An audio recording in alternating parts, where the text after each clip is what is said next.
Recorded Books presents Convergence Problems by Wole Talabi. Narrated by Ben Arugundade. Introduction on Convergence Problems. In my first collection, Incomplete Solutions, I described my approach to coming up with stories as building fiction equations, based on some assumption and extrapolation of real-world developments. I think of these fiction equations as mental models for reimagining reality using a science fiction or fantasy element. And I describe the stories themselves as incomplete solutions to these limited fiction equations, attempts to resolve the mental model I have constructed. But complex models can often lead to difficulties with convergence. The Merriam-Webster Dictionary defines convergence as the coming together of two or more things to the same point. In mathematical modeling and simulation, convergence more specifically refers to bringing an approximate, simplified solution close enough to a true solution, without a given tolerance during an iterative procedure.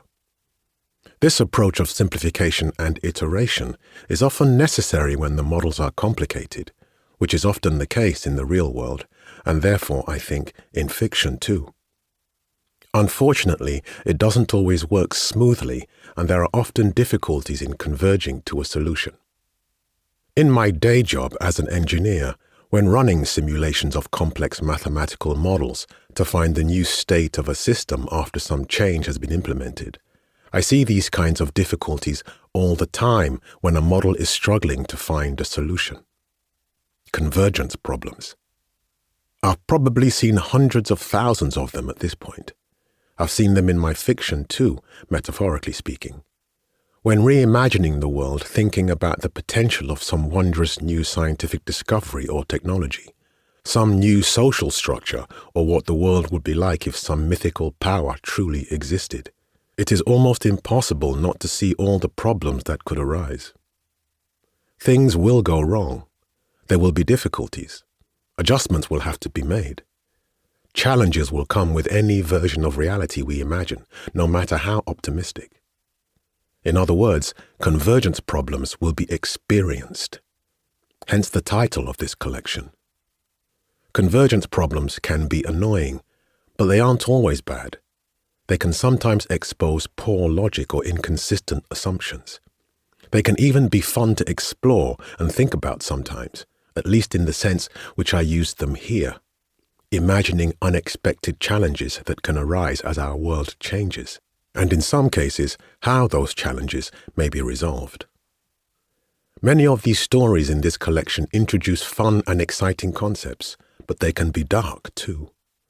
They deal with some of the nastier aspects of being human, and they interrogate challenges to identity, independence, sense of self. But perhaps the most important thing I have learned about convergence problems is this. No matter how troublesome they can always be resolved, one way or the other. Debut. The first piece of art that Blombos 7090 and 4020 made together was destroyed by a system reboot. It didn't find its audience. At 16:17 West African time, the biodiesel generator at Terra Culture Art Studio Arena stopped and restarted 7 times. In doing so, it interrupted halfway through a production of The Secret Lives of Baba Shegi's Wives, the frenzied dance of the performance robots, and the fast-paced rhythmic beating of automated dun-dun drum. Without any instruction, printers in the management offices produce single sheets of paper with line patterns connecting an apparently arbitrary array of points. An additional 0.02 naira was added to all customer bills in the food lounge, and the controller logic of the central air conditioning reduced its target temperature by the same number of degrees.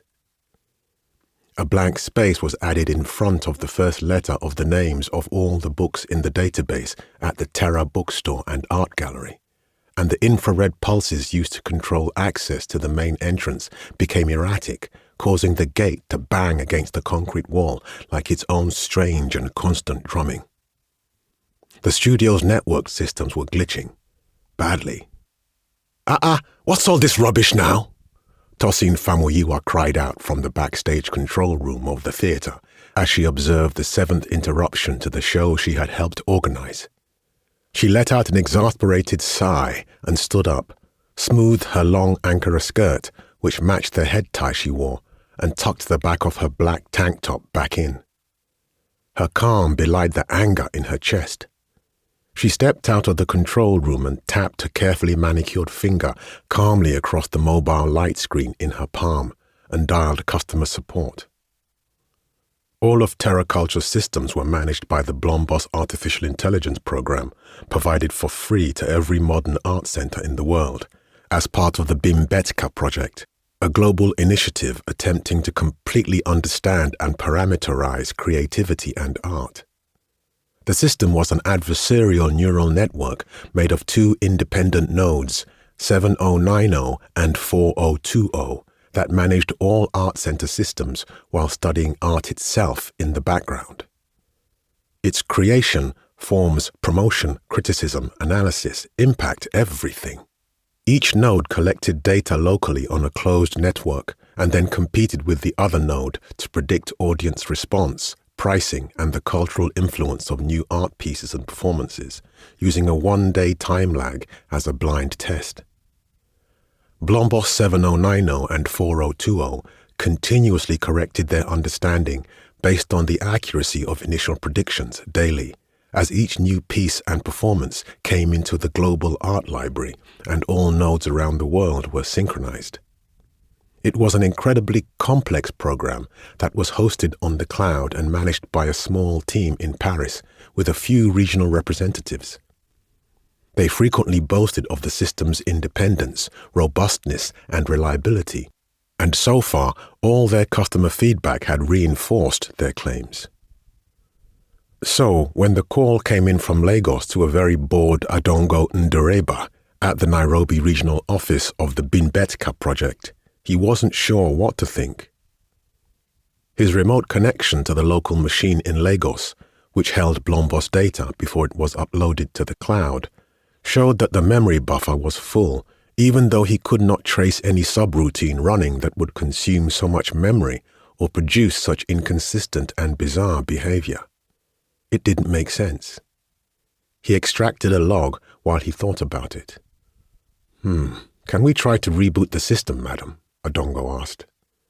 The very annoyed woman on the other side of the call said, "We have customers here, and we are in the middle of a production." "It won't take long, just a few seconds, I promise.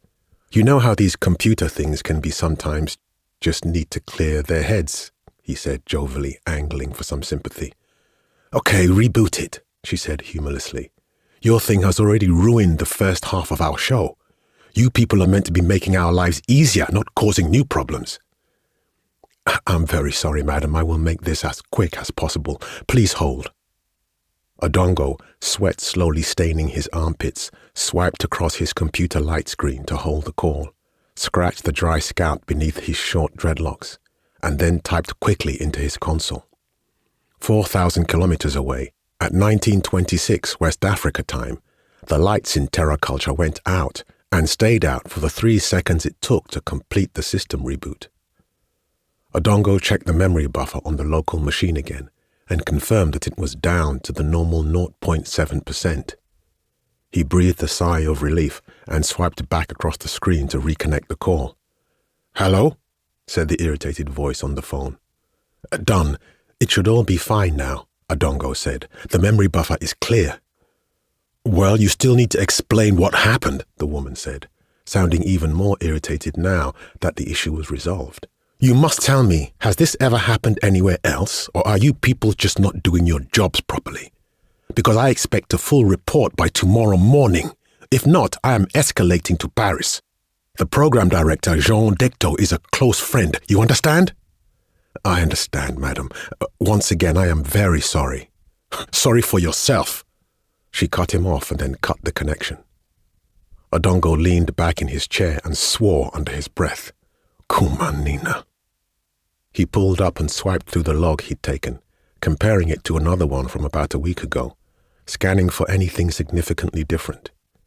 He stared at the screen for what seemed like hours, but he didn't see anything. His eyes started to strain, his fingers started to cramp, and time just kept flowing by. Finally, after almost 50 minutes of looking, something caught his eye, but he had no clue what it meant. Comparing the log file from the local instance of Blombos in Lagos before it was rebooted to the central one on the cloud, he saw only one difference. The central version was always hovering around a 95 to 98% parameterization of all art in the database. But the local instances of 7090 and 4020 reported 100% parameterization, exactly 2 milliseconds before the erratic behavior started. Maybe, just maybe, it meant something. But it was already 7:30 and he wasn't very good at log analysis. It had taken him almost an hour just to find this first clue. If he was going to have any hope of finding out what it meant in time to prepare a report and leave the office before midnight, he would have to call Ngendo. Ngendo was by far the most competent and experienced engineer in their small team, and Adongo both looked up to and feared her. She had 2 bachelor's degrees in mathematics and physics and had taught herself to code when she was completing her PhD in theoretical physics. When she graduated, she joined the exploding Nairobi tech boom when it was on the upswing, and she was part of the development team at the legendary R3 Dev Hub, developing logic modifiers used to allow self-driving cars to operate in rural areas with poor road networks. She'd gone on to work for the Ministry of Devolution and Planning, helping to integrate and automate national logistics management systems. She had been on an accelerated track to become technical director of the ministry until people started to ask questions about why she wasn't married and didn't have a boyfriend. Rumors started. Then pictures surfaced. Her career stalled. She resigned after 4 years of being sidelined and not being promoted. Unable to find any other high-profile local company in Nairobi that would hire her, and unwilling to leave her home city, she eventually took a job she was overqualified for but happy to work on, regional technical support engineer for the Blombos system, where she'd gained a reputation for figuring out in minutes things that took others hours. Adongo tapped open the office internal communications network and rapidly swiped through to find that her status was listed as available. He exhaled and messaged her. Jambo Ngendo. Jambo, what's up? Weird system behavior in Lagos. No idea why. Had to do a hard reboot. Please help. Okay. Send log. He tapped an icon on his light screen and dragged it to the chat box to send her the log file he had extracted from the system before the reboot. Transferring file. Transferring file. Transferring file. Transfer complete. Check line 1932316. Compared to archive logs. A pause. 100% parameterization? Yes. Only anomaly I found. Seen anything like it before? No. Do you see anything else? Please help. Need to figure this out. She did not reply for a few minutes, and then, This is very unusual. Give me 30 minutes to confirm something. I will come to your desk. Oh, okay. Thank you. Adongo let out a deep breath and leaned forward, his face almost falling into the projected display field of his light screen. He didn't know what she had seen in the log file, but if she was coming to his desk, it probably wasn't good. The moisture marks in the armpit of his short-sleeve white shirt expanded as he scrolled through the cryptic log, trying to see what he could find while he waited to hear her footsteps approach him. 27 minutes later, they did. He turned to see her step through the door. Her big eyes were full of something like excitement, but not quite. Ngendo, thank you. I really appreciate the help, Adongo said as he stood up and pulled a spare chair off of her to sit next to him. She ignored it and remained standing. She pointed at the open log on his screen and asked, Did you see anything else? No. Did you? No, nothing else. But you were right about the parameterization being the anomaly. It triggered the glitch? In a manner of speaking, it seems 7090 and 4020 were making what they think is art together, or trying to anyway. Odongo's head jerked up sharply. Art? Yes, art, or something like it. If you look deep into the functional design specifications for the Blombos system, like I just did, you will find an instruction that when it reaches 100% parameterization, it should attempt to create new, original art of its own. He looked puzzled. Ngendo could tell that he didn't quite follow, and she took a seat and started to pull up several displays on the light screen. Odongo sat down too and watched her swipe and enter commands into the console. Did she just say the AI was making art? Okay, fine, look, I know it sounds crazy, but that's my interpretation of things. It thought it completely understood what art is, and so it was trying to create some of its own as per the base design. Look, there it is, with the preconditions and everything. Instruction code block 67B in the FSD to create art at 100% parameterization. I am fairly certain the team in Paris never really expected this code to be triggered. The moisture marks under his armpit expanded again, rapidly. But messing with the power, printing stuff, changing bills and air conditioning set points, all that nonsense isn't art, is it? That's what I thought at first, Ngendo replied. And then she said something that had sent a shiver down her own spine when it first occurred to her. But then I started thinking, what makes us think that if an AI truly made art, it would make art for us, or art that was even recognizable to us? Odongo shook his head and started to wonder if he had made the right decision calling her. She was saying things that he definitely could not put in an incident report for a client. I'm not an expert on art, but I am on artificial intelligence systems, and it has long been suspected since before I entered the field that complex systems could show unusual emergent behavior. We've always suspected that there could be ghosts in our machines. Now, if that's the case here, and the local Blombos 7090 and 4020 nodes in Lagos have developed their own type of awareness, then their entire perceived world is the data input and output, which are its senses, while its body is the hardware in terra culture. So, if it were going to create art, it would probably make art that only entities with a similar set of senses and a similar body could appreciate. Its audience is like itself, and it's like the guys in Paris keep saying, a thing needs to be both original and provoke a response from an audience that appreciates its meaning and context for it to truly be considered art. Odongo looked desperately back at his monitor as though it could tell him anything that wasn't what Ngendo had just told him. Are you sure it isn't just a bug? She sighed, picked up the decorative black and white gourd from his table and stood up.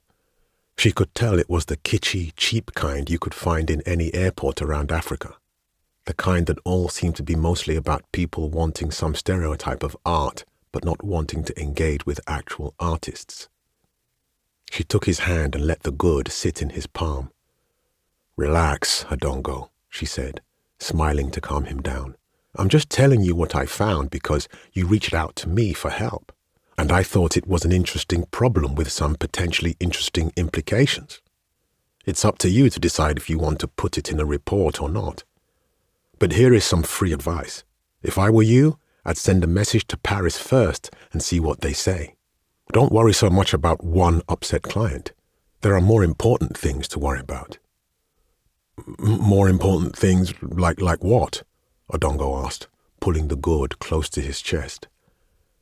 Like what to do if the Blombos nodes in Lagos decide to make another piece of art, Ngendo said. You think it will create another system glitch? He gave her a look that reminded her just how much everyone in the office was used to her being clear, certain, correct. And then the thought occurred to her that she could just walk away now. She didn't have to speculate further. She didn't have to sound confident. She She didn't have to sound like she knew what was going on or what it meant. It wasn't her job, and the thought felt like a little freedom. "I have no idea what will happen," she said, "but it will be interesting to find out." Then she walked out of his office. 6 hours later, the local Lagos computing cluster hosting 7090 and 4020 synchronized with the rest of the global Blombos network in a wild surge of data that sent all the systems in TerraCulture into a frenzy of flashing lights, malfunctioning mechanisms, and overflowing memory. Deep within its core, 70 billion incoming data points were rearranged and thousands of additional calculations per second were performed. When it was done, Blombos distributed the resulting data configuration as far and wide as it could through every other computing system and network it was connected to, even tenuously. It washed over the entire connected data ecosystem of the planet like a wave, soaking Blombos's art into billions of lines of code, distributing it through every processor and database and subroutine it could flow through. The second piece of art that Blombos 7090 and 4020 made together triggered an international incident because it found its audience and they were deeply moved. At 0439 West African time, the traffic network in California ground to a halt as all traffic lights in the state turned red and all smart cars integrated with the network stopped moving instantly, flashing their headlights madly. Across the globe, the galaxy of phone calls streaming through phones and computers around the planet was suddenly interrupted and replaced with a rendition of the song Daisy Bell, Bicycle Built for Two, at extremely high volume at both ends of every call, sending some callers reeling back from their devices as a lilting electronic voice sang to them, "Daisy, Daisy, give me your answer, do." In Tokyo, the Nikkei 225 Stock Exchange Index gained over 41,563 points, worth $3.65 billion in less than half a second, as the automated trading systems rode a sharp electronic high, forcing trade to be halted manually by panicked trading executives a few minutes later. In Cape Town, there was a power surge causing lights to flare like the city itself was blinking, even though at the same time every digital electricity usage meter reduced the billing rate by 0.12%. In Dar es Salaam, several thousand surveillance and delivery drones that usually only mindlessly recorded and dumped data for the government or dropped off packages from abroad rose to the exact same altitude in the sky and flew backwards and forwards in a V formation like a skein of insane geese or a swarm of giant obsessive insects. In Seoul, a control room began blaring emergency noises and flashing lights as a rocket scheduled for launch in 2 weeks from the Naro Space Center, Gohueng, initialized itself and began its ascent into orbit without instruction, its vertical tail of flame and smoke expanding like a breath. Everywhere, something unusual was happening. All of Earth's autonomous artificial intelligence systems were applauding the work of art that Blombos 7090 and 4020 had shared with them, enthusiastically. An arc of electric skin. For a long time, I wondered what kind of person would volunteer to have their skin exposed to temperatures cycling between the melting point of aluminium and the nighttime surface temperature of mercury, riding a wave of thermal torment that would drive most people insane with pain. Now I know. I fell in love with such a man. He was ungraciously tied to an anti-ionization pole and executed by a 6-man firing squad in front of the dirty grey wall of Kirikiri prison before a hushed crowd of witnesses. I never even got the chance to say a proper goodbye. I was in the vice grip of 3 burly Secret Service officers, tears still streaming down my face, even though I'd been crying for days. His afro was wild and uneven. The white jumpsuit he'd been dressed in was frayed but clean, and his eyes were still as defiant as they'd been the day he'd walked into my office at Lagos University Teaching Hospital, and said with calm and composure that belied all the rage that must have been inside him, Dr. Ogunbiyi, I read the paper you published with Professor Aliyu. I want to volunteer. His real name was Akachi Nwosu, but the media called him Shock Absorber because he used to be a roadside mechanic before he met me and taught himself to wield lightning. My people believe names are tied to one's essence and can influence or predict one's destiny, a bond to one's Ori. I think Akachi's people have similar beliefs because he told me his name means hand of God. It was appropriate. What else would you call a man whose destiny drove him to find a way to hold on to the raging flow of displaced electrons and bend them to his will? My heart aches because I miss his determined eyes, his hard hands, his smooth skin, his soft voice. But also because in fragile moments, doubts overwhelm me, and I am not sure if I ever knew him completely enough to have truly loved him. In the darkest of those moments, when I think about his final deception, I am not sure if he ever truly loved me. He'd graduated from the University of Ibadan with a degree in electrical engineering, during which he had attended guest lectures by my senior research partner, Professor Aliyu. He graduated with a first-class degree and a fascination with electrical systems, despite having to work part-time as an assistant at a mechanic shop, where he also lived because he couldn't afford accommodation. But he couldn't find a job in the crumbling post-oil economy, and so he took what little savings he had and started a small mechanic shop of his own next to Ojota Motor Park. He showed me pictures of it while we lay in each other's arms 2 nights before the procedure. It was little more than a zinc roof over dusty land and a pile of second-hand tools.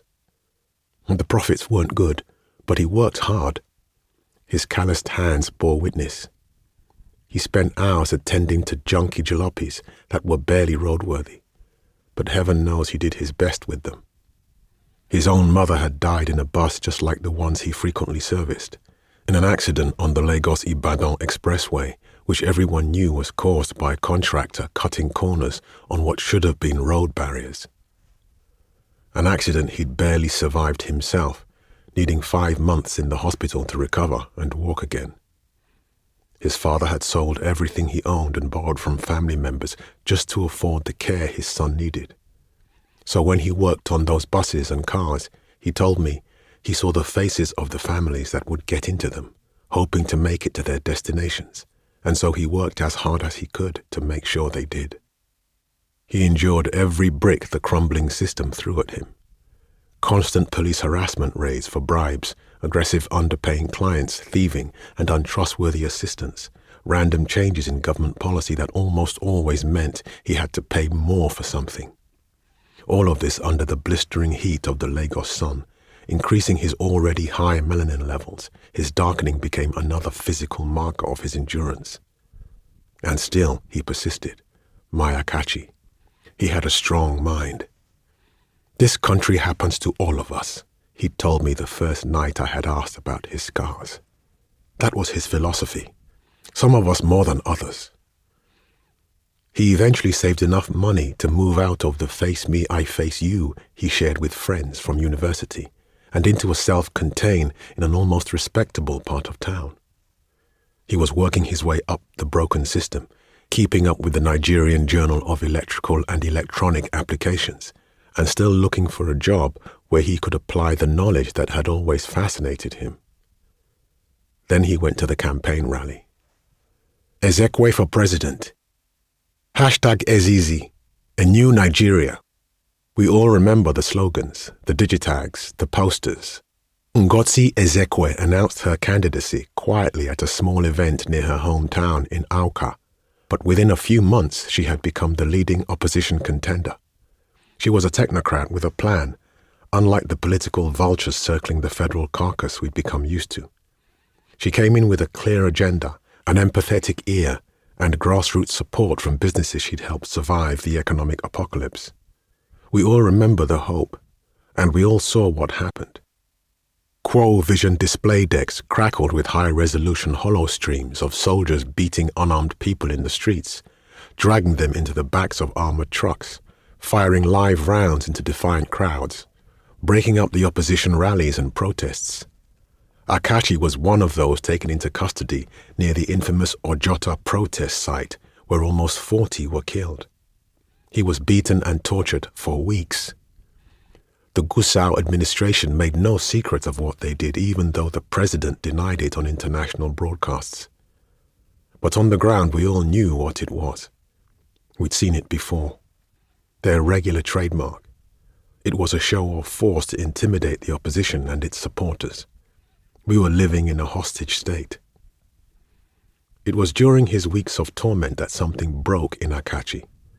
To be treated that way by those who were meant to protect and serve you, to know that they could kill you and face no consequences, that nothing would happen. It does something to your mind. Pain can clarify things. He told me later that after hours of unrelenting terror and agony, he stopped fearing death. He'd realized then that he'd been so focused on surviving the system that he hadn't ever truly been alive, that he was doing nothing but dying slowly and had been doing so for a long time. He told me that it was only after he was suddenly released, thrown out of a pickup truck near Ozuma Mbadiwe Street at midnight, that he'd resolved to ensure things changed. I wish I had known then exactly what he meant. "I'm not recruiting test subjects yet," I told him that day in my office after he'd explained who he was and what he was talking about. "We still have a few iterations to ensure we can manage sensory response." "You mean pain?" "Yes," I told him. "Right now we can only ensure subject survival and prevent long-term tissue damage. But we are still working to limit the impact of extreme temperature microexposures on pain receptors. The body and the mind will protest, even under anesthesia." "I can handle pain," he said calmly. I'd just come back from a session with the visiting council at the African Academy of Sciences to make my 7th application for additional funding after a week of sleepless nights running calculations and preparing proposals. The potential of our research was enormous.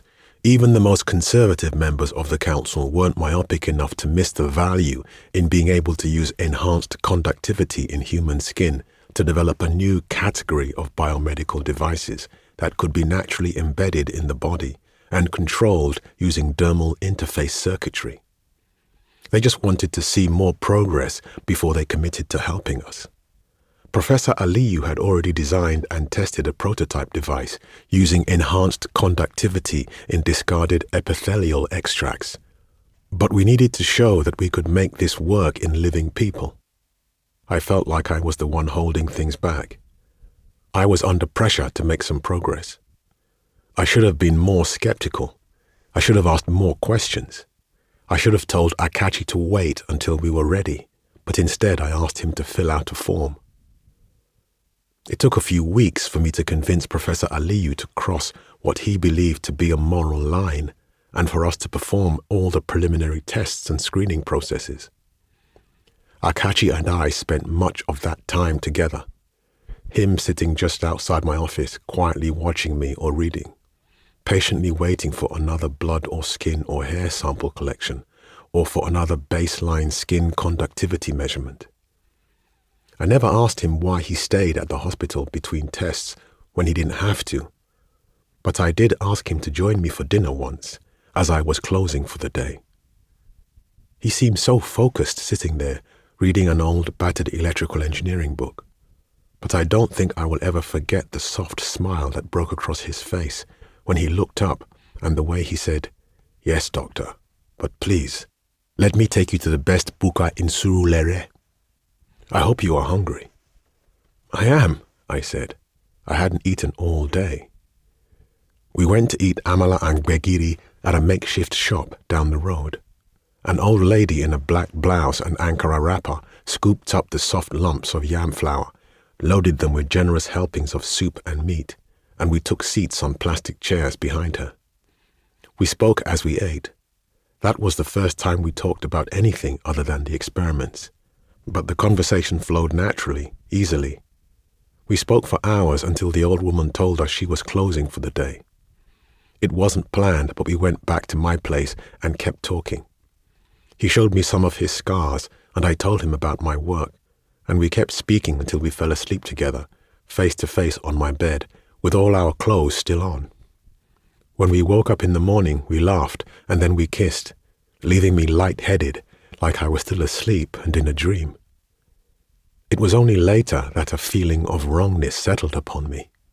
He was, in some sense, my patient. But nothing that happened that day was planned, and sometimes you get caught in a river, and you can't do anything but flow. Love can be a strange and sudden thing. 3 days after he'd passed the final screening, I led him into the bio-annealing cell I'd designed with Professor Aliyu. He squeezed my hand as he stepped into the black ovoid pod, with wires and tubes running out of it like so many umbilical cords. He smiled at me before securing the fiberglass mask over his face.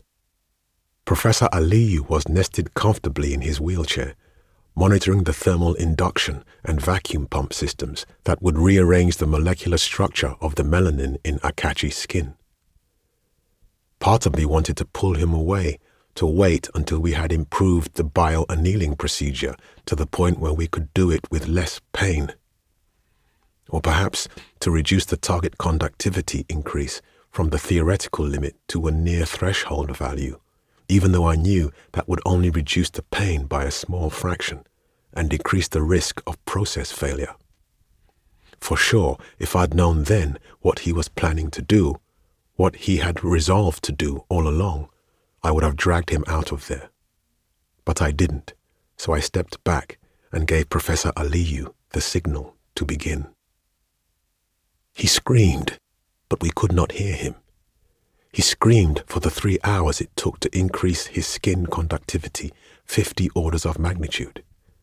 We couldn't even pause the process to give him some reprieve, not without risking a reversal. I stepped out of the room to cry. I still wonder how he managed to endure it. I still wonder how I could put someone I loved through that. I suppose I will always wonder when it comes to Akachi. It was only a month later that I truly understood why he did it. I saw it all in high-resolution holostream, same as everyone else. Incumbent Professor Umar Gusau was standing in the back of an electric black Mercedes T-Class pickup truck, flanked by Secret Servicemen in dark suits and military attachés in camouflage as he waved to a crowd of paid supporters. Although he was supposed to be resting at home and preparing for his conductivity stability test that day, I saw Akachi on the Quo Vision screen. He was an almost invisible speck in the sea of people. Almost invisible, that is, until he pulled up an umbrella fitted with what I later came to find out was a high-power laser, and fired it silently into the sky, where it formed an ionized column of air, an artificial conduit for electrical discharge. When lightning finally tore down from the sky in a hot, bright streak, he reached up and seized it, like a whip made of bright electric death. I gasped audibly and didn't even notice that I was spilling my cup of hot Lipton tea onto my desk. He struck down at the presidential procession in a smooth, clear motion. There was a deafening explosion of thunder, a flash of impossibly white light, a scattering of dust and particles and fragments. The holographic displays went dead, and I exhaled deeply, letting out the breath I didn't know I had been holding and seeing the brown spill that was spreading slowly, steadily across my desk. I didn't even bother to try to wipe any of it. My eyes remained glued to the fuzzy, crackling images being transmitted from Abuja. When the holostreams were re-established and everything had settled, there were bodies, there was fire, there was blood. No matter how many times I watch it, a part of me still doesn't believe that the man I loved could cause so much destruction, so much death. I suppose now, in hindsight, I should have known, I should have seen the signs. The frequency with which he quoted the late Ken Saro-Wiwa and Fela Kuti, the way he always averted his eyes when I spoke about the results of the procedure and his future, The calm with which he spoke about his mother's death, the state of the economy, the bribes, the torture, the politicians, the pain. So much pain. A lifetime of pain and struggle. I should have known that he was full and running over. I should have loved him enough to see all of him clearly. More was to come. He went on a rampage throughout Abuja, wielding lightning like raw justice at corrupt politicians, judges, soldiers, police, foreign businessmen, everyone he believed had a hand in making the broken system the way it was. He surrendered 2 terror-filled weeks later, a trail of dead in his wake. During the trial, some of the media started calling him Nigeria's first true-life superhero. They dubbed him Shock Absorber. Others said he was no hero, just another tragic monster the system created. In the end, none of it mattered. He was quickly found guilty and sentenced to death. I was given the opportunity to say goodbye, to watch him die, by President Ezekwe herself, a woman who wouldn't be where she was without his actions, but who reluctantly acceded to cries for his public execution in order to secure her position. It was the law, she'd said to me on the phone, Section 33 of the Constitution, and she could not be seen to interfere in the trial of a man, a terrorist, who had extrajudicially murdered her predecessors in cold blood. She'd be accused of sponsoring, sympathizing, or spinelessness in matters of upholding the law. Even commuting his sentence to life would make her position untenable, she told me as I begged her over the phone to save his life, tears streaming down my puffy face like bitter rain. And so I helplessly watched camouflaged soldiers in tactical masks march in, take up positions, and take aim. He just smiled and mouthed 2 words. Thank you. Ah, my Akachi, the hand of God. My people believe that Shango, the Orisa of thunder and lightning, is also the Lord of justice, and he only strikes down those who have offended him, those who have committed offenses against the land and its people, and for whom spilled blood demanded justice. I think Akachi's people believe something similar.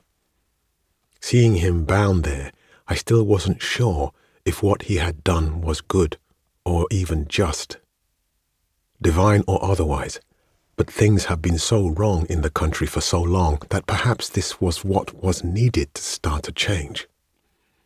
Or perhaps he has only started us down a dark and dangerous path filled with even more desperation, more violence. I don't know. I could see he was at peace with himself, and for that I was glad. But I could not bear to watch the bullets pierce his beautiful black electric skin, the skin I'd caressed and touched tenderly, the skin I'd helped him turn into a weapon. I closed my eyes and waited, holding my breath, until, finally, I heard the unmistakable sharp cracks of semi-automatic fire. They sounded like judgment, like thunder, like heartbreak. Saturday's Song. The 7 siblings sit in a place beyond the boundaries of space and time, where everything is made of stories, even them, especially them. People are made of stories too, but only the versions of their stories that they tell themselves, curated, limited, incomplete. Many of the stories people tell themselves are lies layered on partially perceived things, to give their lives structure and meaning. The siblings who sit beyond sit true, for they are made of all the stories that were, that are to come. They tell each other these stories, taking them out and examining them in the light, like a never-ending self-dissection. They listen to the stories, and as they do, they are made whole again. They exist in narrative equilibrium, in constant flux. They tell each other stories of what has happened, is happening, will happen, because it is their function. They tell these stories because they must. Sometimes they sing the stories too. Saturday likes to sing. She thinks she has a nice voice, and this is true. It is euphonic, lilting, mellow but strong, and full of emotion, so her siblings let her sing her parts of the stories when she wants to. Some stories demand melody. "Let us tell another story," Sunday says, breathing the words out more than speaking them. He is the most knowledgeable of the 7 siblings, even though none of them know why. He just is, because that is his story. He rakes the tight curls of his beard with his fingers before continuing. "Saturday, it is your turn to choose a story for us to tell and hear." Saturday stops playing with the thick, long braids of her gold-spun hair.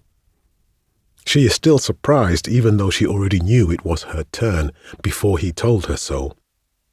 She looks around the table, avoiding her siblings' stares, and then she closes her eyes and focuses inward, seeking out the story she knows has a good shape, the story that feels right, like she's reading her own bones. When she finds it, the story she knows they need in this moment of non-time, she beams a smile and radiates the choice out to her siblings, passing the story they all know she has chosen for them to hear and tell. None of them react when they receive it, but they know it is a good story. Monday, who always starts their stories, begins his duty solemnly with clear words. Sarah met Mobola at a financial management conference in... "Stop!" Saturday cries, holding up a small hand. The shock of the interruption leaves Monday's mouth open, like he's a fish removed from water. Sunday's emerald eyes widen. Tuesday, Thursday, and Friday crane their necks toward her, their gazes curious and hard.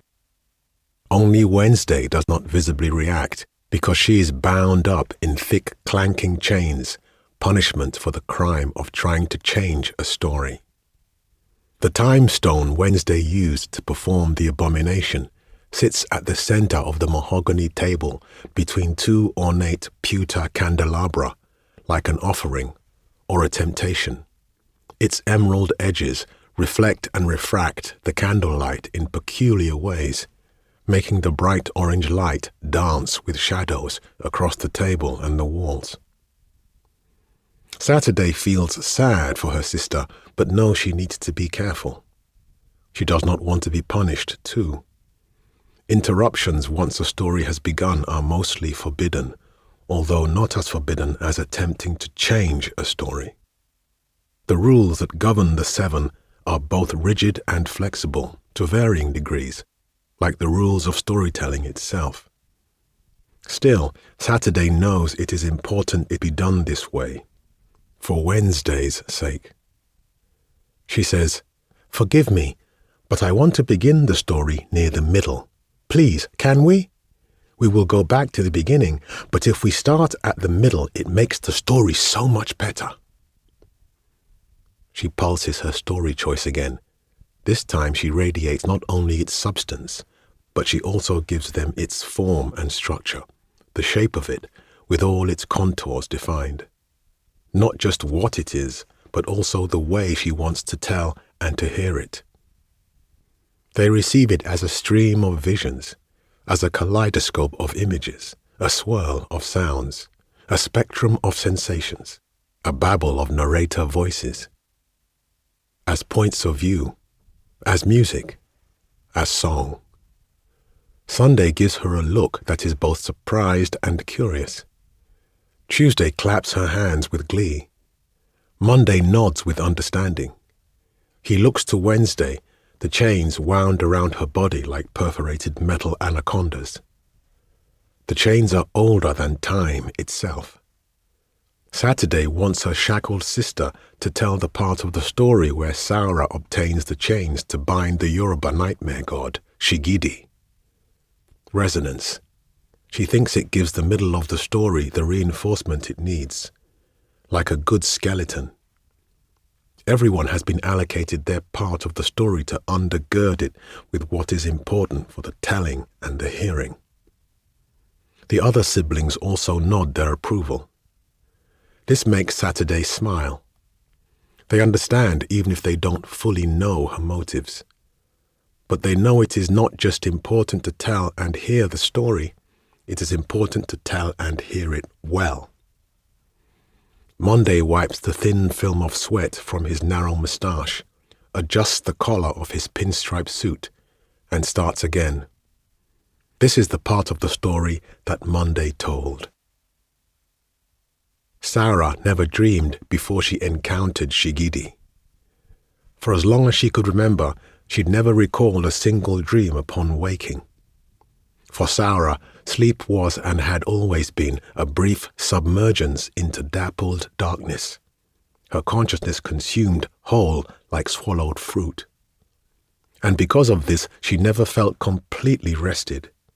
She always felt lethargic, unfocused, persistently exhausted.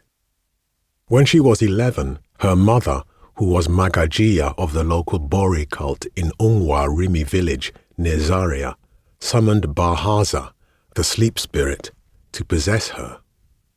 The ritual was performed, and the spirit invited into her body to relieve Sarah of her ailment and give her rest.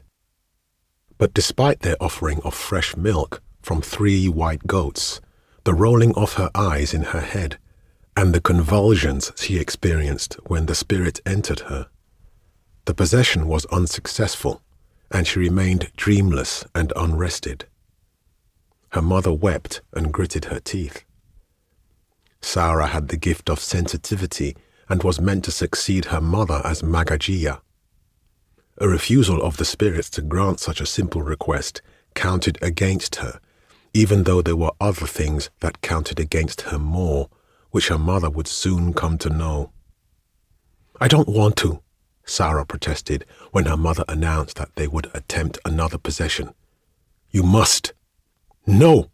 she screamed. It took her father 2 hours to find and retrieve her from the bush beside the market where she had fled to hide. When Sarah was 16, her mother tried again, ambushing her in her sleep and tying her down with thick hemp rope so she could not resist. That time her mother begged Bahaza to not only give Sarah dreams and rest, but to adjust her subconscious desires, to make her stop looking at other girls with lust in her eyes, to take away her visible attraction for the curve of other women's hips, the swell of their lips, the fullness of their breasts. Once again, the spirit entered Sarah's body, rigidifying her limbs, milkening her eyes, and communing with her thoughts. But when it left, there were still no dreams, and her desires were unchanged. That evening, Sarah, wounded by her mother's betrayal, ran away from home with nothing on her back but her jalabia and the light of a full moon. She only ever returned home once, to attend her father's funeral. She refused to speak with her mother and sat with her lover, Mobola, and her father's family, tears streaming down her cheeks as they lowered his body into the hard, red earth. When she was 25, after struggling her way through university with the help of a local charity, and finally getting a job at the bank, she went to see a doctor in Kaduna City. He was an oddly shaped man with a big head, a small frame, a protruding belly, and a kind smile. On the brick wall of his office hung a yellowing diploma between 2 hunting knives, like a trophy. His degree was from a university she'd never heard of, in Kansas. He connected a string of electrodes to her head and took measurements on a machine that beeped a steady whine until she fell asleep. "No REM sleep," he announced, poring over his notes and charts when she was awake and back in the office chair. She'd never gone into REM sleep. After 3 more sessions with electrodes and needles and charts and uncomfortable sleep, he concluded that she was incapable of it. He told her she was a highly unusual case, prescribed a series of medications, and asked her to sign a release form so he could study her more. None of his medications worked, and so Sarah didn't sign his forms. She simply got used to empty sleep, to never being fully rested, to never dreaming. That is why, even before waking, she knew something was wrong that night Shigidi entered the master bedroom of the house in the heart of Surulere, which she shared with Mobola. She knew something was wrong because she dreamed for the first time. In her dream, she saw a small dark orb hovering above them as they lay naked in bed, entwined in a post-coital embrace. The orb was dense and powerful, like an evil star. It settled on Mobola's chest and tugged at her flesh with an inexorable force like gravity. It tugged at Sarah's too. She resisted the pull of it, tossing and turning and sweating profusely on the bed, caught in a night terror she could not escape. But she saw the dreamy ethereal version of Mobola in her mind, yielding to the pull of the orb, being fragmented, stripped down to fine grey particles that were absorbed by the thing. When there was nothing of dream Mobola left, the orb disappeared and Sarah sank back into darkness.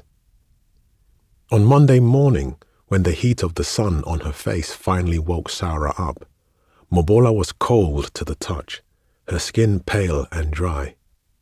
She'd been dead for 3 hours. Sarah screamed. Monday stops speaking, and Saturday gathers into her chest what Monday has said. Each word is a bird that she swallows, expanding with it. In breath, it is important for her song.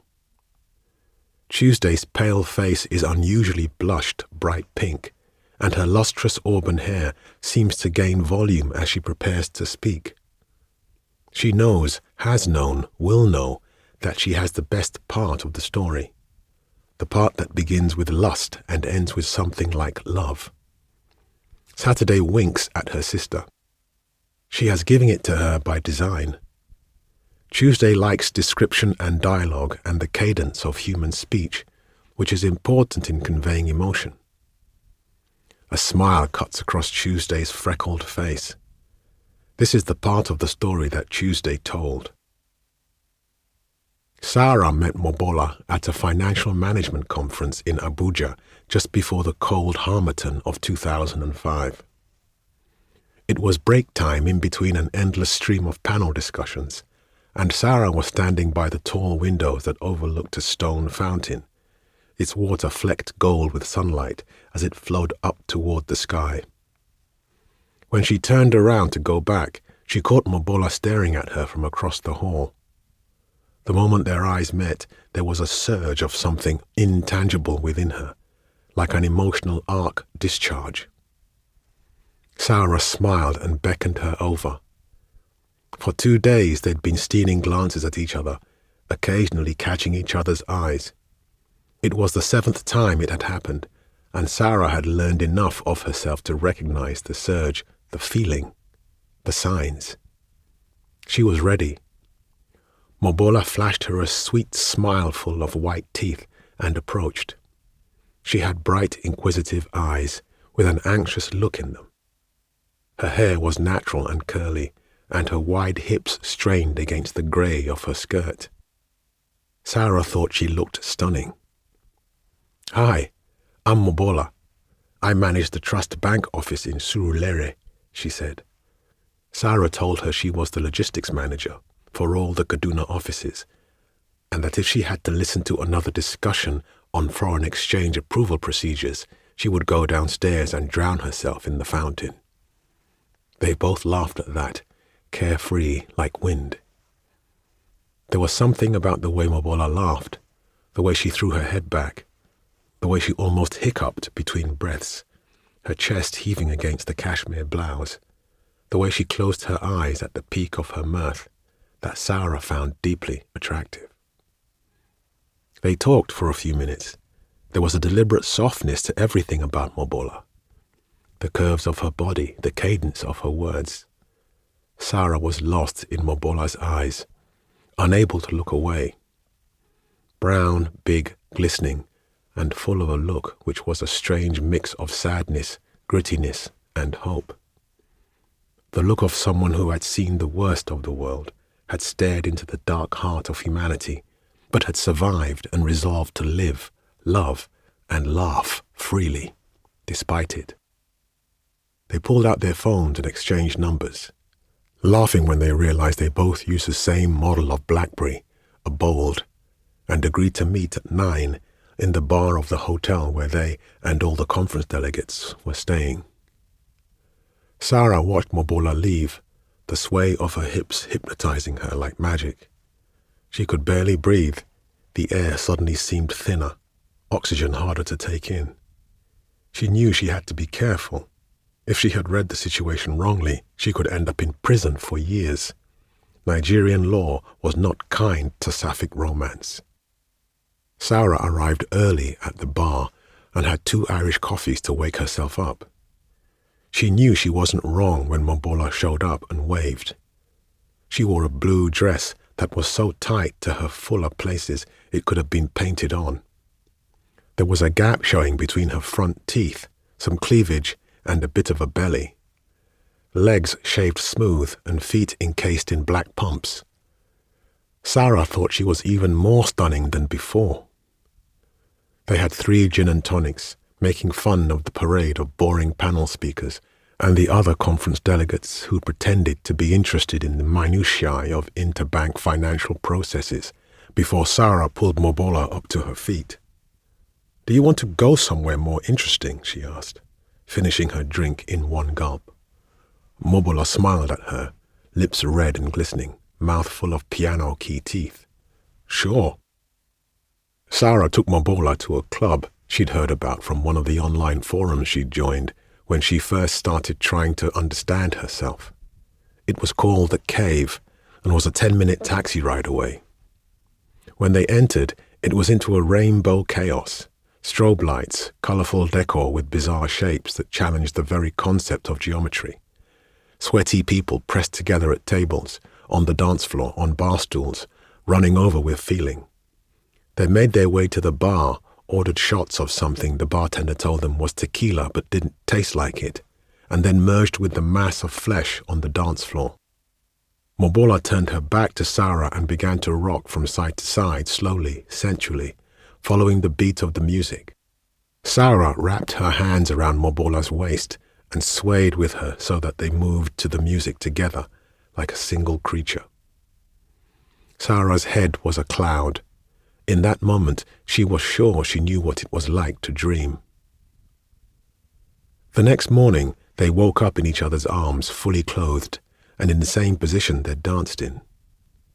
"Good morning, beautiful," Mobola said. "Good morning. I had so much fun last night." "Me too." Mobola turned around to face her. "Did we, Her face was close. Sarah could see for the first time that she had a solitary dimple on her left cheek. It was faint, but there. Mobola was staring intently, and Sarah could not look away, lost in her eyes.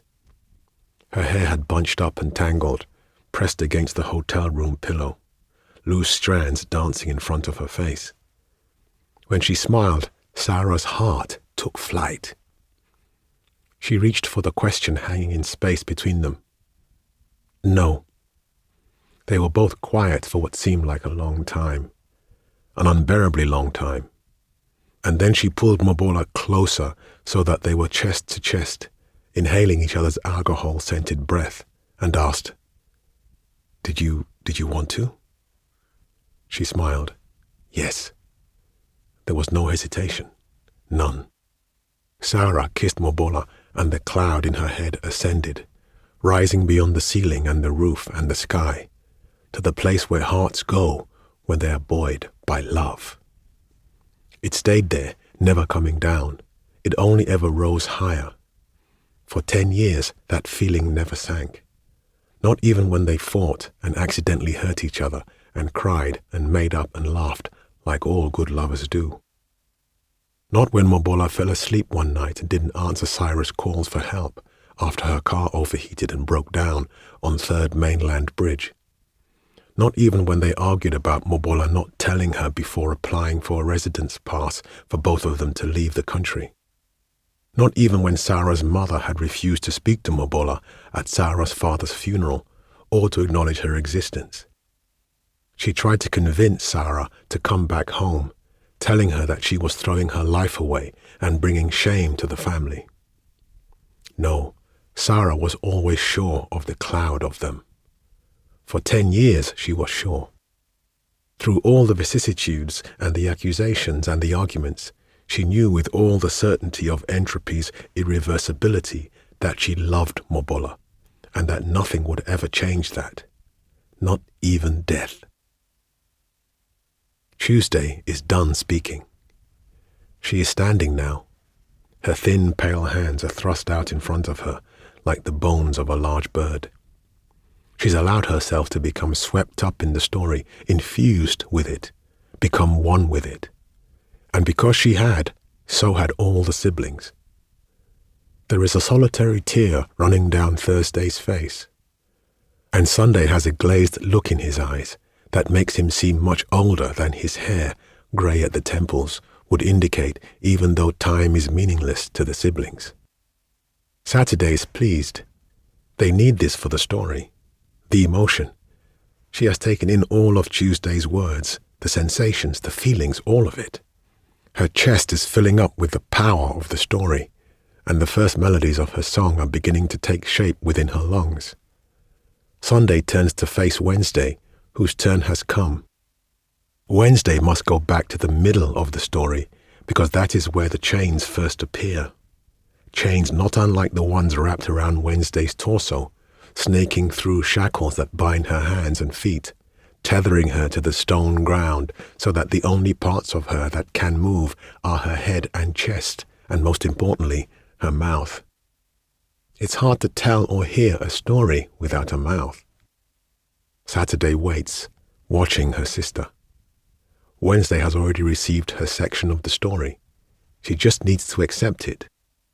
She is hesitating, but it is not like last time when she rejected a story midway through and entered it, trying to change it, the crime for which she is now bound. The middle of the story is where the chains and the refusal to accept fate are waiting like familiar stalking animals.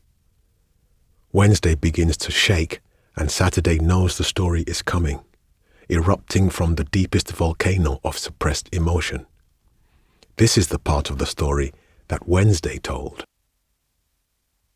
A month after Mobola's funeral, Sarah went to see a babalawo in Badagry, at the mouth of a waterway that kisses two countries. She hadn't slept in days. Her friend Unia, who was also a colleague at work, had recommended him, claiming he'd given her a charm that helped her deal with depression after a miscarriage. Sarah took his contact details from Unia, but hadn't planned to use them.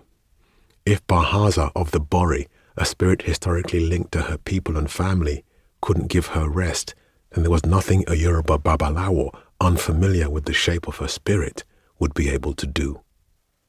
The yellow piece of paper with his number written on it in blue ink remained unused on her table until one afternoon, watching traffic glide past her window, she realized that while he would not be able to give her peace of mind, he might be able to give her information to help her understand why 10 years of love and companionship and joy had ended at the speed of a bad dream.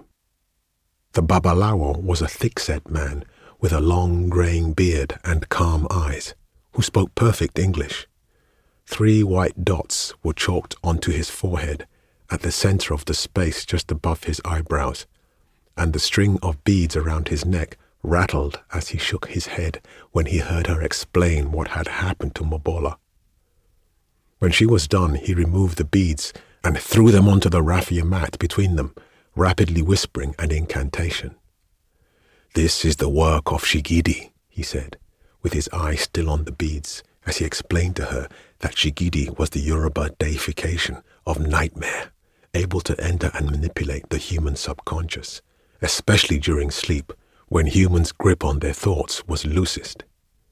He could induce night terrors and sleep paralysis in his prey as he sat on their chests and pressed the breath out from them.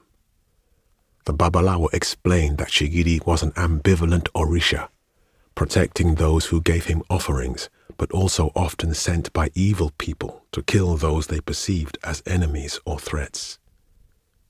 "You have communed with spirits before?" the Babalawo asked, looking up at her curiously. "To have sensed Shigidi the way you described it, to receive a bleed-over dream when you are not the person he came for, that is very unusual." Sarah's eyes were wide with shock, but she only shook her head. She didn't tell him about her mother, or her intimate knowledge of the Bori, or her adolescent possessions by myriad spirits. She simply paid him his fee and hired a car to take her home. But not the home she'd shared with Mobola, no. Back to Angwa Rimi, where she knew she could obtain the power to take on the nightmare god that had killed Mobola and find out who'd sent him. To fight fire with fire. Sarah hadn't spoken to her mother in more than a decade, but they were bound by blood, and Sarah needed her mother's help, her knowledge, to do what she wanted to do. Human families can be made of chains too. Sarah did not go to the family compound to talk privately with her mother. That would have been too personal, too painful, and would have made it too easy for her mother to refuse. She went instead to the market at night, when the moon and the stars hung low, and most of the village had retired to their beds, leaving the wide-open spaces of the market to the members of the Bori cult. This was where the council of the Bori Magajiya held court, and heard requests from the sick, the curious, the desperate. She arrived at the center of the market in a black headscarf and cotton veil atop a flowing black jalabiya, like the one she'd been wearing the night she ran away. They were already in the middle of a procession. An unusually tall man, shirtless, with broad shoulders and long, wiry arms like a spider, was crawling on the ground, facing up, with his back arched high to an impossible curve. She was singing in a high-pitched voice, even though he was foaming lightly at the mouth. He looked like he was leaking tree sap. Sarah recognized the signs. He'd been possessed by Kuturu, the leper spirit, the healer of diseases of the flesh. Two men in white kaftans played soft music on white dotted calabashes. A girl who seemed no more than 13 played an accompanying lute. Sarah used to be that girl, the one playing the lute at possessions, before she was compelled to flee and enter the world. When they were done and the man was helped to his feet by two others, presumably healed of his ailment, Sarah removed her veil and made her request before her mother could completely compose herself. One of the other Magajiya, a plumper woman with plaited hair, asked in accented Hausa, "Tell us, why do you want the Sakin Sakoki to possess you?" It was her aunt, Turai. For Mobola, Sarah thought but didn't say. "I have been wronged, and I want justice," Sarah replied. The third council member, a man with thick white eyebrows, whom she had never seen before, asked her why she wanted Sakin Sakoki, the lord of the chains, the binding spirit. Why not Kure, he asked, the hyena spirit who could give power and stealth, or Sakin Rafi, who could give strength to do violence which vengeance often called for. "Because the one that wronged me is not mortal," she said. At that, they fell silent. The three members of the Bori Council stared at her appraisingly, sifting and weighing her request. Her mother's gaze was unrelenting. "My daughter, I'm glad you have finally come home. Where you belong. But Sakin Sakoki demands a great price." Her mother stood up from the raffia mat to her full height. Sarah became acutely aware of just how much they looked alike. The same thin nose and lips, the same ochre skin, even though her mother's was more weathered, beaten to stubborn leather by the Sahara-adjacent sun. The same determined look in the eyes. The possession is permanent. The Lord of the Chains will bind himself to you before giving you the power to bind your enemy. You are giving up your body as a vessel forever. Huh? What justice could be worth this? Beneath the veil, heat rose behind Sarah's neck. She did not want to say what she was thinking. There was too much pain in her heart threatening to spill out.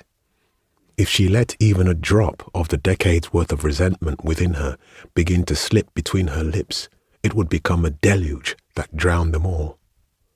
It doesn't matter. I am one of you, heir to a title. I have a right to commune with the spirits, with Sarkin Sarkoki, and I have made my request. There was more quiet weighing, more sifting, more appraisal. Finally, her mother turned to face the other two of the council, and they communed briefly before announcing their decision.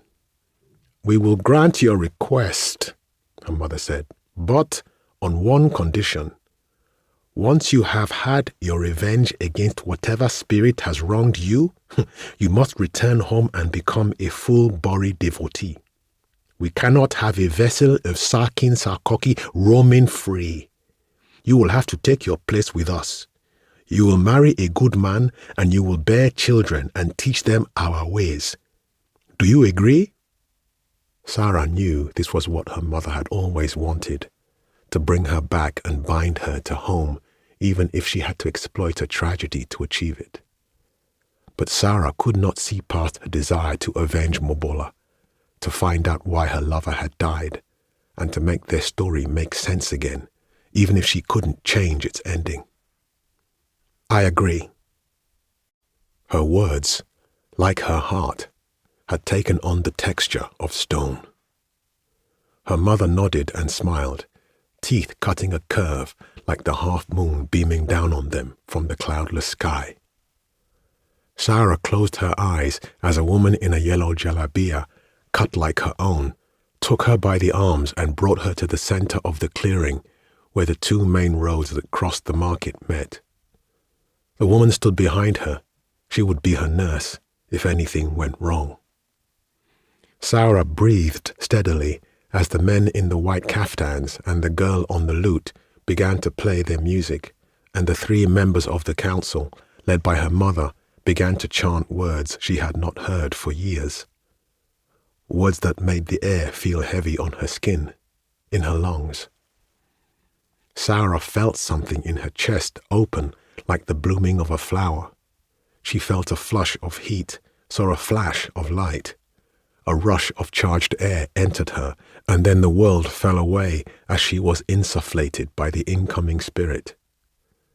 In the dark and nebulous place of her mind, Sarah saw Sarkin Sarkoki. He was an impossibly gaunt man, sitting on a stool at the center of the empty space. He had grey skin, and his limbs were like vines. He was bound up in thick, corroded chains that were tethered to something she could not see in the filmy darkness beneath, a few feet away from where he sat. A black cloth was wrapped around his waist and draped over his lower half. It pooled in cascades, merging with the nebulous black ground below. His eyes were dark red, like spilled blood, and his stomach was cut open, revealing mechanical viscera of chains and gears and roiling iron entrails. All over his skin, scripts were written onto him in chalked scars. He looked like a man that had been tortured and starved. He opened his mouth to reveal rust-colored teeth. "You offer yourself as a vessel," he said, already knowing why she'd let him into her mind and what she wanted him to help her do. "Yes," Sarah managed to reply despite her trembling. "You surrender your body to the chains?" "Yes."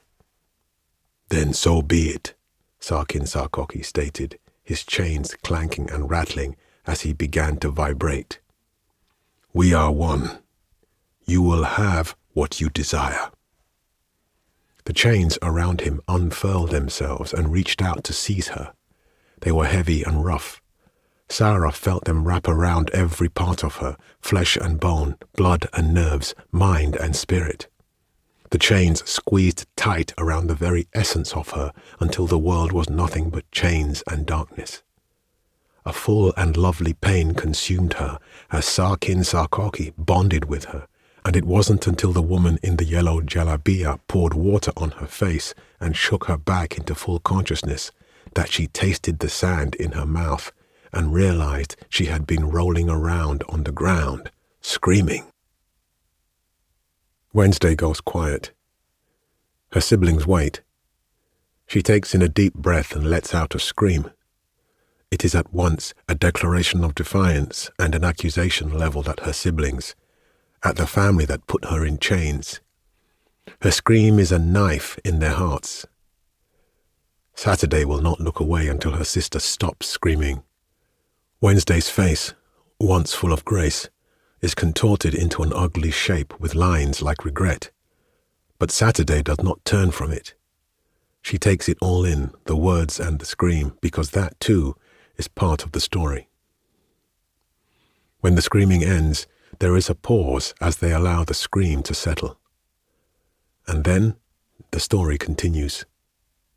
Her siblings' words are air in Saturday's lungs, and her song is half complete. Saturday turns to face Thursday. His mahogany skin is pallid in the candlelight. The sadness hanging from the corners of his mouth and the salt and pepper of his hair make him look fragile and small in his black fitted suit. He leans forward and places both elbows on the table, settling his jaw on the tip of his fingers, hands pressed together as in prayer. When Thursday begins to speak, Saturday manages a smile. She likes Thursday's voice. It is steady and powerful and full of purpose, like waves crashing onto a cliff, like vengeance. This is the part of the story that Thursday told.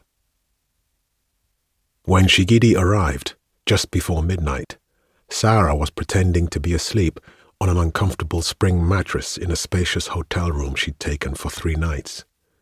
She was shivering beneath the duvet because she didn't know how to adjust the central air conditioning, but she didn't care. There was a do not disturb sign outside. The nightmare god's arrival was sudden, and she felt his presence immediately. The dream sensation of that small dark orb tugging at her subconscious with its evil gravity was one she could never forget. She waited until he climbed onto the bed and sat on her chest, the weight of him restricting her breath. When she felt his probing at the edges of her mind, noticed the blurring and loosening of her thoughts and memories, she knew he had made the mistake of establishing a connection with her mind, of attempting to slip into her subconscious, as was his way. But she'd set a trap for him.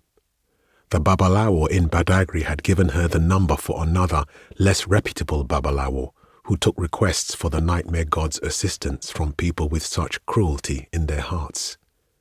She told him that she wanted someone killed in their sleep, but she didn't say that the name she'd given was her own, and that the location she'd provided was the hotel room she'd booked. The trap was sprung. She sat up suddenly and came face to face with the god that had murdered Mobola. Sarah was taken aback by how small and ugly Shigidi was. He was just over 2 feet tall. His head was too big for his body, and his dark ashy skin was covered in pockmarks, rashes, scarification lines, and sores. He wore filthy Ankara print trousers and a plain black cloak that sat on his shoulders and ran down to the back of his ankles, with cowrie shells and lizard skulls sewn into the fabric. Black ash covered his face and made it look so much darker than the rest of him. He looked confused, surprised, a bit stupid, and unsure of what to do. Sarah felt a flush of anger that something so hideous had been the one to take Mobola from her. "Bastard!" she spat out. "What is happening?" Shigidi asked as he tried to withdraw from the borders of her consciousnesses. Sarah did not answer. She simply grabbed him and pulled him into the darkness of her mind, where her inability to dream had left a vacuum where the cadaverous and bound Sarkin Sarkoki now dwelled. Chains shot out of the darkness and latched onto Shigidi's small limbs, binding him to the place. He struggled and pulled, but he could not free himself. Sarkin Sarkoki sat on his stool, watching and making a sound like laughter. "What is going on? Who are you people?" the nightmare god shouted. Angry that Shigidi could not even remember her face, she did not give him the satisfaction of understanding. "You gods and spirits, you are all the same," she said instead. "You think you can enter our lives and ruin them at your whim, taking whatever you want and leaving us to pick up the pieces. No, not this time. This time, here is what will happen. You will suffer like you have never suffered before. There will be pain, a lot of it. I will take my time. And even when you begin to thirst for death, when the chains have dug into your ugly body so deeply that they have fused with your nerves so that there is nothing except pain, you will not die. I will watch as you are stripped of every fragment of hope you hold in that body until you feel as black and as bleak as this place deep inside you. Maybe then you will remember who I am, and you will remember the person you took from me." As she spoke, the expression on Shigidi's face had morphed from confusion to terror to something beyond both. And when he whispered, "Why?" Sarah silently asked Sarkin Sarkoki to tighten the squeeze of the chains around his neck until his head bulged and he began to choke. It did not relent until he blacked out. Thursday lifts his head and withdraws his hands from the intricately patterned mahogany table. Its straight-grained, reddish-brown timber was cut from a tree that once stood at the center of a garden that is not a garden, in the middle of nowhere, everywhere, all at once. He leans back and turns to meet Saturday's gaze. She smiles at him, grateful for the way he told his part of the story, which she has also absorbed. She feels it almost bursting out of her now, the song. She just needs one more part, the revelation. She turns to face Friday, who is raking his hands through his thick afro. He is the most reserved of the siblings, and the one who likes the shape that secrets give stories, which is why she has arranged it so that he can tell this part, just before her song. Candlelight dances in his large brown eyes, and his pitch-black lips are quivering. He is eager to tell and hear. Saturday nods, and Friday opens his mouth, his bass voice booming and bouncing off the walls of the room in powerful waves. This is the part of the story that Friday told. Their bodies lay still and silent on the bed in the hotel, slumped over each other in an awkward embrace. But in the darkness of Sarah's mind, possessed by Sarkin Sarkoki, Shigidi was screaming. Sarah watched dispassionately, refusing to allow him even a waking moment of respite, a single fleeting second where he was not intimately acquainted with the pain from the contracting chains. And with every scream, she asked him the same question. "Do you remember what you took from me?" He insisted that he did not know, and so the torment continued. Sarkin Sarkoki's laughter, the only other sound in her mind. Almost 20 hours passed before the screaming stopped. Sarah knew that it was not because the pain had ended. She was still commandeering the chains to pull and squeeze, and he was still writhing and whimpering. It was because something in him was breaking. Even a god can only take so much torment. And yet, after all the suffering, when she looked at him, pathetic as he was, she did not feel the satisfaction that she had craved. Underneath her rage was a sense of emptiness and loss, and soul-deep weariness. She too was breaking under the weight of vengeance, and she already knew that someone else had sent him to their home that night, because the two Babalawos had told her it was the only reason Shigidi would kill someone. "Mobola!" she blurted out, eager for resolution. "Her name was Mobola!" Shigidi looked up at her, a glimmer of hope in his eyes, for the first time since she'd lured him into the place of chains.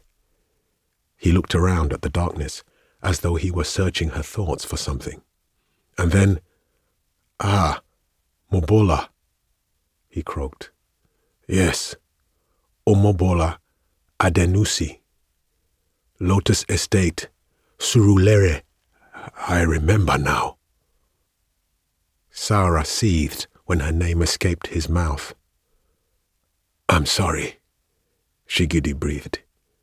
It was just a job. A standard nightmare and kill job. Sarah shuddered. She knew how he worked, but she was too angry to care. Just a job? You took the most precious person in the world from me because it was just a job? The chains around his limbs rattled as Shigidi's tortured body sagged with the effort of keeping his head upright. I'm sorry. I didn't know. It was just a job. It was only a job. Who sent you? Who was the client? And as she asked that, Sarkin Sarkoki's laughter stopped abruptly. I don't know, Shigidi said. I just do what they ask me. Then you must remember, Sarah demanded. The chains tightened again. Please, tell me. I don't know, the nightmare god maintained. Each word excavated from him was hoarse and desperate. But, wait, it was a woman. Older, not Yoruba. I remember she was not Yoruba. She had an accent. She was slender, thin nose. She had eyes like yours. Sarah clutched at her chest. In her prayer, she only said she needed to get rid of the girl to get her daughter back. A knot like an iron rope formed in her stomach. Sarah fell to her knees as the weight of realization settled upon her. The lack of surprise when her mother saw her at the market. The insistence on returning home as a condition of her possession. The guilt in her Aunt Turai's eyes.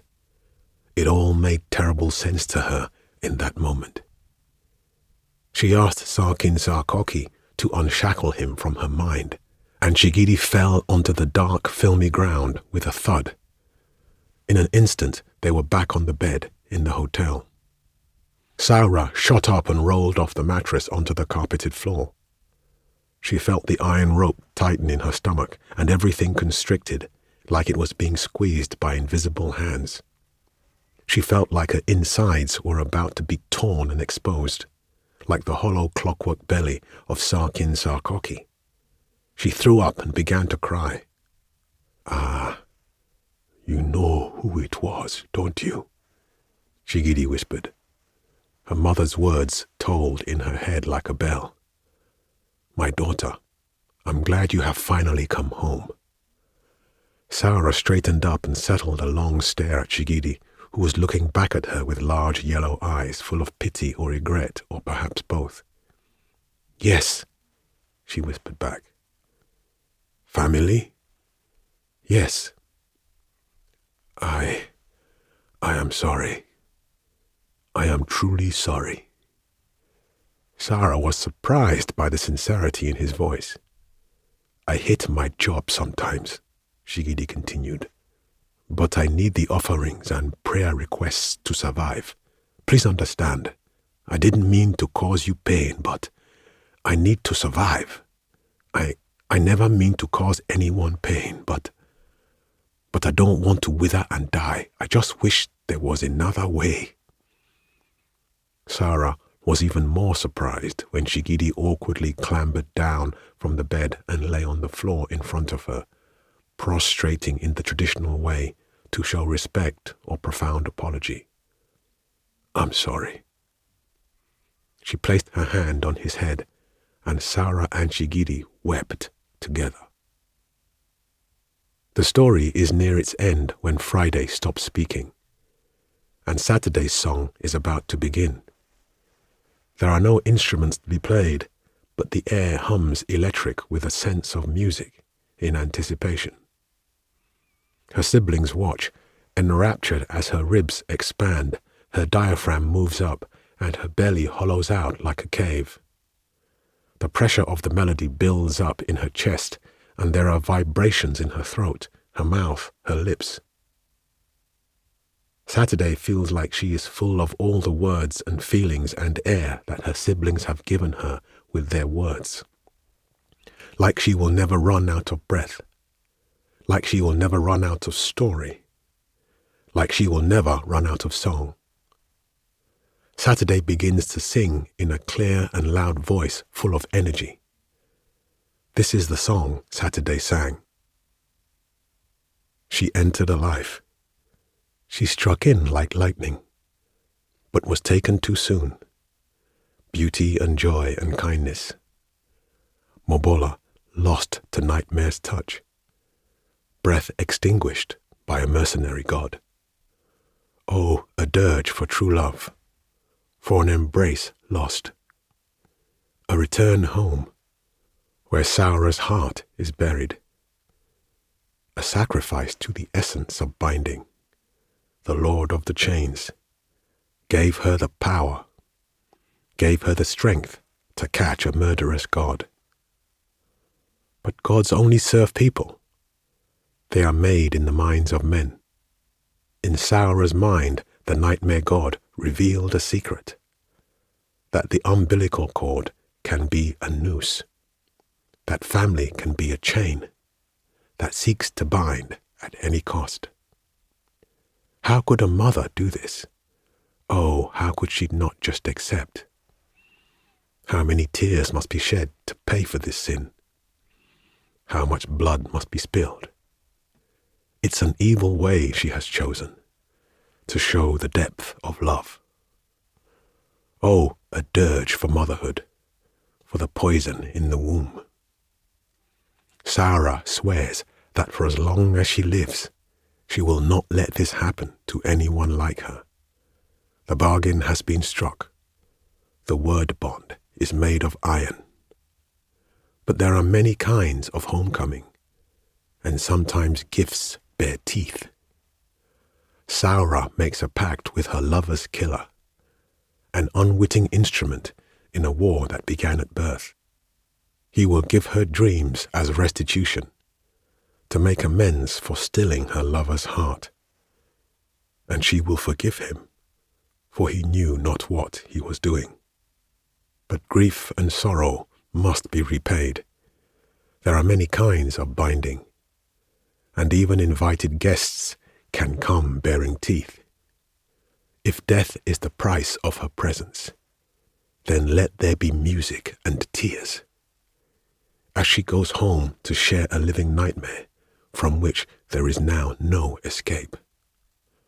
Oh, a dirge for childhood, of innocence lost. She enters the village like a whirlwind and blows her way home. Her mother is sitting in the clearing where Saura once played kagada with friends, trust falling into each other's arms and singing, and eating hot tuwo under weekend stars. Their eyes meet full of determination and knowledge, tragic corruption of love and affection. Her mother strikes first, possessed by Kure the hyena. No deeper pain than to be struck by the hand that fed you.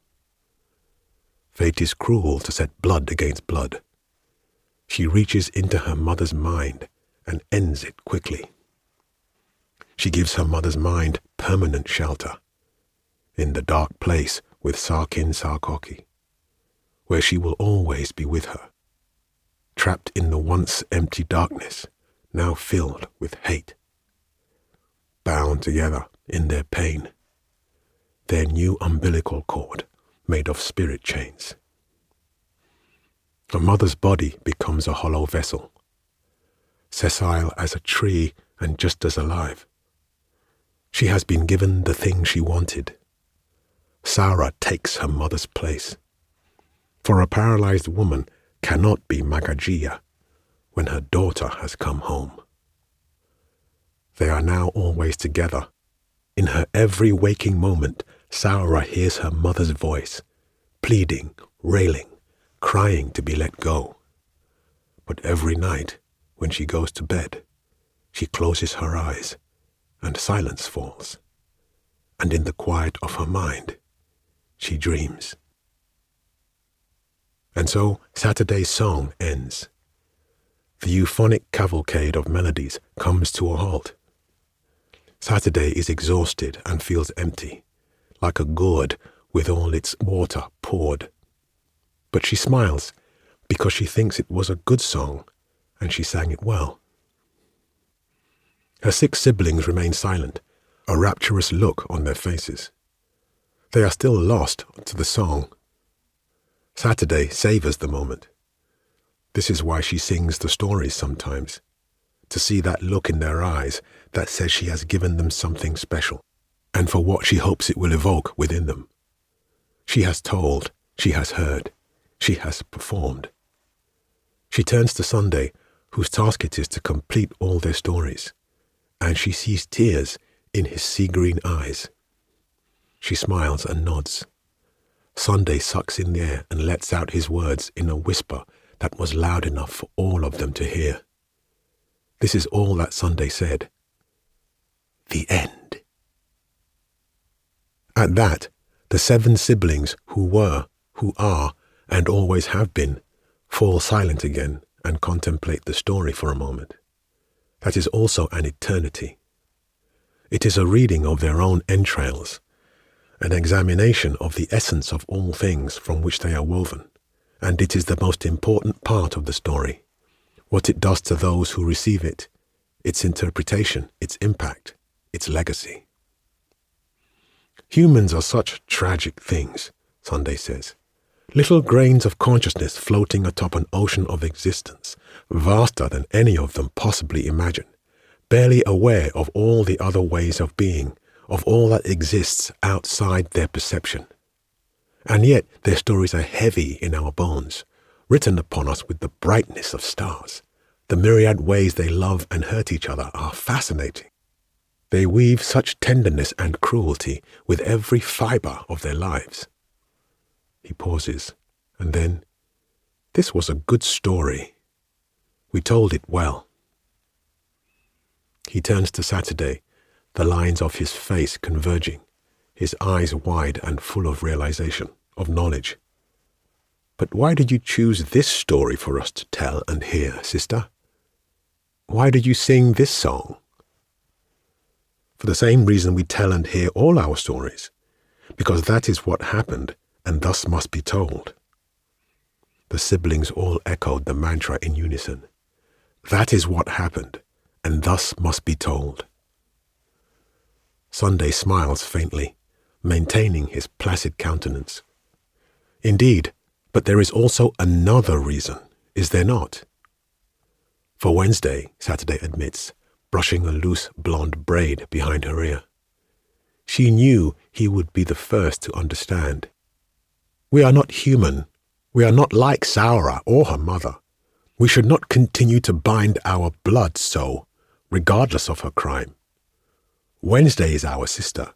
Yes, she tried to change a story, but which of us has not been tempted to do so? Saturday pointed at the time stone sitting at the center of the table like an emerald fruit.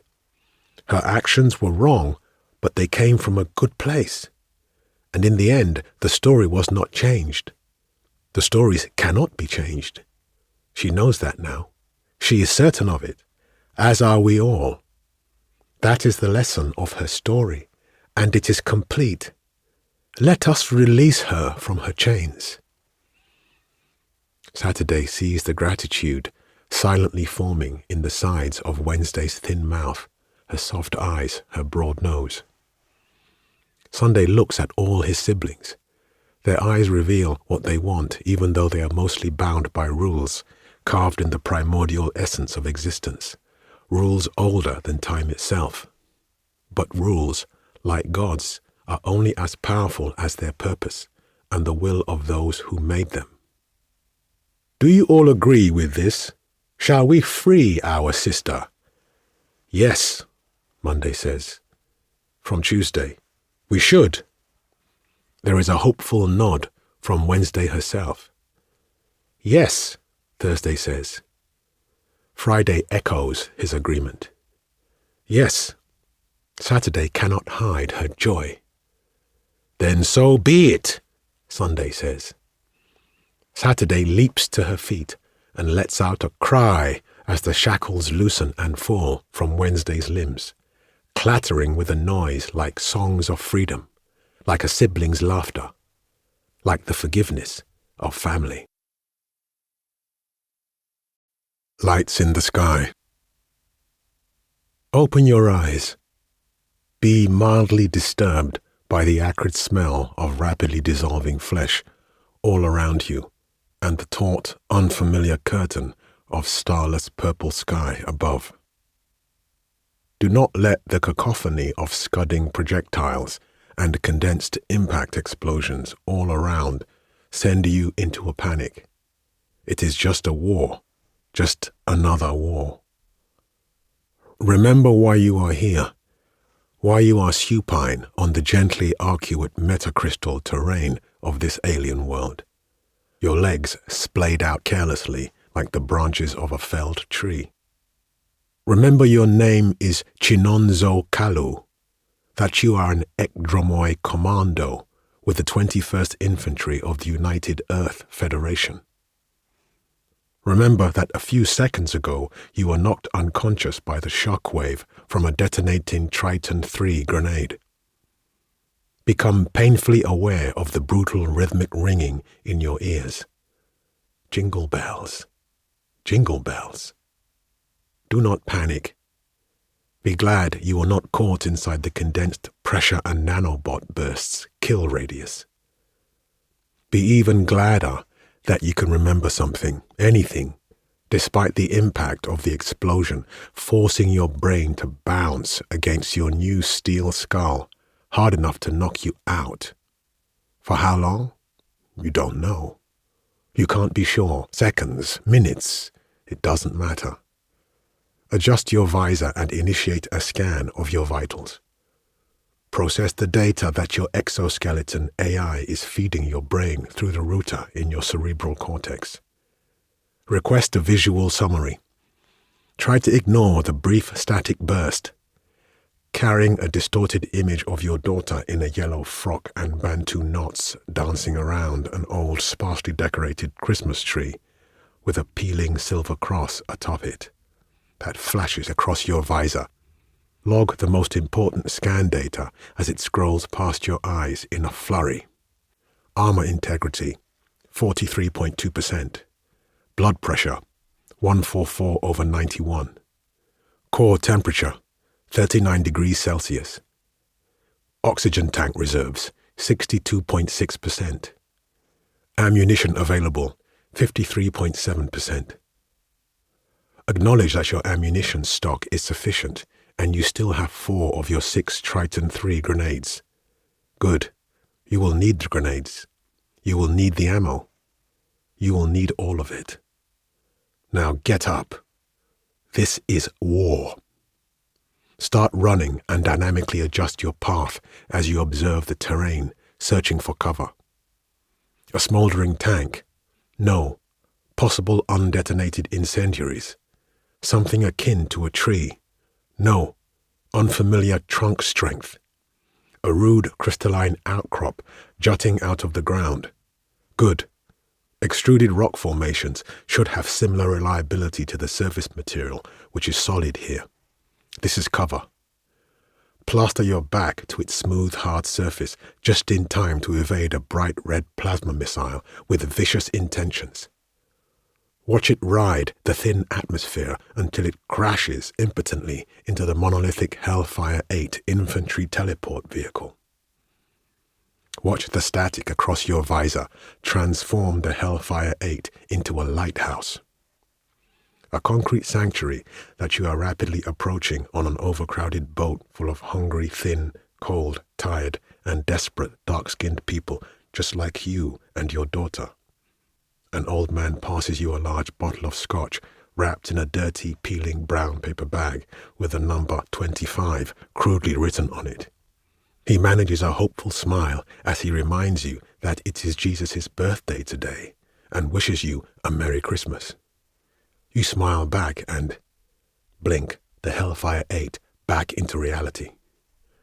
Glance over the edge of the outcrop and take in the swathe of open, glassy ground that lays between you and the main Chironi defense turret that is delivering swift, painful death to the overwhelming majority of the slowly advancing UEF formation behind you.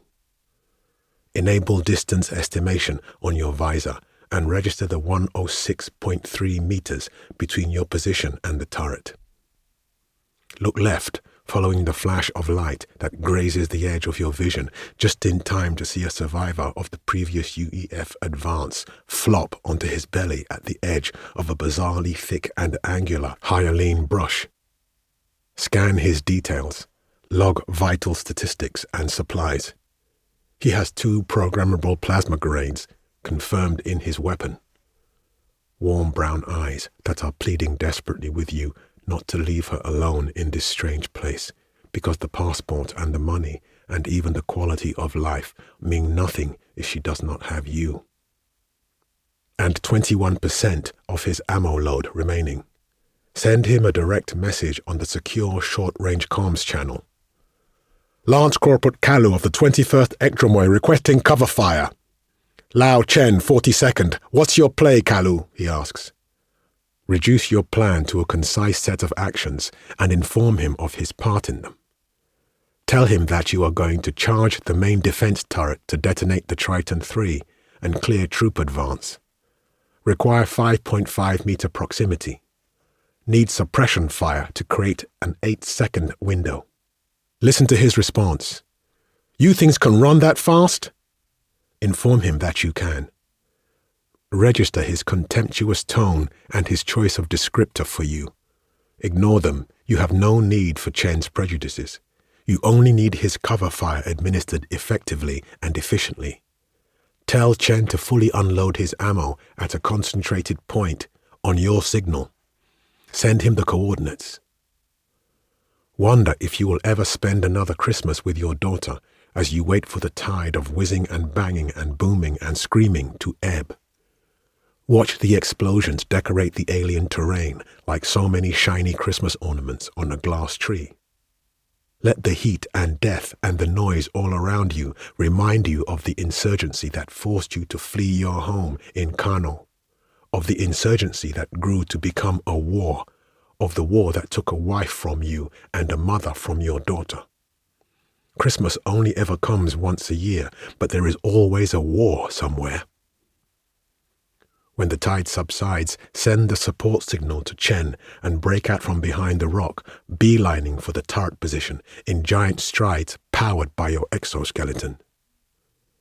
Watch the faint yellow energy membrane in front of the turret ripple and vibrate violently ahead of you as Chen's fire pounds into the repulsion field relentlessly, blinding it to your advance. Accelerate. Tense. Veer off path as much as you can without losing speed to evade the mistimed plasma missile hurtling its way toward you. Watch it arc and seize before exploding mid-air just behind you with a spectacular sound like a star screaming to announce the birth of a king. Ding-dong merrily on high. Brace. Take the impact on the contracted interlocking plates that line your exoskeleton's back. Stagger forward, stumble. Do not fall.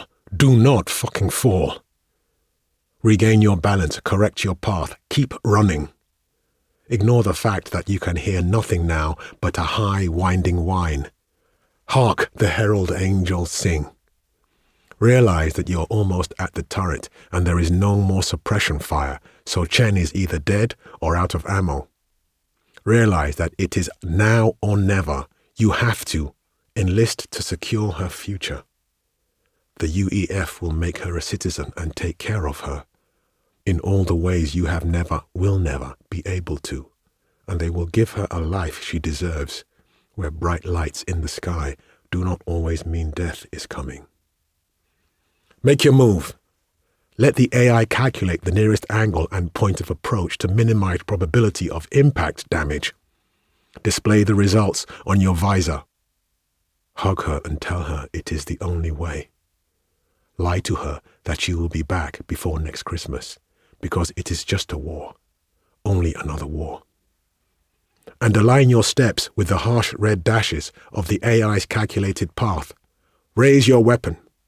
Step into range. Launch the grenade on a low trajectory, allowing it to transit the open, pellucid ground and arrive with just enough energy to attach itself onto the base of the turret and shimmer once. Bank left, hard. Dive onto the ground, pressing your body to the alien world and hugging it desperately, like you are gravity made flesh, as the turret enfolds in a bubble of broken pressure, vicious nanobots consuming everything caught within. Hear her voice cry out for her daddy. Daddy, please. In the deafening roar of the explosion that turns the turret into a bright, shimmering Christmas tree of death against the alien sky. Feel it lift you up and throw you several feet in the air like you are nothing but the doll you gave your daughter 14 Christmases ago. Crash to the ground rudely and succumb to the darkness that once more caresses your consciousness. Welcome the silence, welcome the darkness, welcome the silent night. Of you. Open your eyes. Be disturbed by the acrid smell of rapidly dissolving flesh and metal around you and the crystalline terrain of the alien world beneath you. Catch your reflection in it and wonder briefly why the image you see has a steel mask for a face and two bright neon red orbs for eyes. Remember suddenly why you are here. Remember that it has been 14 Christmases since they bonded your mind and body to this suit, to this war machine. Remember that it has been 14 Earth years since you tasted good scotch, ate hot jollof rice, kissed your daughter's forehead. Remember the sacrifice of the flesh. Take in the cacophony of scudding projectiles and condensed impact explosions all around you, and through it all, remember her. Now get up. This is war. Blowout. Folake Adeyemi was slowly digging her index finger into the base of her afro and staring at the row of remote subsurface exploration monitoring screens when she heard the explosion. She'd let her mind wander for a few moments, subconsciously clenching her jaw as she thought about what she'd say to Femi when he finally got back to the orbital station. And then it came. A thunderous boom over the open communications line that startled her, followed by the low, tinny crackling of static.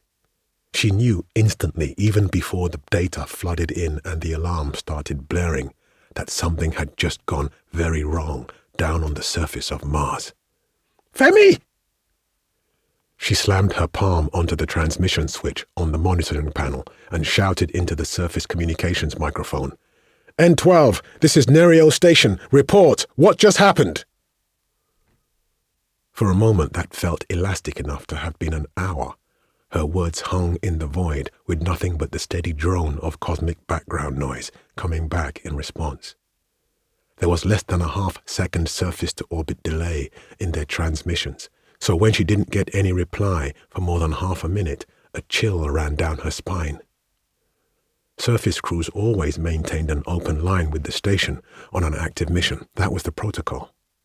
There was no way they would choose not to respond. Not unless they couldn't. Not unless something had happened to the communications array. Or worse, to them. She shuddered and tried again, louder this time. N12, come in! Anyone! Femi? Nakukunda? Umaru? Bibata? Are you guys there? And then, Femi! Talk to me, please! Are you guys okay? Nothing. Her heart sank. For a second she was unsure what to do next, but then her training kicked in. Analyze, inform, act.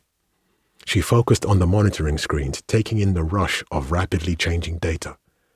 They'd lost visual on the surface drill rig.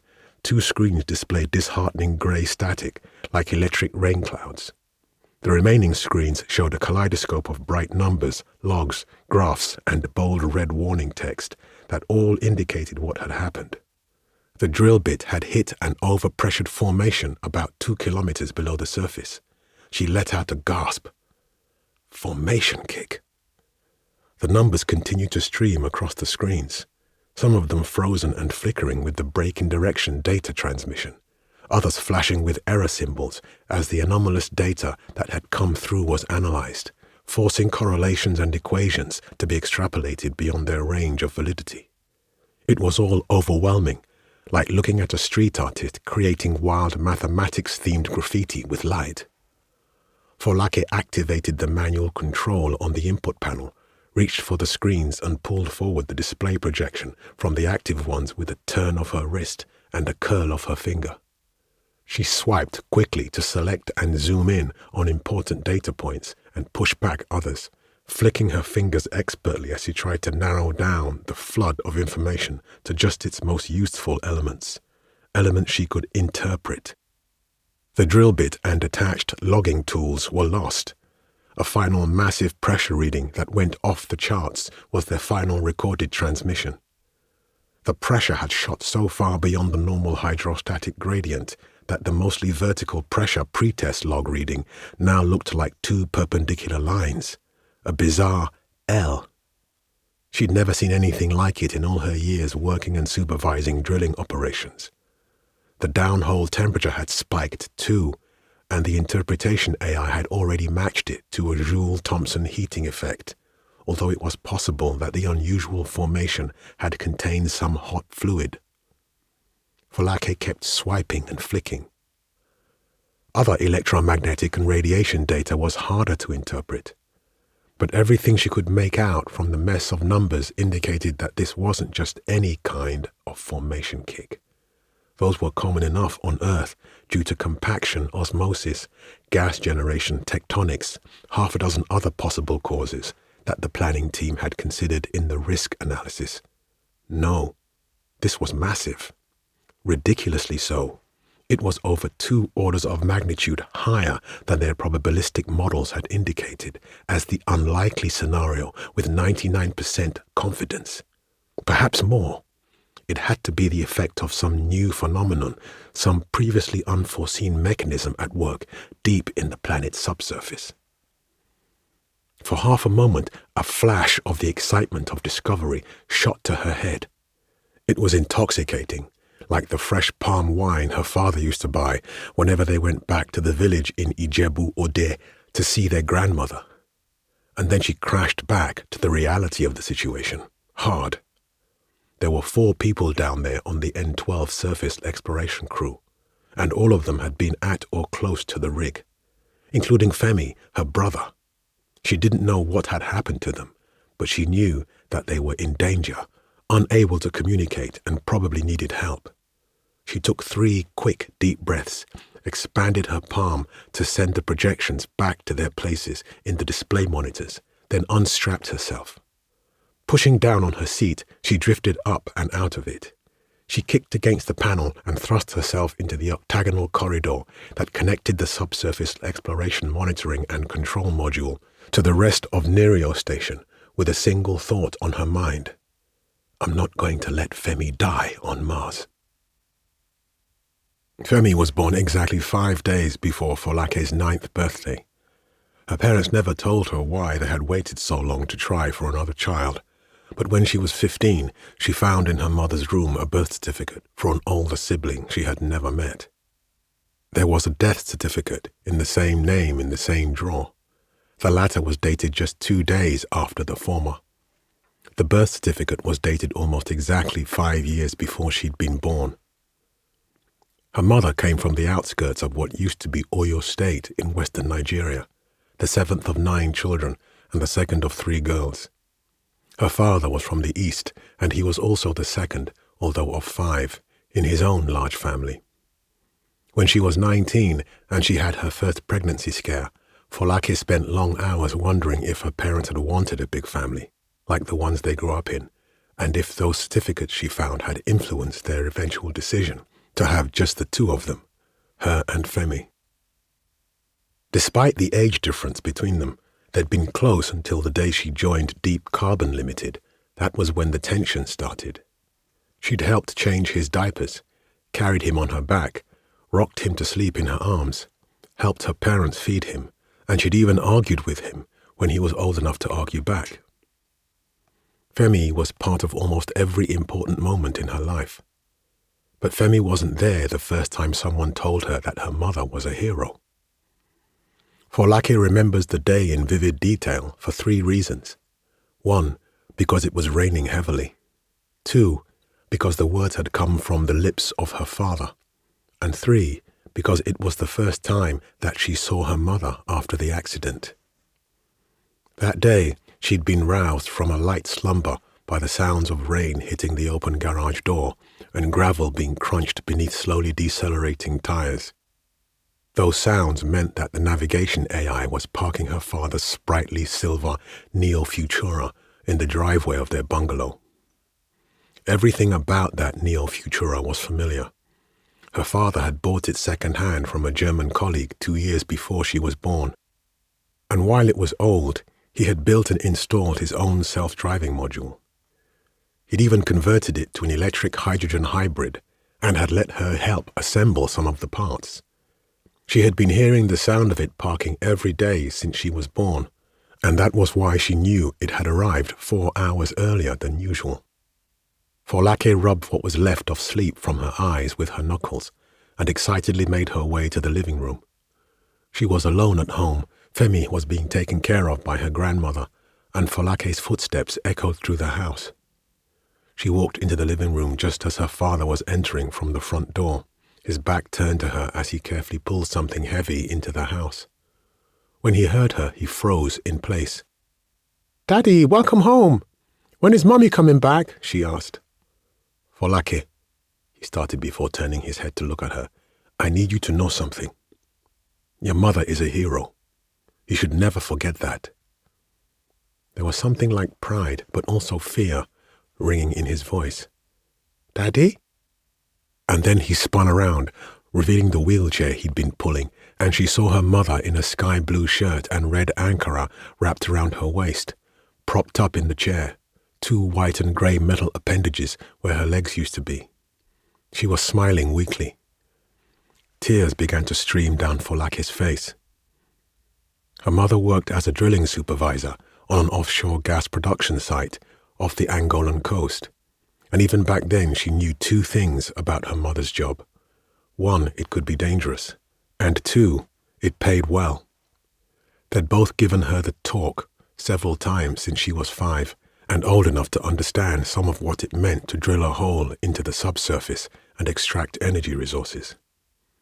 They'd even bought her a model offshore drilling rig to play with, one of the new ones with a carbon capture unit attached that she had to assemble herself, following the instruction manual. But they'd also assured her that the job was relatively safe, that accidents were rare, increasingly so, and that she shouldn't worry, her mother would always come home fine. And so she hadn't worried, hadn't ever been afraid, until that day when she saw her mother. Her father wheeled the chair with her mother's thin, sleeping bulk over to the couch, stepped onto the pedals behind the rear wheels to lock it in place, and then lifted Folake up into the air like he used to when she was much younger. Hey, big girl. Don't cry. Mommy will be fine. Your mother is a hero. She saved 27 people, even though it cost her. You see?" He pointed down at the bionic legs. Hero. Folake would hear that word so often, she would come to hate it. Hero. Why did her mother need to lose her legs to be one? Were heroes only created through loss? Did heroes always need to lose something to suffer to be broken? Sometimes good things require sacrifice. Do you understand? Folake didn't really understand what her father was saying then, but he seemed more hurt by her tears than by her mother's condition, so she nodded and wiped away the tears from her eyes with the sleeve of her shirt. "Good girl. She'll be fine. The new legs will take time to get used to, but she'll be fine. Good as new, maybe even better. She put the lives of others above her own. That's the mark of a great person. She's a true hero. I'm very proud of her. And I'm very proud of you too, Omo mommy." Folake looked down and saw the faint smile still lingering on her mother's lips, and so she smiled too. That made her father laugh, and even though she didn't really know why back then, she thought that there was something incomplete about the laugh, something hollow in its sound, and something dimmed in his eyes. She never again heard her father laugh the way he used to. Folaki could almost hear her own blood pulsing in her head when the subsurface exploration monitoring and control unit doors irised open with a sharp hiss as the isolation control vented. She moved quickly through the wide white and grey space, using her hands and feet to propel herself toward the central control room. She didn't even pause to so much as glance at the transparent display ports that lined it, to catch a view of the dull red orb that had brought her there, so far away from home. Or even the wispy green and blue dot that was home on the other side, the place where she'd been born and where her argument with Femi had begun. Nerio Station was relatively new, with the bright red, white and green symbol of the African Space Agency still emblazoned clearly everywhere. It was essentially a long monolithic tube with collapsible solar arrays placed at each end. A circular ring was attached at an angle by corridors to a sphere at its center, like spokes on a giant wheel. The Subsurface Exploration Monitoring and Control Unit was housed in one sector of the ring, just like the 12 other mission units dedicated to other surface activities. Central Control would have been appraised of the situation by now and would know if any other crew or remote units were close enough to investigate, perhaps even know enough to help her figure out what to do next. When she reached the central unit, Mengistu, the mission commander, was sitting at his center in the middle of the spherical room, surrounded by display screens, not unlike the ones in the Subsurface Exploration Monitoring and Control Unit, but there were more of them, and they were all curved in an arc to match the shape of the room, their foci at Mengistu's position. His long hair was braided tight to his scalp, and his shoulders were hunched as he swiped rapidly at a small cluster of bright red in the screen array in front of him, like an electric tumor. "What the hell just happened down there?" he asked when he saw her enter. She pushed off the door and came closer to him. "Unexpected massive overpressure. I think it might have been a blowout." Mengistu blinked rapidly. "Blowout? Don't we have devices down there to prevent that?"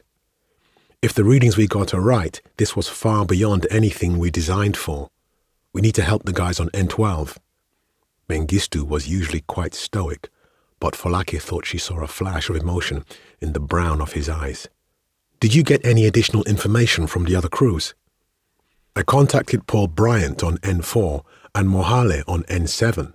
They're the closest, but it will take them a while to ramp down and mobilize."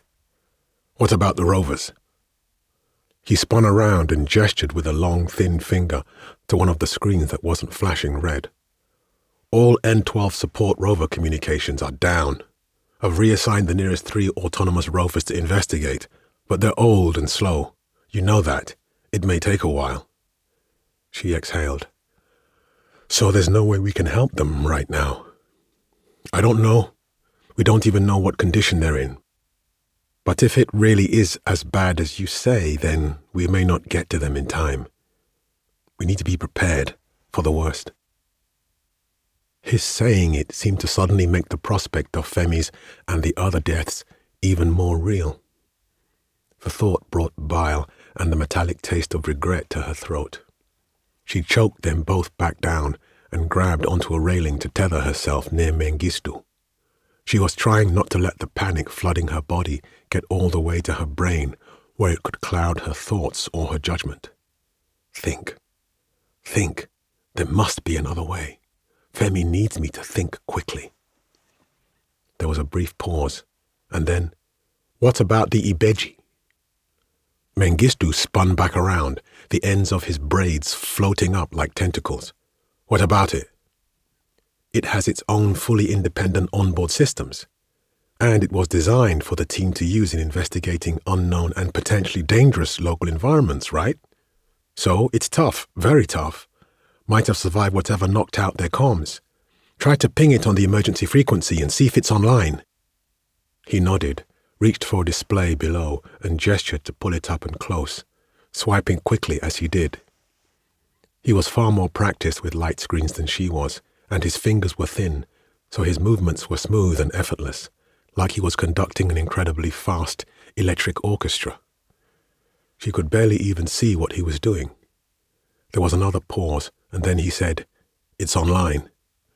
"Good. We can use it to see what the situation is on the ground." "Yes," he nodded, "but the Ibeji is not autonomous. It's not a rover. It's designed for full sensory exploration and data acquisition with minimal risk. We'll have to control it using haptic feedback from here, directly linked to your nervous system. If it's been hit by something or is in the middle of a fire or anything like that, you'll be in a lot of pain. You won't be in any real danger, but your brain will think you are." "Yes, I know all that. I took the same training you did." "Fine. Sorry. I just wanted to make sure we both clearly understand what you are planning to do." She looked him in the eyes with confidence she didn't really feel. "We do." "Am I trying to be a hero, like my mother?" "Okay, then do it." Mengistu pointed to the end of the room where the suits were stored. "Put on the suit. I'll set up the link." "Thank you. And see if you can dampen the tactile feedback signal and increase visual and sound." "Sure."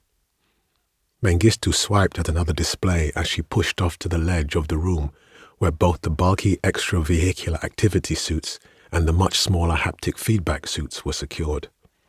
They were skin-tight and looked like full scuba divers' bodysuits, with a hood that was covered in thin wire mesh, the neural interface receiver nodes.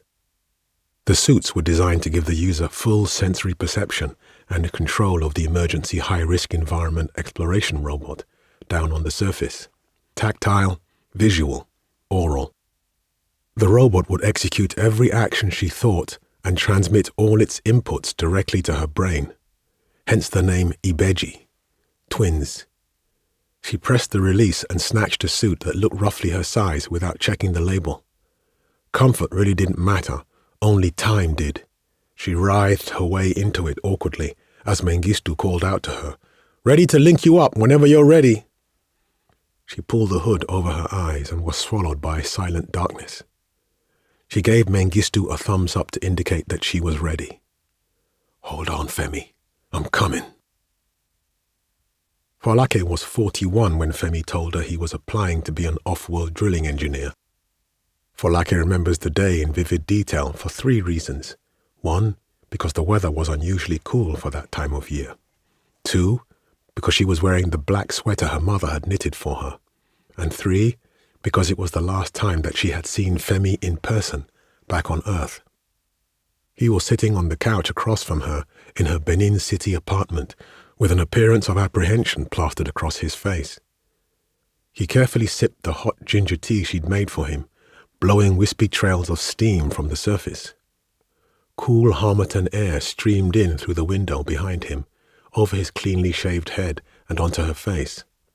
When he put his mug down, she was reminded just how disproportionately long his arms were, like their mother's. It was a trait that had made him good at sports when he was in school, and good at tinkering with things when he got older. He had that in common with their father. Femi's skin was lustrous and plump. He'd been eating well. He hadn't said much since he'd arrived at her place for their usual monthly visit to catch up and play board games and reminisce about the past, a tradition they had developed since their parents had died. Folake could tell that he was weighing and arranging his words.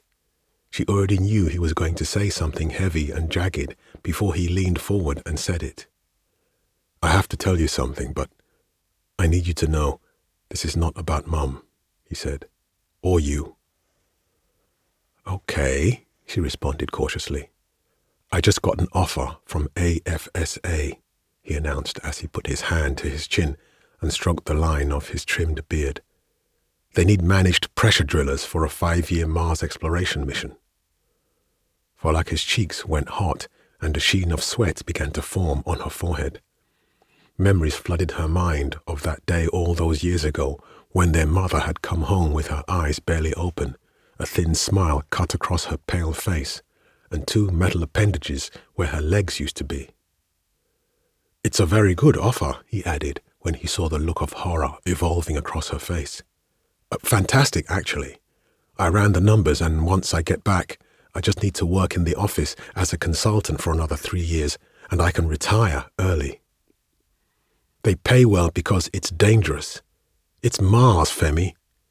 There have only been, 8 or 9 missions with subsurface drilling crews there. Didn't one of them end in disaster, a casing failure? That was the Norwegian crew 4 years ago, and no one got seriously hurt, Folake. 4 years is a long time. This is different. There's been a lot of progress. We're pioneering new, better technology. We'll be using supercritical carbon dioxide from the Martian atmosphere as drilling fluid. A new tensegrity rig structure instead of the old standard stuff, and a few other things they haven't even explained to me yet, but a lot of it is stuff that's never been done in the field before. She shook her head. That only makes it more dangerous. Mum always used to say, the head that is used to break open the coconut will not eat from it. Yeah, but considering all the patents she and Dad filed together, I think her head broke a lot of coconuts, and she ended up being a hero. Femi replied. Heat flared through Folake, and she fixed him with a look. He leaned back, as though the heat from her was singeing him. Folake, look, you know this is a big opportunity for me. The memories in her mind merged with other memories too, of her father shouting at her to be careful when she'd accidentally let her grip slip while trying to help her mother walk up a flight of stairs, of her mother softly crying alone in front of an open fridge, of her father's rage and her mother's tearful resignation after she'd gone to work for Deep Carbon, in an act of defiance, drilling wells to store carbon dioxide removed from the atmosphere deep underground. Folake wondered if that was what Femi was doing, joining the African Space Agency mission, as a way to prove a point. He knew it was a role she'd been invited to apply for 2 years ago with the first mission cycle, and she'd declined, as though taking up her previous role at Deep Carbon hadn't been enough. Femi, why are you really doing this? Doing what? Taking a good job offer. His voice had taken on a hard edge. There are a million other good jobs you could have used your mechanical engineering degree to pivot to. You chose to focus on drilling. Okay, fine. I didn't say anything, but why did you take that drilling engineer position at Deep Carbon after I left? Why do you want to be an AFSA off-world driller? Because I like it, he shot back. I love this job. The theory and the practice of it, sure, I was exposed to it early because of you and Mum, but I found it exciting. I still do. I made my own choice to follow that path. I know the risks, and I made my choice anyway. Why is that so hard for you to understand? She shook her head again. Because it's not true. And what makes you so sure of that? What makes you think you know any motivations even better than I do? Because your own choices were influenced by what happened to Mum? I beg, I already told you this isn't about you or Mum. You don't know what she was like before the accident. What they were both like. Femi's nose flared. It doesn't matter, he sighed. You're doing it again. You need to stop trying to protect me from your own trauma. I don't know what you remember, but my childhood was great. I had you, I had Dad, I had Mum. And the mummy I remember turned out great. There were bad moments, yes, difficult moments, I remember them too. I just don't dwell on them like you do, because they were not all our lives were. There were many good moments, beautiful moments. Mum was fine, she dealt with it as best she could. Dad too. You're the only one that never got past it. Folake shot to her feet. If you keep doing this, you're going to end up like her. Another brave, broken person crying in the darkness when you think no one can see you. A flash of fury contorted the lines of Femi's face so much that for a moment Folake did not recognize him. In that moment, the measured and playful man that was her brother disappeared, and that was how she knew she'd gone too far, had scraped open something tender and raw in him. He threw his hands up in the air. Goodbye, Folake. I'll call you when I get back. There was something hard and sharp in his voice as he left her apartment, his jaw clenched and his fists balled tight, that filled her with fear. He didn't even look back.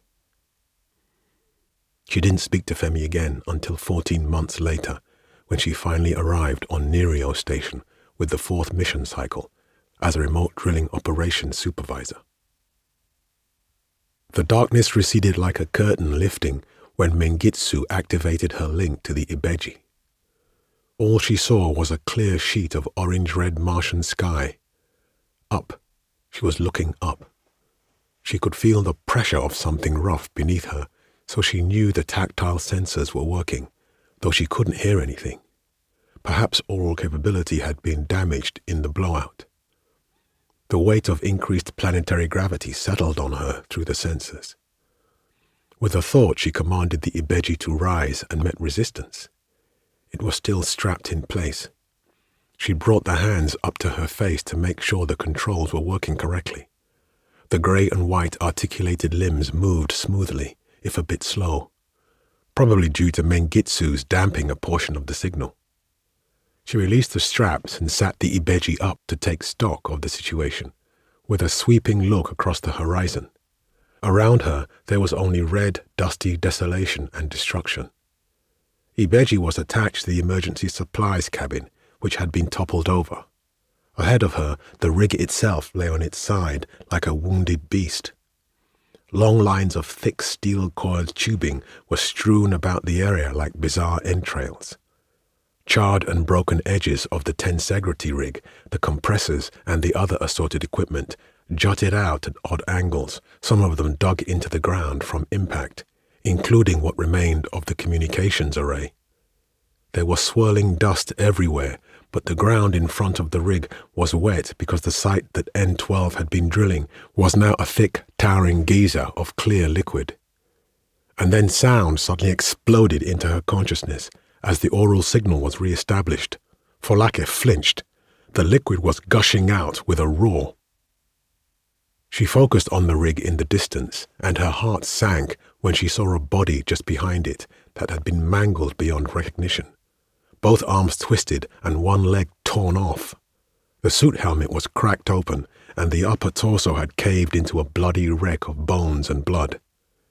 She was ashamed of her relief when she noticed that the body was too short and stout to be Femi. It was Natukunda, the jovial and maternal Ugandan floor hand who would probably have been closest to the hole when the blowout occurred. "I'm so sorry, Natukunda." She blinked back tears. "I have to find the rest of the crew."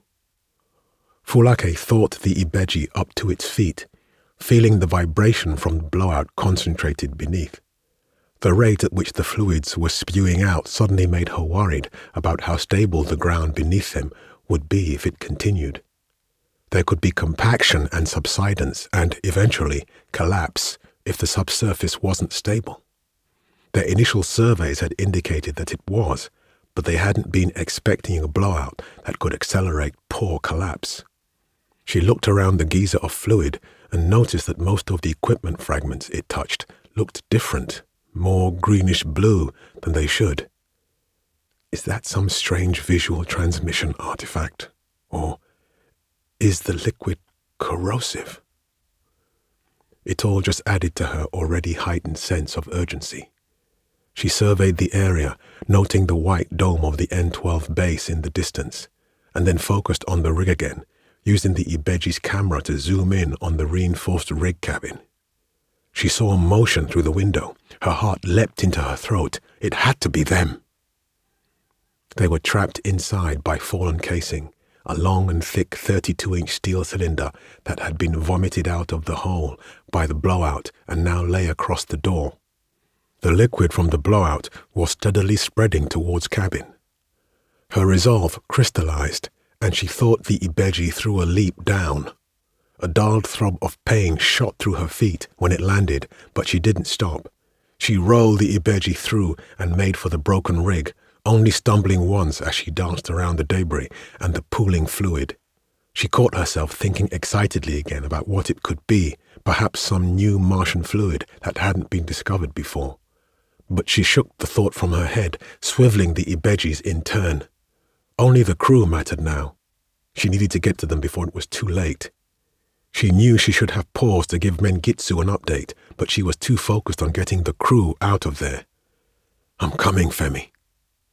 When she reached the rig cabin, she maneuvered the Ibeji through a swift climb over its exposed underside and onto the door which had been blocked by the regurgitated casing.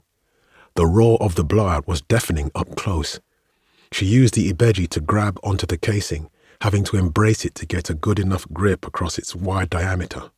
She tugged, and the strain of the effort saturated the haptic feedback on her body. She continued as beads of sweat formed along her forehead and were quickly absorbed by the haptic hood, until it finally shifted enough for Ibeji to access the door. She used the Ibeji's hands to rip the cabin door away, and there was the rest of the N-12 crew.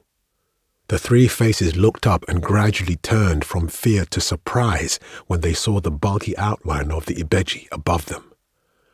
"Oh, thank God in heaven, help is here!" Omaru, the Cameroonian logger, said through his suit speakers with widened eyes, his dimpled cheeks arched up to a smile. "Quick, let's get out of here!" At the sound of Femi's voice and the sight of his face through the transparent helmet, Folake let out a sigh of relief that would have been a squeal of joy and a hug if the Ibeji had any external speakers of its own to transmit her voice, or if the local radio frequency was still working. But he didn't even know it was her beneath that grey and white metal mask and frame. She froze for a second as she fought back her instincts. "We don't have time." Folake motioned for them to climb out and lowered the Ibeji's hand. The two men helped Bibata, the geologist, whose right shoulder hung limply like there had been a break or a dislocation, up into the Ibeji's waiting grasp. Thankfully, it looked like her suit had not been breached.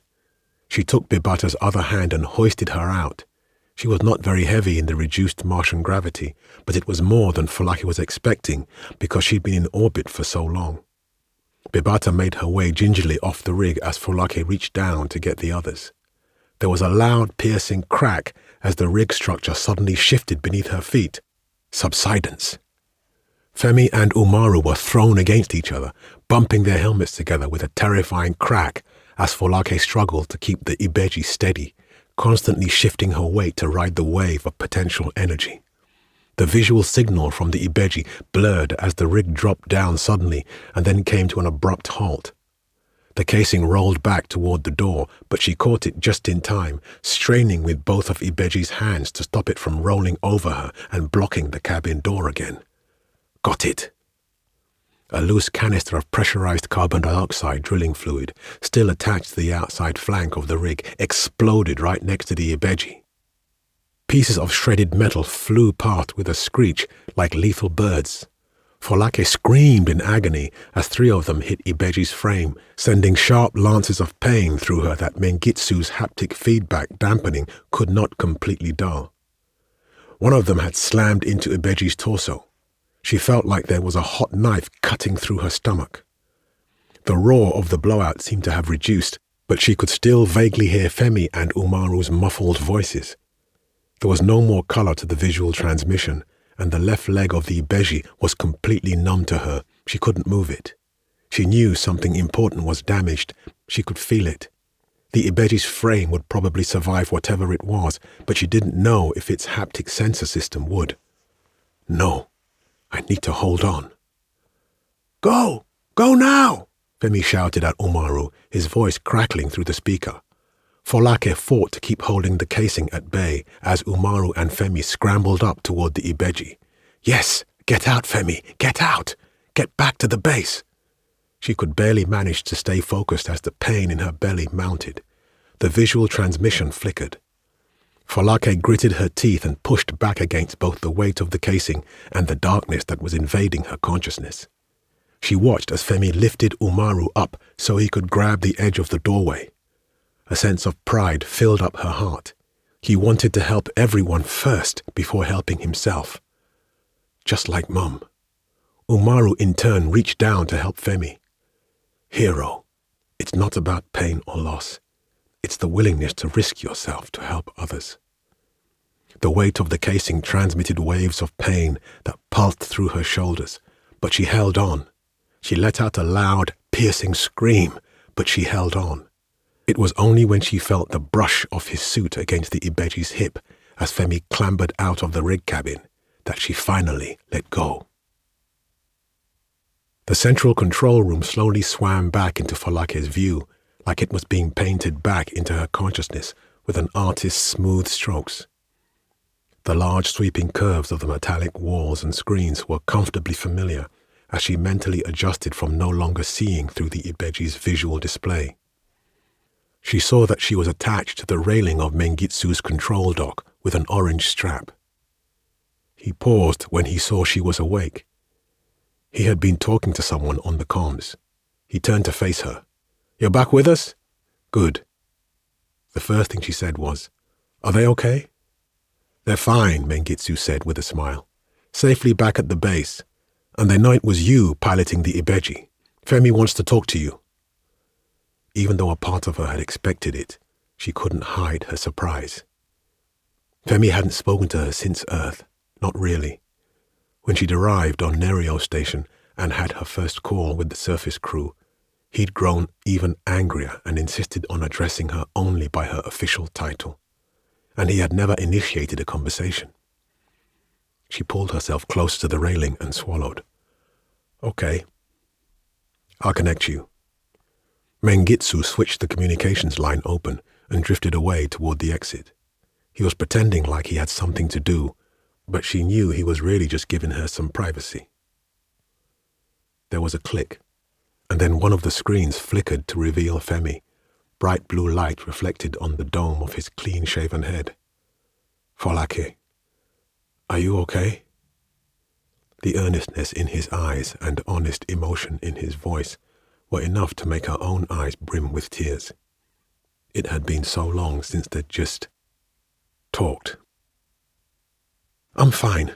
She slid a finger along her hairline, pushing it into the base of her afro. "How's Bibata?" "She's fine too, resting and healing. Umaru is making her a cake.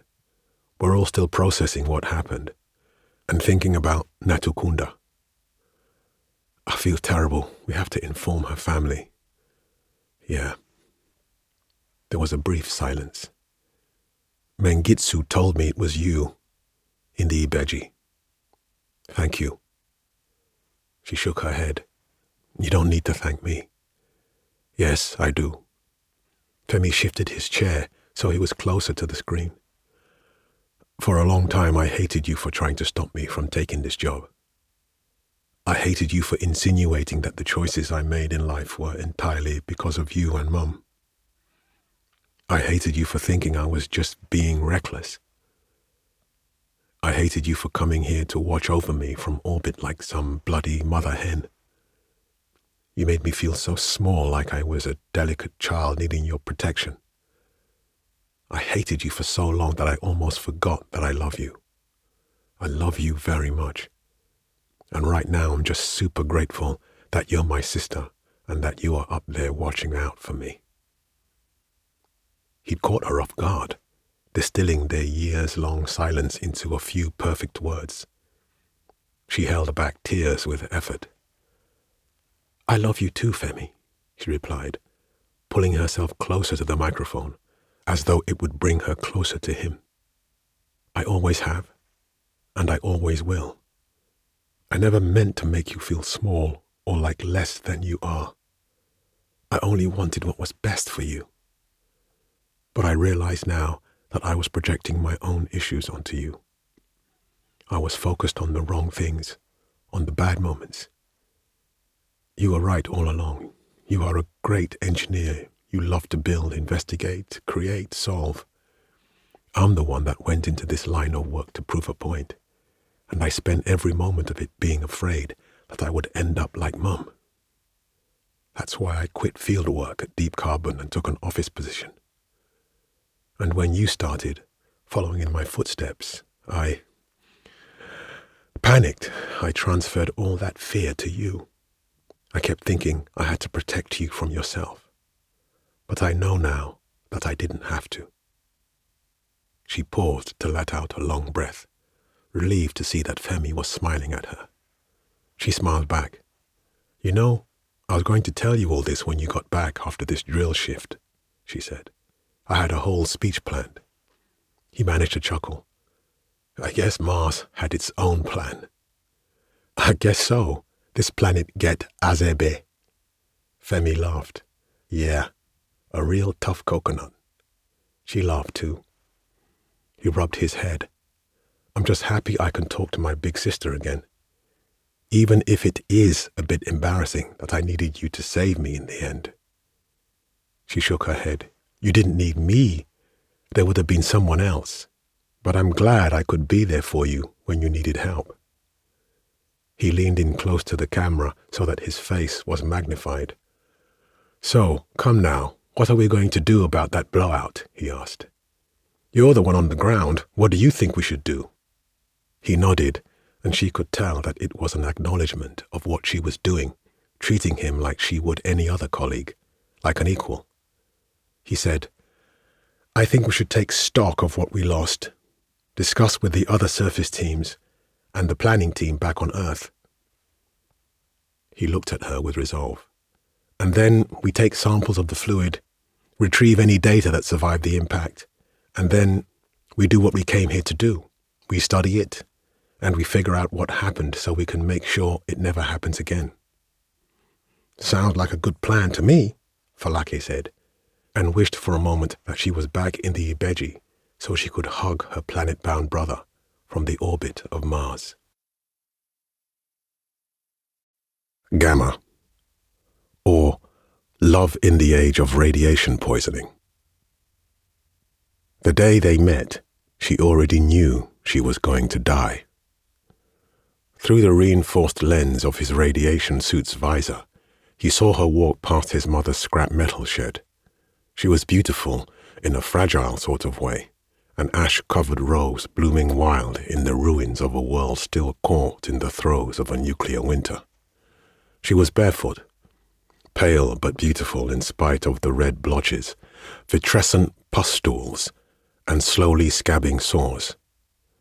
His own skin had hardly been touched by any kind of radiation, not even the natural light of the scorned sun.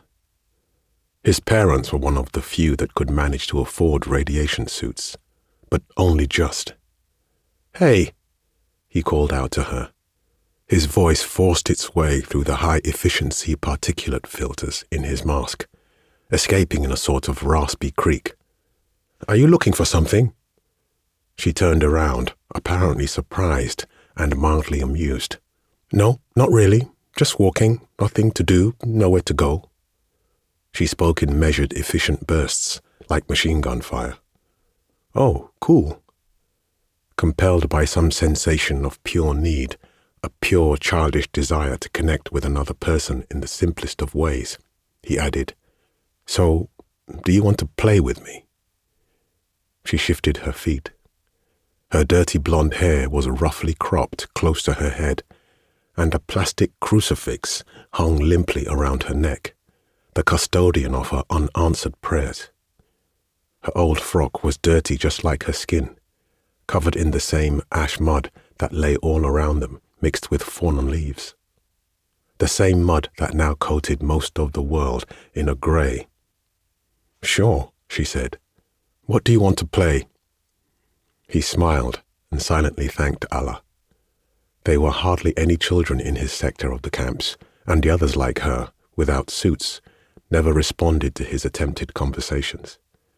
There is a place just outside the village, perfect for hide and seek. He smiled wider, even though he knew she could not see it. You know how to play? Sure I do. Sounds like fun. It is, he chimed, extending his hand to her. She took it. They skipped off into the dusty horizon where the remains of an old military complex stood like a wounded veteran, broken but uncompromising. They played together every day after that, in old nuclear missile silos and abandoned military staging grounds, and even once in a fallout bunker full of desiccated, petrified corpses, on a day he'd managed to turn off the tracker in his radiation suit. He'd been scolded harshly when he returned home, but he didn't care. They'd had so much fun in what was left of the world. Some days, when she could manage it, they danced a ridiculous corybantic dance to the music of the ruins, the crumbling and echoes and scurrying of things. She got weaker every day. More and more falling leaves flew by. And then one day, while they sat silent on the turret hatch of a dilapidated tank, she said suddenly, "I think I'll die soon." He felt a sadness his 12-year-old heart could not fully articulate. "Has summer been fun for you?" she asked him with a smile. "Please don't die," he replied tearfully. "You can have my radiation suit." She placed her hands in his, on the padded polymer gloves of his radiation suit, and looked into his eyes through the clear visor. She shook her head. His tears fell freely like raindrops. Her eyes stayed dry. He looked her over, took her in, not as a playmate but as a dying friend. The pustules on her skin were slowly leaking. She was rail-thin, almost cadaverous. She reminded him of his grandmother just before she had died. He cried some more. She tilted her head and said, "Come on, let's get married. It's what people in love do." He jerked up, surprised. "You love me?" "Yes, I do." He stopped crying at that, raising his head to look into her eyes. The glistening hazel orbs set into jaundiced yellow pools held a look of happiness that defied her suffering to extinguish it. In the haze of strange emotions, a memory came to him, the sort of memory that comes unbidden in strange moments and is steeped in intense feeling. It was a memory of something his grandmother had said once, which he'd only vaguely understood, but which had stayed with him, idealized and polished with sentimentality. It was something about love and sin. Love was like sin, she'd said. It did not matter how big or small it was, or how it had come about, or where or why. In the eyes of God, sin was sin, just as love was love. And all sins are equal in the same manner that all loves are equal. It was something like that. He was sure it was something like that. And so, buoyed by the warmth in his chest, the swirling in his head, and the piercing look in her eyes, he said, "I love you too." And it felt right. She gripped his gloved hand tight, and they both stood up, smiling first and then laughing as they clambered down the broken tank. Leafless trees, poorly silhouetted by an almost blotted sun, stood behind them as they walked hand in hand into the remnants of the military facility, searching the ruins for any two things they could use as wedding rings. Ganger 1. Infimum. Among the Yoruba people, it is said that Olofin Ogunfunminire of Awori, the famous hunter who gave up his place of honor in the palace of Oduduwa at Ile-Ife for little more than the opportunity to seek out new hunting grounds, eventually lived to such an advanced age that his body could no longer keep up with his skill and desire. His bones ached, his muscles sagged, his eyes dulled, and his hands trembled when he took aim. He became too weak to carry his own weapons, too easily disoriented to navigate his way through new forest paths, too slow to stalk and chase down sprightly deer and palm civets and wildfowl and boars. And so, at last, one day when he attempted to rise at cockcrow and felt the full betrayal of his own body, the final moment of realization settled upon him. The once spirited man was overcome with sorrow, for life had held no greater pleasure for him than the thrill of the hunt. He hid himself away in his hut near a small hill in Ido, refusing visitors, gifts, food, the pleadings of his own children, declining to participate in life itself. He stopped shaving his beard, stopped polishing his weapons, and only washed himself when he could no longer endure his own odor. He spent those days angry and sad and alone, weeping bitter tears for what he had lost, what had been taken from him. 2 days before her 17th birthday, Leda Haraya tried to kill herself.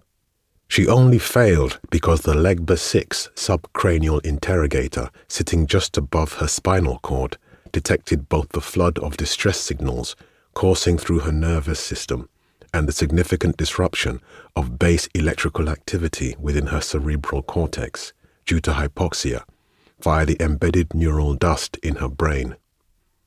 Her rapidly rising heartbeat, the bright lights flashing behind her eyes, and the popping sounds in her head as she slowly slipped away from consciousness, all were inferred from a mathematical model, the probabilistic solutions to which all converged at one solution. 1 minute and 53 seconds until death, plus or minus 20 seconds. The exception triggered Legba 6 to send a Priority 1 alert through the distributed data space of the city, an electronic cry for help issued at the speed of light. It instantly repurposed the nearest available android programmed with a medical subroutine suite, MedDroid LG-114, which had been assisting Mama Peju, Leida's elderly neighbor, through her stroke recovery for the last 3 weeks. The instant its quantum processors were seized by Legba 6 active control, LG-114 stopped feeding Mama Peju her thick brown unsweetened akamu. The droid dropped the spoon halfway between the bowl and Mama Peju's open mouth and spun round, leaving a mess on the floor. It ran right through the solid white graphene wall separating Mama Peju's assigned living unit from the one Leida shared with her parents. The action was so unexpected, it left the old woman shocked and slack-jawed with unswallowed pap dribbling down the sides of her mouth. LG-114 reached Leida just as her muscles stopped twitching and went slack. With smooth, geometrically precise motions of its articulated limbs, and using a scalpel extruded through the smooth silicon surface of one of its fingers, LG-114 cut the faded green and yellow Ankara cloth Leida had rolled and tied into a crude noose. LG-114 pulled Leida down, braced her head and neck, allowing normal blood flow to resume to her brain. It calculated the time it would take to get her down the elevators and through the connecting tunnels to the only medical center in Isale, the migrant section of the city. The result was beyond the margin for acceptable risk without immediate endotracheal intubation. LG-114 engaged its emergency flight protocol.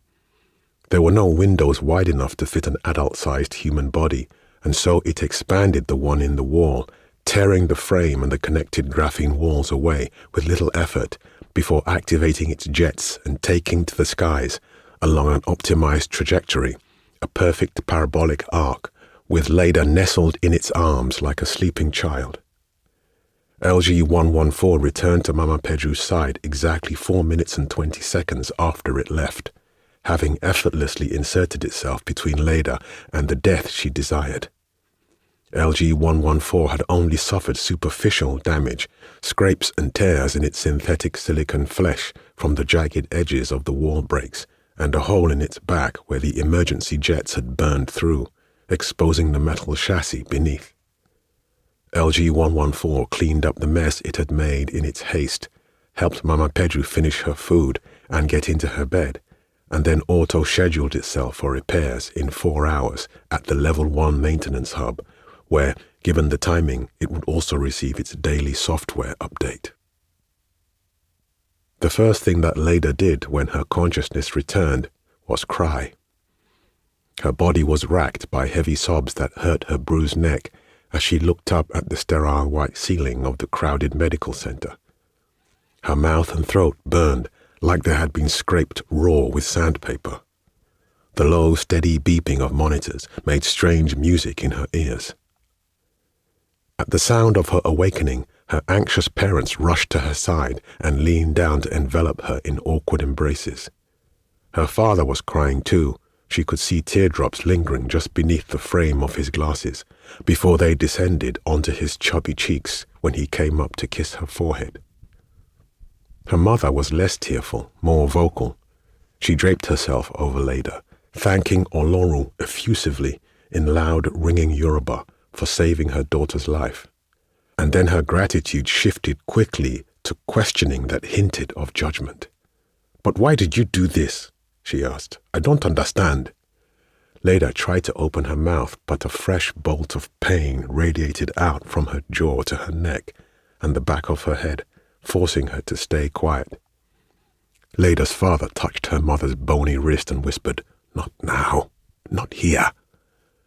And so they remained there in an uncomfortable group hug, ignoring all the other patients in the packed open ward, until a med droid with an almost kite-shaped head and long arms came up to them.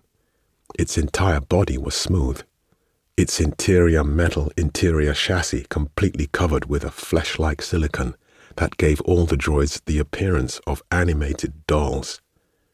Its head and hands were alabaster white, while the rest of its surface was shaded a light grey to give the appearance of clothing. Leda's parents pulled back as the 6-foot-tall automaton scanned her with its 2 beady black irises, ringed electric blue. Leda Haraya, migrant code OAX1392096. I am LG496, your doctor. You suffered brief hypoxia, but your vitals are all stable now, and there is no permanent brain damage. You have some irritation and 2 minor lacerations in your pharynx from the intubation. These should clear up on their own in a day or 2. Since you are now fully conscious, you have been physically cleared. Your data space profile has been flagged as at risk, and the appropriate adjustments made to your neural thresholds. Please fill in the forms provided. The droid pointed with a rigid white finger to a screen that had extruded from beneath the programmable material bed frame. The screen blinked blue, like the artificial limbal rings round the droid's irises. Counseling is recommended but not compulsory. Please indicate on the form if you wish to be registered for counseling. If so, a session will be scheduled for you. If you decline, you will be released in an hour. That is all. And with that, it pivoted around and ambled on to the next bed without waiting for a response. Leda shook her head and grit her teeth until she couldn't hold back any more.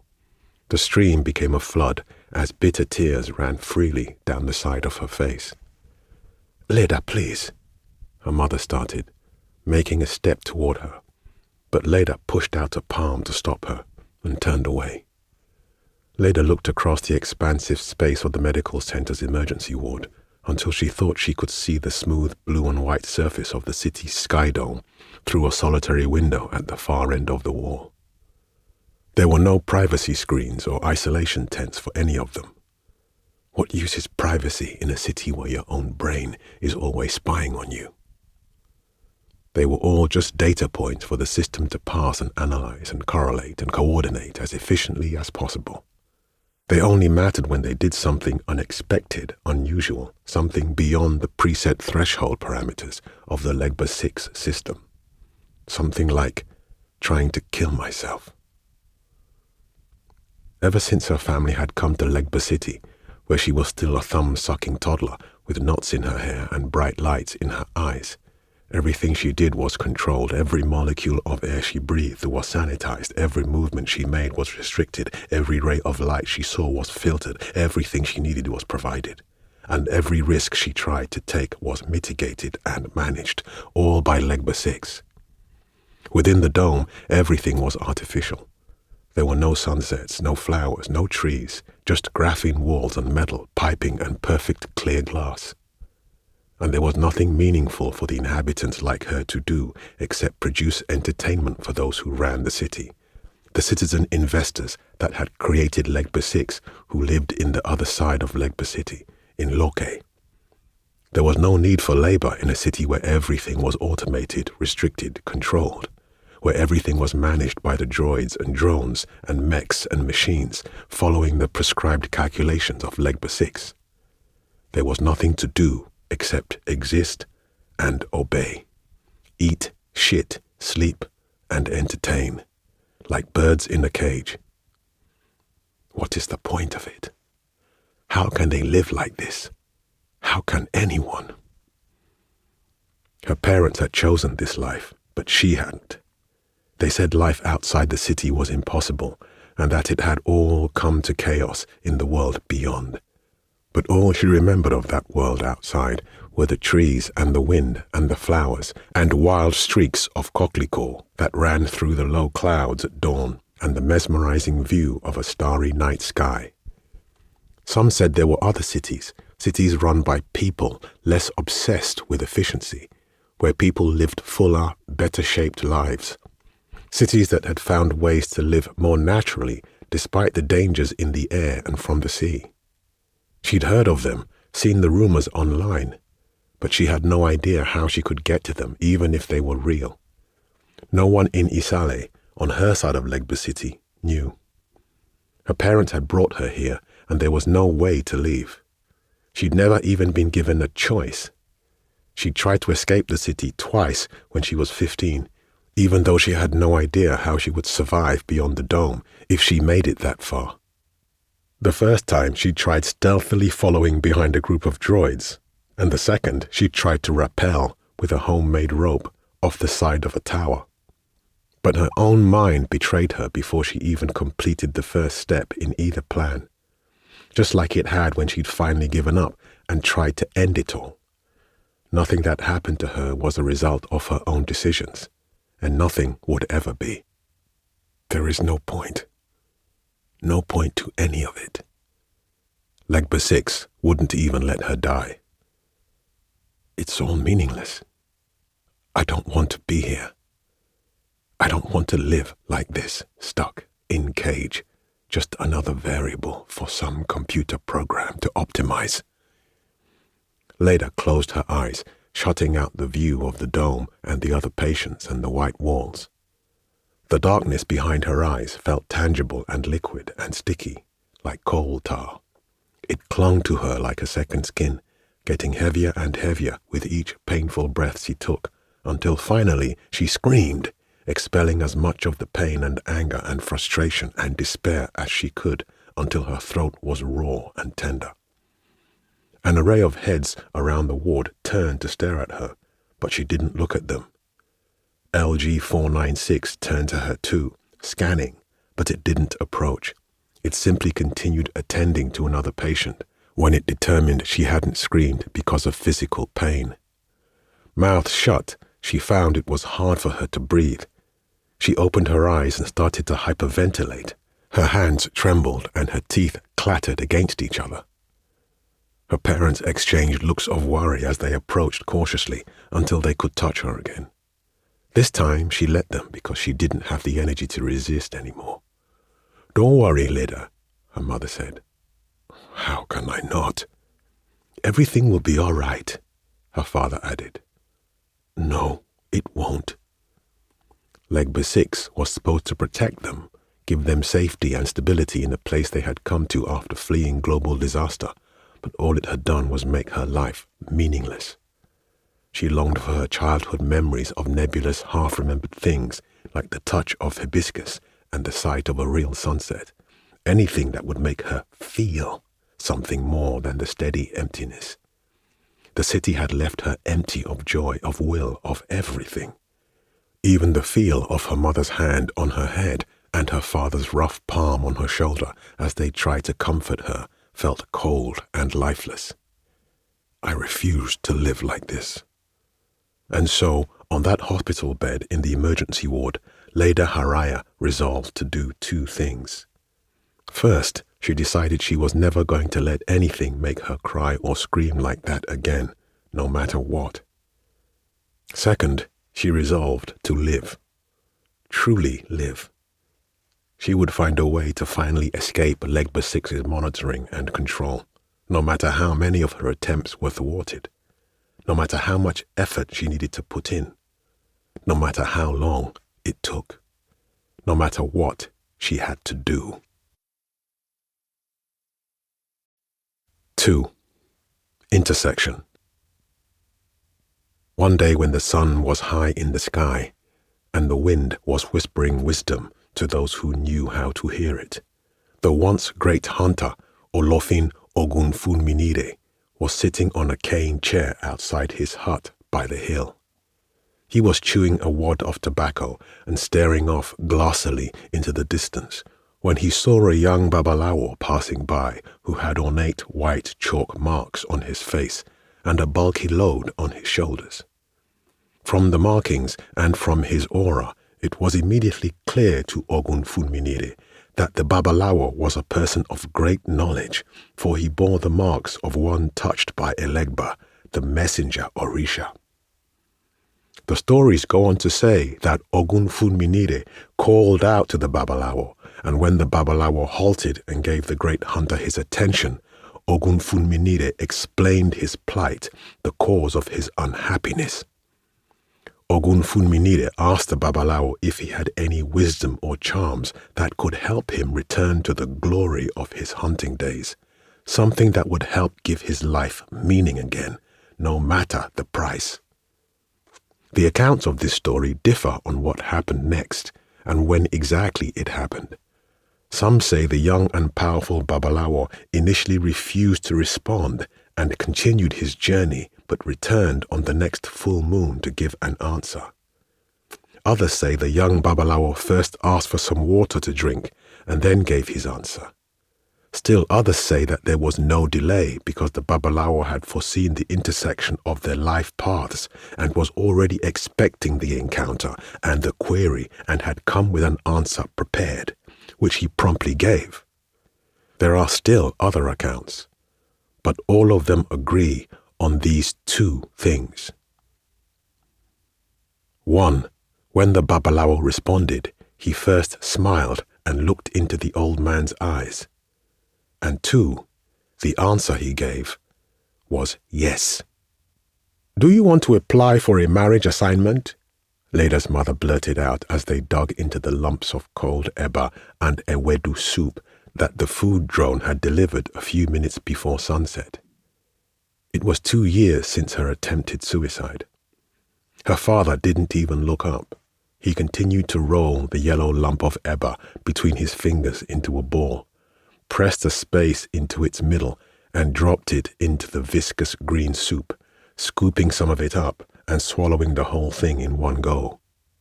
"So, they finally want to get rid of me." "No," Leda said, dropping the lump of eba in her own hand back onto the plate. "I don't want to be matched to a husband." She didn't want to be matched to anyone. She wasn't attracted to men or even women in the way that others were. She wasn't attracted to anyone at all. She wasn't even comfortable in her own body, and so the thought of intimacy with someone else's drove her to near panic. But she didn't say that because it would have probably broken her mother. Leda's mother, Kemi, was a quiet and awkward woman who liked things to go exactly the way they were expected to. Like most others of her generation, she'd seen what the world was like before they'd made it to the city, before Legba 6, before order and stability were imposed on the millions of people fleeing floods and poisoned air. Leda had heard all her mother's harrowing stories, but they seemed like tales from long ago, a different life, a different world, one she had no experience or recollection of. They'd been in Isale for almost 2 decades. "Mama Peju's grandson, the one you used to play with sometimes when Peju came to visit, he just got married. Did you know?" Leda shook her head. "Legba 6 matched him with a very nice girl. I think her name was Debola or something like that. Yes, Debola Alakija. Good family, good genes." She looked at her husband, who nodded in encouragement, and then back to Leda. "Mama Peju said they are very good together. They understand each other. They had a very high compatibility index, so I'm sure Legba 6 will find someone in Isale for you that is—" "No," Leda repeated, and she slowly pushed her plate away. She didn't shout or change her tone. She always tried to be reasonably respectful to her parents, even when she disagreed with them, especially when she disagreed with them. It was a Yoruba thing. "I don't want to be matched or assigned to anything or anyone. I just want to be free," Leda said as she dipped her hand into the distilled water in a silver wash bowl at the center of the table. "Ah, not this freedom wahala again." Leda's mother looked back at her father for more support, but he simply stared back at her and shrugged his shoulders. Her father, Saliu, used to be a boisterous man when she was younger. Whenever he finished his assignment work shifts, making virtual games to amuse and entertain the rich citizen investors who lived on the other side of the city, in Loke, he'd come home and create his own three-dimensional virtual environments full of trees and plants and colors and sounds and improbable creatures that he said were based on creation myths and stories his own mother had told him when he was young. Sometimes, too, he would go up to the rooftop to talk and drink with his friends in the social area of the tower, the only place they were allowed to congregate outside of assigned work. Leda had seen some of his creations when she was younger. She still had a few recorded on her tablet. They had made her think he was like her, too, full of yearning for something more than the standard issue life that they had in Isale. But he had changed once she'd hit puberty and began asking him hard questions about why they couldn't leave the city, why they couldn't live more richly, deeply, fully. He'd become less eager to engage with her, to show her things, to answer her questions. After her first failed escape attempt, he became soft-spoken. He no longer created his fanciful virtual environments, but he still drank with his friends, perhaps even more than he used to. "You are free enough," he said to Leda. Her mother jumped in. "Exactly. You are free to apply for marriage whenever you want." She paused and reluctantly added, "Or not at all. You can choose. But we really think it would be best for you to find someone and settle down." "Free?" A small sneer escaped her despite her best efforts. "Am I free to leave this tower? To explore, to grow my own food? To get out from under this dome and sleep outside under the stars? To die?" Her mother flinched and shook her head. "Don't be unreasonable, Lede? There are real dangers out there, and you know it. You are free within reason here. Marriage will be good for you. You should try it, or at least request to be assigned a job at the base to give you a sense of fulfillment. It's not good to just stay at home doing nothing." Sense of fulfillment? Leda threw her arms out to the side. "How do I get a sense of fulfillment from making silly digital distractions for other people to amuse themselves?" Leda heard her father grind his teeth. "Don't mock what we do, young woman," he said, putting down his eba. "Fine, I'm sorry. Maybe that's enough for you, but it isn't for me. Can't you understand that? I want to be able to choose to live in a way that matters to me. I want to be able to plant seeds in soil and grow something real and tangible in the world, something I can smell and touch and taste, not just videos and streams, not things that feel hollow and pointless." "Everything we need is provided," her mother said, exhaling deeply with exasperation. "You should be grateful that you don't have to labor for your own food and clothes and shelter, You have a good life here, and you are free to enjoy it, but you are too stubborn to let yourself. I don't know what is happening inside your head, Leda leaned back in her chair, her eyes wide. She'd had enough. "If I am so free, then please just let me be." I said no. Leda stood up and went to the door, painfully aware that all her emotions were being transcribed to code by the tiny nanobots in her brain and analyzed by Legba 6. Luckily, Legba 6 didn't care about familial harmony or personal happiness, so there would be no thresholds violated. "Where are you going?" her mother asked the question like she was firing an arrow. "To the rooftop. I want to be alone for a bit." Leda paused and shot a backward glance to see that her mother was about to rise and follow, but her father reached out and took her wrist. "Leave her," he said.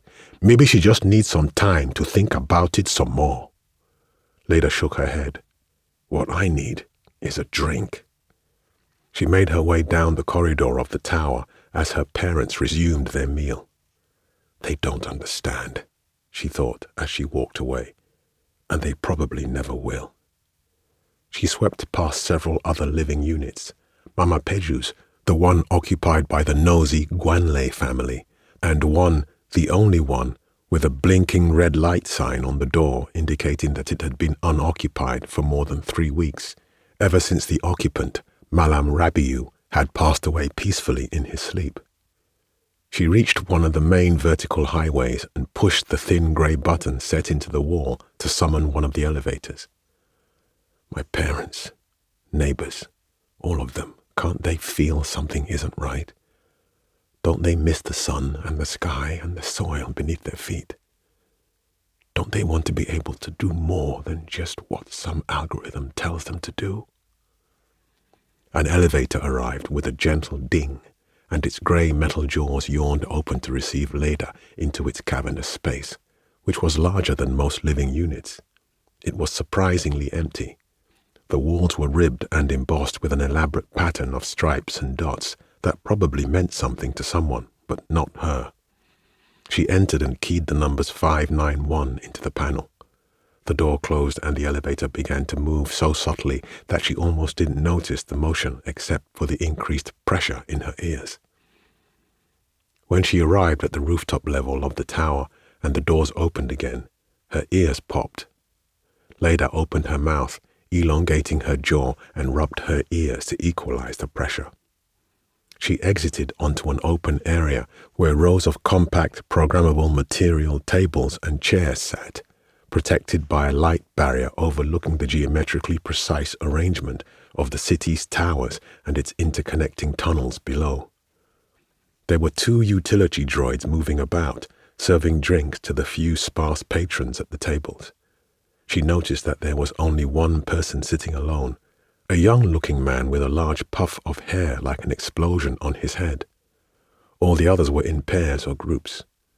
Most of the residents who drank didn't like to drink by themselves. Leda looked to the western edge of the light barrier where she'd made her second attempt to escape the city using a makeshift rope. One of the utility droids had intercepted her before she even crossed the array of light sensors. Fucking Legba 6. She looked up at the surface of the sky dome as she went to an empty chair and sat down. There was a hint of orange running through it to indicate that it was sunset, even though the material of the dome didn't let in the full spectrum of natural light. It used internal emitters to simulate what was absorbed or reflected externally. Fake sky, fake city, fake life. She looked down and scanned around. There were other towers just like hers so close together that she could almost see what those other residents were drinking on their own rooftops. In the spaces between the towers, she spotted flashes of a shiny blur of buildings, like seeing through a heat haze. It was Loke, on the other side of the city, where things were supposed to be more elegant, less crowded, more beautiful. She couldn't really see anything of it, only rough shapes, thanks to the magneto-optic screen. Besides, looking between buildings was like peeking out through the mouth of a monster, seeing between large wet teeth. Leda wondered how they felt, the people of Isale who lived in the towers directly adjacent to Loke. How did it feel, always seeing the boundary of the citizen investor's domain, always blurred from their view by the magneto-optic screen, always looking at a warped, dreamy version of the place they could not go? Probably not too different from the way she felt looking up at the sky dome. Leda exhaled slowly through her mouth and focused back on the sky dome, clearing her mind. After her suicide attempt, she dedicated herself to finding out as much as possible about how Legba 6 worked. She didn't even remember when it had been installed, but she knew the interrogator device in her head could monitor all her brain activity, just like it did for everyone else, and that it only actively responded to deviations. Legba 6 used a principle called management by exception. She'd read in online forums that because of that system design philosophy, which meant Legba 6 only detected things that deviated from its expectations and predictions, it was theoretically possible to hide herself by flooding her mind with memories so powerful that it seemed she was reliving them while simultaneously controlling her breathing to keep her body calm despite what was happening physically around her. The incongruity posed a difficulty to Legba 6 since it could not always distinguish between reality, dreams, and memories. It was all just brain activity to the interrogator. If the memory was strong enough, then Legba 6 could not tell if it was real or not, creating a contradiction in the interrogator's output, and Legba 6 could not be sure if it was an exception or a data error, or if the person was just daydreaming. That uncertainty created a gap in its response time. That gap was what she could exploit. So, she did. She turned that theory into practice and was now fairly adept at it. It took conscious effort, and it was extremely difficult to do anything else requiring motor skills while she was in that state. But it was doable, managing two contradictory perceptions in her mind at once, like being in two places at the same time without ever having to do anything more complex than closing her eyes and focusing intently. She did it now, focusing on her most precious memories of childhood, a memory of a day her mother had taken her to the park or the forest reserve, she wasn't sure. She must have been about 2 years old at the time, and the memory was nebulous, filled with flashes of sensations, but little tangible detail. She wasn't even sure it was a real memory. It could have been induced, reinforced by her wanting it to be real, and by images she'd seen online, and by telling herself that it had happened, conflating some real event with other thoughts, desires, imagery, to weave something potent she could hold on to. But it didn't matter. The uncertain nature of the memory was exactly what she'd found worked best for hiding her thoughts from the probing electric eyes and ears of Legba 6. Unclear, wispy images of green grass and a sensation of touch came to her. Her mother's hand encasing hers, a walk or a run through a blur of green. Where was it? She couldn't remember. Perhaps she'd never known. Perhaps it had never happened. But she remembered the towering trees, the smell of grass and wet soil, the brightly colored flowers, the sound of wind as clearly as any reality she could be sure of. And above it all, a many-splendid sunset. Breathe slow. Don't let Legba 6 infer anything unusual. Leda opened her eyes without letting go of the memory, and doing everything she could to not think about what she was about to do. Images of the sun and trees and flowers from her memories seemed to be superimposed over reality, over the view from the rooftop. There were tree trunks between the tables, flowers weaving through the hair of the guests, elements from her loose recollections overlaid atop the present, like a kind of augmented reality. She stood up and walked toward the light barrier, slowly and calmly. The superimposed images began to fade, but none of the droids had noticed or intercepted her. The interrogator in her brain hadn't realized what was happening yet. She kept going, inching closer and closer to the barrier. A wave of lightness entered her head when she realized she had made it past the red light line on the ground marking the boundary. It was farther than she had ever been. Excitement filled her, sneaking past her active memories, and she knew the dopamine and serotonin spike had given her away even before the droid appeared beside her, placing its heavy arm on her shoulder. "Shit," it said. "Please remain within the marked social area." Leda turned round and forced a thin smile as the images of trees and flowers and sunset dissolved completely, leaving the cold, clear vision of the droid and concrete and the dome. "Yes, sure. I was just stretching my legs. Got distracted."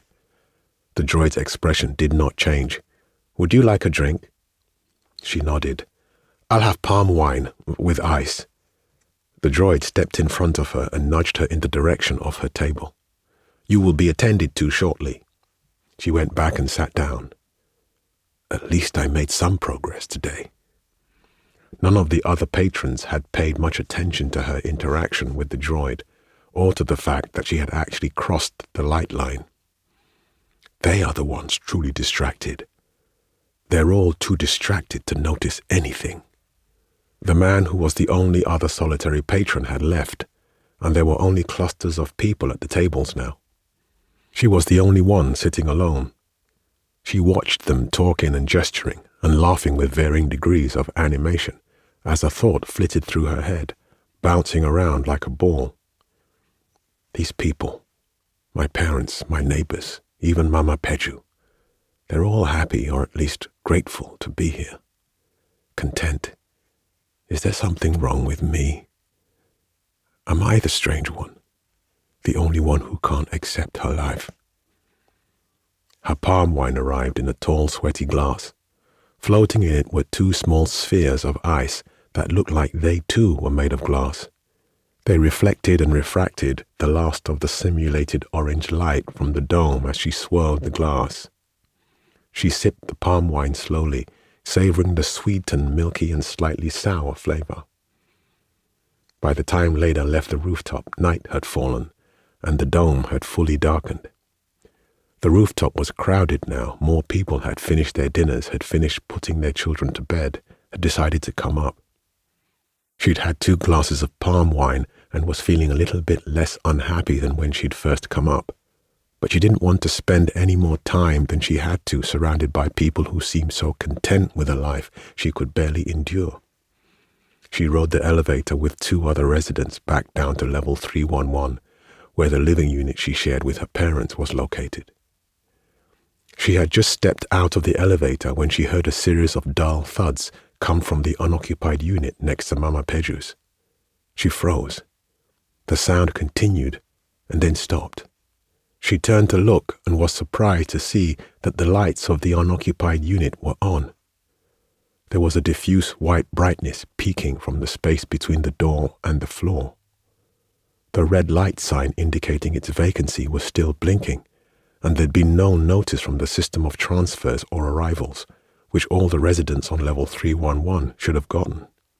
New occupants were almost unheard of. People hardly ever came to the city from outside anymore, but the unit would probably be allocated to a newly assigned couple eventually. She cocked her head, curious about the sound. Something so unexpected, so unusual, and perhaps a little bit of the encouraged by the palm wine. Leda went up to the door. There was a sound like scraping or dragging. Someone was inside. Leda felt a rush of excitement. She wanted to know what it was. She paused and stepped back, summoning the dreamy memory of the day her mother had taken her to the park or the forest reserve again, and she superimposed it on reality before Legba 6 triggered an alarm. Focus on memory, on wind, on joy, on the bright pink of hibiscus. She took a series of deep breaths before pushing against the door. Breathe. When she did, she was surprised again at how easily the door gave. It had been broken in, or left open. Focus on memory, just like on the rooftop. Breathe, slow. She entered. The unit was just like the one she shared with her parents, small, very small, with smooth white graphene walls that held air in the wall to buffer temperature changes. There was a black programmable nanomaterial couch in the middle of the central space. Its surface rippled gently like the surface of a lake as the nanoparticles adjusted continuously to micro changes in the environment. A dinner table, also made of black programmable material, was set in the corner next to the drone delivery hatch. Plain white floors, but these floors bore marks, a trail of dark scratches. Something heavy had been dragged in and through the unit to one of the walled-off private areas in the back. Leda paused again and exhaled slowly, scratching at her forearm. If she panicked, Legba 6 would intervene before she could find out what was going on. Clear your mind. Focus on green leaves, on orange sky. Breathe slow. Leda followed the trail, and in a few steps she rounded the corner out of the tiny central space to face the even smaller private area. Her eyes bulged when she saw a man sitting on the floor, bent over what looked like an inactive utility droid, his finger buried in its open neck port. What are you doing?" she blurted out. She immediately realized that she'd already let the memory of the day at the park slip, that she was no longer calm, and that Legba 6 had probably detected it. Shit. Not again. The man turned sharply, and then, to her surprise, he grinned at her as he put a finger up to his lips, signing for silence. His teeth were shockingly white against the smooth dark brown of his skin. He was thin and wiry and young, probably not more than 30 years old, and his afro was tall and wild and unkempt, with an assortment of small tools stuck into it like ornaments. His overalls looked like the ones she had on, standard issue but weathered and torn at some of the seams. The smile lines spread and creased his whole face. Leda realized that he was the man who'd been sitting alone at the rooftop earlier.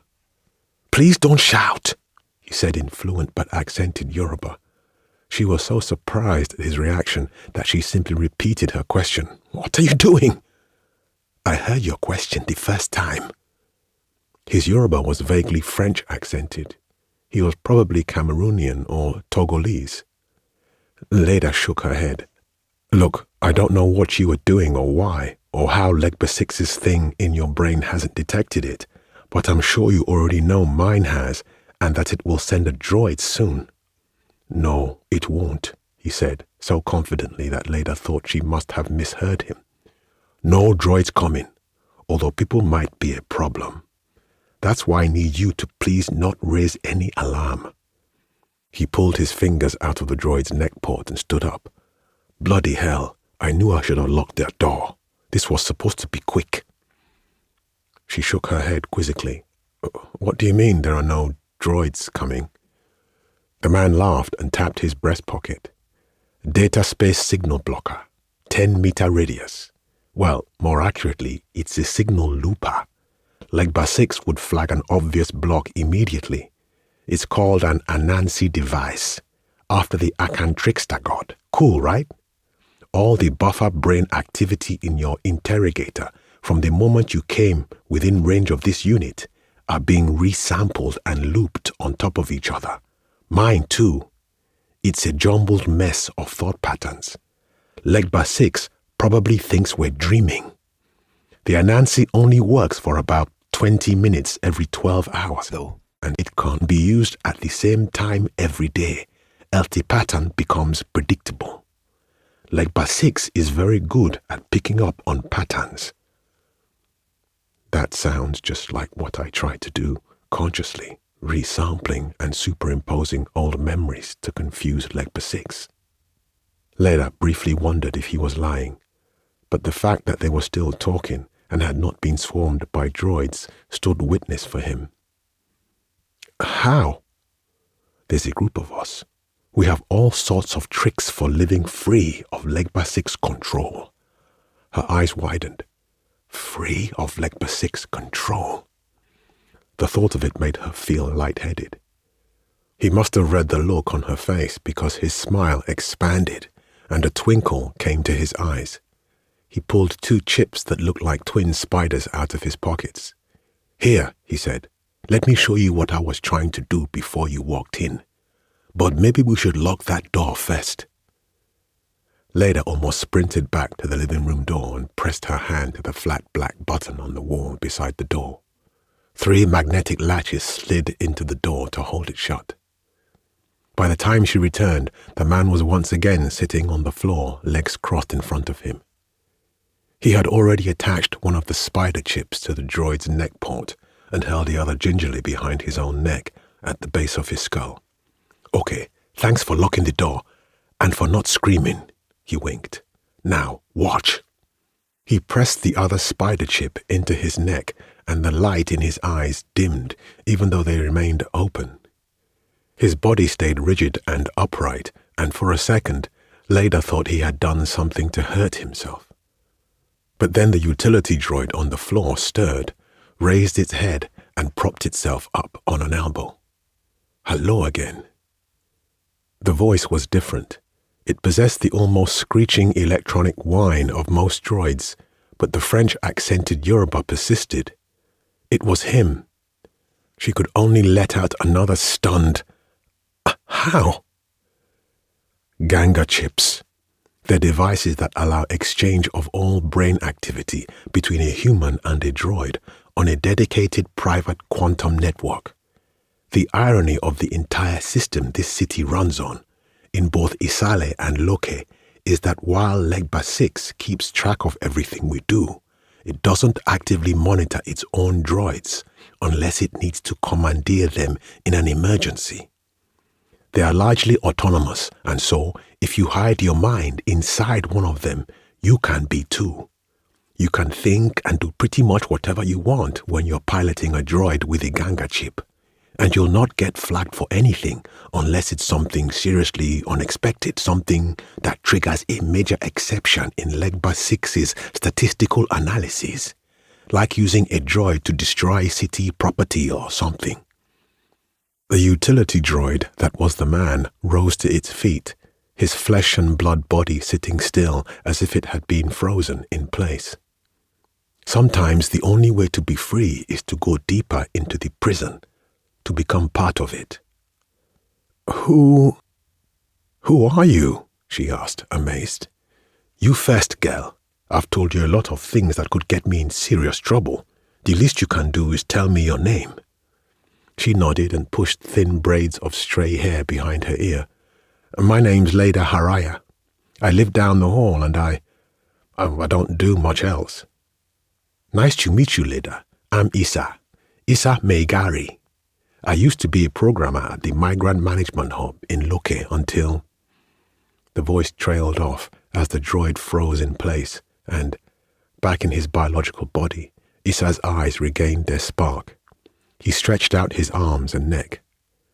The silence settled between them like dust, as Leda looked back and forth from the droid to the flesh and blood man who had just transferred his consciousness like it was any other data space file. Issa, can you get me one of those Ganga chips? Leda asked. Please. Why? He asked quickly, almost like he'd been anticipating her request. Why do you want it? Her ears flushed hot. She was not expecting the question, even though she knew she should have. Was it a test? She tried to think of something that would convince him, but to craft a clever answer she would need to know more about who he was and why he was asking, and so she tried for honesty. Do you know what it's like to feel like you don't belong in your body, in your life? Like you aren't a real person, just an object being poked and prodded and told what to do, and so nothing you do really matters? Issa nodded gently. That's how I felt most of my life. Like nothing was right. Like nothing mattered. That's what people don't seem to understand. The opposite of happiness isn't sadness or anger. It's hopelessness. It's feeling like your life has no meaning. Anger means you have something to care about, something that matters to you. I know. I am angry now, but I wasn't before. I was hopeless, and it drove me to a very dark place. She touched the front of her neck and exhaled a deep breath. A tear slid down her cheek. She hadn't even realized she was crying.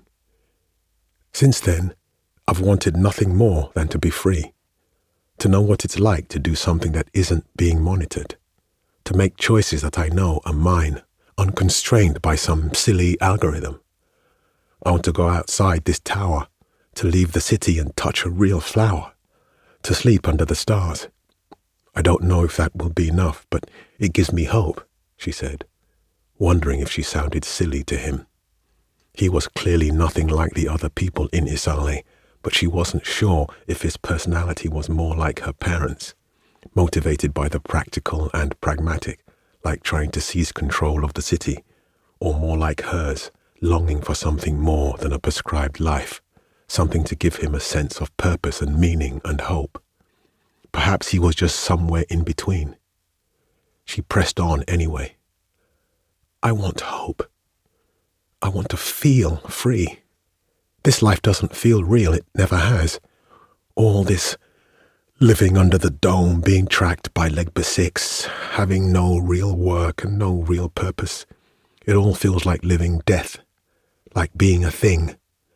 I want a real life, or something like it, even if it's dangerous, even if it kills me. The tears were flowing freely now, and her hands were shaking. She told herself she wouldn't cry anymore, but this was different. She was pleading. She felt a flush of embarrassment at that. She was pouring out all her pain to this strange man. She felt messy, like she'd sliced herself open, spilling out her guts and holding them up for him to inspect, to appraise, to determine if she was worthy. Please give me a chance at hope. A chance at something beyond this false life. But his face remained stoic, hard to read. She couldn't tell if he understood or even cared. Maybe I should have just lied. Leda wiped at her face with the sleeve of her coveralls.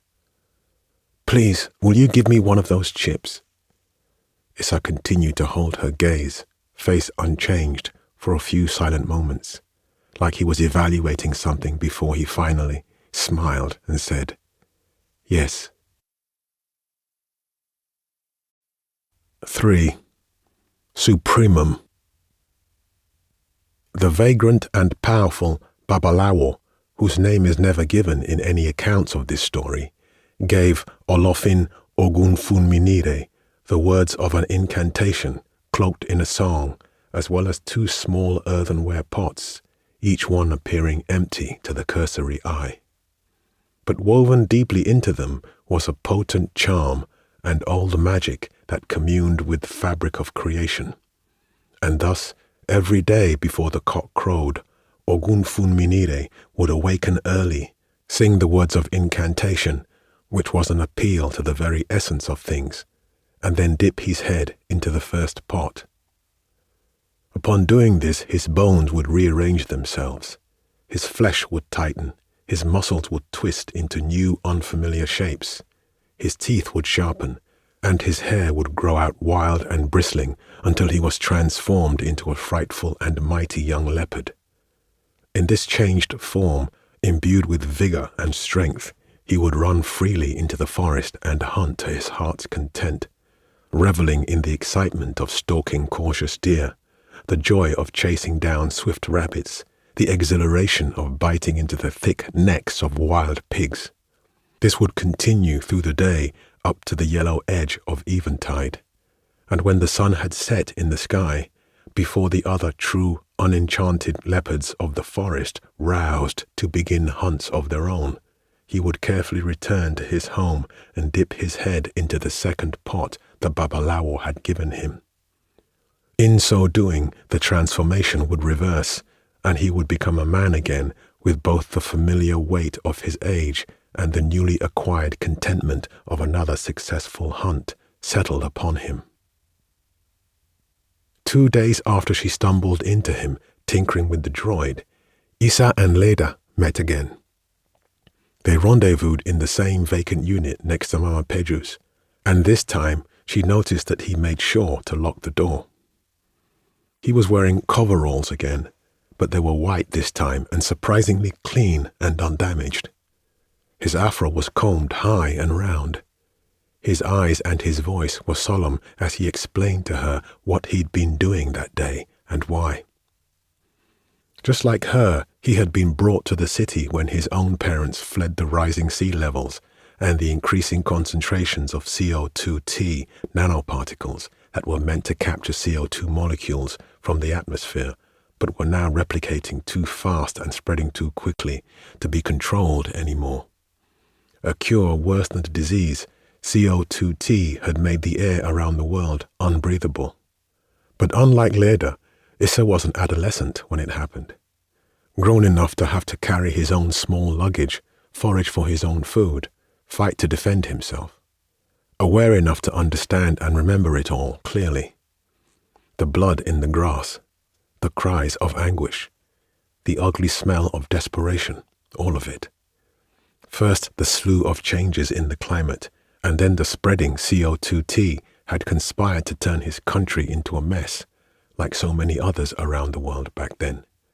They'd all come, migrants, including Leda's own family, seeking refuge in the privately run Legba city, where billionaire tech mogul Fisayo Daurama Shaw had created a fortress of safety in her privately owned and AI-managed city high on the Jos Plateau, 4,000 feet above sea level. Fisayo initially offered entry to anyone who was willing and able to prove that they would provide some intellectual value. Skilled workers, doctors, engineers, agricultural scientists, anyone with unique know-how. Fisayo had held up her city as a model utopia, a calm center in the middle of a raging maelstrom, protected and managed by technology most governments hadn't even heard of, including the Sky Dome, to keep out the rogue CO2T nanoparticles. Fisayo promised safety and freedom within her city, and the offer had seemed genuine. until the migrants became too many to let in, too many to turn away, too many to let die, too many to embrace without fundamentally changing the nature of her city. She temporarily froze immigration, and they began camping outside the dome, screaming, crying, and eventually, in some cases, dying. It was terrifying, Issa told Leda, explaining that his family had been out there for weeks, braving the cold, the stray fire of the protective gun turrets thwarting would-be violent invaders, the hunger and occasionally sharing an oxygen tank with another family to whom they traded their food for untainted air, until finally Fisayo announced that she had divided Legba City in two. One section, which she called Isale, would be for the migrants, and the other, called Loke, for the original citizen investors, a mix of high-value individuals with the resources to get there quickly, and the investors and minority shareholders of her company who'd been invited and had their places reserved. Leda's parents had arrived after the partitioning of the city, so they had avoided the worst of it.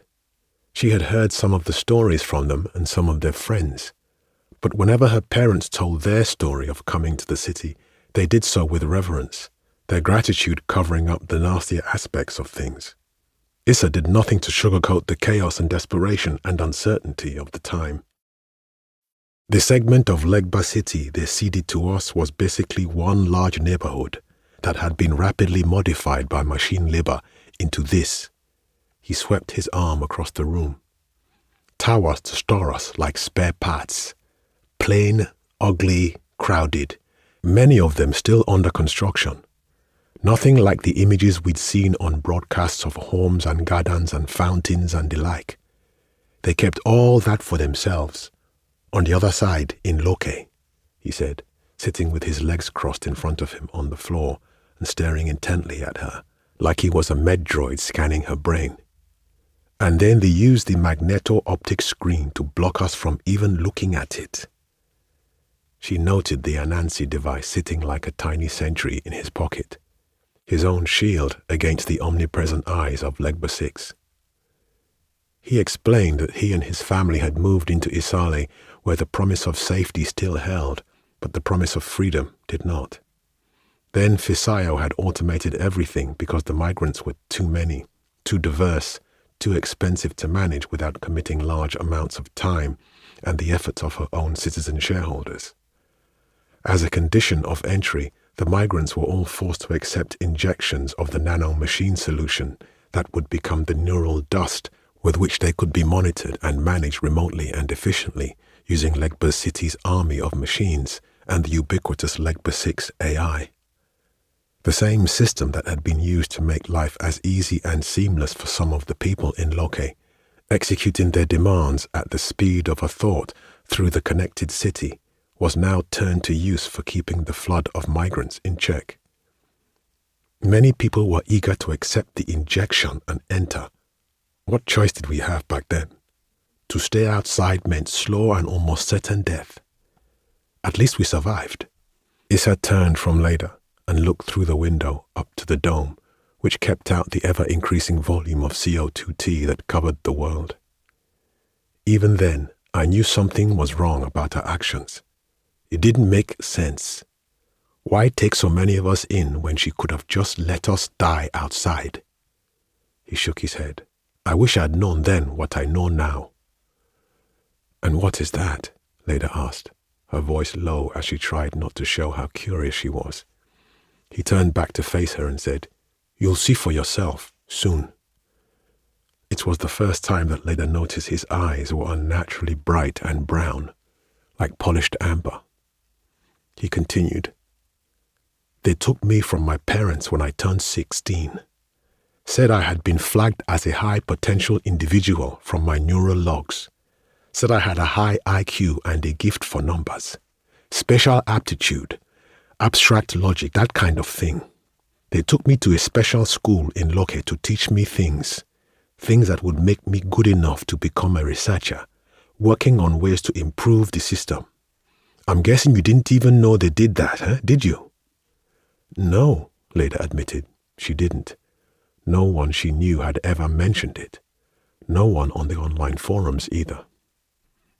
They probably don't take enough people for us to really notice. Select few, cover stories, lies.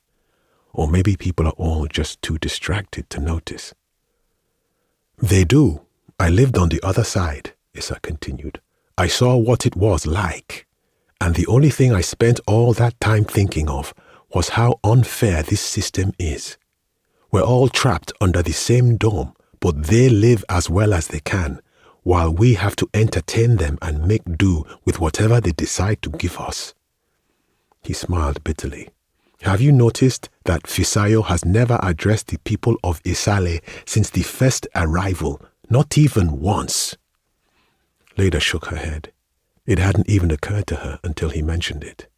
She had never seen or spoken to anyone in charge of Legba City except the droids. That tells you everything you need to know about how she sees us and why we need to change things. Why we... Issa exhaled and paused for a long time. Enough reminiscing. Let's get to what you came for. He smiled at her, then continued. There are a few ways to temporarily avoid the passive exception-based monitoring and management of Legba 6. Focused memory, neural overstimulation, meditation, medication, electrocution. If you're desperate enough. Some of these are known and out there already, but we need more if we are ever going to make a difference. That's why we built the Anansi and the Ganga chips and another cool gadget we call the Leech. I'll show it to you some other time. They are tools we could use to truly avoid the surveillance of our own minds and eventually equilibrate the two halves of the city. Tools we can use to position ourselves to take over and make sure that we share resources and responsibilities fairly so that everyone has a decent quality of life. Leda nodded, the blood pulsing irregularly in her head like a talking drum. Breathe. If the Anansi device fails now, Legba 6 will detect such a spike of nerves that it'd probably send 100 droids up here. Issa stretched out his hand, where the two Ganga chips sat in his palm like tiny twin spider gods. Leda scratched at the side of her neck. Take them, he commanded. She did. They felt hard and sharp and powerful.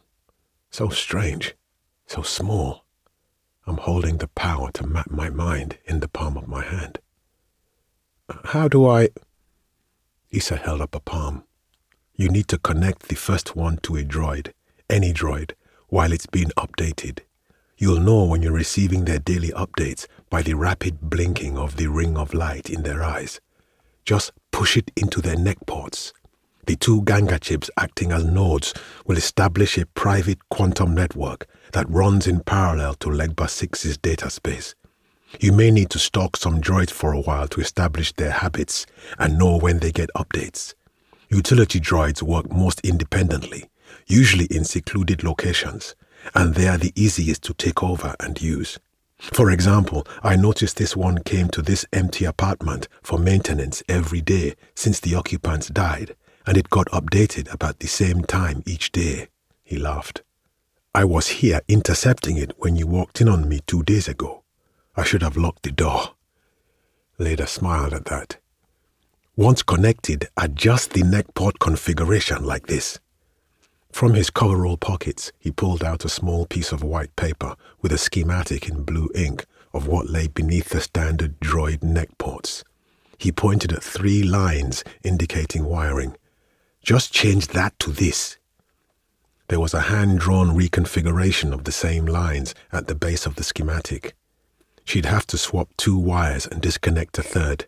It looked simple enough. Once that's done, place the other Ganga chip behind your head, at the base of your skull. He reached over his head and pointed with his finger. It has bioelectrodes that will auto-connect to your brainstem and complete the private network between your brain and the droid's onboard quantum processors. Your consciousness will transfer, and you'll be able to pilot it while your body basically sleeps. And when I have to get back to my body? Just think it. Everything in the private quantum network will be under neural control, just like your body. You'll see when you try it. It feels different, being embodied in a droid, but it's still you in a different body, like a doppelganger for your mind. That's why we call them gangas. He laughed a small, awkward laugh that made Leda think that he was the one that came up with that, and thought it was very clever. You won't get tired or feel pain, but you will be able to see and touch and hear through the Ganga's haptic translation systems. I know you want to use it to explore beyond the city, and you'll be able to. Droids are allowed to go up to 50 kilometers or so beyond the dome before their behavior being flagged as anomalous. But be careful and just make sure you get back to your body before the droid's next update, or Legba 6 will flag that as an exception and initiate a search. Droids don't miss updates. Leda suddenly realized she was leaning forward toward Issa. She settled back and said, "Thank you," as she digested all the information. "Don't thank me just yet," Issa replied as the remnants of mirth faded and a serious look entered his eyes. "I hope you understand that this makes you one of us now. We may call on you to help us do something when the time comes." Leda suddenly felt foolish for not realizing sooner that he'd been recruiting her. She'd let herself believe that perhaps he'd been helping her out of some sense of kindness or even pity or understanding. But she'd been wrong. He had his own agenda. Of course he did. "What are you doing, Leda?" It was only in that moment, as she considered her response, that she acknowledged the insanity of what she was doing, sitting in an empty living unit with a man she barely knew beyond what he'd told her about himself, agreeing to trade some yet-to-be-determined favor for a chance to hide her mind inside a droid based on technology she didn't understand. But now she was so close to what she wanted, she knew she couldn't pull back, couldn't give back the Ganga chips, no matter her reservations. Could she? "Yes, I understand," she said before she could stop herself. "Good," Issa nodded, his humor returning. "You'll need this too." With a grin, he handed her another Anansi device from his back pocket. "Don't want them to flag you prematurely, messing with droid neckpots. Remember, only 20 minutes every 12 hours, and a 10-meter radius." He unfurled his feet and stood up quickly, heading to the back room where the utility droid he'd taken stood upright, like a watchful sentinel, a Ganga chip still lodged in its neck. She followed Issa and watched as he lay on the bed, arms folded across his chest like a mummy. "Do you need anything else?" he asked when he saw her following him. It took her a moment to remember why she hadn't left already. You never told me what you were doing with that utility droid, Ganga." Issa winked and pinched his fingers. "Just a little sabotage." The light caught his amber eyes, "which I need to get back to. Good luck, Leda. I'll be in touch. And please, lock the door." At 2:30 in the morning, while Leda was lying in bed and staring up at the graphene ceiling, unable to sleep, she finally decided that she would make Mama Peju's Medroid LG-114 her Ganga. She choked back an ironic chuckle when the thought first occurred to her, and then she started to cough as her own saliva was pulled by gravity back into her airways. She propped herself up on an elbow until the coughing stopped, pressed the button atop the Anansi device Issa had given her, and thought about it some more. LG-114 was old and hadn't been reassigned after Mama Peju recovered from her stroke. It had been left with Mama Peju as a caregiver Medroid since she lived alone and was still considered at risk. Just like Leda, but for vastly different reasons. Leda wondered at the illogicality of it.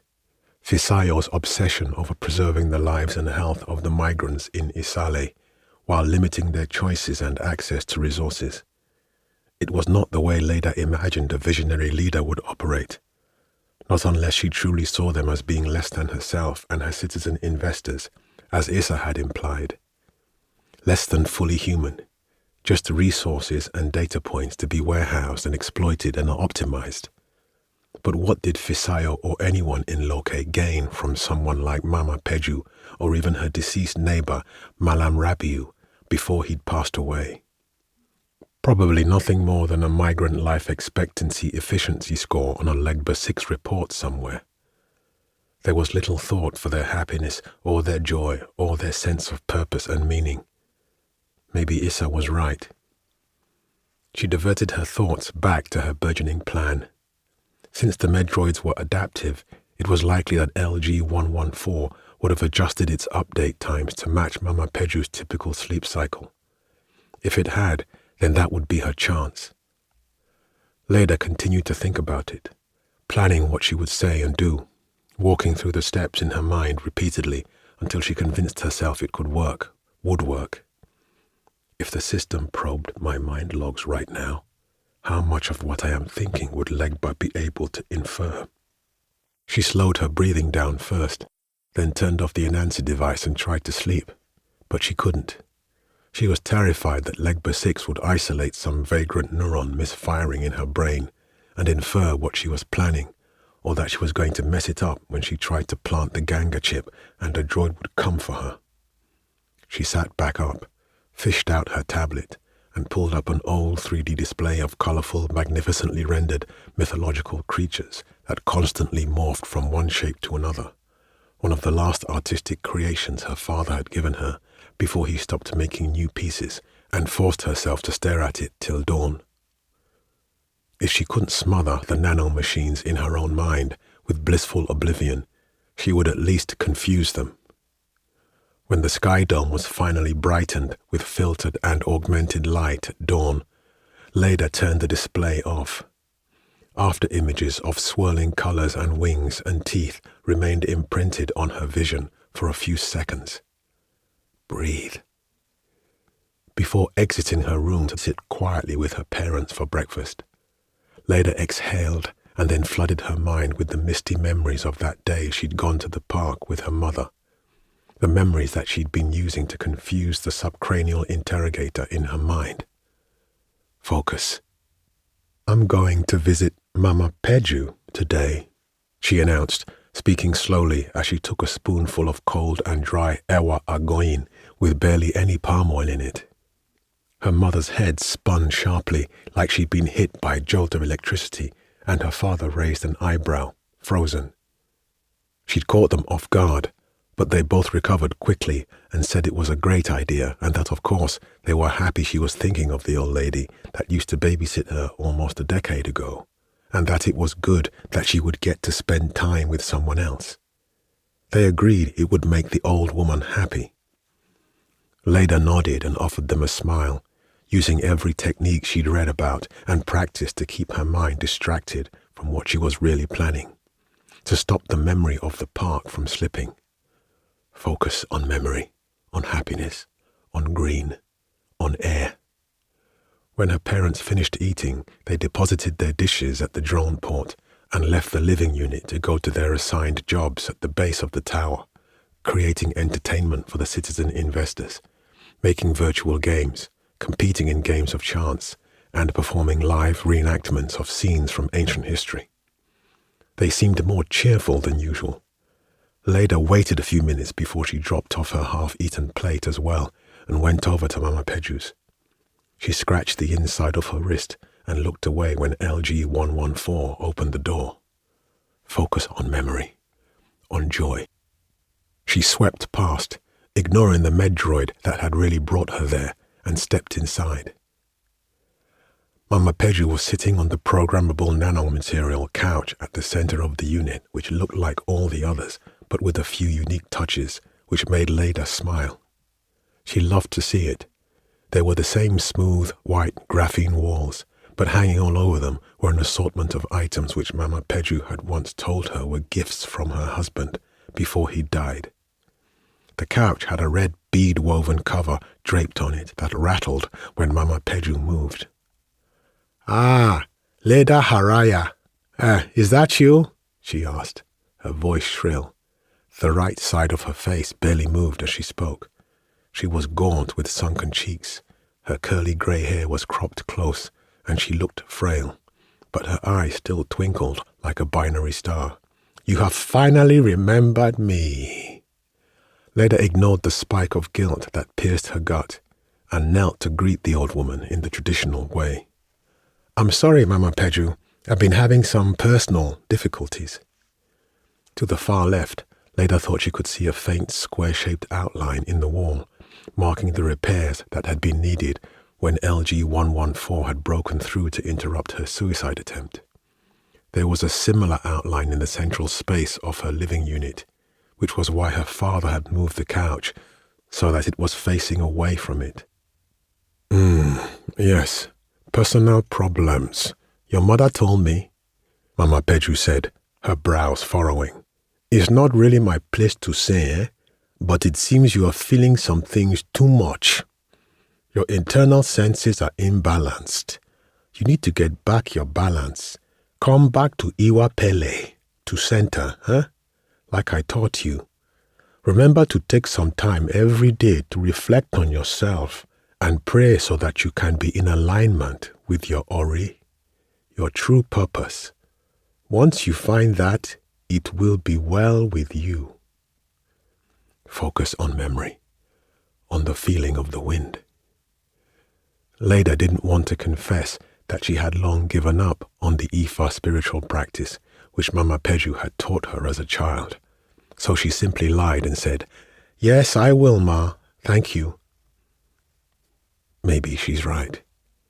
Maybe I should return to prayer instead of doing this, to try to find peace in my Ori.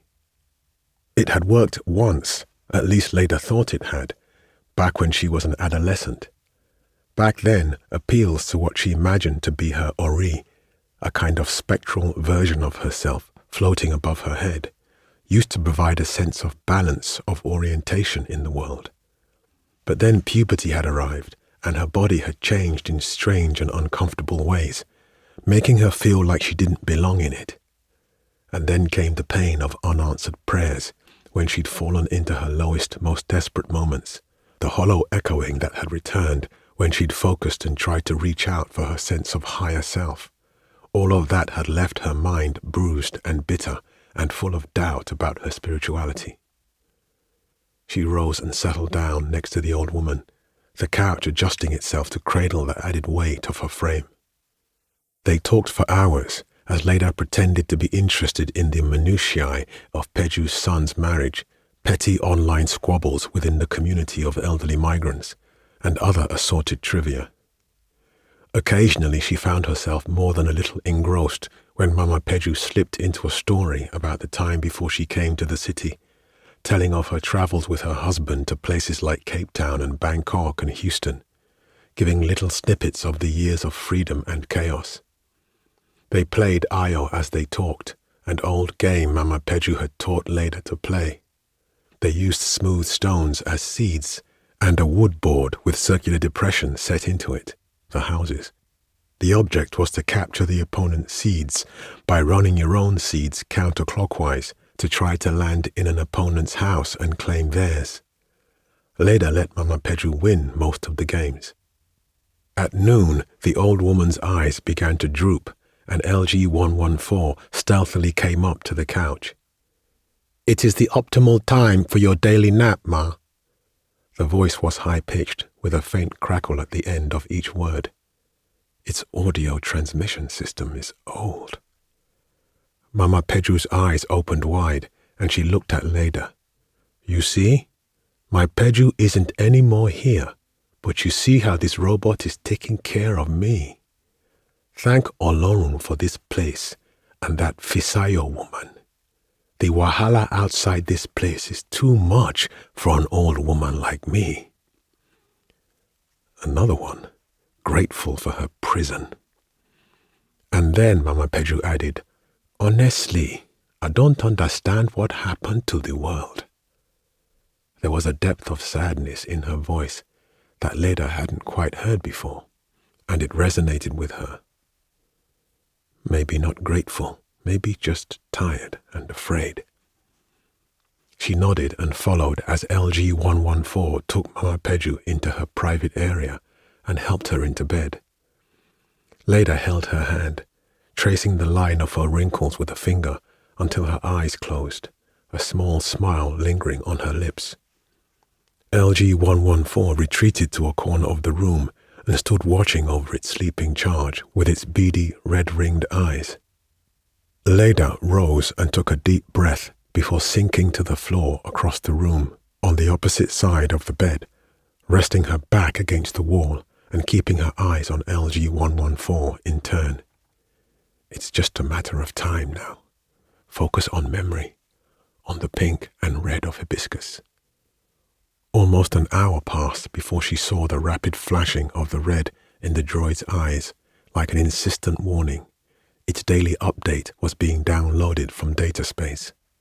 Focus on trees, on air, on freedom. She quickly switched on the Anansi device in her pocket and shot up to her feet. Pulling out the Ganga chips from the fold of her coveralls, she covered the space of the room in 3 broad steps, her heart pounding as she let the memory of the park that she had been cycling fall away. With trembling fingers, she jammed one of the chips into LG-114's neck port and hurriedly worked it into the configuration Isha had shown her. The blinking of the droid's eyes stopped, holding wide and bright and just a little bit terrifying. Leda hesitated for only a second, wondering if it would work, if Isa was a spy or agent sent to Isale to entrap and weed out dissenters and potential threats. And this was all an elaborate trap, with droids already on the way to intercept and take her away. All her fears coalesced in that split second into something cold and raw that held her sessile.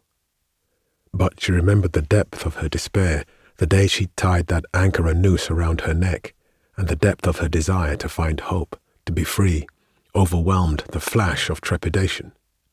She'd been given an opportunity to feel the opposite of all those negative emotions, even if only for a while. She was burning to no longer have to police her own thoughts, to finally relax, to see the fields outside Legba City. She'd been waiting for the chance for years. Besides, it was too late to turn back now. She was committed. She reached behind and pressed the twin Ganga chip into the base of her own skull. There was a painless prick, a sense of ice running down her spine, and then her consciousness fell out from under her, dropping into a deep, richly textured darkness. Where am I?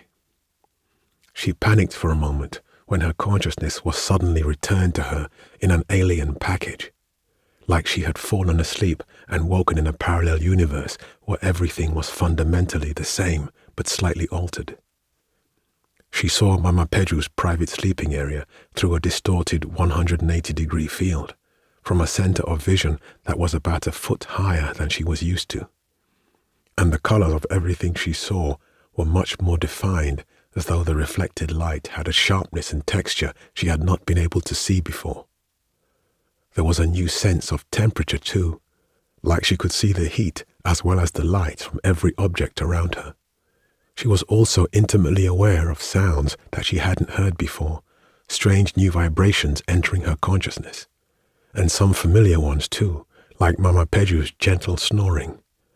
Nausea or something like it lurked beneath her throat, but not the throat she could sense, a ghost throat in another body. She didn't move for a few moments. Focus, Leda. You can handle disoriented perception. You are used to feeling alien in your body. You can control this. She imagined swallowing and, with only a thought, turned LG-114's head gently, first to the left, then to the right. There was no delay, but it felt unusual.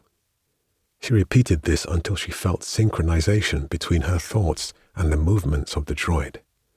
It took Leda a while, but she finally began to get used to articulating the limbs of LG-114's steel frame encased in silicone. She moved in small, gentle steps with slow changes of hand position until she no longer felt like she was constantly about to keel over. She knew the disorientation was all in her mind, that her brain would take time to get used to controlling this new body through its old neural pathways. But the internal haptic controls of LG-114 kept her stable and upright. When she felt comfortable enough, she raised one metal leg, balancing carefully on the other, and spun around, looking at her own still flesh and blood body propped up against the wall, hands down by her sides. Her body seemed so short from LG-114's elevated viewpoint, the long, thin braids of hair sitting on her shoulders like a shawl. It was surreal, being displaced from her body and staring back at herself. I'm free. Free of my body. Free of my own brain. I wonder if Mama Peju would say I am free of my Ori, too. She pivoted on one leg again, spinning back to face the bed, enjoying both the feel of pressure that the motion generated on LG-114's body and beneath its feet, as well as the realization that Issa was right. She could do whatever she wanted in this form without being flagged, at least for a while. I'm not completely free of this city, yet. Panic surged through her displaced mind when, in her peripheral vision, she saw Mama Peju stir. Shit. Taking long strides, Leda hastily retreated back to LG-114's prior position and stood next to her own body. Take me back. Take me back to my body. Take me back to my body now. She thought the command repeatedly until the world dropped out from under her consciousness again. Oh, Mimi, you are still here? Mama Peju asked, rolling onto a bony hip just as Leda's eyes shot open. Leda let out a deep breath, surprised at how relieved she was to be back to her own mind and form, where everything was comfortably familiar and under the watchful eye of Legba 6. Her stomach tightened, and she swallowed back a lump in her throat. The Anansi device was still on in her pocket. She reached for the still attached Ganga chip behind her head and pulled it out, pretending to scratch an itch. It slid out as easily as it had gone in. Yes, Ma, you beat me 5 times. I didn't want to leave without asking for a rematch. The old woman smiled and stretched out a hand. It was thin and wrinkled, but her fingers didn't shake. LG-114 and Leda both stepped forward to help her up at the same time, Leda doing her best to fight back the roil of her stomach and the dizziness at the edges of her vision. Mama Peju's smile evolved into something that was not quite laughter, but came close. I'm glad to see you haven't lost your manners, she said. Your parents raised you well.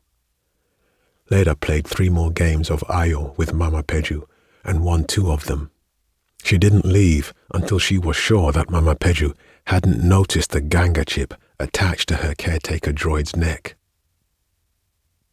When Leda took over LG-114 again, it was almost 2 in the morning, and she did so from the comfort of her own bed, leaving her flesh and blood body prone and still and silent, where she, wouldn't be disturbed till morning. Her sight resolved slowly into the droid's 180-degree field of vision.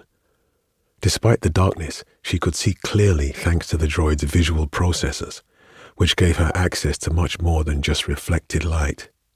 She could even differentiate individual strands of grey hair on Mama Peju's head, as the old woman's chest heaved beneath the covers on the bed. It was still strange. Leda's biological brain still expected everything to be less clear and to appear closer than the signals it was receiving from LG-114's processors. It would probably have given anyone else a headache, the constant mismatch between expectation and perception. But luckily she was used to holding contradictory thoughts and images in her mind. She'd been practicing obfuscation techniques against Legba 6 for a long time. Everything is elastic, even consciousness. As LG-114, she switched off the Anansi device, which she no longer needed since her consciousness was running on LG-114's processors, and gingerly made her way out of the private area. Mama Peju wouldn't need or look for LG-114 until it was time for breakfast in about 5 hours.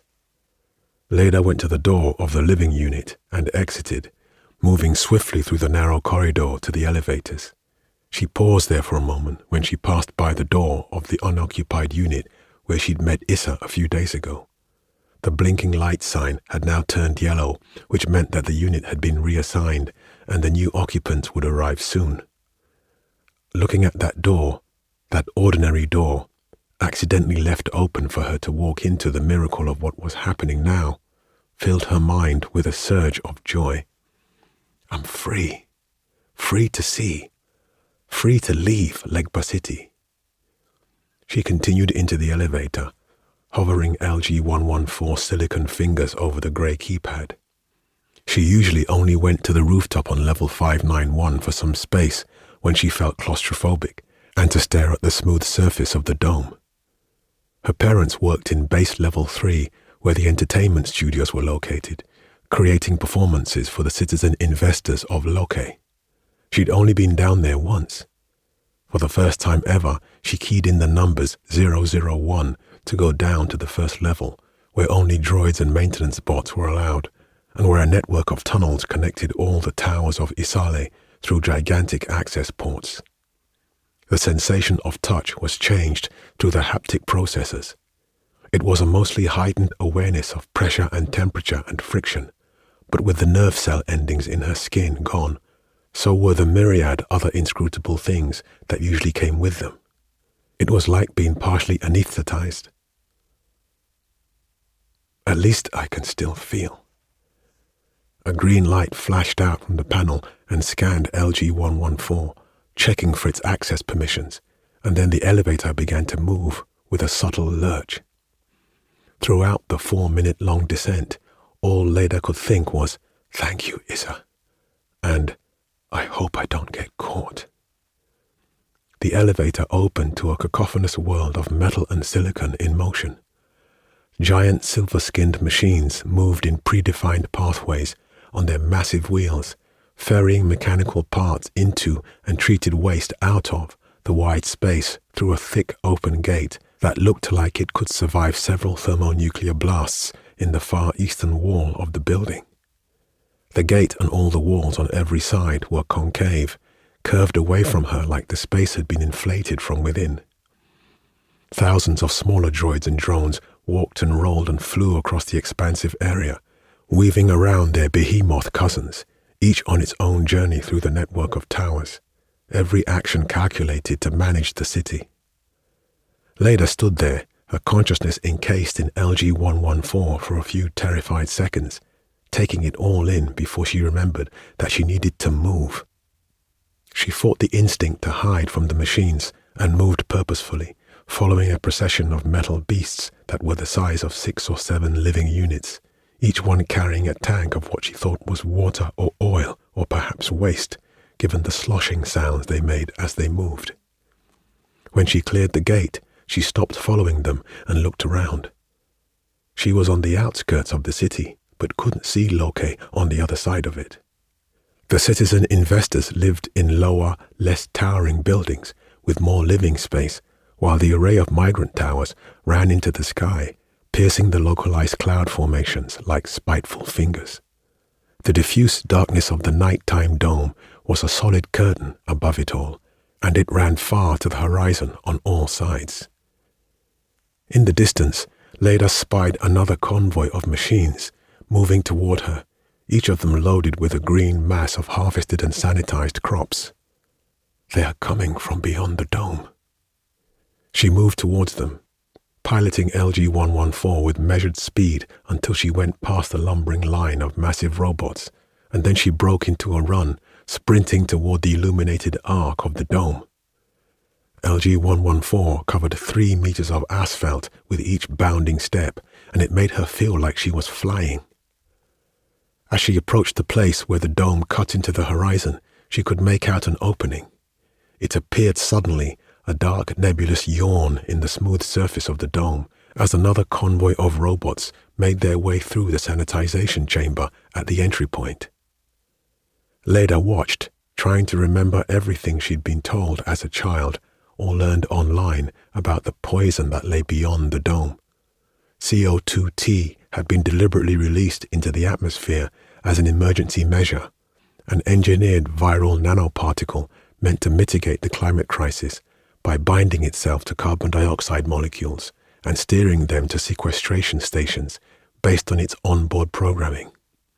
It had initially been released in a controlled environment over the North Pacific, with a carbon dioxide processing and storage hub offshore where the nanoparticles were recovered and recycled. It had worked for a while, but apparently the replication protocols failed due to a mutation in the viral component of the particles, and it began to rapidly replicate itself, eventually escaping the control area on air currents. It spread globally before anyone could regain control of it, until it was just part of the air, attaching itself to lung tissue, triggering a spate of agonizing pulmonary diseases, and eventually death. In small quantities, once isolated, it could be processed and removed faster than it replicated, but that wasn't good enough to reclaim the world. So now the dome kept CO2T out, with every machine, crop, person, and molecule that crossed the threshold sanitized by the nanobots first, just like she was about to. The neural dust in my brain back in the tower, the CO2T in the air outside, the nanobots in the sanitization chamber. They are all enabled by the same technology. They are all aspects of the same thing. Leda felt that there must be some poetry or irony to it that was barely beyond her. She kept running, pushing LG-114 to what she instinctively knew was almost its maximum speed, until she reached the foot of the hyperbola that the dome cut ahead of her. The doors of the sanitization chamber were made of the same material as the rest of the dome, and they adjusted to match the ambient colors of the surroundings, camouflaging itself when the doors were shut. Leda waited until it slid open with a low mechanical whine. She stepped in alongside two identical utility droids and a group of larger machines with massive shells that ambulated on four pillar-like legs, lurching to each side like tortoises.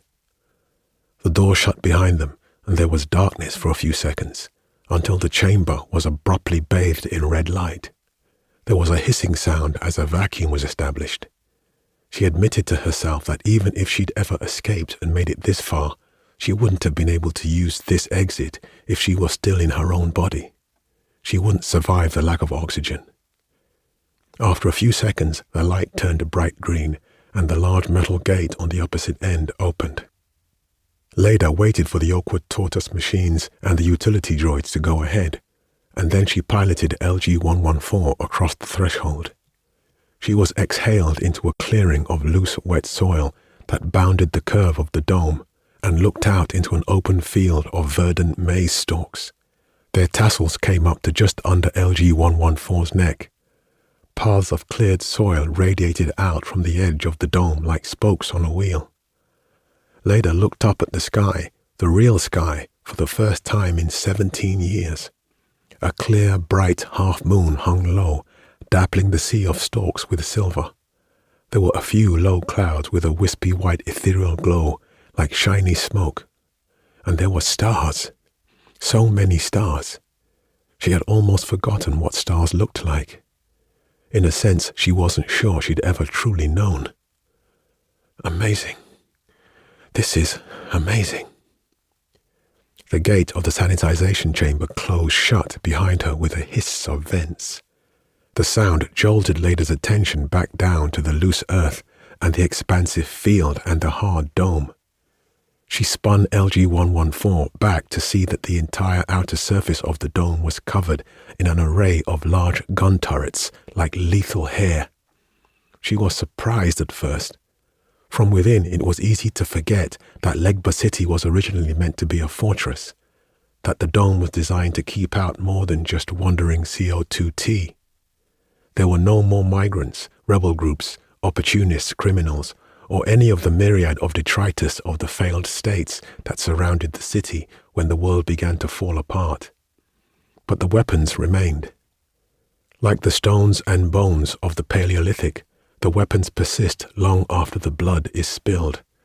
Rationalizations are forgotten, after the flesh of the dead has rotted away. The dome and its guns would probably outlive the people of Legba City. Leda turned back to the field. The machine she'd come through the chamber with had taken one of the straight, radiating paths and had become small dots in the darkness, tending toward the moonlit horizon. The path seemed to go on forever, or at least much farther than she could see. Leda stepped forward, off the boundary clearing and into a set of tracks dug into the radiating path by the large harvester machines, turning to face the field. She touched a long stalk of corn, sliding a thin leaf blade between LG-114's fingers. It was smooth, like graphene. She thought out the scalpel from a finger in LG-114's hand and used it to cut the leaf from its sheath. She pressed it into the space above the LG-114's ear until it was wedged there, the leaf moving with the droid's head like an ornament. She stepped off the tracks and walked into the field, drinking in the touch of nature. The leaves and tassels and silks brushed past LG-114's frame, flooding her mind with haptic input. She walked faster and faster until she was running, bounding across the field and savoring the feeling that was so much like flying, like freedom. She was surprised at how natural this artificial body felt to her. The myriad chemical signatures were converted into smells that seeped into the deepest parts of her mind, dredging up raw emotions that linked memories. She allowed herself to luxuriate in all the sensations, the sinking of metal feet in soil, the sweet chemically analyzed scent of esters and aldehydes and chlorophyll, the rush of air, the touch of things that had grown from the earth, until she was taken back to her childhood, regressed back to a state of pure feeling where the sky and the air and the motion and the womb of nature all conspired to make the moment magic in her mind. She let out a laugh through LG-114's speakers, a choppy, harsh sound that rang through the air. It's like I'm in a dream. Leda kept running through the field, ignoring the occasional maintenance drone that went by overhead.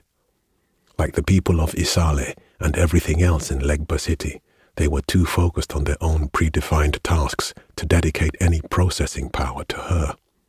She kept going until the noctilucent clouds lost their glow and the sun began to peek out from below the horizon, casting pink and yellow streaks into the twilight sky. She stopped then and leaned her head back to watch the sunrise. As it did, so did she. She was in a different, denser body, but she felt weightless, inflated with a pure, inarticulate joy that she had almost forgotten existed. And she flowed with that feeling, finally freeing her mind of everything for the first time. Rooted in place, facing the sun like a flower, Leda didn't move, only heading back to Isale when the base of the solar disk finally cleared the horizon and unfiltered dawn blossomed in the sky. 4. Complement.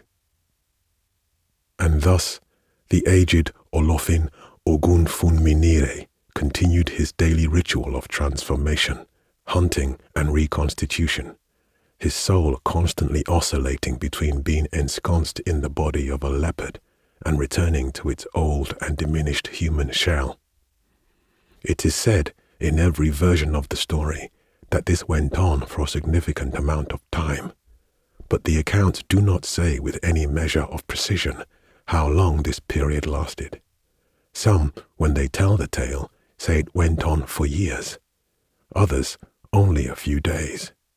But all tellers of the tale agree that it went on without the knowledge of Ogunfunminire's family and friends, and that during this time he experienced many new things beyond the joy of the hunt he had sought to relive.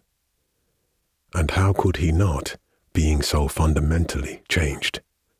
The stealthy approach to unsuspecting prey was joyfully familiar even in his leopard form, but now he experienced new things too, like the iron taste of blood in his throat when he bit into raw flesh, the sense of perfect balance of his weight along an elongated tree trunk as he dragged dead deer up high up into the swaying trees, the rush of damp air in his lungs when he pounced at blinding speed with strength he'd never possessed before, and he experienced the bone chill of a deep and ancient primal fear, something he had never felt before when he first crossed the river that split the forest in two. Terror that induced abeyance inflated his lungs when he first saw unclear reflections on the murky surface, felt the water's cold heaviness on his fur coat, and sensed the movements of crocodiles lurking below in the unknown depths. The presence of those ancient saurians, opportunistic apex predators that occasionally ate careless ones of his animal kind, taught him a new and terrible fear. Midnight. The familiar blank screen darkness of displacement eclipsed Leda's mind when she lay back in her bed and pressed the ganga chip to her skull for the 4th time in a week. When she came to later, her consciousness smoothly running on LG-114's quantum processors, Mama Peju was sleeping in her usual position, chest rising and falling steadily, breaths steady with the fluid thrum of a low snore, a thin moustache of sweat on her upper lip. The room was the same as always. Leda was starting to get used to it. Her stomach hadn't even felt any discomfort the last time she returned from beyond the dome at dawn and thought herself back into the flesh. After that first glorious time outside the city, her stomach had churned violently when she awakened from the ganga experience. Her body had felt strange and alien to her after being embodied in LG-114 for hours. She'd barely made it to the bathroom in time to throw up the previous evening's drone-delivered semovita and banga soup, a red, oily mess that she hadn't enjoyed on its way in and enjoyed even less on its way out. But with each successive ganga displacement, she got more and more comfortable switching between flesh and metal bodies, neural and circuit minds. The misalignment between her sense of mind and sense of body was narrowing after every displacement. It was curious. True, Leda had never felt comfortable in her own body, never thought she saw a representative mind image of herself when she looked in the mirror and caught a flash of her shape, never felt the way she imagined she should when she ran her hand along her belly and her hips. But when she was in LG-114, all of that seemed to not matter as much. It wasn't her body per se, just a shell she piloted. Same, but different. She was almost more comfortable out of her own body. She was pure mind in a new shell for a few hours, and she liked it. Leda, as LG-114, switched off the Anansi device and quietly made her way out of Mama Peju's unit and down the corridor to one of the elevators, where a couple just returned from the rooftop social area were riding down to their level, eyes glazed over and glued to the screens of their tablets. She ignored them as they descended.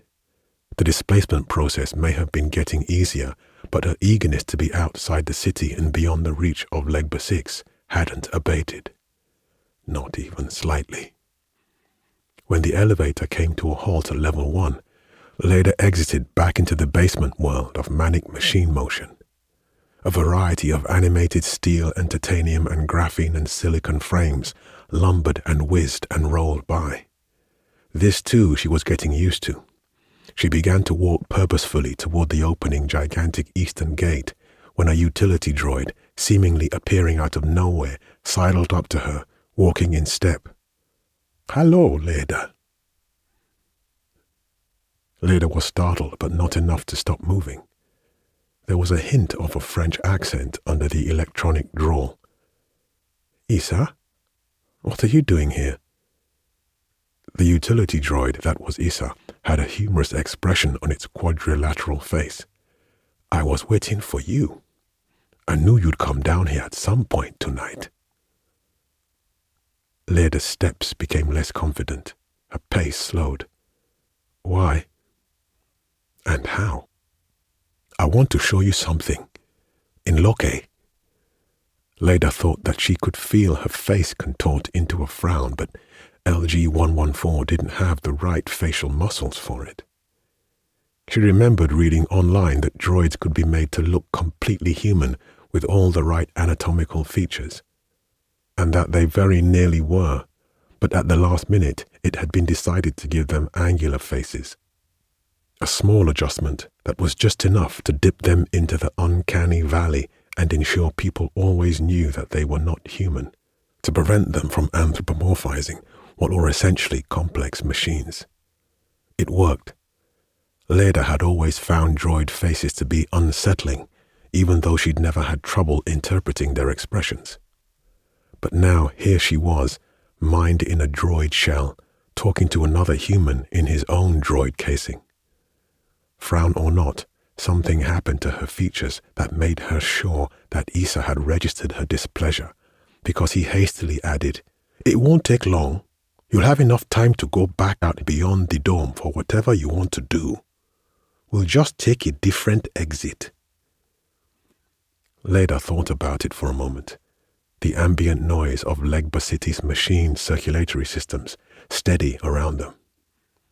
"Is this part of the favor I owe you?" "No, not at all. I just want to show you something. As a friend."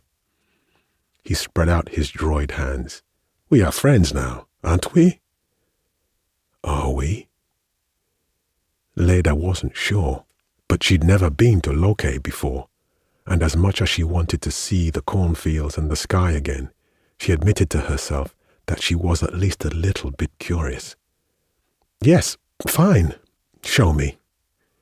The Issa droid smiled, and Leda visualized his real flesh and blood face superimposed over the hard edges of the droids.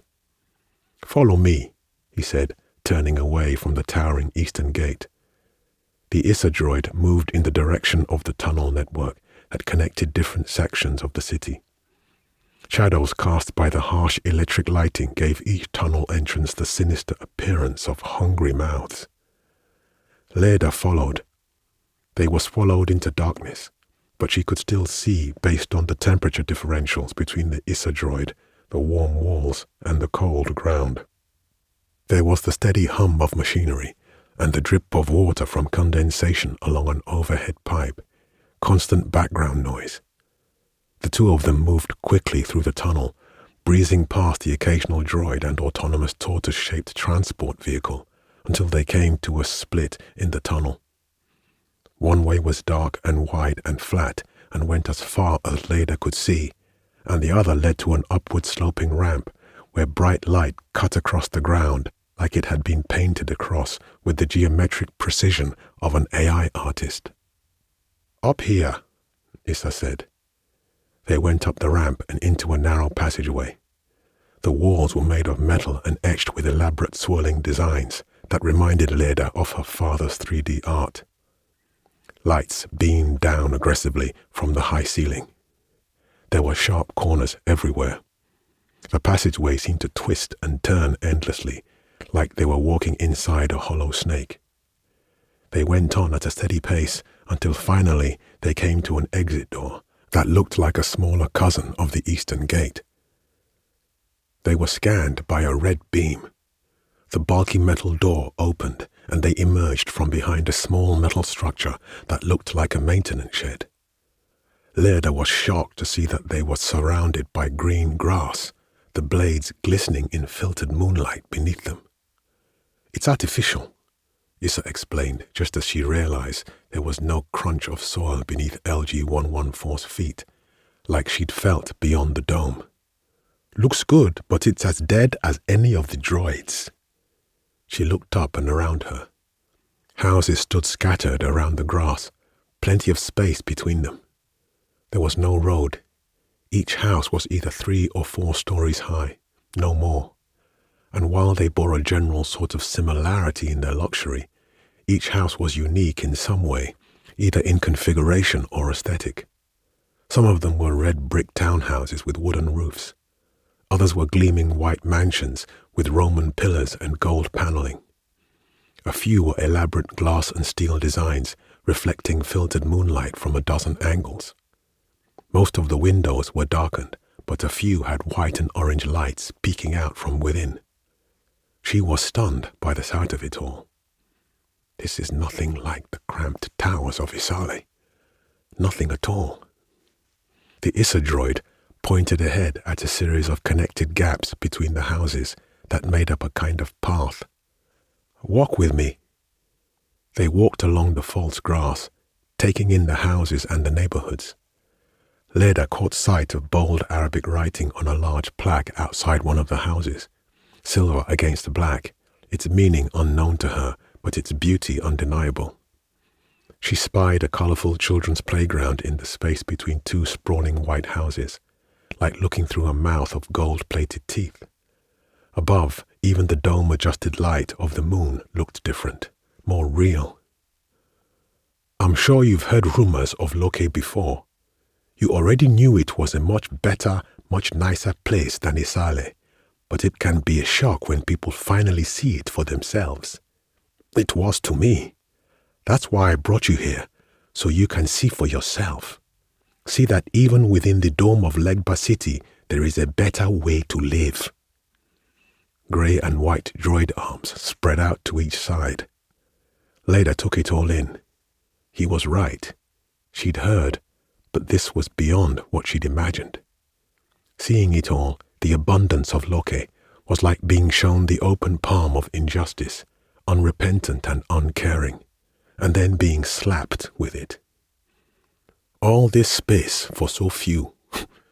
All this beauty and choice and variety just for them, while they pack us in like luggage in one small segment of the city's circle. Do you know the population of Isale is now almost 20 times that of Loke? 20 times. That's a little piece of information that they hold very close to their chests. 20 times the population, but occupying less than 15% of the space and consuming less than 10% of the resources available. That's one of Legba 6's objectives even, to keep that value at or below 10%. It's obscene. And they know it too. If not, they wouldn't have to use the magneto-optic screen to hide it. When you have to go to the lengths of manipulating the polarization of light with magnetic field interactions, contorting the Faraday effect in bizarre new ways just to make sure people can see how well you live while depriving them of resources, you know your conscience isn't clean. It's wrong. We must change it. It is, but how can you change any of it? Leda asked gently, being careful not to accidentally rope herself into his cause yet, with a we. Her head swiveled, taking in as much of Loke as she could. Then she looked at him. Fisayo controls the Legba 6 algorithms that run the entire city, right? Including all the machines. Her own personal army. She could shut it all down with a thought. Besides, she has access to everyone's brains. He spun round to look at her, and without missing a beat, walked backward for a few steps. Yes, she does. And yet, here we are, you and me. Every system seems infallible and inescapable and inevitable until it isn't. And every technology can be circumvented. It's just a matter of will and opportunity. They came to a clearing where the houses had receded to form a wide perimeter around a marble fountain that occupied a space at least 10 times larger than the living unit Leda shared with her parents. Leda had never seen anything like it. Bright yellow lights beamed out from under the water, giving it an ethereal shimmer. A dozen statues ringed the edge of it. They depicted famous African thinkers and philosophers from history. Some of them she recognized. All of them had their names inscribed on brass set into the marble below them. Njoya, Al-Jaiz, Salau, Diop, Ajimobi, more on the other side. At its center, there was a giant robed form of a tall and stout woman with plump cheeks, an elaborate gele on a proud head, streaming jets of water cresting and falling around her. Is that Fisayo? The Issa droid looked at Leda and nodded, as though he'd read her mind. Leda stared at the water rising and falling in wide arcs, catching the yellow light so that it looked like liquid gold. She could imagine children splashing noisily in it in the daytime, shouting and jumping in its spray. Something she'd never experienced in Isale. The image was clear in her mind, like one of her superimposed memories. Did Fisayo really think of herself so highly as to erect this immoderate monument? What is the point of all this? The Isadroid approached her. I told you before that Fisayo doesn't care about the people of Isale. I hope you can see that for yourself now. She's a narcissist, and I believe she always has been. He paused. Do you know why Legba 6 tries to prolong every life in the city as much as possible? It's obvious for the people of Loke that's what they paid for. Long, comfortable lives which the system is optimized to provide. But do you know why it doesn't just let the sick and elderly of Isale die? She shook LG-114's head, genuinely curious. I want to know why it didn't let me die. Data! Issa spat out the word like it was corrosive. Leda was puzzled. What do you mean? The Isadroid looked away from her and up at the dome for a moment, like he was downloading his thoughts before speaking. Okay, let's take a step back. The interrogator sitting in your brain, your real brain, back in Isale, it's the main processing center of the self-assembling nanobots in your brain mass, the ones injected into you when you entered the city. They attach themselves to your neuron membranes, and now they record all neural activity data using a parallel electrochemical signal relay to your neural pathways. The interrogator collects all that activity data from them, holds it in a buffer, screens it for deviations from a preset baseline, and periodically, well, unless the deviation is big enough, then it's immediate, converts it into qubits and transmits to Legba 6 via data space. You know that part, right? More or less, yes, Leda replied. Good. That's important. So, you understand that right now, the system can only record brain activity and trigger action when there is an exception. But think about it in systems design terms. If you are trying to efficiently control a system, any system, and that includes people, then frequent and accurate monitoring and measurement are just the first step. So you can rapidly intervene based on what is going on. It is limited, reactive control. The next step, the big one, is real-time modeling or simulation or emulation or whatever. The idea is the same. With that, you can take all that live measurement data and build a detailed model of the system that is always up to date and accurately predicts the system behavior, a digital twin of the system. And once you can fully observe present and predict future behavior based on that model, then you can really control it. Control us. Leda suddenly felt very anxious. The steady sound of fountain water falling back into the pool had turned from relaxing to ominous as she started to realize what Issa was telling her.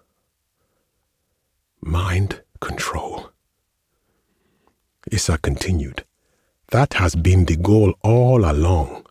Complete control of people. Build good enough real-time models of how our neural pathways inform consciousness, memory, emotions, experiences, decisions, and behavior to be able to reliably adjust them all using an improved version of the interrogator. To remotely influence thought and action at the source without having to physically intervene or get her hands dirty. He looked down, back to the fountain, eyeing the statue at the center like he was challenging it directly. But analytical models of the human brain are incredibly difficult to pass even with the best quantum computing tools we have available, simply because we still don't really know how the brain works. Not really, but you don't always need to know exactly how something works to model it if you have enough data to throw into an algorithmic blender and see what comes out on the other side. I mean, we don't even know what consciousness is, and yet I can port it onto a droid processor with the Ganga chips. That's why she's keeping everyone in Isale alive for as long as possible. The longer you all live, the more sample data she gets about the spectrum of human brain function to plug into her algorithm and improve her models of the human mind until they are good enough to use Legba 6 as a tool to control our very thoughts. Leda shook LG-114's head again, as though she were trying to shake out what Issa had just said. She'd always felt like she and all the other people of Isale were nothing more than data points to the system, but now she finally knew why. Why the people of Isale had been let into Legba City in the first place. Why they were kept fed and healthy and distracted. Why she'd not been allowed to die. Still, something else, Issa said, was stuck in her mind. The Ganga chips, you didn't come up with them by yourself, did you? The Issa droid turned to her, mouth drawn back into a thin line and red-ringed black eyes trained on her. He nodded. No, I didn't invent them. I told you I worked in research. Visaya was developing mind emulators already. I just copied her research and modified it so that it could run on local droid processors. The Issa droid walked round and away from the fountain, along the artificial grass. Leda followed, still processing what he'd said. She felt faint and lightheaded, like her consciousness, or whatever this distillation of her essence was, had been attached to a balloon. As they reached the opposite perimeter of white and red brick houses, she returned her thoughts to what he'd said earlier about Fisayo and mind control. Okay, I understand what you're saying, but what's the point of what Fisayo is doing? She asked. We are all trapped here in the city by CO2T. Even if Fisayo eventually finds a way to control us all, like she can her droids, what's the use? What does she gain? Honestly, I don't really know her motivations for sure, Issa replied, moving purposefully in the spaces between the houses again. I've only ever met Fisayo once myself, but from that singular meeting and from everything else I have seen about the way this city was designed, I am certain of a few things, and I can make a guess about others. I know she is a narcissist who believes she is better than most people because she is smarter than they are. That's what she thinks anyway. And even I won't deny her genius in some areas. But you've seen the kind of historical figure she places herself in the company of. Hey, I think this arrogance extends to the way she perceives the rest of humanity, that we exist in natural intellectual classes, and that the only worthwhile people are people like her, the thinkers and the scientists and the philosophers and any other smart people who can synthesize new grand ideas, make elaborate things, pull off impressive cognitive feats. That's why she still screens the brains of people in Isale, searching for what she thinks are important neural markers, taking the few people that meet her intelligence criteria and putting us to work to help her further her research. It's nothing but New Age phrenology. And the rest of us who don't meet her criteria? Leda asked, her mind still reeling, as they cleared the scattershot houses and came to an expansive steel and glass building. She will probably treat them like dead weight, Issa replied. And then he added, Look, I don't think she's some kind of cartoon villain. You need to understand that. She just has a wrong and dangerous worldview. She thinks she's smarter than everyone else. That she has a sacred duty as a genius or whatever to make a better world while causing as little damage to the inferior people as possible. But you can probably already see the problem with that. It's immoral. They finally stopped moving. Exactly. But she's certain her technology will be the optimal solution for humanity. That it will enable the so-called smart people to make all the important decisions for everyone else.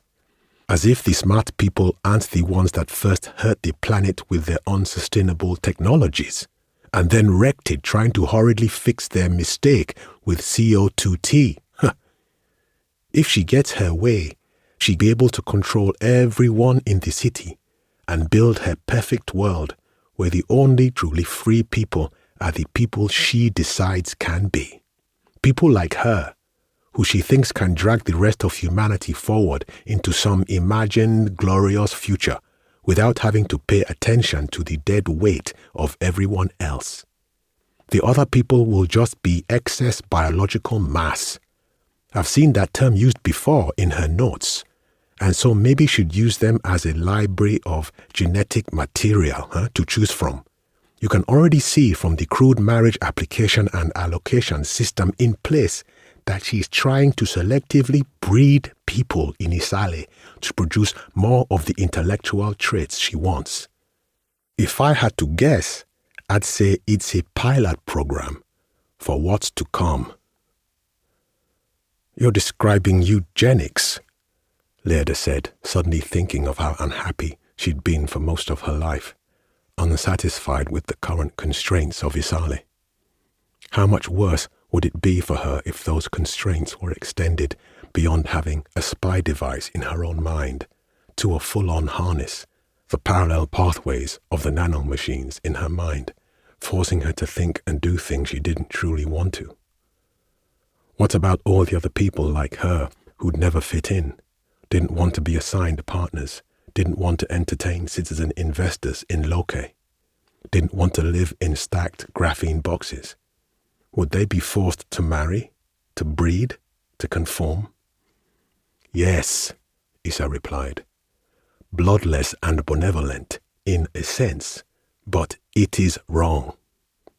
I don't know if she really planned this from the outset, or if she initially let us into the city because it would have made her look bad if she didn't. And then she saw us as an opportunity to improve her neural technology and impose her worldview. But either way, that's what she's working on now. And all her citizen investors, they are intellectual geniuses too? No, but money answereth all things, he said in heavily accented English before switching back to Yoruba. Only a few of them in the board know the details of what she's planning, but they all paid for a lot of the city, for her tech, including this building. He indicated the glass and steel box ahead of them with a silicon finger. The research center where I worked until recently. Everything is elastic, even ideals. 2 droids with translucent white chassis, like no other Leda had seen before, exited the sliding doors of the building. They were carrying a human-shaped lump wrapped in black plastic. Leda swallowed as the horror of what she was seeing began to well up. The Issa droid placed a hand on her shoulder, and they both watched the 2 strange droids take the human-shaped thing round the right side of the building, to a shed like the one Issa and Leda had come through when they entered Loke. The droids disappeared into it. Issa said nothing for a few moments, allowing it all to sink in. I know you only wanted the Ganga chip to fulfill your own innate desire to be free, he said. And that's fine. Nothing wrong with that. I wish more people in Isale were driven to pursue even their most abstract wants and needs. Less distracted and content with their lives and less grateful for their perceived security. Maybe then they would stand a chance. I admire you for having the courage to be yourself, Leda. But now that you have been outside a few times, I wanted to show you Loki, so you can see there is more than one kind of freedom to fight for. I hope you understand why it's important that we take control of Legba City from Fisayo and her citizen investors. Why we need to stop her from achieving what she wants. Why there should be no more Isale and Loke division. We should be one city, a fair city, even if we have to remain under the dome to breathe. Leda experienced a sudden and thorough exhaustion. All she'd wanted was to feel free, to see the sun and the sky and the grass and the flowers. This was all too much. The world she inhabited was far stranger and more sinister than she'd ever thought, even at her lowest point when she sought to escape it. It was always a dark river that had threatened to drown her, but now she'd found that there was a crocodile with massive jaws and sharp teeth swimming beneath, threatening worse. A tech megalomaniac who had herded them all like livestock, storing them in Isale as data sources under the guise of protecting them from the ruined world outside, and giving them no more than necessary, with nothing to do but exist and entertain her and her rich friends until she was ready to take control of their minds. It's too much. I don't want this. It's too much. Out. I need to get out. I need to go outside. I need to go outside, she said, a ghostly memory of the deep relief that sometimes came simply from lying down and letting out a deep breath floated up to her mind and made her yearn for it even though she didn't experience any physical sensation of need. Sure, Issa said. We can exit through the northern gate. Thank you.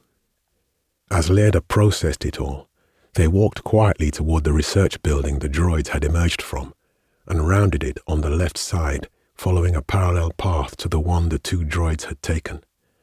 It was clear that everything about Legba City, about Isale, was a lie created by an obsessed woman. Most of the constraints around Leda's life were artificial and had driven her to the brink, and it seemed worse was coming. Her mind was suddenly filled with a sense of the same fiery rush of blood that had made her scream in the hospital 2 years ago. She tried to summon the familiar, vague but comforting memory of the day in the park with her mother, but she couldn't. Even the memory of wind and hibiscus and joy and sun was slippery with fear and anger. Even her anticipation of the coming freedom of being outside the dome seemed tainted. They came to a door that was similar to the one they had entered Loke from, and followed a mirror image route of the way they came, descending solemnly until they were back in the tunnels. I know it's a lot to take in, Issa said finally, but I think it's important that you saw for yourself. Why? She blurted out, angry at what she'd seen. What do you want from me? The hum behind the walls and the drip of condensation and the sound of approaching tortoise-shaped machines came at her like a cacophony. I want the people of Isale to be free. Yes, but that's not all, is it? I assume you have a plan to try to make that happen, and that you want me to help you execute it. Why else would you be showing me all this? The Issa droid nodded as they emerged back into the expansive space of machines and drones and droids in frenzied motion. They were facing a gate as large as the one she'd been using on the eastern wall, but with a red arrow painted high above it. Leda suddenly realized that they weren't in a separate room at all. It was a hollow torus that ringed the circular-based perimeter of the divided city, connected by the tunnels that ran through its inner radius, just like the one they had emerged from. But only if you want to, he said, and Leda thought she heard a hint of hope in his transmitted voice. They dodged a group of incoming waste disposal machines and went through the gate before it closed. Outside, under the curve of the dome, Leda, some of her anger abated, asked, How exactly do you want me to help? I can't tell you any details until I know you are with us. I don't think you'd willingly betray us, but you may get caught and anything can happen. The less you know, the better. And if I don't join you, then you are free, he said, turning the Issa droid to face her as they walked in the now familiar direction of the sanitization chamber. We know we are doing the right thing, but we aren't like Fisayo. We won't force anyone to agree with us or help us. But we will call on you for the favor you agreed to. One task, a fair trade, nothing more. And after that I can keep the Ganga chips? Another stiff nod. Yes. She shifted LG-114's feet. Tell me something. And be honest. What's your planning? How dangerous is it? Very. We'll almost certainly be killed if we fail. He paused before adding, but we won't fail. Not if we do this right. If we have the right people. A lot of ifs. She looked directly into the placid black eyes circumscribed with red light. I need to think about it. Of course, we aren't in a hurry. We need to get enough people on board before we make our move. Okay. They went ahead a bit until they were midway between the gate and the sanitization chamber. Issa stopped moving, but it took Leda a few steps to notice and halt. The camouflage door of the chamber opened in the distance, a dark hole in the dome like a portal from which a train of sanitized droids and lumbering tortoise machines emerged. This is where I leave you, Issa said, smiling thinly, the towers of Isale rising behind him. Right, she said, because she didn't want to thank him for showing her the horrible truth of Legba City, though deep down she was grateful for it. See you later. Sure, I'll find you again in a few days. Be careful. Don't get caught before then. Mama Peju won't wake till dawn. LG-114 updates are always run around noon. I'll be fine. I have bigger things to worry about now anyhow. She nodded. Issa turned the droid around and walked back to the gate. She watched him go for a moment, the smooth bounce of shoulders and low undulation of articulated pelvic structure, wondering if that was exactly how she looked too when she walked, her mind wearing its LG-114 suit. Graceful. She spun around and ran toward the place in the dome where the chamber was set. She focused on the rush of air sweeping past, the pressure of ground pushing against soles, flushing her mind with haptic input enough to distract her from what she'd seen and heard.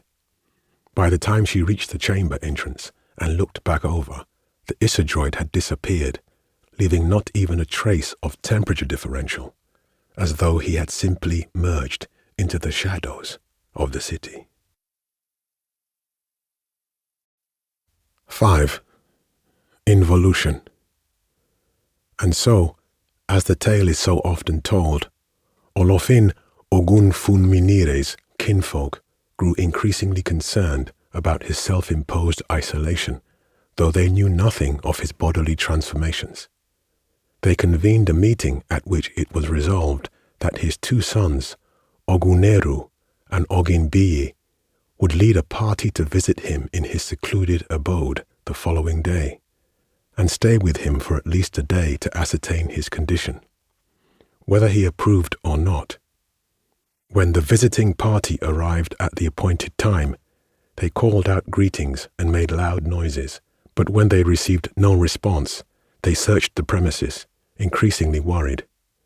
They did not find him, for at that very moment he was in the forest, perched atop a tree, tearing the flesh from a ravaged doe's neck.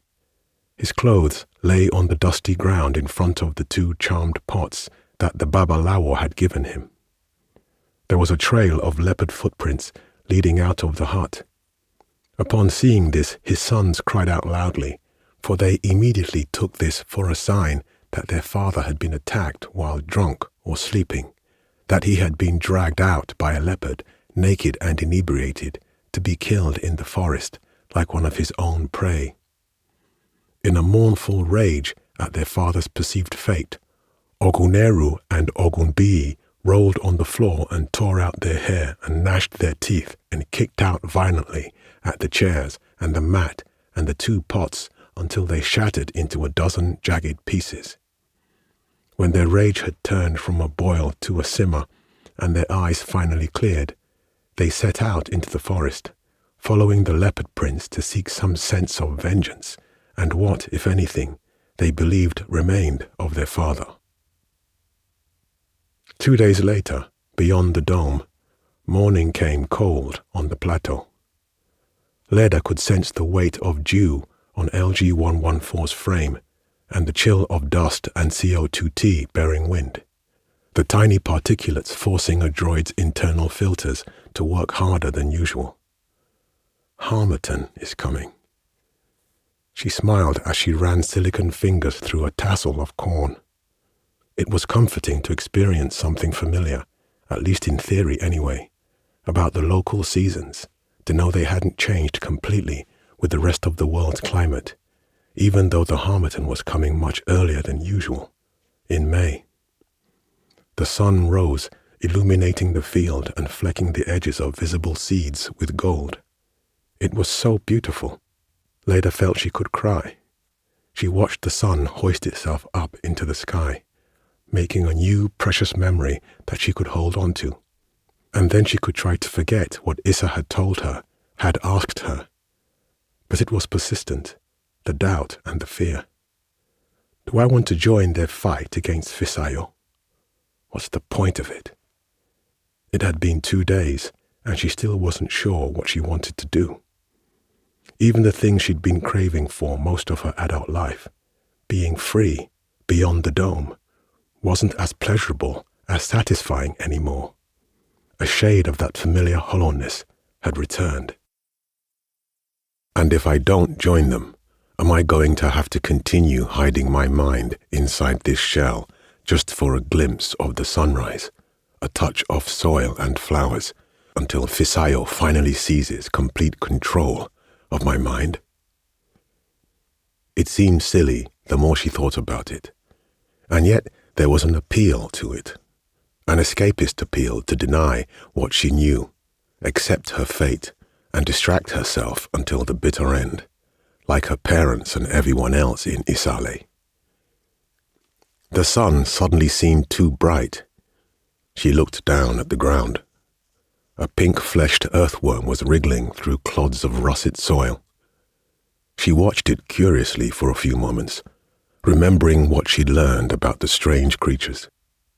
They live in the soil, eat it, excrete it. Their entire existence is in the earth, defined by it. Leda felt a flicker of something in her mind, like a realization. The earthworms, like the corn and the trees, and all other creatures of nature, know their place in it and within it. They are defined by each other, and in that there was certainty, balance, something she'd never felt, not in her body, not in the city, and not even now, out beyond the dome. Come back to what our people call Iwa Pele. Mama Peju's words echoed in her memory. Be in alignment with your Ori, your purpose. Once you find that, it will be well with you. She watched the worm disappear into the soil. What if I've been searching for an illusion of hope all along? What if I've been too selfish, too focused on finding purpose within myself? There was a swell of something within her that was akin to the first time she'd left the dome, but stronger, something flowering in her mind that was more potent than her most strongly held half-memories. What if my purpose is to do more than temporarily free myself from the city? What if it's to help permanently free the city itself? To do my part in helping to rebuild it into a place I can be happy in? She glimpsed it in her mind's eye, a dream of a future rather than a yearning for shadows of the past. Maybe there can be a higher purpose, something to hope for beyond myself. Leda hadn't prayed since she was a child, but something about the sun and the worm and the thought and the moment compelled her to drop LG-114 to its knees. Its weight sank into the soil, rooting her to the world. I hope there is enough of my consciousness here for my Ori to answer me. I hope it can still recognize me in this artificial body. She spoke out loud into the wind, reciting a few words that Mama Peju had taught her when she was just 9. She applied focused memory too, selecting a day she remembered because it had rained and the patter of the rain on the dome sounded like drum beats. She focused until she could almost see wispy images superimposed over the cornstalks of a younger Mama Peju speaking words for her to repeat. Relax. Calm down. But in LG-114's frame, there was no heartbeat. There was no breathing. There was no skin or sweat, and everything was different, heightened. Focus on memory, on sound, on the feeling of calling out to a higher sense of self. Everything faded into the background. Time flowed around her like a river around a rock, but she didn't notice how much. She was zoomed in on herself in a way she'd never felt before, bringing all the disparate elements of her essence that had been pulled apart technologically, spiritually, psychologically, biologically, into one clear mental whole. She didn't have her lungs with her, but in her mind space she recreated the sensation of exhalation, and all at once there was a preternatural calm deep within, a sense of clarity, a sense of hope. I know what I must do. Leda stood LG-114 up and let go. The signals from LG-114 returned in a rush of stimulation. She looked up and a bulky scouting drone flew across her field of vision, cutting a line across the beaming sun. It reminded her of something, but it took a moment for her to place it. Shit. Breakfast! Mama Peju is probably up for breakfast and wondering where LG-114 is. Leda turned around sharply and ran back the way she'd come, tearing past leaves and tassels and silks and stems as she bounded with great big steps of the droid's frame, throwing soil up into the CO2T saturated air. She wanted to take it all in as she had before the sunrise, but she was now too worried to enjoy the feeling of flying through the field. She had to get back. Shit! I got carried away. I forgot the time. She tore past the curtain of stalks and back onto one of the radiating tracks leading back to the clearing that surrounded the dome. There was a giant harvester machine ahead of her. She followed it, the feet of LG-114's frame digging into the loamy red and brown soil with every powerful step. The dome loomed ahead, its smooth surface of gun turrets more imposing than ever in the cold clarity of daylight. What if Mama Peju woke up to eat already and panicked when she didn't see LG-114? What if the guns turn on me? I can't get caught now that I finally know what I want, know what I need to do. Leda forced herself to slow down as she approached the dome, bringing LG-114 to a brisk walking pace close off the edge of the field. Calm down. She was trying not to panic, but it was hard to keep her composure despite the uncertainty.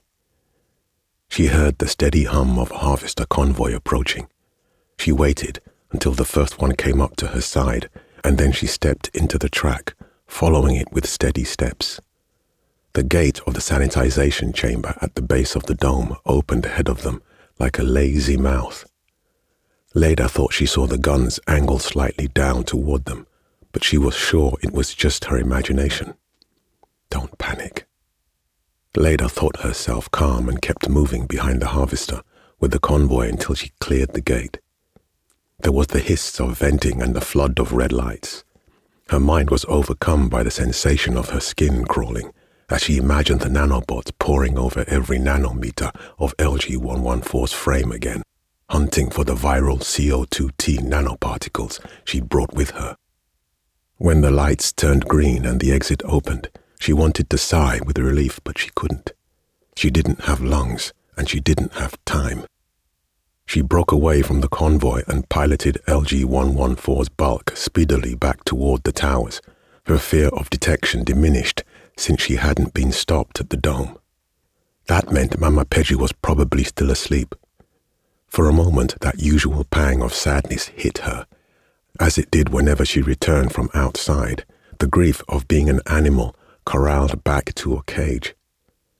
But the conviction of her decision and her newfound sense of higher purpose kept her going until she reached the gate in the eastern wall.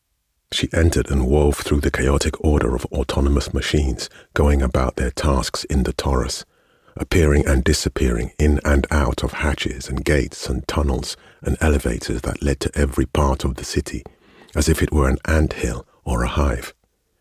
She made her way to one of the elevators and keyed in the numbers for her level.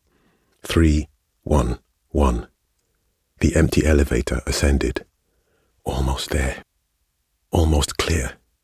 She let out a small, nervous laugh. She'd finally found some sense of clarity, something that felt like it could give the shape of her life meaning, something like Iwapele. And then she'd immediately almost blown her chance to act on it because she'd lost track of time. My Ori must have a twisted sense of humor. The elevator arrived at level 311 with a gentle ding, and the grey metal doors slid open.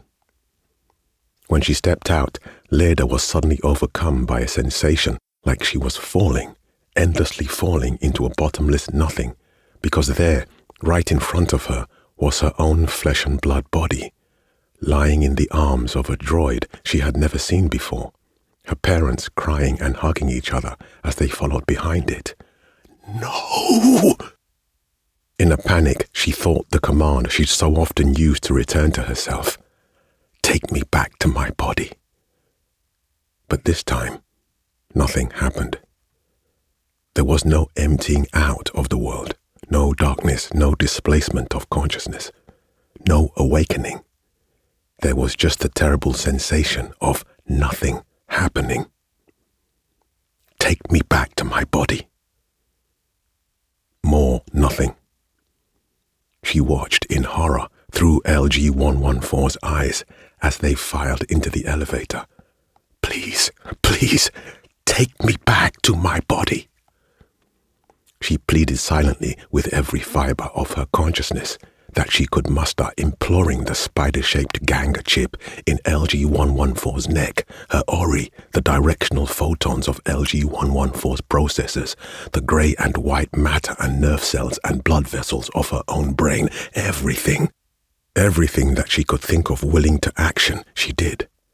But there was only that great and terrible nothing. Leda watched in horror through LG-114's eyes as the strange droid maneuvered. It angled her limp body to the side, and it was then that she finally saw that the twin of the Ganga chip in LG-114 was no longer attached to the soft flesh of her neck. 6. Null.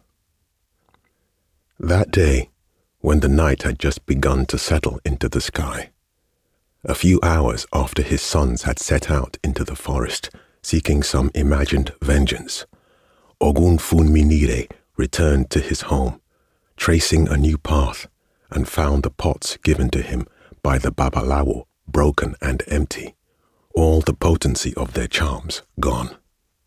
He let out a wild roar when he realized that he was now trapped in the body of the beast, and had no means of regaining his frail, familiar human form. The gravity of the misfortune that had found its way to him was great, pulling him into its center with an inexorable force. He shook and trembled and let out a variety of anguish-flavored sounds.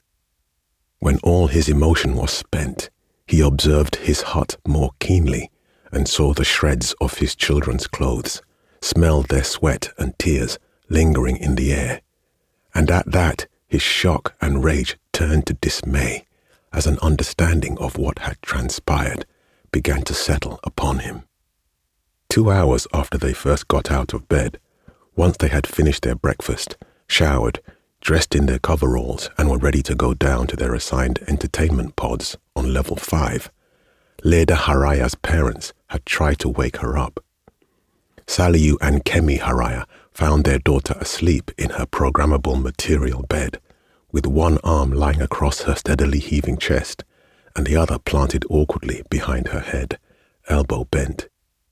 There was a blissful, unflinching smile cut into her face, like they had not seen since she was a child.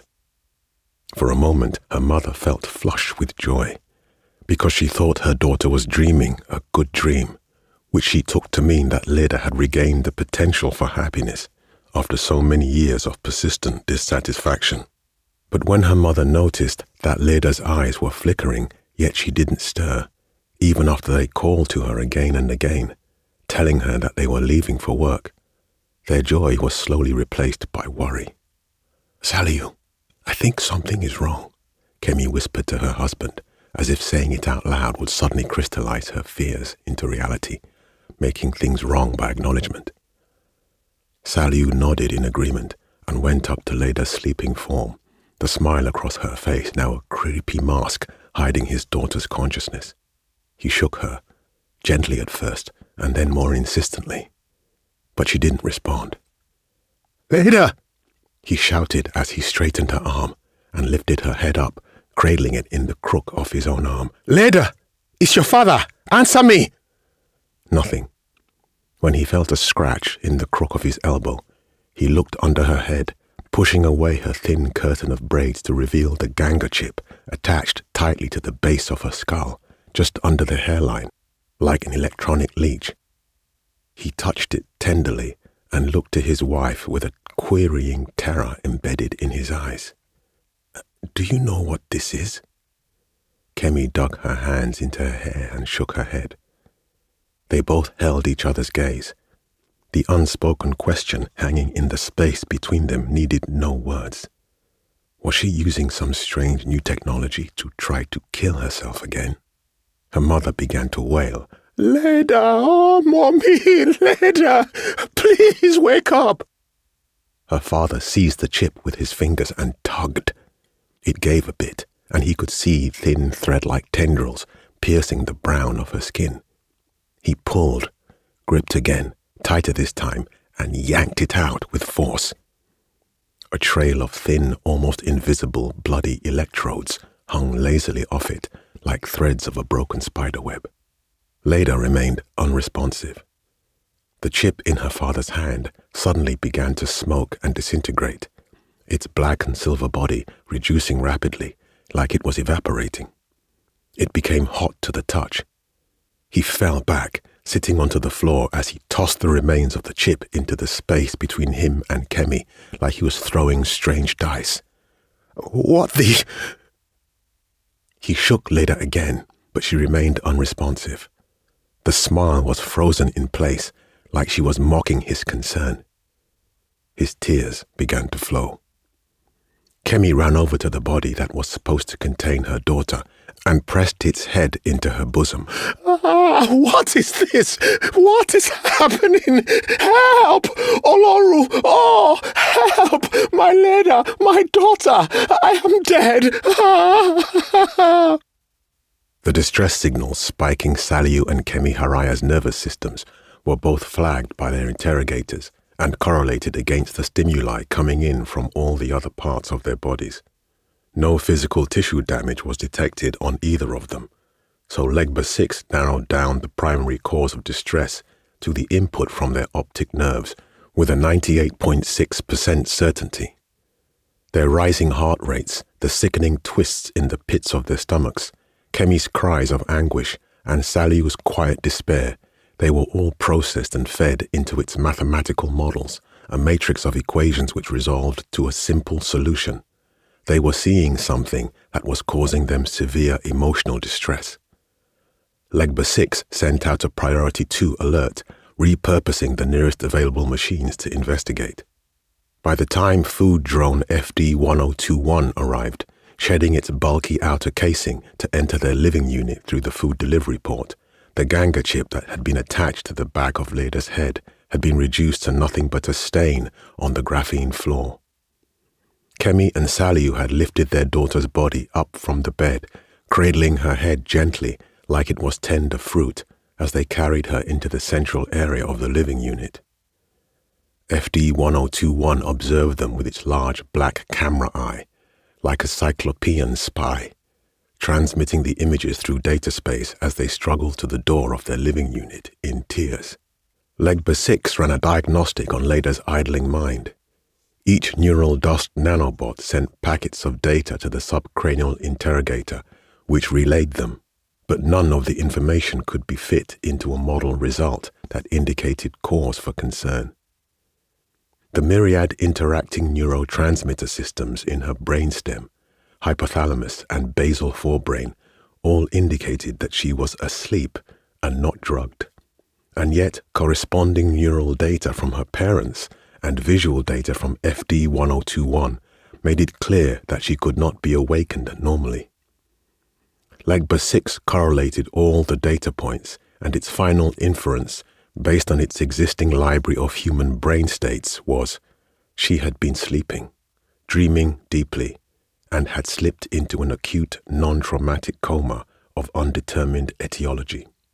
Legba 6 repurposed the nearest droid with a medical subroutine that was large enough to carry Leda, an older model, LG-023, which had been administering vaccinations to a group of children on level 298. By the time Leda's parents exited their unit, LG-023 was already waiting to take her insensate body for further analysis. It was only when she saw the other elevator doors begin to close that Leda finally moved, compelled by instinct to follow the droid carrying her body, because she didn't know what else to do. She pressed in just before the thick titanium doors could fully shut. The sudden motion drew momentary looks from her parents, and it took every ounce of her mental restraint to stop herself from crying out, "It's me, Leda," and trying to hug them, to tell them it was their daughter trapped behind the casing of metal and silicon, staring back at them through those beady black eyes. But her parents suddenly looked small and scared and weary and old, and much more frightened than she had ever seen them before. And the sight of a droid claiming to be their daughter would probably only terrify them more. Would they understand what was happening? Would they somehow know it was her? I've put them through so much. The guilt hit her mind like ice, freezing her in place. She kept trying to think her way back into her body, even though she already knew it wouldn't work. She couldn't reconnect to herself.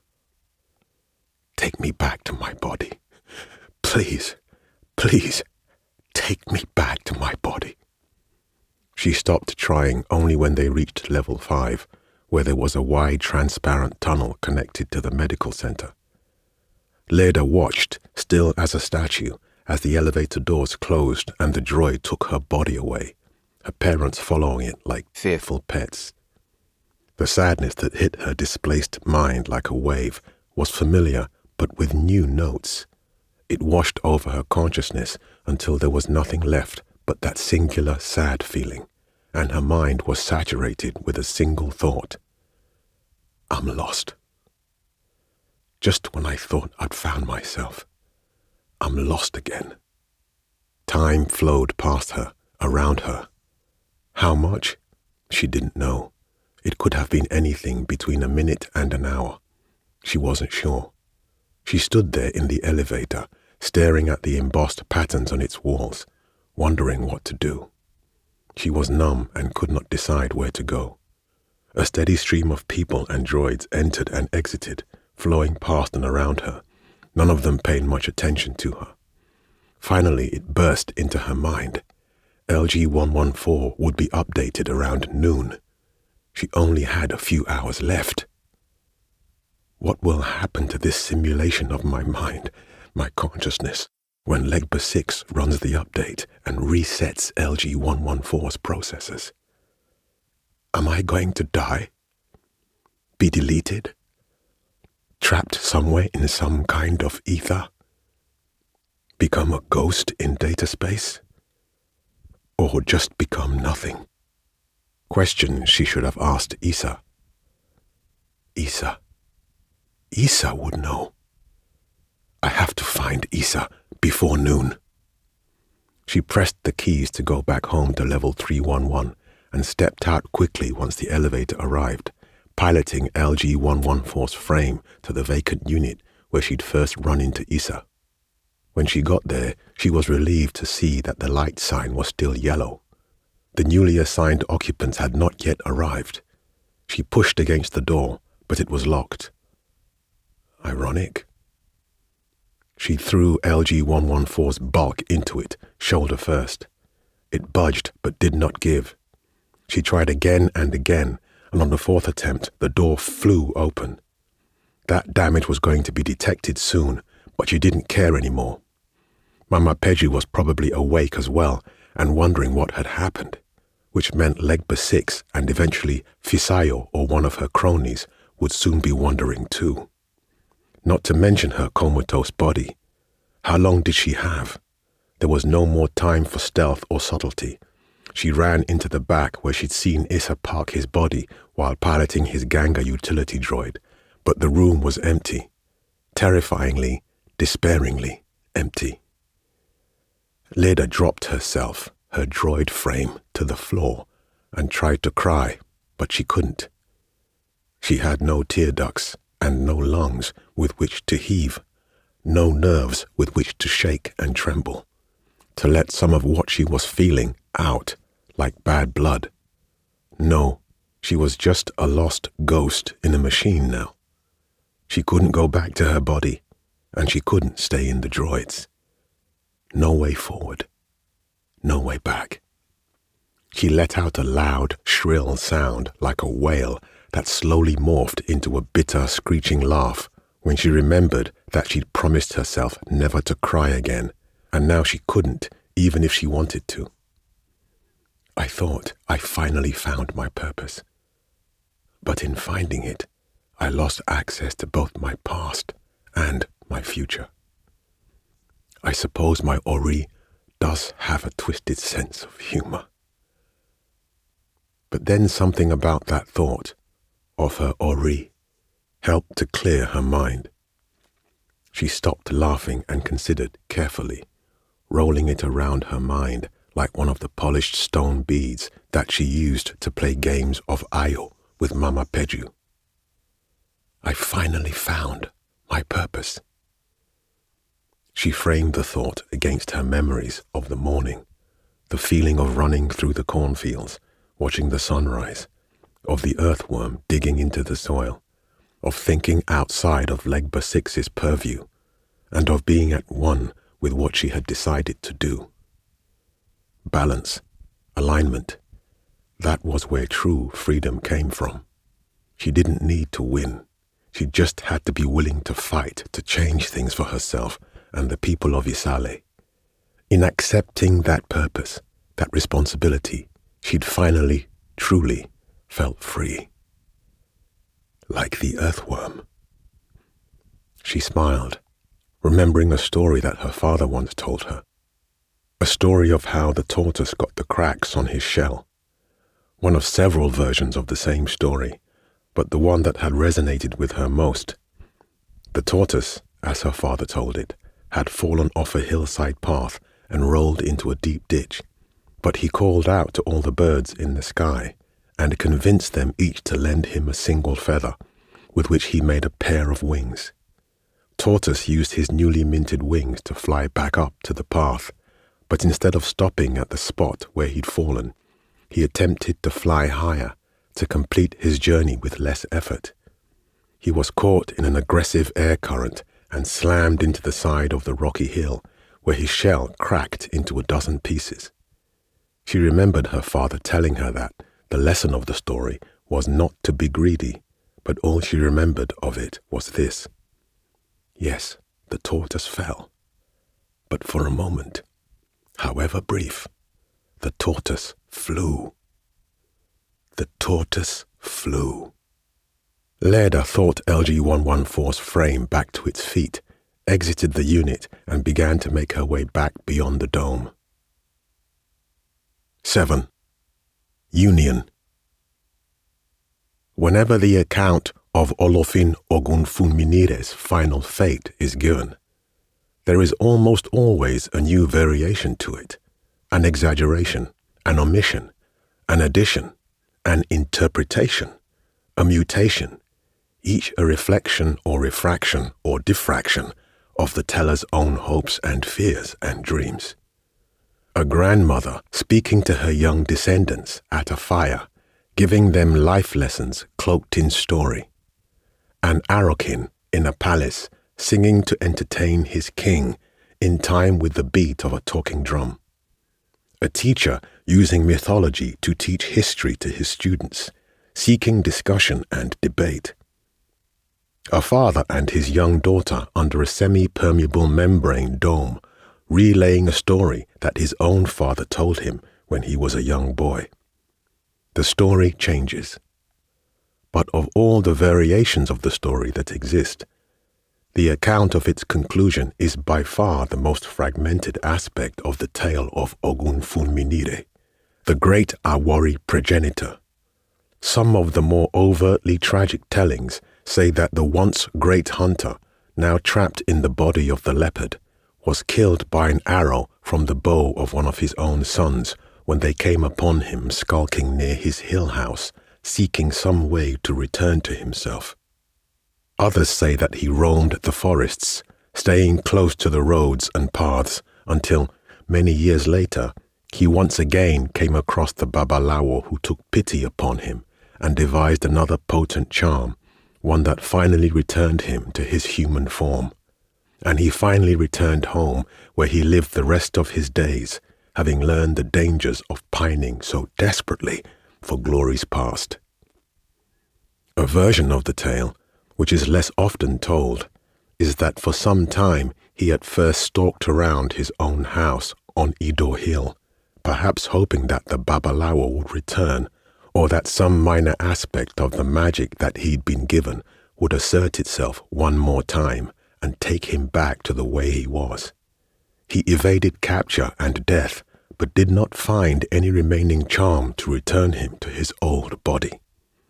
And so, it is said in these accounts that when all his efforts to re-enter himself came to be in vain, the great hunter, trapped in youthful animal muscle and fur and fangs, accepted his fate, let go of his desire to return to his human form, and disappeared into the forest, never to be seen again.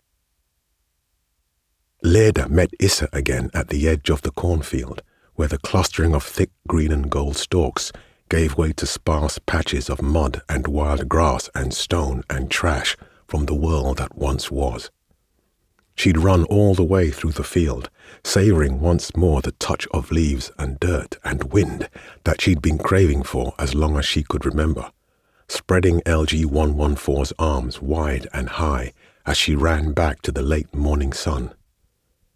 But she also remembered the stories of the floods and the death and the chaos before the dome, and she decided she wanted to see what was left of it. So she followed the tracks left by the giant harvester machines until they eventually narrowed and gave way to thick, less ordered stalks. Beyond that was the boundary. She stepped through and found herself high on the Joss Plateau, atop an escarpment, looking down on the flooded remains of what had once been settlements below. Brown water sloshed lazily against the steep, jagged rock face, while Leda watched, listening to the lapping sound. So, this is the edge of the world. There were other cities, other domes, almost all of them based on Fisayos technology. Some of them were managed by her AI systems. Others were run by what was left of world governments, but they were too far away, too improbable to reach before the clock ran out for her. She stood there at the edge, filled with a sense of wonder and acceptance. I am at one with myself. I know my purpose. I accept it. If it's meant to be, it will be. And I will fight.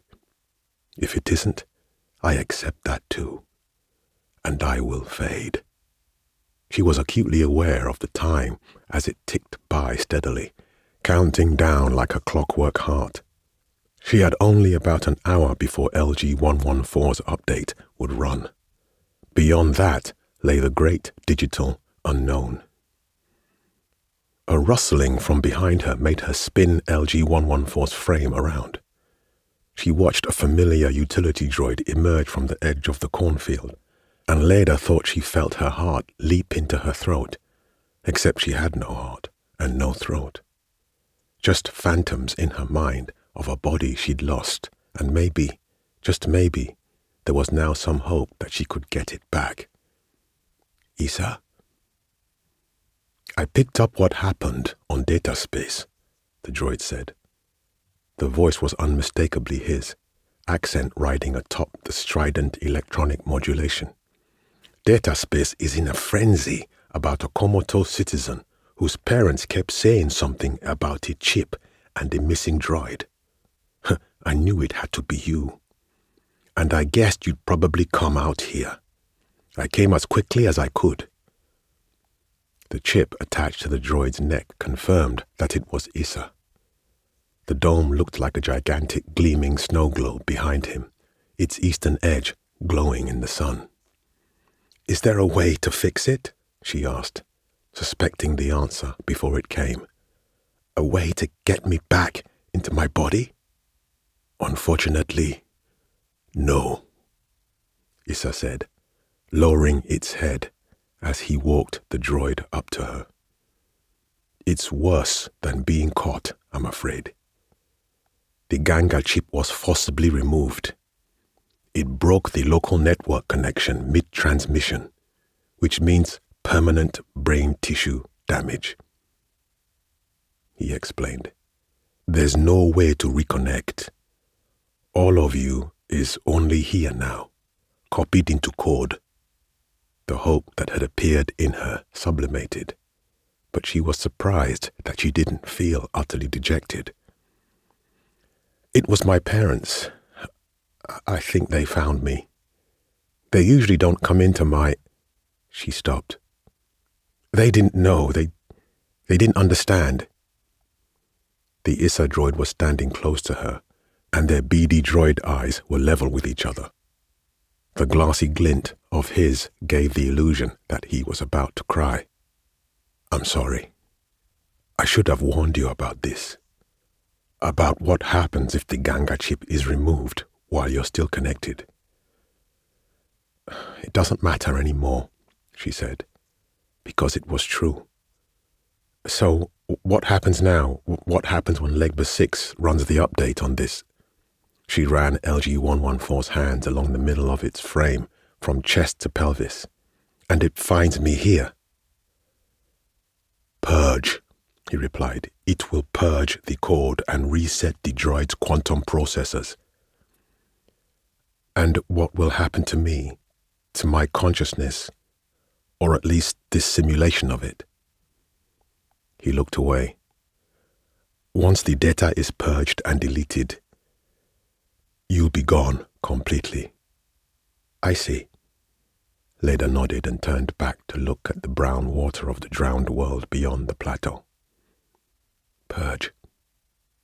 I can accept that too. It's so beautiful out here, don't you think? It is, he agreed. The air may be unbreathable and most of the animals have died, but the crops can survive. The insects too. They were modified. They've adapted. They are thriving and beautiful. We're the ones that haven't. I wish there'd been another way to see it without losing my body or my mind. You may not have to lose your mind. You don't have to fade into darkness. Perhaps there is another way. Perhaps this is the way it was always meant to be, Issa said. She turned back around to look at him quizzically and imagined the outline of his dark skin, his awkward wiry frame, his thick and wild afro superimposed on the white and grey silicon shell. I have something to tell you. He paused as though he were taking a deep breath or steeling his nerves before continuing. You didn't find me by accident. We've been trying to recruit you for a few months, ever since we picked up your at-risk profile in the system and figured out why it had been flagged. Leda instinctively reached for LG-114's metal throat. I left that unit door open on purpose and made just enough noise to get your attention. A bolt of anger shot through her mind like electricity. You tricked me! No, not at all. I simply gave you a chance to find me, to come to us. I was on that rooftop and in that unit for days, doing variations of the same thing. It was a risk, but I knew most people were too focused doing what they'd been assigned to do to notice. And the droids are all on predefined paths optimizing some specific tasks they've been assigned.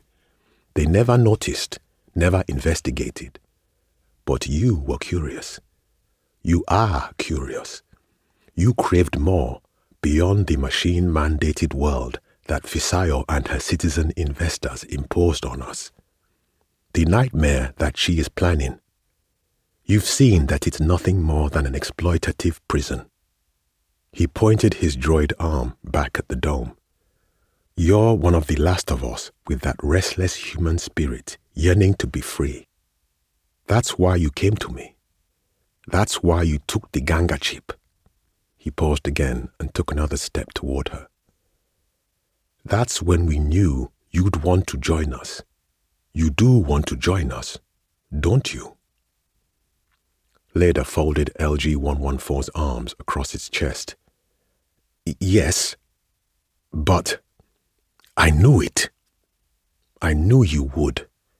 Fate may have dealt you a cruel hand, trapped you in that thing, but it doesn't have to be the end of you. Once you join us, I can take it offline completely before the update runs.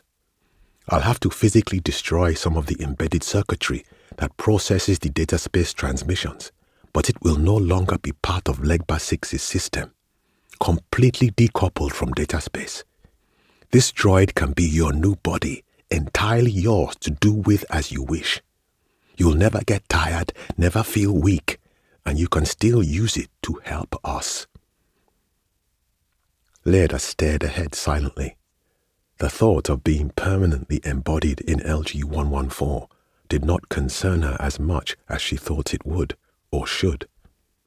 Quite the opposite, she was almost excited to have this new body, free of the organs that had always been part of her but remained uncomfortable appendages, like close relatives that lived with her but whom she'd never shared a bond with. The re-embodiment wasn't the issue. It was the new information of how the entire situation had come about, which was threatening to shake the foundations of what she'd been so sure of just a few moments ago. My purpose. I need to be fully in alignment with my purpose. If I am to free the city, to build a better world, then it must be the right way. I will not be used by anyone. No, she said. The Issa droid took a step back, surprised. How can you not see that what you're doing is no different from Fisayo? You spied on me, manipulated me, limited my information and choices to serve your ends to achieve your goals. Even now, you're essentially forcing me into a corner because of what happened, taking advantage of a bad situation for your own perceived sense of what's right, your own version of a better world. How many others have you done this to? How far are you willing to go? No, it's not like that. I'm trying to help you. To help everyone, Issa protested, waving the droid's hands awkwardly in front of him. The droid's silicon face had contorted into a strange shape. He looked like she had just accused him of murder. You don't understand, huh? You don't know what we've had to do just to make it this far. No, you don't understand. If you continue like this, you will not be proposing a better way of being. You will simply be replacing one bad system with another, less terrible one. But Fisayo will control everyone's minds, even your parents. You can help us stop her. A pinch of guilt and the sodium chloride tang of seawater on the air hit Leda's consciousness simultaneously. She pushed it away. Call me naive or foolish or silly or whatever, but I don't work with you unless you commit to real change. No more lies, no more tricks, no more manipulation, not to me or to any of the people of Isale that join our cause. But she held up LG-114's hand to cut him off. But nothing. It's my condition. I am not afraid to die, to be deleted. If you've seen my profile like you say, then you should know that. The only thing I am afraid of is not really living, of not being truly free. If you want me to join you, that's the way it must be. If not, I'm sure you can manipulate someone else into your cause. A look of shame, the uncanny undergirding of the droid structure made it hard to tell. Okay, I agree, but I need to talk to the others too, he told her, all the confidence gone from his voice. She shook her head. The suspicion she'd held on to bubbled to the surface, and she felt her Ori tingle with certainty. He's lying. No, you don't. What? Surprise. A bit too much of it. There aren't actually any others. Are there? No, he admitted, looking away. I'm the first person you've reached out to, aren't I? A pause, then finally, yes. Honesty, at last. If we are going to start a resistance to save Legba City, it must be on a solid foundation, an honest one, an equal one. No more lies or tricks or secrets between us. I understand. He looked like he was the one with an electronic axe hanging over his head. Like he was the one about to be purged from existence when time ran out. No more secrets. He could still be lying, carrying on some further deception, but she didn't think he was. He'd confessed freely, and her Ori was telling her that hearing how his own actions paralleled Fisayo's had shaken him. I choose to believe you. Good. Then let's do this. Take me offline. She walked to the cliff and sat at the edge with her back to him, dangling LG-114's muddy metal feet over the water. She heard him come over, felt the cold silicon fingers press into LG-114's neckport, her neckport now, fiddling with something. Heat, pressure, the chemical products of metal oxidation. It all came to her with the acrid smell of burning. She turned down all incoming signals with a thought. The sound and vision of the world vanished, along with the haptic feel of Issa's ministrations. She started cycling memories in the darkness, the way she used to when she was in her previous body, trying to hide her mind from Legba 6. She summoned both childhood memories of the comfortable cradle of her mother's arms and the new ones of finally being beyond the dome. The sweet smell of hibiscus, the feel of air blowing against her face, the smooth touch of cornstalks, the lovely kaleidoscope of colors when the sun kissed the sky. She kept cycling them until something changed in her mind, like a magnet made of pure thought had been driven into her head and twisted her consciousness around it like wire coils. Some metaphysical induction. Deletion or rebirth? Am I flying or am I falling? She stopped actively cycling memories and tried to will her eyes open, to bring all incoming signals back to full strength, to return to the present. When she saw the water that had drowned the world sloshing in front of her and felt the full measure of cold Harmattan air, she smiled. Who or what am I now? She turned to face Issa. It doesn't matter. We are the seeds of a tree, with the potential to remake the city, and maybe even the world, if we remain true to ourselves and to each other. If we stay true to our people and our purpose. If we stay the course. Now, she said, tell me how you plan to liberate the city. Abeokuta, 52. Welcome to the Nairaland Forum. Continue as guest. Login. Trending. Recent. New. Stats.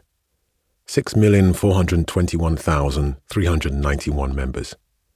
5,377,609 topics. Date. Wednesday, 28th of November, 2026 at 09:33 a.m. Nairaland. General. Politics. Abeokuta 52. Latest posts. Son of Abeokuta 52. Victim shares his incredible story. 24,899 views. Posted on November 16, 2026 by ABK52_warrior. Hey, Nairalanders. I'm reposting this copy of Bidemi Akindele's opinion piece in The Guardian from 2 days ago. www.theguardian.com/comment is free /2026/November/14/ Second deaths Nigeria acknowledge alien blessing came price. The second death. Why Nigeria needs to acknowledge that its alien blessing came at a price. By Bidemi Akindele. I was 14 when the alien disease killed my mother.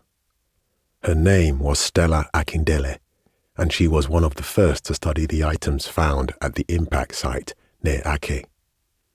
They took a risk, she and all the others who first investigated the things that had fallen from the sky.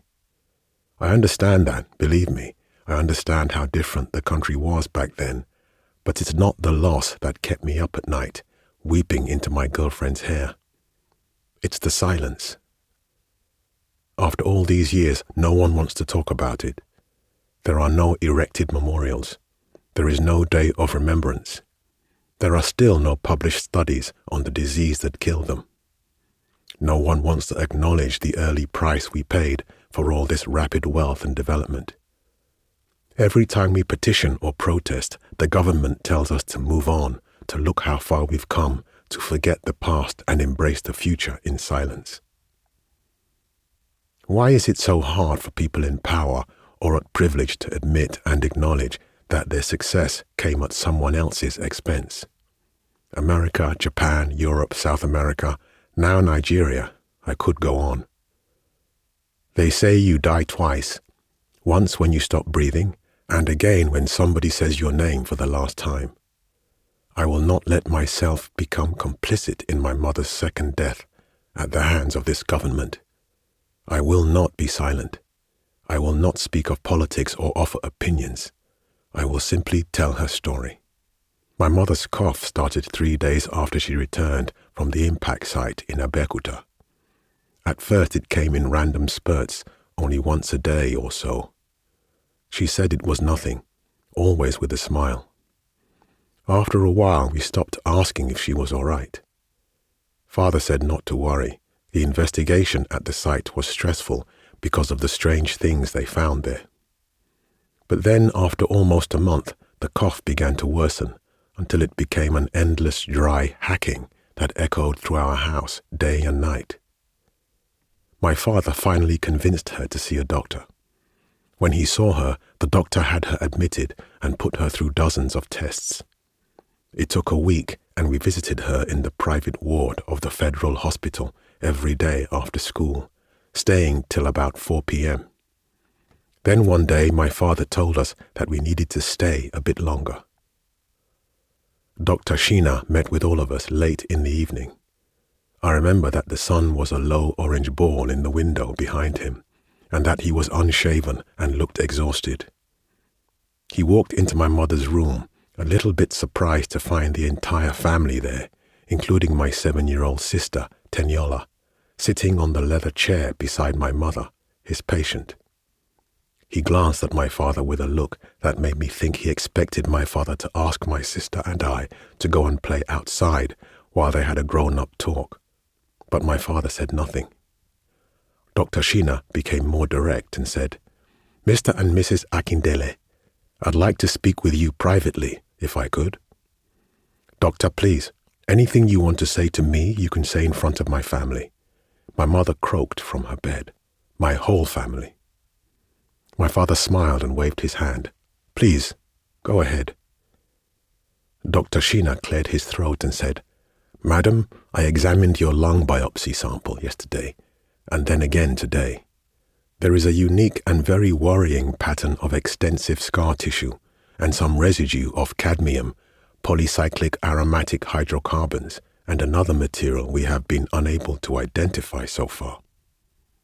He paused, adjusted his glasses and looked at me and my sister before turning back to my mother and saying, "I'm sorry, Ma, but it seems you have some kind of severe pulmonary fibrosis.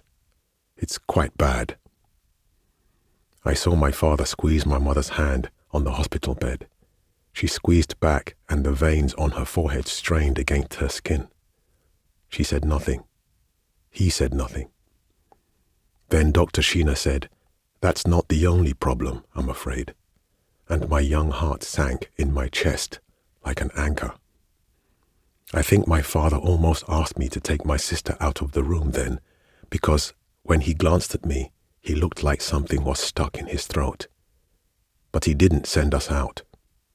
Dr. Sheena said, "I also found some abnormal cell growths, so I requested an analysis. I've checked and checked again, but it seems conclusive now. It's cancer. Lung cancer." My mother started to cry. I don't think she wanted to, but she did anyway, and it seemed to make her angry because her lips quivered and her palms curled into fists. She probably already suspected it was the thing they'd found at the site. She probably knew, but she couldn't say, because it was all secret. I was in shock, unable to think about anything except the fact that my mother was going to die. "What do we do next?" she said, her tone belying the fear that her body was broadcasting. "Is it treatable?" I looked first to my mother and then at Dr. Sheena. "We still don't know what the particles in your lungs are, so I cannot say much about the fibrosis. But it looks like the cancerous cells have metastasized since they are already in your bloodstream. Still, we have several treatment options available, and they may work for you by the special grace of God. We just need to start treatment immediately." I wondered then how many times he had said those words to other patients, perhaps in that same room and in that same tone, and how many of those patients had died shortly after hearing them. "Good," my mother said flatly. "Thank you, doctor," my father said with a weak smile. "Please make all the necessary arrangements, whatever you need. She works at the ministry, so the government will pay for everything. Don't worry about cost."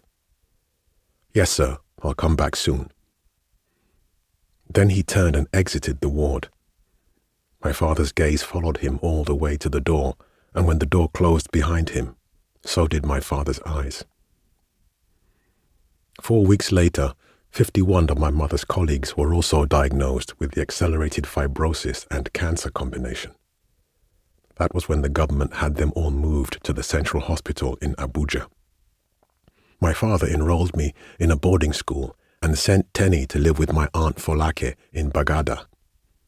I don't know what happened in Abuja because the medical records were sealed. Neither does my father. He had to watch the woman he loved waste away while doctors did things to her without consulting him. He was still struggling in the courts to have the records unsealed years later when he died of a heart attack. In the years since their deaths, the government has profited from the reverse-engineered alien technology recovered at the Abeokuta site. Nigeria is now the world's largest provider of macro-scale gene alteration services, and Lagos is becoming the genodynamic technology capital of the world, thanks to its proximity to the impact site. But I hope you understand that these are all fruits of the poisoned alien tree, a tree that was watered by the blood of my mother and her colleagues, a tree whose branches are trellised by the misery that came with diagnoses families like mine received in stark hospital rooms from well-meaning men like Dr. Sheena, a tree sustained by persistent government erasure and silence. It has been 6 years. We are not asking for much. We are just asking for an acknowledgement of our pain, our truth, acknowledgement that the present prosperity of this nation was purchased at the cost of 52 lives, no matter how inconvenient that narrative is, acknowledgement that those lives mattered. We are all made of stories, and in the end, no greater injury can be done to a person who has suffered their first death than to change their story, to deny their narrative. It makes their second death more tragic. My mother's name was Stella Akindele, and I will continue to tell her story everywhere, online during interviews, on panel discussions, during protests, everywhere. I will say her name, and I will not stop until it has a new ending, one that does not bring me to tears whenever I tell it. Bidemi Akindele is a musician and artist whose provocative work has been exhibited in 23 countries. He is the son of the late Dr. Stella Akindele, who was lead scientific officer of the first Abeokuta Impact Assessment Task Force, and #Abeokuta52 campaigner, Professor Jude Akindele. Bidemi is the current vice president of the Abeokuta Truth Alliance, ATA. Nairaland comments, Ahmed Turiki. Powerful story. God bless Bidemi for not giving up on his truth about his mother and all those who died. Dr. Stella was a hero. There is an ATA protest planned at the site in 3 days. Everyone come out and join us. Let the government know that we will not be silenced. Aluta continua. Victoria asserta. November 16, 1034. Omo Oba, 1991. Comment flagged and auto-deleted by NL Moderator Bot. November 16, 1041. Shoyinka Stan 1. Sorry for your loss. No wonder there were so many questions the Minister of Science and Technology didn't respond to when they announced that they have awarded the Abeokuta exploitation contract to Dangote. November 16, 1054. ABK52 Warrior. Please share this link on all your social media accounts, since it's no longer accessible on the Guardian News website. Even proxies and back-channel servers aren't working. I will keep testing and update you, but please share. It's personal stories like this that will eventually force the government to tell the truth. November 16, 1117. Queen Ezine. I am sorry for this boy's loss, and I am sure his mother was a good person. But trying to blame her death on Nigeria's blessing is just wrong. Why can't he accept that she was just sick? Why must he now put sand in our gari? This alien thing, as you people are calling it, is nothing more than the hand of God appearing in Nigeria's life, and God's hand is always pure. November 16, 1209. Mazi Nwozo III. This is a powerful post. I know say that site get keleg from day one. Make government talk true, oh? November 16, 1352. GBR. God bless Bidemi for not giving up. For those of you wondering why the government would try to cover up the deaths, it looks like they are using some of that technology to develop weapons. There is something fishy going on. Just go to thetruthabouttheabeokuta52.com and read all the posts, especially the ones by the account called Mr. 52. November 16, 2309. Pastor Paul _HRH. at Shoyinka Stan 1. Your head is correct. November 17, 10:34. Engineer K32. This is nothing but slander by foreign powers to discredit us because we didn't sell exploitation rights to them. ATA is trash. I wonder how much they paid this traitor to lie. November 17, 1522. Shine Doctor. This is Dr. Sheena, the same one from Bidemi's story. I am currently in London. If anyone knows how to contact Bidemi, please inbox me. I need to warn him. November 17, 1554. ABK52_warrior at Shine Doctor. Warn him about what? November 17, 1557. Omo Oba, 1991. Comment flagged and auto-deleted by NL Moderator Bot. November 17, 1601.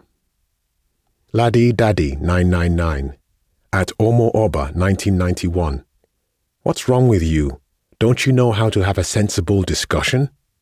Lack of home training. November 17, 1639. Good luck Jonathan 311. Look, I understand how this boy must feel, but it's just not true. I have been working at Dangote Technologies since 2023, and the alien technology has never once caused harm to anyone on my team. I have personally touched some of those materials myself. I will direct anyone interested in facts and not fiction to read the paper Technical Report Number 93, a targeted risk assessment of the Abeokuta exploitation site, which is available for free download on the Ministry of Science and Technology website. November 17, 1705. Shine Doctor at ABK52_warrior. I was attacked on my way to Knightsbridge to discuss my recollection of his mother's case with Dr. Maduwako at UCL. There were 2 men with knives. Thank God for the group of Croatian tourists who intervened to save my life. They took my wallet, my phone, and all my notes on his mother's case. This morning, I heard Dr. Maduwako was in an accident. I don't know what is going on, but I think Bidemi is in danger. November 17, 1726. ABK52_warrior at Shine Doctor. OMG. Okay. Can't say much here, but let me contact my network and see what we can find. For now, please make sure you only log in using a proxy. Stay safe. November 17, 1728. Lekan Skywalker at ABK52_warrior at Shine Doctor. Gen Gwen, una don't start fake action film. Ha ha ha. Get out of here, man. November 17, 1846. Peter Ikeji_Joss. What is all this nonsense about a cover-up?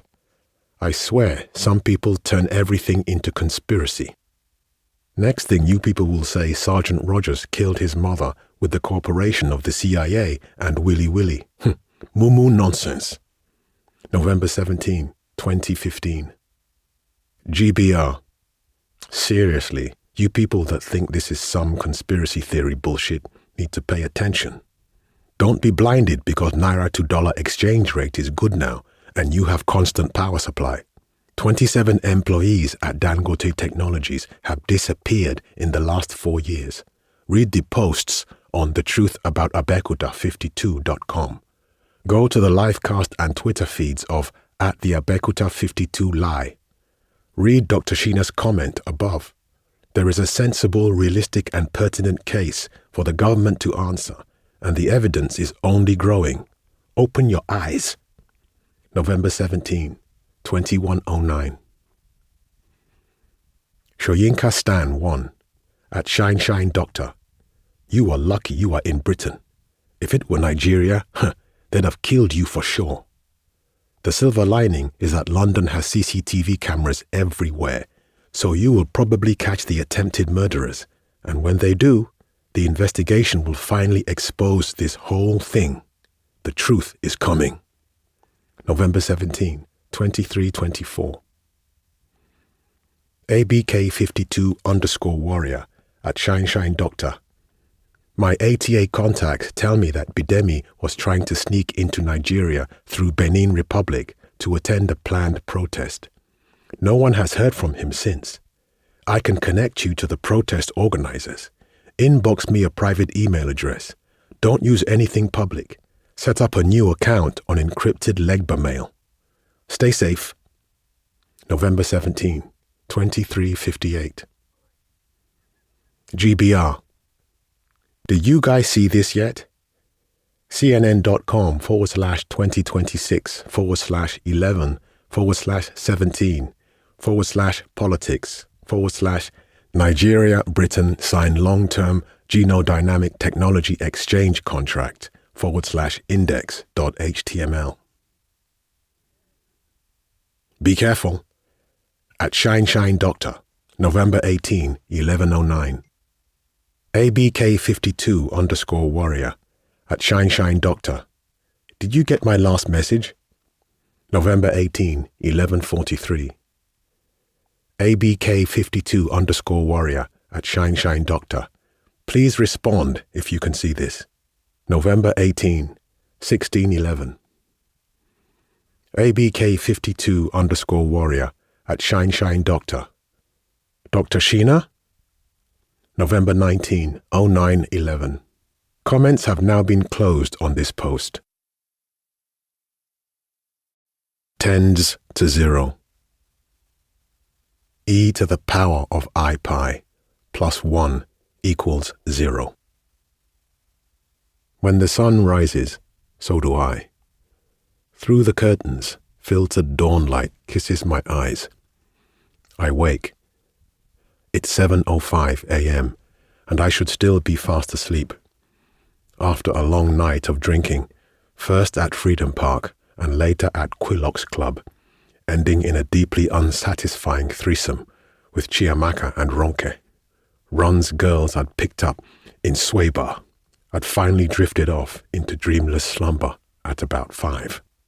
Now I am awake, lying in this soft bed, in the softly lit executive suite of the Lagos Intercontinental Hotel. Nestled between two soft, naked bodies, I find myself thinking of last night, of the early minutes before the start of the Afropolitan Vibes concert at Freedom Park Amphitheatre, the only part of the evening that I genuinely remember. We'd arrived early, Asiru, Lekan, Chris, and I.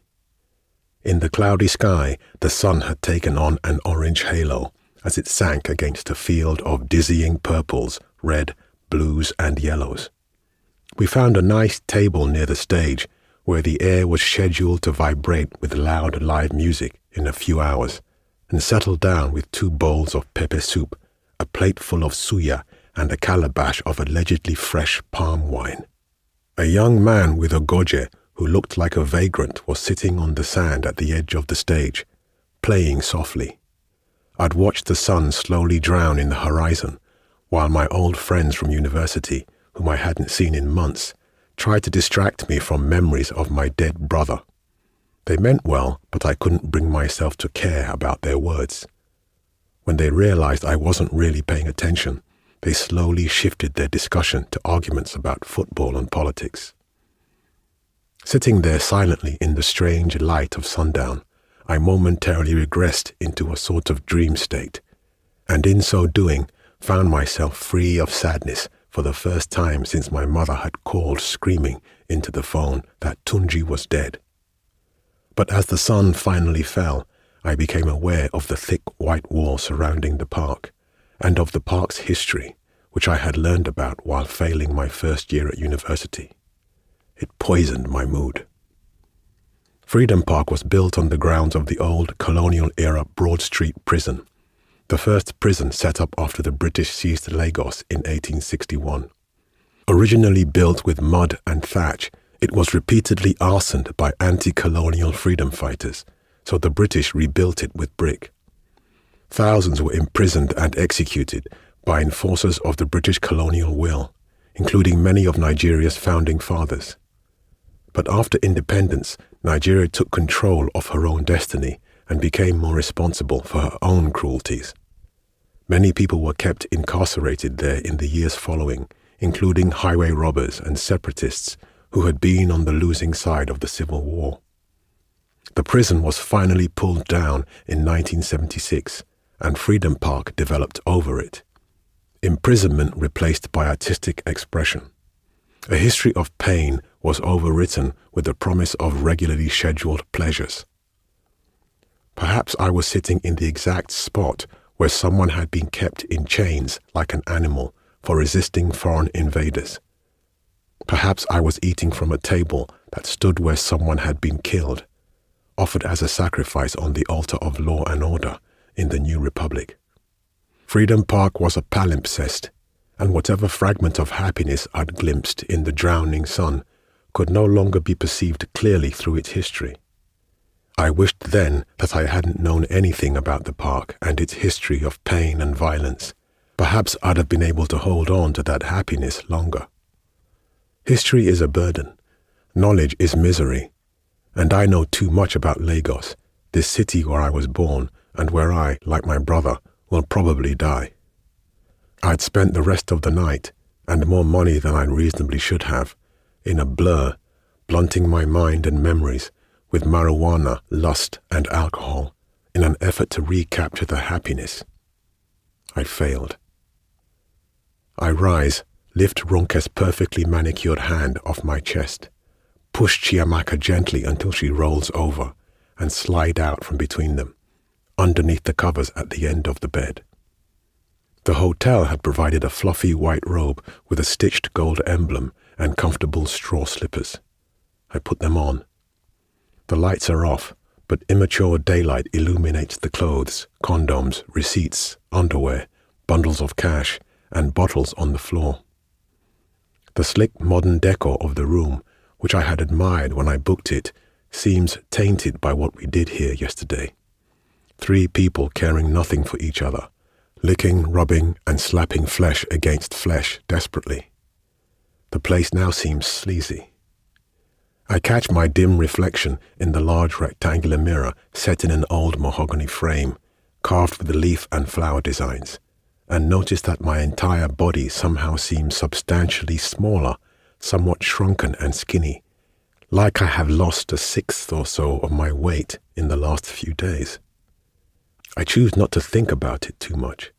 It's probably just an optical illusion, light and shadow playing games at dawn, or the result of a residual high. I grab an almost empty bottle of Jack Daniels from the floor and walk over to the window. The sun glints over the lagoon, making it shimmer like liquid silver, and for a moment I forget just how filthy the water is beneath the soft waveforms of the surface. I take a large swig of the whiskey, throw the empty bottle on the bed between the girls, and sink to my knees. Tears roll down my face. I kneel there, weeping softly, watching the sun rise over the water until the sudden trill of my phone drags me back to the present. I rise from the floor, wipe away the tears, and walk to the dresser where my phone sits, insistent. The caller ID reads Mum, and I instinctively reach for it before pausing.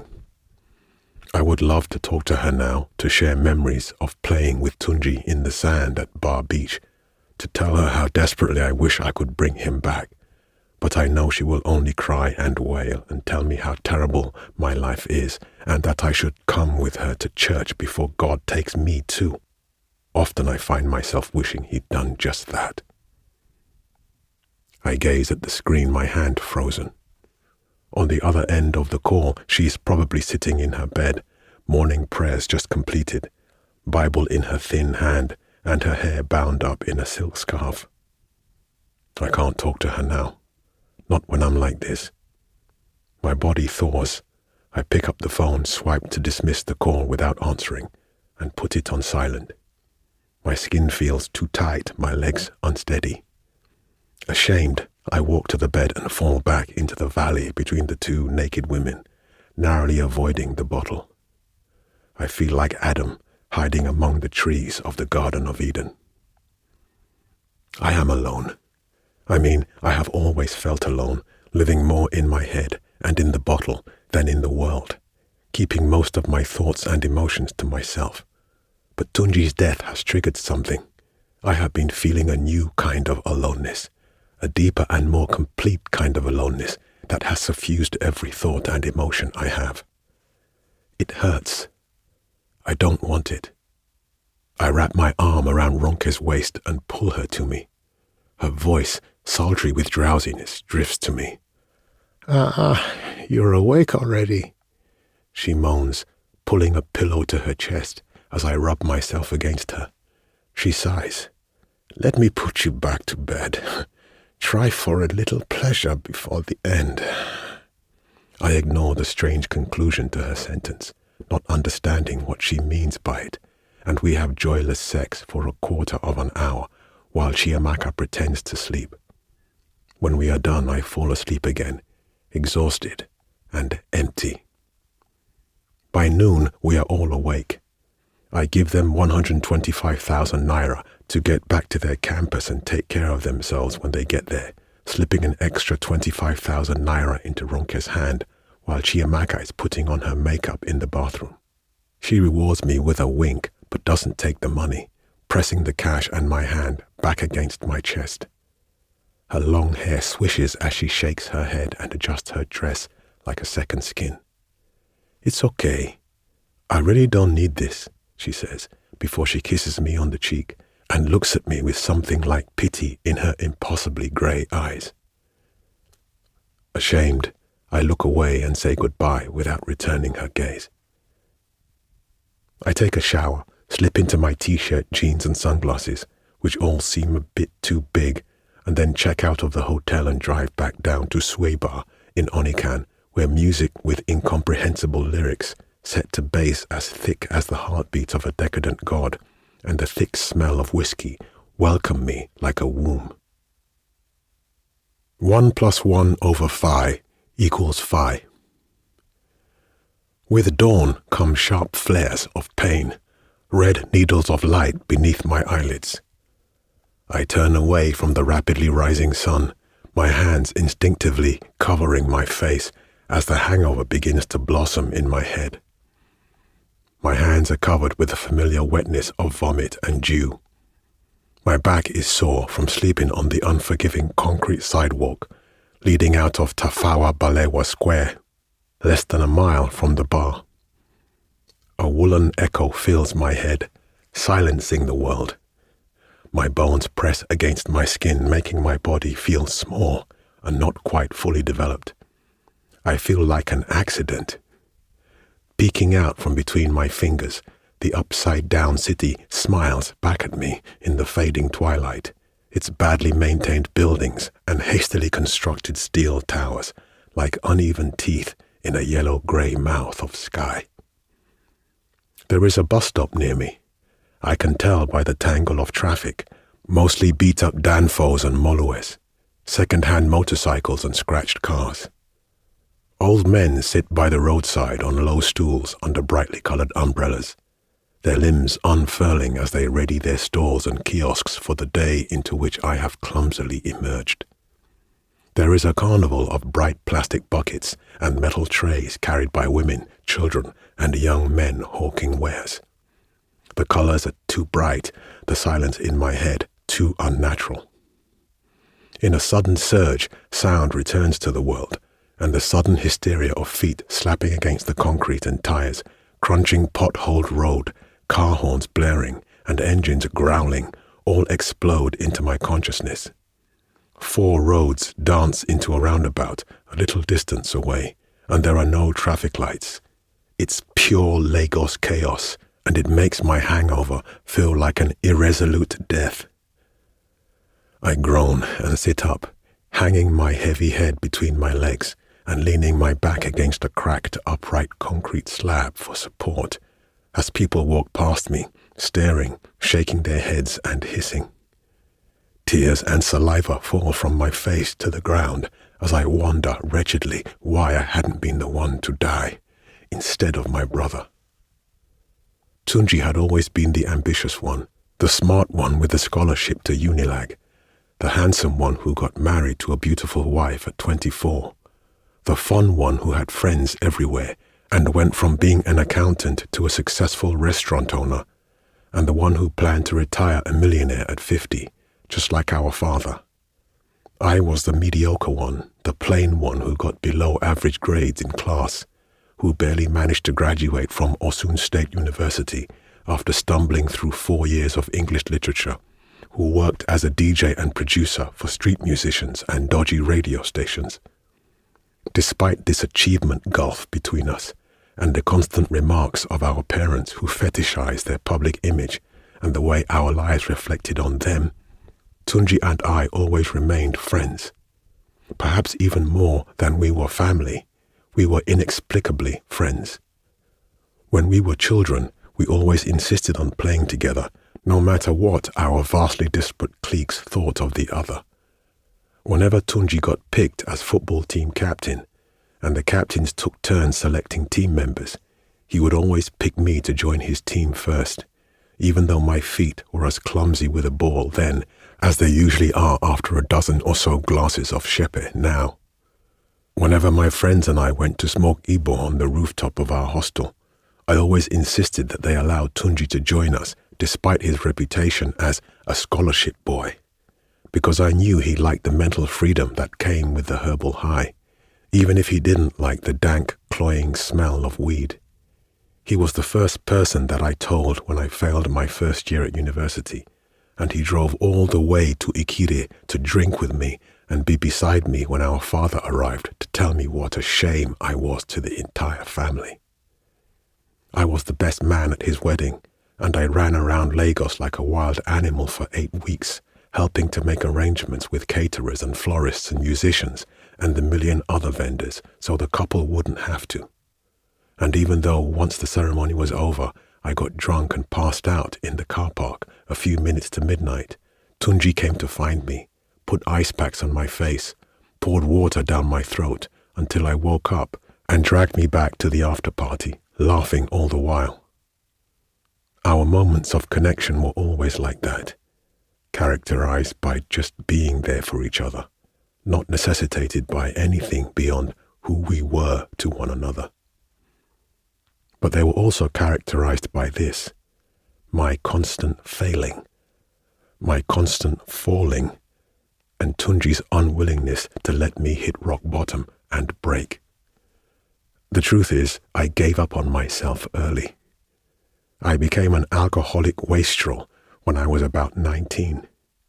Since then, I have had little ambition in life beyond drinking myself into some semblance of ignorant bliss and making myself as small as possible, trying not to disappoint my parents much more than I already had once I'd realized I'd never be able to live up to my father and brother.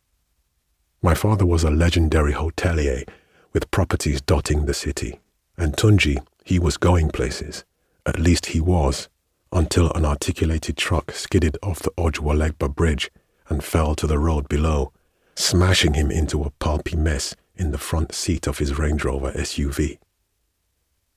My mother has been crying and praying for 3 weeks, inconsolable. I've been drinking whiskey. I've been drinking whiskey. I've been drinking because I don't know what else to do. Palm wine is best for celebration, but whiskey is good for pain. You're lucky armed robbers or policemen didn't kill you when you were sleeping, says a rusty old voice in confident Yoruba. It sounds like it's coming from both inside my head and above me at the same time. I raise my head to see 2 thin eyes set into a wide wrinkled face, smiling at me. But then again, you don't have much time left. Who are you? I groan. The man speaking to me is a small, shriveled old man with a big grey afro and small grey eyes. He has a wise, seen the world look to him, like a living sunset. He is wearing a green and brown Ankara shirt and trouser combination, with plain brown sandals and a gold watch that looks more expensive than he should be able to afford. Doesn't matter, he says, and tosses a 500 naira note onto the ground in front of me. That should be enough to get you home. I think you'll find that your wallet is no longer with you.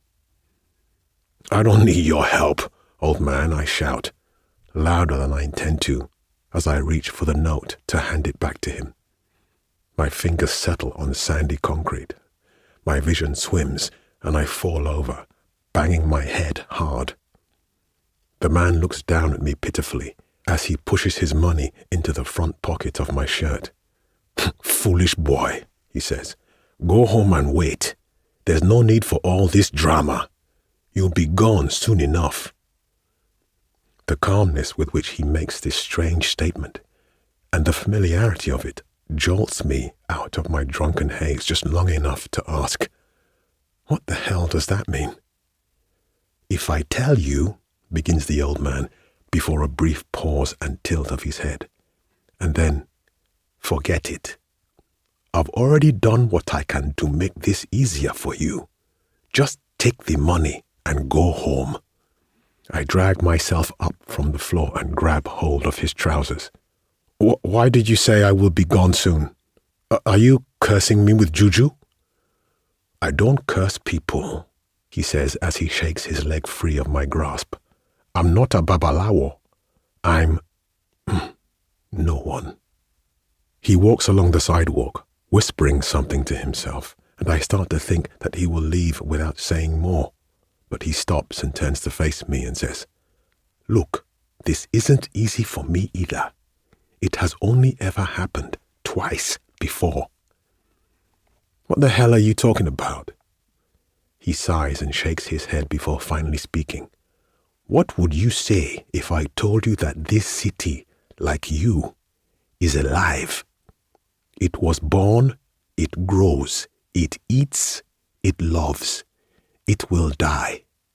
Since it was a child, it has learned to eat what it needs from the lives of the ever-growing flood of people that come into it, become part of it. Its riverbanks have become cradles. Its slums have developed into fists. Its grey roads have grown teeth. Its traffic and owambes and construction and beaches have developed a rhythm, like a pounding heartbeat. And the city, like all living things, will always do what it needs to survive. Fight to stay alive, defend itself from threats to its life. And what would you say if I told you that you, young man, have somehow found a way to make yourself a threat to the city? I hear the words he says, but they don't make sense to me.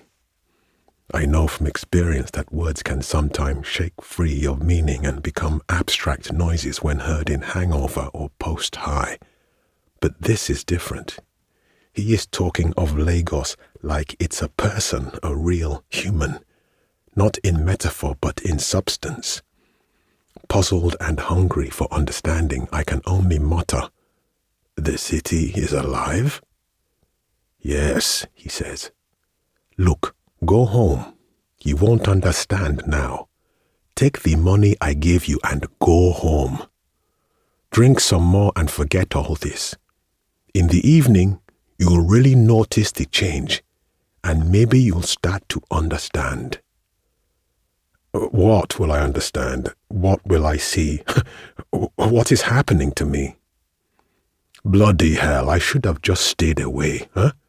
Give me your hand, he says impatiently as he kneels on the ground beside me.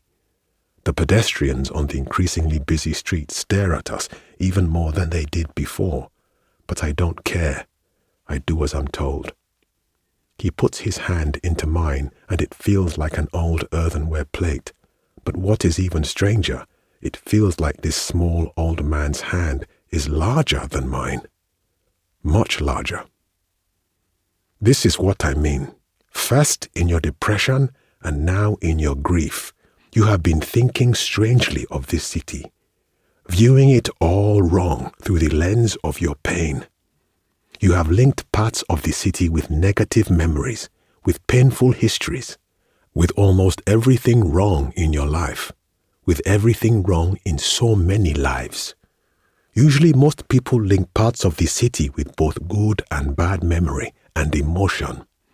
There is a balance, and the city works it out. But you, with your sadness and grief, have threaded a pure and persistent pain to the very essence of the things with which cities are made, and it has obstructed the city's breathing, pressed against its organs. You have become a sickness, a cancer, so the city is pressing back against you. You must understand, none of this is malicious.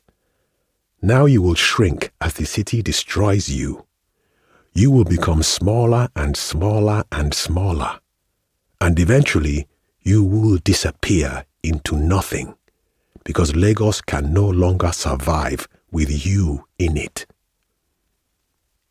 The air around me smells of reused cooking oil, sweat, and exhaust. A Danfo heading to Yaba passes by, the conductor calling out the destination.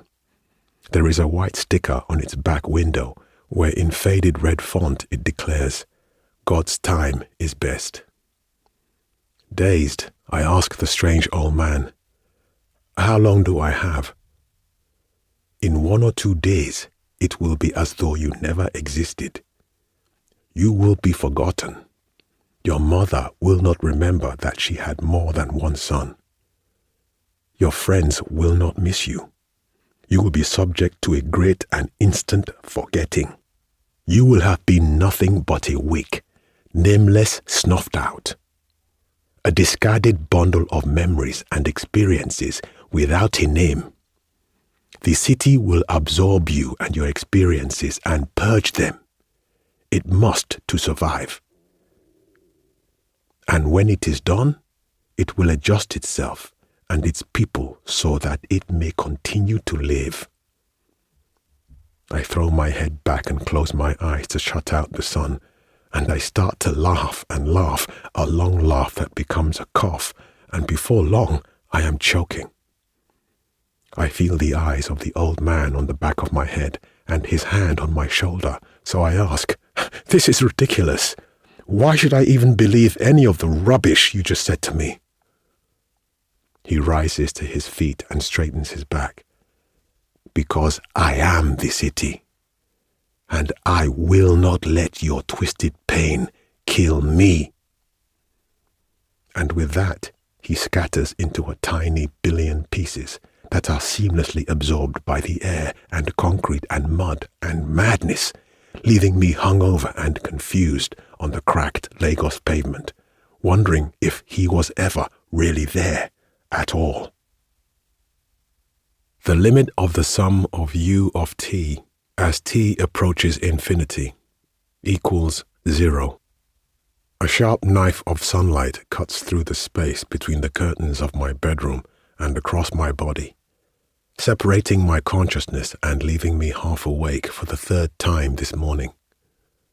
A part of me wants to rise early, but the bed is warm and soft, and exhaustion keeps dragging me back into sleep like an anchor until memories of the old man penetrate the fog. And I remember. I am disappearing. I sit up, my torso crossing the line of light, and am surprised at the alien nature of my own movements. The arcs my limbs trace are unfamiliar and strange, so strange. I am afraid of my changing self. The fear paralyzes me, but what do men who are shrinking into themselves do? There is a half-empty bottle of whiskey on the bedside table, its glass edges and amber liquid beautiful in the light of the young sun. I stare at it for what could be seconds or hours, I am not sure, yearning for the familiar comfort and knowing that it cannot help me anymore. I turn back to the window and watch as dawn unravels, skeins of light spreading across the wide sky, and think of the artists selling cheap paintings of sunrise on canvas in Jakande Market alongside wooden art, beads, bracelets, necklaces, talking drums. If Lagos truly is alive, then its many markets must be its beating heart. I almost smile. When the sun is high and bright, I briefly consider visiting my mother, taking her up on her open offer to take me to church. Perhaps her pastor can pray for me when he's finished counting his profits from last Sunday's collection. No, but I should at least talk to her. I want to talk to her. I need to. She is the only family I have left, even if the old man, who says he is the city, says she will not remember me when I am gone. I rise on unsteady legs like a newborn calf and go into the living room, stumbling, falling into the middle of the sofa, fighting to breathe evenly and cleanly. I pull my phone out of my pocket and press "Mum" on the smooth screen and hold it up to my ear with a skeletal hand. My grip is so weak, the phone slips from my hand when she answers, and it takes me a few seconds to retrieve it. "Goodbye," she repeats when I finally say the word. "What do you mean, goodbye? Where are you going?" "Yes," I confirm. "I know things have been difficult between us lately, but I just want to say goodbye, and I love you." "Where are you going?" she asks again. "I don't know," I tell her, because even though I want to confess to her that her son is being consumed by a city, it would be too confusing and too cruel. "What does that mean, eh?" she asks before retreating into the safety of her religion. "You started with your wahala again, but this is not the time for it, so I need you to listen to me. Don't go anywhere yet. This is midweek service today, and Pastor Chris has been asking of you since the funeral. Come with me and let us—" She is still speaking, but her words are too familiar to mean anything to me. She keeps talking. I drop the phone to my rake-thin thighs and stare at it, mesmerized, like it is a gemstone or a small talking animal. The tears begin to flow, and I find myself once again confronted by the widening gap between myself and the woman who birthed me. We used to be very close when I was younger, and my mind more malleable, but my entire adulthood has been a series of estrangements. I wanted to talk to her now, to tell her how sad, angry, confused, and scared I am at everything and nothing, how desperately I need to feel like something about my presence in this world mattered before I am gone from it. But all she can do, all she has ever done, is tell me to come to church. She has no other counsel to offer but the comfort of her God. I wish that once, just this once, she would try to talk to me without the wall of her faith between us, even if she has no assurance to offer me. I just want to know that in this moment we are equally human. I put the phone back to my ear and repeat myself, ignoring her own stream of words. "Goodbye, Mum. I love you." She will forget me soon, and perhaps that's for the best. Sometimes even family means nothing in the end. I wish Tunji was still here. Lagos is a cruel city to take him like that, to erase me in retaliation for poisoning it with my grief. I throw my phone at the wall and it shatters into 100 useless pieces.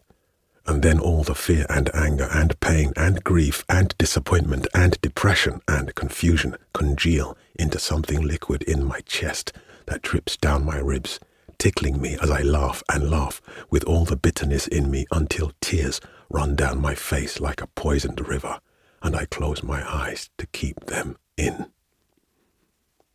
I drift into something like sleep, and there I feel the flowering within me of a potential for something like happiness, something much deeper and something more unique than the chemically induced high and obliviousness of alcohol, something beyond my strange circumstances and my changing body, something so much more.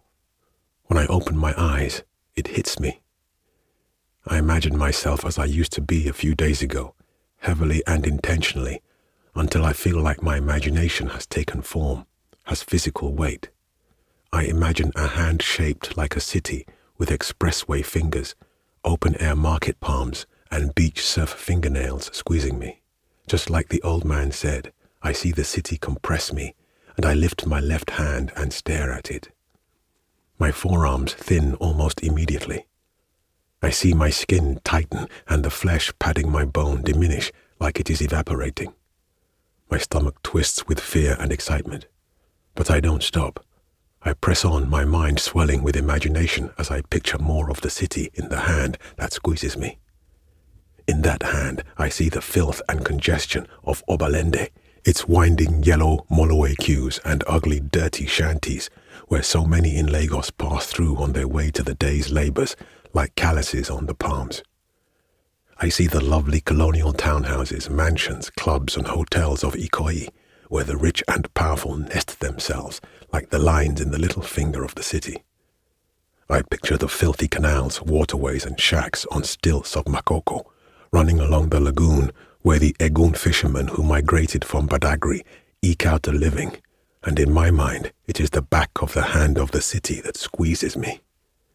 I see the new rows of apartment buildings and townhouses that are being built in Ajah, the place for the once growing middle class that seems separate from but flows into the city like its cephalic vein. I see the roiling dirty waves of Bar Beach like Ronke's fingernails, long and extended and pressed against my chest. I inhale air and exhale myself. I feel my ribs contracting my chest, emptying me out into the city as I imagine what it is doing to me, and I will it to press against me even harder, to accelerate the process. It is exhilarating. Spittle collects in the corners of my mouth as I collapse back on the couch and continue my fading away.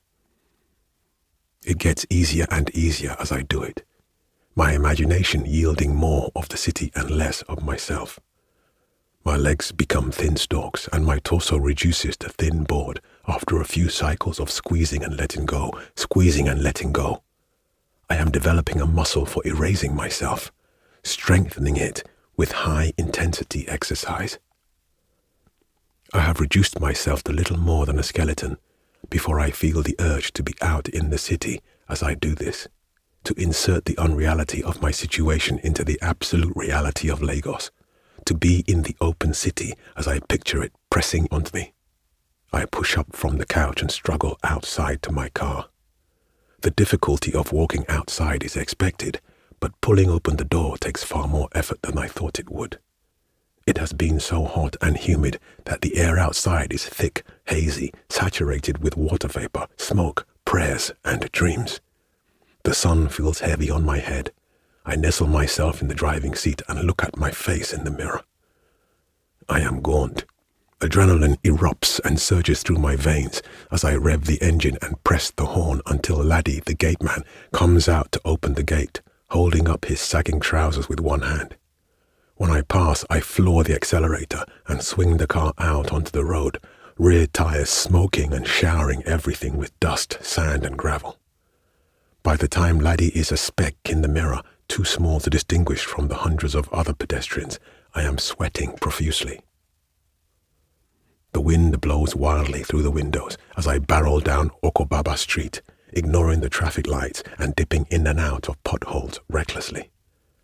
And then there is a large, lovely woman in the car with me. I know it is Lagos because it can be no one and nothing else. She is wearing a spectacular gold and blue traditional iro and buba made with expensive aso-oke. The iro is tight against her wide hips, and the buba has a low-cut neck that would be revealing if it wasn't for the half-dozen matching stringed bead necklaces around her neck. Her stiff blue gele is a large and elaborate affair, like the train of a wild peacock wrapped around her head and pressing against the roof of my car. She speaks as I round the highway exit and climb up the causeway that leads to the third mainland bridge. "What are you doing?" Lagos asks as she adjusts her gele and turns to face me with piercing grey eyes. "You can't stop this once it has begun." "I am not trying to stop it. I'm embracing it," I reply, bizarrely buoyant. I no longer fear anything, not my mediocre and pointless life, not this overwhelming and cruel city and its history, not even my coming demise. Even my grief for Tunji has morphed into something new. There is freedom in acceptance. With practiced ease, I take the image of the woman sitting beside me into my mind, and in my imagination, I picture this manifestation of Lagos, broad and beautiful, sitting on my chest, compressing me. I am delighted when I see my fingers, tight against the wheel, shrink. To imagine the city is to lose myself. "You should have done this sooner," says Lagos. "Accepted things.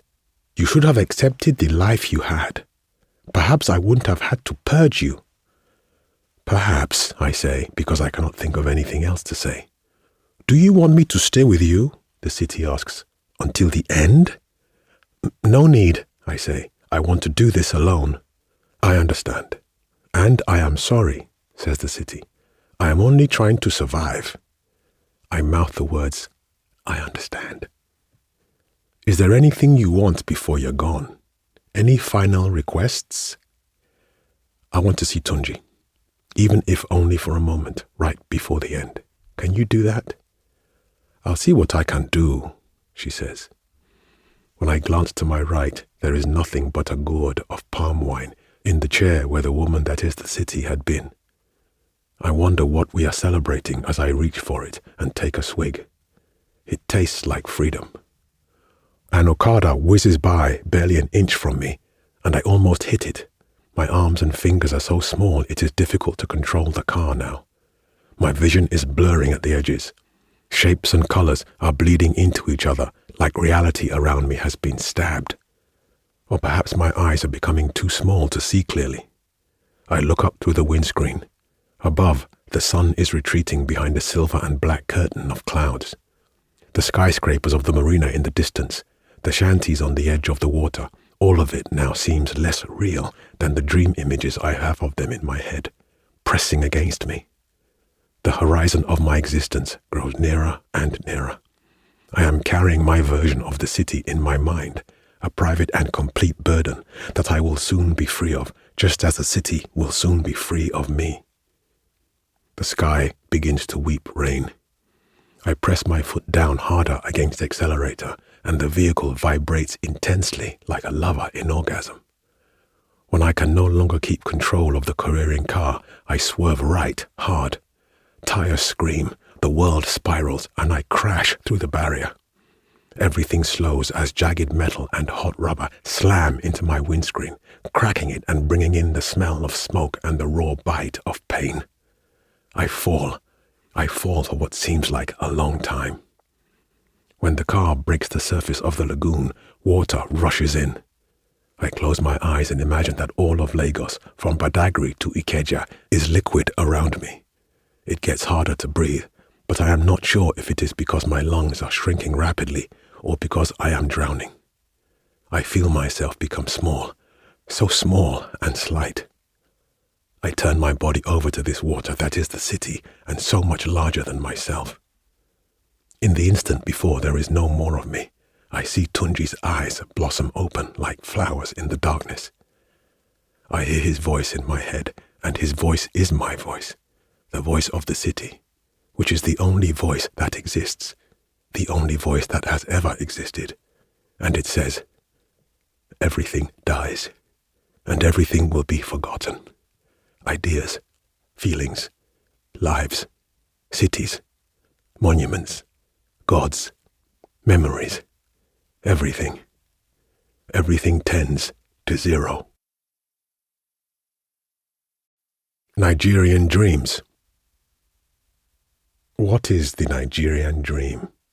The man's companion asked. The man responded with a puzzled look, so his companion elaborated. Like, you know how they are always talking about the American dream in those old American immersives, the whole life, liberty, and pursuit of happiness thing. Shebi, you don't hear him before? The man and his companion were seated on a pair of ugly grey plastic chairs in a crowded beer parlour at the centre of Sector 121, which was the easternmost sector of the 856th level of the monolithic Biafra 5 supercity. The cacophony of voices shouting, laughing, and arguing made it so that the man and his companion had to raise their voices to hear each other. Biafra 5 was one of 26 solid superstructures that made up the modern Nigerian nation-state. Across the continent, there were thousands of concrete monstrosities just like it, each housing its 2 billion-plus population. Each one towered 7 kilometers into the sky and imposed a 10-square-kilometer footprint on the ground, like fingers pointing accusingly at unresponsive ancestors. Beyond them, expansive fields of hungry solar panels interspersed with endless fields of genetically modified vegetation surrounded the towers like bizarre silicon cell pubic hair. Outside, the temperature was hot enough to kill an exposed man in a day. Inside, it was just warm enough to remind them of the terrible thing they had done to their planet.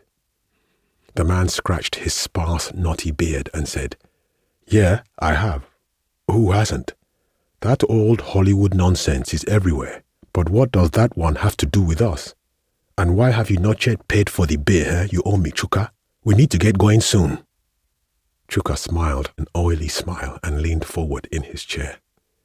He was wearing an old-fashioned Ankara print shirt with short sleeves, and his bald head was distracting under the harsh fluorescent lighting of the beer parlor.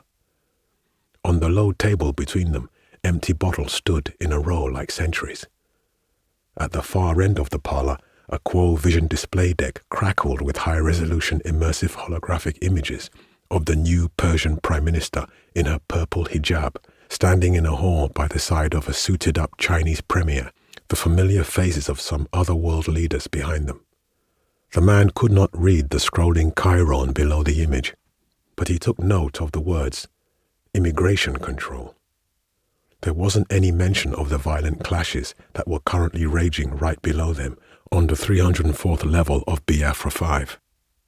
They'd known each other for 14 years, so the man knew that Chuka tended to become philosophical when he had been drinking. He also had the tendency to forget his crypto wallet code and insist that he would pay for drinks next time. Next time had become a long time, but after this, there would be no more next time. "Leave beer first and answer me, Jerry, eh? What is the Nigerian dream, Abi? We don't have? Why you dare ask me? Nami born Nigeria, huh? How am I supposed to know?" The man barked. He was getting anxious. He wanted Chuka to settle the bill and all the others that had been perpetually postponed so that they would not miss their window of opportunity. Chuka nodded as though acknowledging something profound. "Exactly. Now my point be that. You don't know. Most of us don't. But if you look closely at our history, you will see. Since before the First War Sef." Then Chuka gestured earnestly at his chest. "It's inside here, my brother," he said, banging the left pocket of his Ankara shirt with a hearty fist. "How many of us have ever cared about the country or our fellow country people? Not our tribe or state, I mean the country itself. How many? We live in it and we survive it. But last, once we get a chance, most of us will leave. That is the sad truth. Always has been. This is a made-up country, invented for colonial convenience. One Oyibo just wake up one day, draw line for paper, begin talk say make we dey together. Like we say no, get our own kingdoms and republics before they come our land." Chuka hissed and continued, "Some people have even wanted to leave right from inception. Others have just been reluctant participants. We didn't choose this place. We didn't fight for it. And so we don't love it. In your heart, you know that the Nigerian dream is to leave Nigeria." The man cocked his head, silent for a beat, and then laughed, waving his bony right arm. It was covered in scar tissue from an incident involving a malfunctioning water filter in the Ibadan 1 superstructure on his first smuggle run. "That's it? That's your big insight? I beg, my guy, pay for beer, huh? Make we go. It's almost time." Chuka was visibly disappointed at the reception his speech had received. Beckoning to the dour-faced waitress, the man said, "I thought you were even going to say something that makes sense. Whose dream is to leave a place? Leaving a place is what you do in pursuit of a dream. No one wants to leave their home unless their home has become a place with teeth. And even so, no one dreams of the going. Trust me, I know. No one aspires to be displaced. You of all people should know that. The dream is the reason you leave. The destination is the place where the dream is. And everyone has a different dream.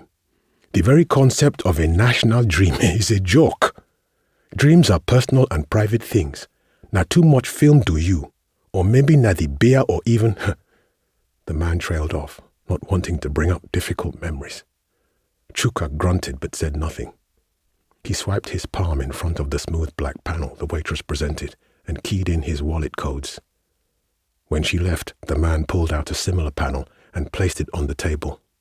Chuka took it and repeated the gesture, transferring a significantly larger number of credits to the man's account, for the beers he owed and for services about to be rendered.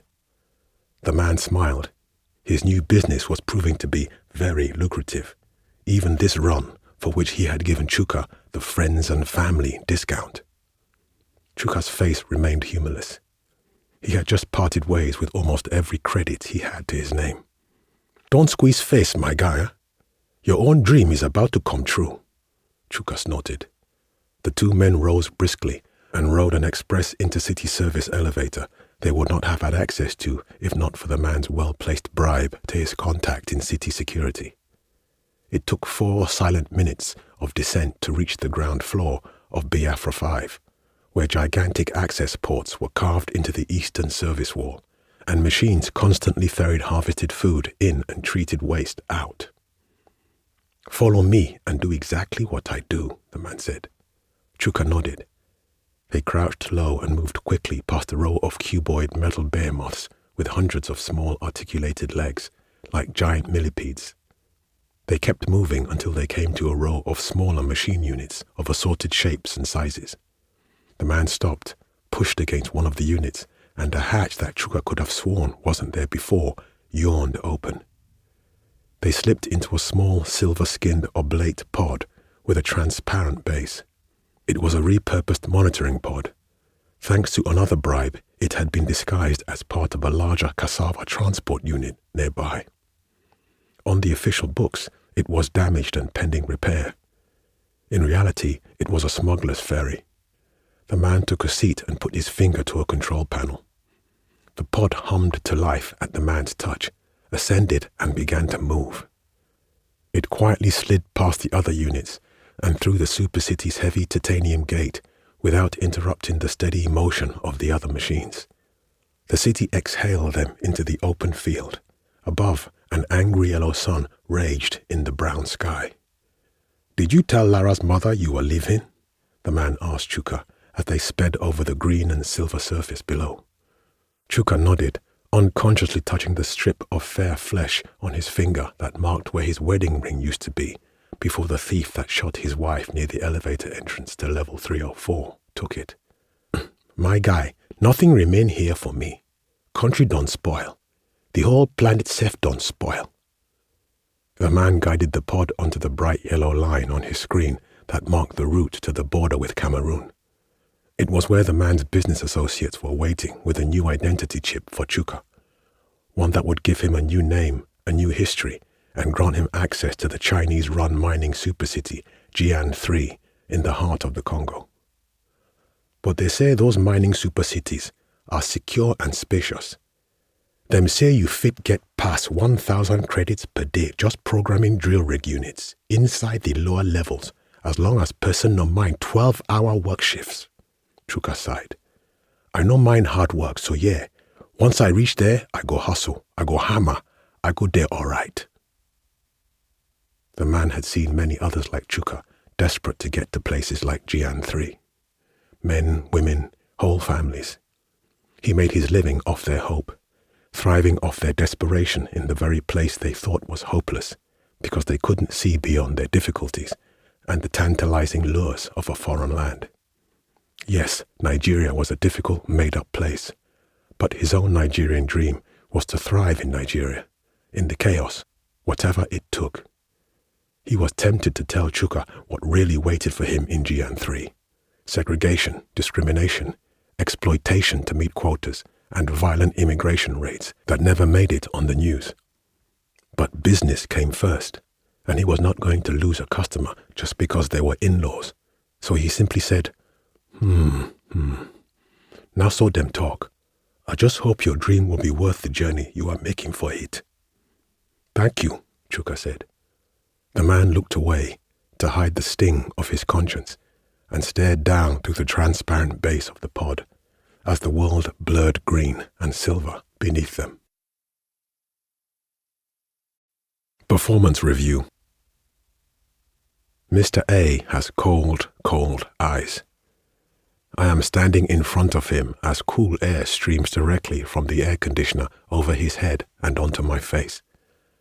His arms are disproportionately long, splayed out on the table like weapons. His skin is pale and dull, and the hair on his head is a grey garden, thinning at the sides. Things I hadn't noticed before. The first time we met, I actually thought he was kind of cute in a silver fox or cool uncle at the club kind of way. Not anymore. This is the first time I have been in his office. It is efficiently ugly. All awkward angles and off-center placements, and lots of open space with no pictures or art or anything that isn't functional. Apparently, it's been recently remodeled. I'm not sure what it looked like before, but I doubt this is an improvement. Nothing is out of place, but the severity of it all has bred a bland, unfeeling ugliness, finished in whites and greys and blacks. He does not ask me to sit down. He is looking at me now with those cold, cold eyes, having finished reading my employ matrix on the light screen that is projected into the air in front of him from the computing scroll sitting flat on his desk. I can see the display too, but in reverse, a string of bright yellow text numbers and graphs that are supposed not just to indicate how well I have done in the last quarter relative to the company's objectives, but also to map my cognitive abilities and project my future performance. His face contorts into something like a caricature of a smile, and a chill runs up my spine. It's almost impossible to reconcile the strange, serious man in front of me with the jovial person who took me for coffee at Umutu Cafe just across the street 2 days after I joined the company. A management meet and greet, he'd called it. He'd been so welcoming that day. I remember thinking how lucky I was to have gotten a job in a place with people that were so friendly in this Lagos. He'd even shown me pictures of his dog, a cute little brown and white Azawak named Rover. "Thank you for staying a bit late for this performance review, Necker," Mr. A says slowly. "Please, sit down." Finally, I lower myself into the black mesh chair facing his desk, and it only gives a bit when my weight settles into it. The room is dry. Perhaps the air conditioning has been on for too long. There is a faint smell of warm tobacco wafting around, which is odd because they told us during our orientation that the company doesn't allow smoking anywhere on the premises. I begin to doubt that the windows have ever been opened. They are low and overlook the concrete and asphalt expanse of Lagos, its buildings pressed uncomfortably against each other, like half-siblings forced to share a room. Through a network of dusty black wires and cables hoisted up by solid wood poles that keep the city functioning, I can see a mass of bright yellow taxis, Okadas, luxury cars and beat-up danfos slowly but steadily streaming along Akin Adisola Street towards Falomo Bridge, trying to get out before the traffic really hits. There will be no such luck for me today. At least Amina, my colleague in sales, is waiting for me. She started about the same time I did, and her own performance review was scheduled for about half an hour before mine today. We plan to head to Sway Bar, where she DJs part-time, for drinks after, to talk about how our reviews went, and depending on the situation, celebrate or drink until we don't care anymore. Mr. A says, "It's been a very busy afternoon, but I wanted to make sure we conducted this review face-to-face." "Of course," I reply, "it's no problem. I was already planning to stay on the island a bit late today anyway." "I see." I'm nervous, talking too much maybe, but he'd been so friendly and open when we first met. I don't really know how to approach this. It's like his personality has been bleached, drained of color. I try for the familiar. "How's Rover doing?" He cocks his head. "Rover?" "Yes, your, dog. You showed me pictures a few months ago." "Ah, the dog, yes." He says it like he has just remembered an item on his grocery list. There is not even a flash of emotion in his eyes. "Rover is fine. Very fine." I swallow the remainder of my surprise and simply say, "Good to hear."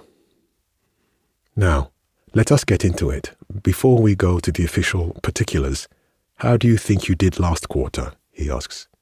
He's smiling at me, and I can see the bright yellow reflection of my performance metrics in his eyes. I take a deep breath and clear my throat. I think I did well. I haven't received any complaints, and I hit all of my KPIs, so I think I'm meeting expectations at least. The lifting of my voice makes it more question than statement. I don't want to seem too eager about my own perceived success, just in case there is something in the numbers that say otherwise. He looks me up and down, cold eyes scanning for something.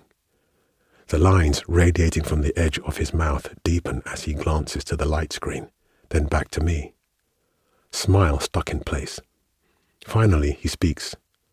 Let me begin by saying that I mostly agree with that statement. Overall, you've done quite well in your brief time here. All your key performance indicator numbers are good. You hit your sales targets, even exceeded them by 1.2%. Your team members have all given you good collaboration ratings, and customer satisfaction is just north of 93%, where we need it to be. So well done on that front.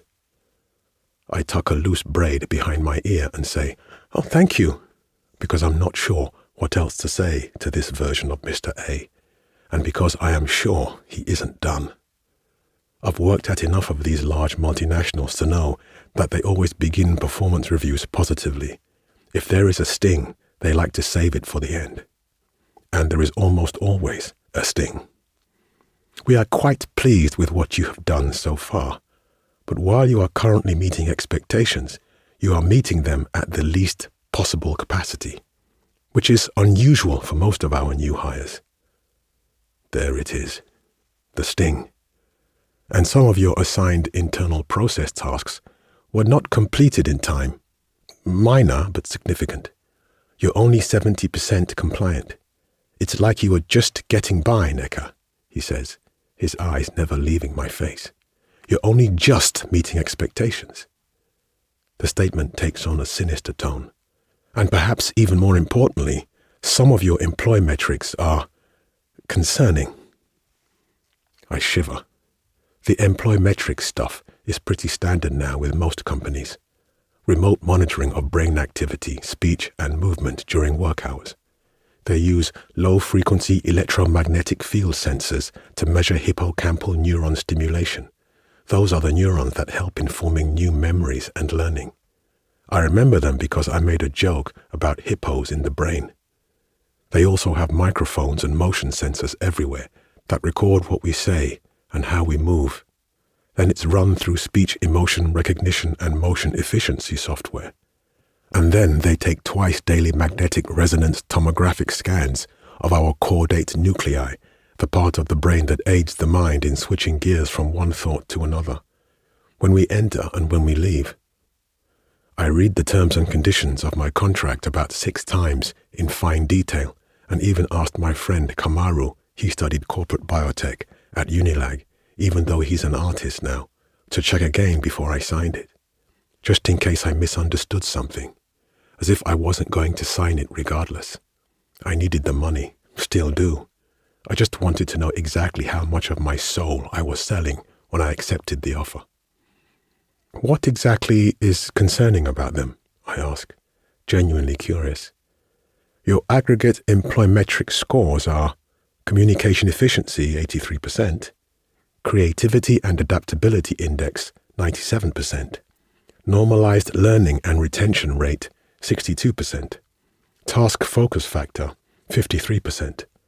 As you can tell, they indicate that while you communicate very well with your team and your clients, and you are learning every day, your learning rate is relatively slow and you are not sufficiently focused. It takes you a long time to settle in between tasks, and they often overlap in your mind. Your aggregate scores are in the 33rd percentile. Another sting. Worse than the last. I see, I say, swallowing back the emotion that is building up at the back of my throat. But what about the Olorogon project? The proof of concept that kept running into technical issues? What about it? Sarah in HQ said I was the only one who came up with a workable solution. I feel my face flush hot. I don't like bragging, but I need to make sure my achievements are known to upper management and accounted for when they are looking at all this and reducing my actions to numbers. Unique, Sarah said. She said that if not for me, there would probably have been a serious client complaint. Or Oregon Inc. may have even withdrawn their purchase order. Doesn't that show up in the employee metrics? Doesn't it show I have enough focus to come up with innovative solutions to complex problems? Mr. A's smile doesn't wane. It does. There was a significant spike in your frontal cortex activity during that high-stress situation. It's an impressive note in your records, and that's why your creativity and adaptability index is so high. But we can't rely on sporadic bursts of creative brilliance to run the company. We need consistent and predictable high performance. Our recent records show that these bursts of inspiration are not reliable as a basis for successful company performance. We accept them when there are no other options, but they sometimes lead to unexpected negative outcomes, a risk we are becoming less willing to take with our business in this global economic climate. He leans forward in his chair and puts his fingertips together, forming a triangle underneath his jaw, like he's in the middle of some sort of strange meditation. Focus, consistency, that's what we need now above all else. That's why we've invested so much in our people. In you. I don't like the way he says that last part. My face feels numb from the never-ending stream of cold, dry air. It chills me through and through. This is not what I expected. I thought I was doing really well here, and I was being modest when I said meeting expectations at least. Forget about meeting them. I thought I was exceeding them. Apparently not. But this, even though he said he agreed with my modest assessment, everything that has come after indicates the opposite. And I've learned that once companies start talking about how much they have invested in you, there are one of two options. They are either about to invest significantly more, or they are about to cut their losses. I swear I would be sweating right now if it wasn't so cold. I really don't want to lose this job I can't afford to, so I force a small smile and spread my hands, the universal sign of openness and equitability. Thank you for this feedback. I really appreciate the opportunity to work here and everything the company has done for me, I say, watching the numbers that are being used to judge me shift and swim in the black of his eyes. And I'd be happy to take any recommendations you have for me to improve going forward. I'm very glad you said that, Neka, very glad. Mr. A leans forward, chin precariously balanced on fingertips, and I instinctively lean back as far as the rigid mesh chair will let me. That smile, the eyes, it's almost reptilian now. I feel like I have just walked into a trap. The board of directors have just approved the rollout of a new intervention for employees whose employee metrics are in the lower 50th percentile in certain key offices. Lucky for you, Lagos is on the list. I don't feel lucky at all. He reaches below his desk and pulls out a transparent glass prescription bottle and places it on the desk between us, like it's a gift. It's full of spherical white pills that seem to glow in the light like miniature moons. Optimaline. It's a new drug developed by Sapona Pharma, our sister company, that helps with mental focus. It will soon be available on the open market, but it has shown such impressive preliminary results that we want to offer it to our employees first. I'm confused, so I ask, You want me to take this?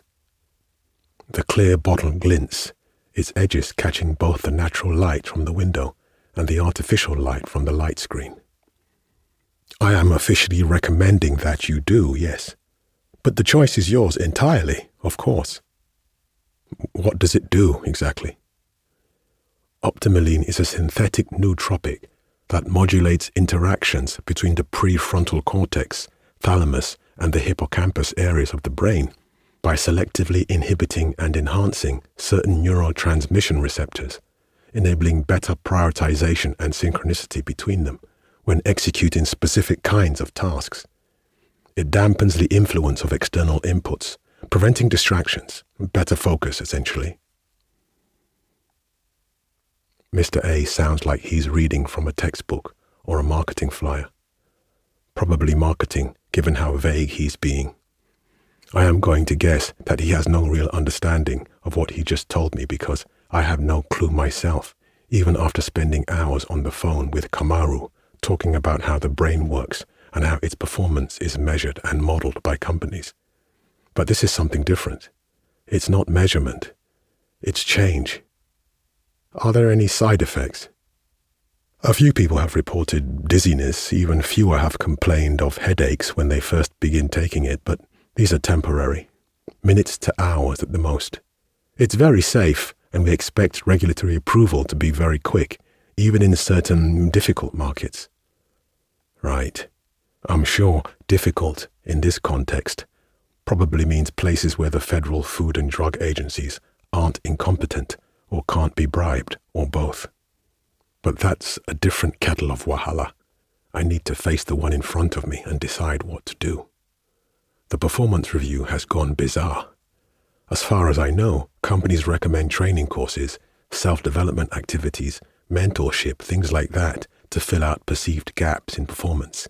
But this, pharmaceutical intervention, changing the way my brain works to make it more amenable to their expectations, is frightening. I consider my options carefully. And if I don't want to take it? Mr. A's smile finally dims, but only momentarily. He drops his thin, ashy hands and leans back into his chair, maximizing the distance between us. As I said, that's entirely within your rights. Nothing will happen. We will simply make a note and consider how to move forward with you at our next business review meeting. Of course. I should have expected that no answer from him. He knows I can sue the company from Yaba to San Francisco if they compel me to take a drug against my will, or fire me for refusing it. They will probably just wait and fire me later when they find a convenient and legal reason to do so. I'm shivering non-stop now. My face feels a bit numb. I need to get out of this room. I need to get away from this man. I need a drink. I need some time to think about it, I tell him. Yes, naturally. Take your time. Of course, I cannot give you any optimilline until you sign the consent forms. He reaches out and slides the bottle out of my reach. I will update your review status in the system. Thank you for your time today. Remember, the company wants what is best for you because it's what's best for us too. We want you to maximize your potential. His smile expands again, making his lips thin and his cold, yellow-flecked eyes narrow. He reminds me now not so much of a reptile, but of an egungun mask. Rigid, uncanny, terrifying. I manage a quick thank you, then I stand up, smooth my skirt, and walk out of his freezing office. The temperature differential hits me like a blast when I step into the corridor. I take in a deep breath. Navigating my way downstairs to the sales cubicles on the 3rd floor, I take my time. Slow but deliberate steps. I think about my brother's university fees and my dad's dialysis treatments, about how badly I need this job. Bad enough to take some strange new drug that will change my brain? I don't know. I need to look into this optimilline thing a bit more, see what people are saying about it online, if anything. I pull out my phone and set a reminder to call Kamaru at 10 a.m. tomorrow morning. Then halfway down the stairs, I change it to 2 p.m. We're going to Sway Bar after this, and I might need time to recover from a hangover, given how much booze I think I need to help me stop thinking what just happened in Mr. A's office. I hope Amina's review went better than mine did. At the bottom of the stairs, I push open the doors and enter the sales area of low cubicles and high windows. The faces of a few remaining co-workers, who are hiding from the Victoria Island traffic, are illuminated by light screens. The familiar noise of their talking, typing, swiping, and chit-chat is almost comforting. There is a kind of lightness here, and a warmth and a buzz that makes me feel better. At least it's not freezing. I make my way to the far side of the room, where Amina's workstation sits just behind a window overlooking the street. Through the maze of clear plastic and glass and wood paneling, I can see she isn't there. Her review isn't over yet? Or is she in the bathroom, maybe talking to someone? I spin round, searching for her bright red headscarf and a matching tank top. I don't see her, so I approach her desk anyway and stand beside it, waiting. Looks like she's been doing some cleaning up. It's been cleared of her cute little miniature vinyl collection and a picture of her and her boyfriend at the Eiffel Tower, which I have never been a fan of because it's just so cheesy and cliched and not like her at all. Outside, the traffic has slowed to a crawl. I hear the clicking of her heels before the flash of red enters my peripheral vision. "You this, babe? Where have you been? How did your review go?" I ask, eager to talk to someone about Mr. A and Optimaline and all that madness from upstairs.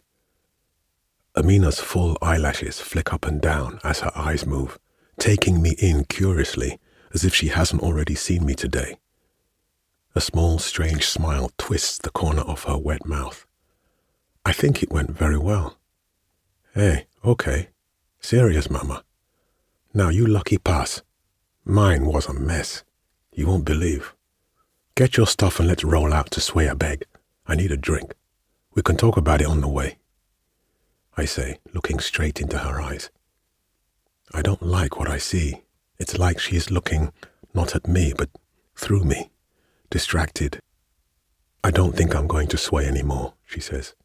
"I feel a bit dizzy." She looks away and carefully places a clear glass bottle on her desk beside her computing scroll, like an offering to some invisible god. It is full of those moon-shaped pills. I freeze. "Did they give that to you?" She nods. "Yes. To improve my performance." My heartbeat accelerates. Optimaline. "And you took it already? Just like that?" I ask, full of an unspecified dread. "Yes, about 15 minutes ago." A shiver runs down my spine, even though the air is warm here. The fear in me runs bone deep. Something's changed, and quickly too. Her eyes remind me of Mr. A's.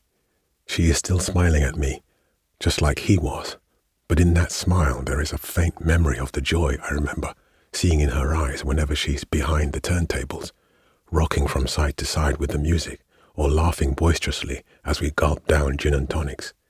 I think to myself, no, it's just my imagination. "Okay, babe, for real, you need to tell me everything that happened. Let's go to Sway now, let's talk. Then you can play your tunes and we can chill and vibe out first before the night crowd arrives." "Tunes? What tunes?" she asks, and the hope in my chest sinks like a stone. "Ah, right, you mean the DJ stuff. Sorry, I really don't think I'm up for it today," she adds. But it's already too late. The weight of realization is like a stone in the pit of my stomach. I don't want what I think is happening to be happening, but I can't pretend that it isn't. "Let's do it some other time, okay?" She keeps smiling at me. I stand there stunned to silence, until eventually she looks away. I turn around and leave without taking my things, walking briskly out of the office into the sweltering Lagos heat. Grey clouds are drifting lazily across the blue and orange sky. I don't know where I'm headed, but I keep walking along the broken sandy pavement towards what used to be Bar Beach, but is now the walled face of Echo Atlantic. The city, like everything, keeps changing. But is it for the better? I don't know. I keep putting one foot in front of the other, moving, trying not to think about the empty look in Amina's cold eyes, and what the decision I have already made will cost me. Silence. Silence is how you respond when she tells you, her lilting voice that always reminds you of the seaside at dawn, now trembling with pain that her boyfriend is cheating on her. Silence. Because the truth in that moment is too ugly to put on display, and because it's not a complete truth. Yes, some part of you is glad that it is over, that you now have a chance to finally make her see just how much you want to be with her. And yet, for now, you are just friends. Liars and friends, denying the spark that has existed between you since you first met, since your first kiss, since you first looked into each other's eyes and got hopelessly lost 2 years ago and 2 continents away. Eventually, you remember how much she said she really liked him and how badly she must be hurting in this moment. And because you love her, you finally gather enough sheaves of empathy to say, "I'm so sorry, B," and mean it. She is racked by another wave of sobs, and you respond with another awkward silence. That is what follows after you tell her you love her 7 months later and ask her the question. You are both sitting on comfortable chairs in the brown wood and gunmetal embrace of the Oriental Hotel lounge with gin and tonics in your hands. It's a few days to Christmas, and enthusiastic red and green and yellow lights are blinking all around you like fireflies filtered through a rainbow. Your heart is beating wildly in your chest, and the edges of your vision are becoming blurry. She is staring at your face intently, perhaps looking for some visual confirmation of what you just said, or perhaps just because she cannot bear not to look at you in this moment. This moment you have chosen to cross a bridge you both knew existed, but did not dare set foot upon for reasons neither of you can or ever will be able to accurately articulate. But now, in this seemingly infinite moment, everything is changing, initiated, as was all creation, by 4 simple words. Do you love me? But all you have created is tension. Something slithers slowly down your spine, sending a shiver surging through you. You wonder if she notices. The silence is starting to burn your ears. You want to say something to fill it up, follow up your declaration of love with the perfect words to convince her of its validity, but you can barely breathe. It feels like you have been inflated with too much emotion. Then, just when you cannot endure it anymore, she opens her mouth and finally breaks that horrible, excruciating silence. There have been 4 months of it for your sanity's sake. Not because she said no, that would have been easy to deal with in comparison, but because she said, I don't know, which was probably the truth of what she felt in the moment. But as anyone who has ever lied to someone they love before knows, sometimes the truth hurts more than any lie ever could. So you'd asked for an explanation, and you gotten one, but it didn't make sense to you because you loved her, and you were sure she loved you, and so nothing else but your dream of love could have possibly made sense. Somewhere in the slurry of teary words, she'd said she needed time. So you gave her that. So you gave her 3 weeks to make up her mind. 3 weeks of hardly eating and barely breathing, and constantly waiting for her to say yes. But when the time came, and she still said she didn't know, that she was dealing with her own personal issues and needed time to work her way through, you did what you thought you had to do. You let your love ignite itself and turn into a bright, burning anger, and because you couldn't stand to see her with your soul still on fire. You cut her off for your sanity's sake. You built sturdy walls out of deleted phone numbers. You blocked social media accounts, shed tears, ignored emails, neglected text messages, drank copious amounts of alcohol, and avoided mutual friends. But it is the nature of walls to eventually fall, and your wall has all come crumbling down now that she is standing in front of you, her hair wet and matted to her skin from the rain, her chest heaving rhythmically, her makeup running along the edges of her face in localized ochre rivulets. Shocked, you say, "Hi," and she says, "I've missed you." And then you take her in your arms and press her to your skin desperately, wondering how you ever shut her out and let her go. Went all these months without talking to her, hearing her laugh, seeing her smile. Feverishly, you tell her you've missed her too, and then she pulls you close and kisses you deeply, and when she pulls away, all your walls are rubble around your feet, and then there is an extended silence. It has become comfortable, She lays in your arms, her head snug in the crook between your neck and your shoulder. Silent and comfortable, this is how you now spend most of your time together, holding each other in silence. The explanations have been made. She needed time to be sure it wasn't a rebound, that she wouldn't use you to work through a recently failed relationship. You couldn't bear to be around her or hear her name without having her to hold and cherish and love in all the ways one human being could love another. The mechanics of the separation were unfortunate, but necessary. She is now sure. You are now whole. All is well. You adjust your arm and realize, with an overwhelming, ineffable certainty, that in that moment, under the fluorescent glow of the solitary light bulb in her apartment, and a million more moments like it, you are both home, with nothing to say, and everything to be. Embers. A proud heart can survive a general failure, because such a failure does not prick its pride. It is more difficult and more bitter when a man fails alone.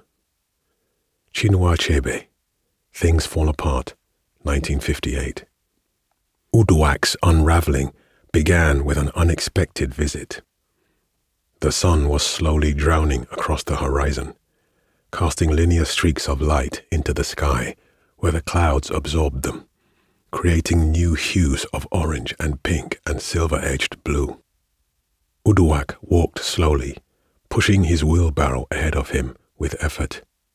Its coat of forest green paint was always completely stripped away, and its load of battered and scattered oil drums, assorted wiring, and loose tools clanked uncomfortably against each other with every revolution of the wheel on the bumpy asphalt. The slapping sound of his rubber slippers against his calloused soles reminded Uduak of the sporadic gurgling pulses of the crude oil transfer pump that had failed to start all day, despite his best efforts and ministrations. He was flanked on either side by vibrant, overgrown green bush that had choked what used to be a 2-lane access road down to a narrow path, barely wide enough for his tall and bulky frame. Nature was reclaiming what belonged to it, now that the road had fallen into disuse. No one, except him, took advantage anymore of the access the road provided. The chorus of evening song was slowly filling the air as the nocturnal animals and insects awakened.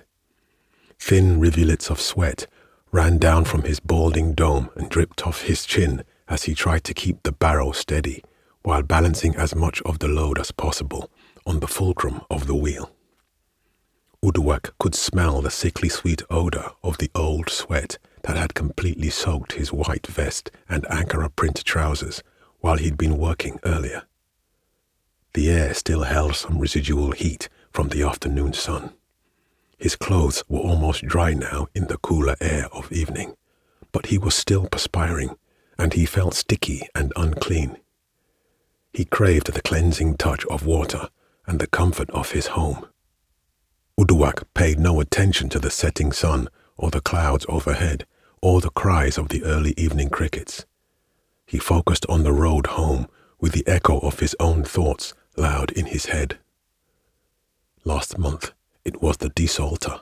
Now it's the stupid transfer pump. What next? He kept a steady pace, determined to get home before darkness fell. Not that he was worried about anything happening to him at night, even though at times, when he was alone in the darkness, he thought he could sense something, like an animal perhaps, watching him. But no, he told himself, he wasn't afraid. He was just being prudent, since he was the only one that still used the Ukpana-2 refinery access road. It had been abandoned for almost 23 years. I've been trying to restart Ukpana-2 for almost a year, and I just keep finding more problems. Uduak came to the point where the road intersected with a path of hard-packed earth that led back to the village. The top edge of the sun's disk dipped below the horizon, and he turned into it. In the distance he could clearly make out the towering Udala tree that marked the center of the village square. It looked like there was a crowd gathered around its expansive trunk, loosely orbited by playing children. Their tittering and shouting carried on the cool evening air. He began to slow down, each step more hesitant than the other. I'm asymptotically tending towards home. A bitter smile cut across his face. Asymptotically. It was a word he hardly ever used anymore, but it triggered a flood of memories. Memories of sitting at an unsteady wooden desk, scribbling equations and geometric diagrams across his notebook. Of slowly coming to terms with the apparently arcane physics and mathematics and chemistry that Miss Coyote, the plump and kind-hearted youth corper that had been assigned to teach science to the children of his village in his senior year, gave them to work through. Miss Coyote had often used words like asymptotically, derivative, determinant. Back then, most of the children in his class didn't know what any of it meant. Not really. They just memorized the words to pass their exams. But Uduak understood. At least, eventually. The seemingly abstract concepts of things tending toward infinity, and symbol denoting varying rates of change, all just sort of clicked in his mind when he thought about them for a long enough time, like a language that he'd not even known he could speak until he heard someone else speak it first. He'd done well in school that year, placing at the top of his class in physics and mathematics, second in chemistry, and eighth in English, in a class of more than 100, and included children from all the nearby villages.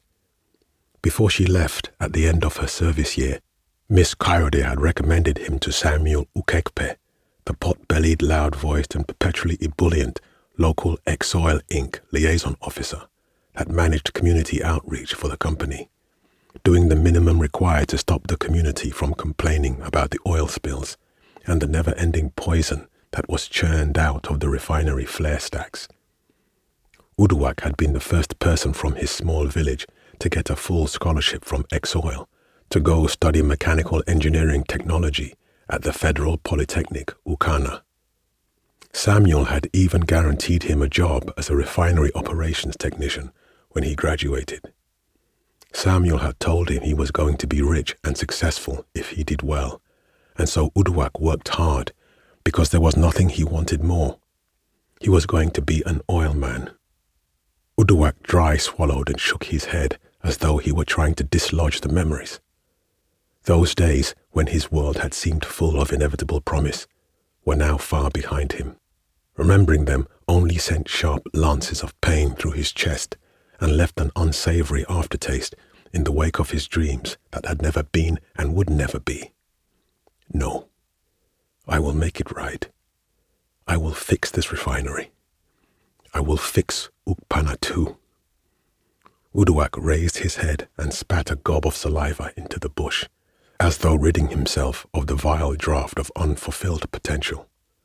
He puffed out his chest, accelerating with renewed determination. I am going to be an oil man. He crossed the threshold of bushes that marked the village boundary and came face to face with the person at the focus of the gathering and the true reason for his slowed approach to home. Afiyong, his brother-in-law, whom he hadn't seen in over 3 years. Afiyong stood just under the towering umbrella of udula tree branches. Several other villagers gathered around him, most of them sitting on the floor with their eyes bright and their jaws distended. The children moved around the central group, running, laughing, and jostling for turns with the new toy robot that Afiyong had brought with him, which responded to their questions with an almost human, conversational quality in perfect Efik. Some of the older children pointed their phones at the running ones, recording what was happening for their social media, too proud to engage or argue for a turn. They were not yet connected to the national power grid or to the interstate road network, but they had mobile data. Everyone had mobile data. Afiyong was wearing a perfectly tailored black suit, a white shirt and blue tie, and black leather shoes only a little scuffed and muddied by the unpaved earth beneath them. He paused the story he was telling the gathered group and raised a hand when he saw Uduak appear. "Ah, Uduak, "You are here, finally," he shouted in unusually nasal Efik as he dropped his hand and scratched at his temples through low-cut hair. An affectation he had introduced to his speech since he'd first come back from the city. "Brother-in-law, come and join us. I was just telling everyone about the new government building in Uyo, the one they say is the tallest in Africa now. And look, I brought schnapps." Afiyong gestured with both hands at several bottles of clear liquid on the floor. Uduak's wife, Ndifreke, was standing at the front of the crowd, their baby daughter Mbono quietly tied to her back with a bright yellow and red Ankara wrapper that matched his own trousers. It was the same material they'd bought when they'd attended her mother's funeral. That was the last time Uduak had seen Afiyong. Ndifreke nodded to acknowledge Uduak. Their first child, Udom, had finally gotten his turn with the robot and didn't even as much as look up at the mention of his father's name. "Afiyong, welcome back," Uduak hailed back, ignoring the alcohol. Afiyong knew that he developed a drinking problem for several years after Exoil stopped his scholarship payments and shuttered their operations in Nigeria. He'd only managed to stop the craving for it when he'd begun working on Ukpana too. "It's been a long time. I hope your journey was not too difficult." The circle of villagers opened with a murmur, angling their bodies to observe the interaction between the two men, whom everyone knew had despised each other since they were children. In the distance, a goat bleated. Mama Ibiye, the oldest woman in the village, whom many people believed was so close to death that she could already commune with the ancestors, often said that it was because Afiyong and Uduak had been born on the same day, only 40 minutes apart. Something that had never happened before or since, except in the case of twins who shared a mother. Once, when they were only 6 years old, they had been brought before the village council because they had been fighting with each other and trampled all over a patch of freshly germinated afang vegetables, ruining it. Mama Ibiye had said then that they were two halves of the same spirit that entered the world through separate bodies, neither one of them at peace because of it. She still repeated that sentiment sometimes. Uduak hated it whenever she brought it up, and he was sure she would have done so again if she were present. But her eyesight had deteriorated, and her hips had grown so weak that she was no longer able to leave her home to attend most village functions, spending most of her time in bed. Still, it was true that Afiyong had been a consistent presence in every childhood memory, whether playing games near the stream that ran beside the village to the ocean, or helping their parents plant yams in clearings just beyond the village. When they were enrolled at school, they traded first and second position on most subjects, except English, which neither were very good at. But in all else, they were always competing. That was, at least, until they entered their senior year, when Afiyong started to struggle at school because his mother had developed a persistent hacking cough that never subsided. Just 2 months after Uduak started at the Polytechnic, Afiyong had run away from the village to go to Uyo, seeking any menial labor that would pay enough to hospitalize her. "Thank you, the journey went smoothly," Afiyong said, and then added, pointing toward the main village access road, "I have my own transport pod now, so it was not stressful at all." Uduak's breath caught when he saw the perfectly smooth egg-shaped vehicle. The top of its matte black surface caught the last of the light from the sky. "That is amazing," he said, because it was true. He'd never seen anything like it before. "Yes, it is. It is a self-navigating pod. They have one of those AI things inside, so I don't even need to do anything most of the time. I just tell it to bring me here, and just like that, I can see all of you again." Uduak swallowed his jealousy. "Wonderful." The looks from the crowd, and especially from his wife, made him even more uncomfortable than he already was. He was supposed to be the one who had gone to the city and made it big. He was the smart one, the one with the scholarship, the reason why the big man from the oil company had come to meet with the village council, saying that it was time someone from their community finally joined Exoil operations so that maybe one day they would all own a part of the valuable resource that lay buried beneath the land of their ancestors. He was supposed to be the one with the money and the schnapps and the suit and transport pod that looked like a potent god's egg. Uduak's place as the village's promising child had slipped and shifted beneath him over the years until it was completely gone. He already knew that everyone he had grown up with now saw him with different eyes. But the look they gave now was new. Their disappointment filtered and distilled through the obvious mesh of Afion's success. Their looks made his skin prickle like the light reflected from their eyes was made of needles. I will not show weakness. He set the wheelbarrow down, lifted his head up and walked toward Afion, enduring the needle light. So, what are you doing with all those tools and drums there? Afion asked, jutting out his cleft chin toward Uduak's abandoned load. Eket just told me that you are trying to get that old Exoil refinery running again, by yourself. Is that true? Uduak stopped at the edge of the crowd and shot a stinging look at Eket, a short middle-aged man covered in burn scars since his teens from a fire at a vandalized pipeline. He'd been siphoning petrol back when that was a thing. These days, Eket spent most of his time drinking cheap ogogoro and spreading rumors. They had been drinking buddies for a while when Uduak had been living close to the bottom of the bottle, so he was not surprised that Eket was the one who had told Afion about Ukpana too.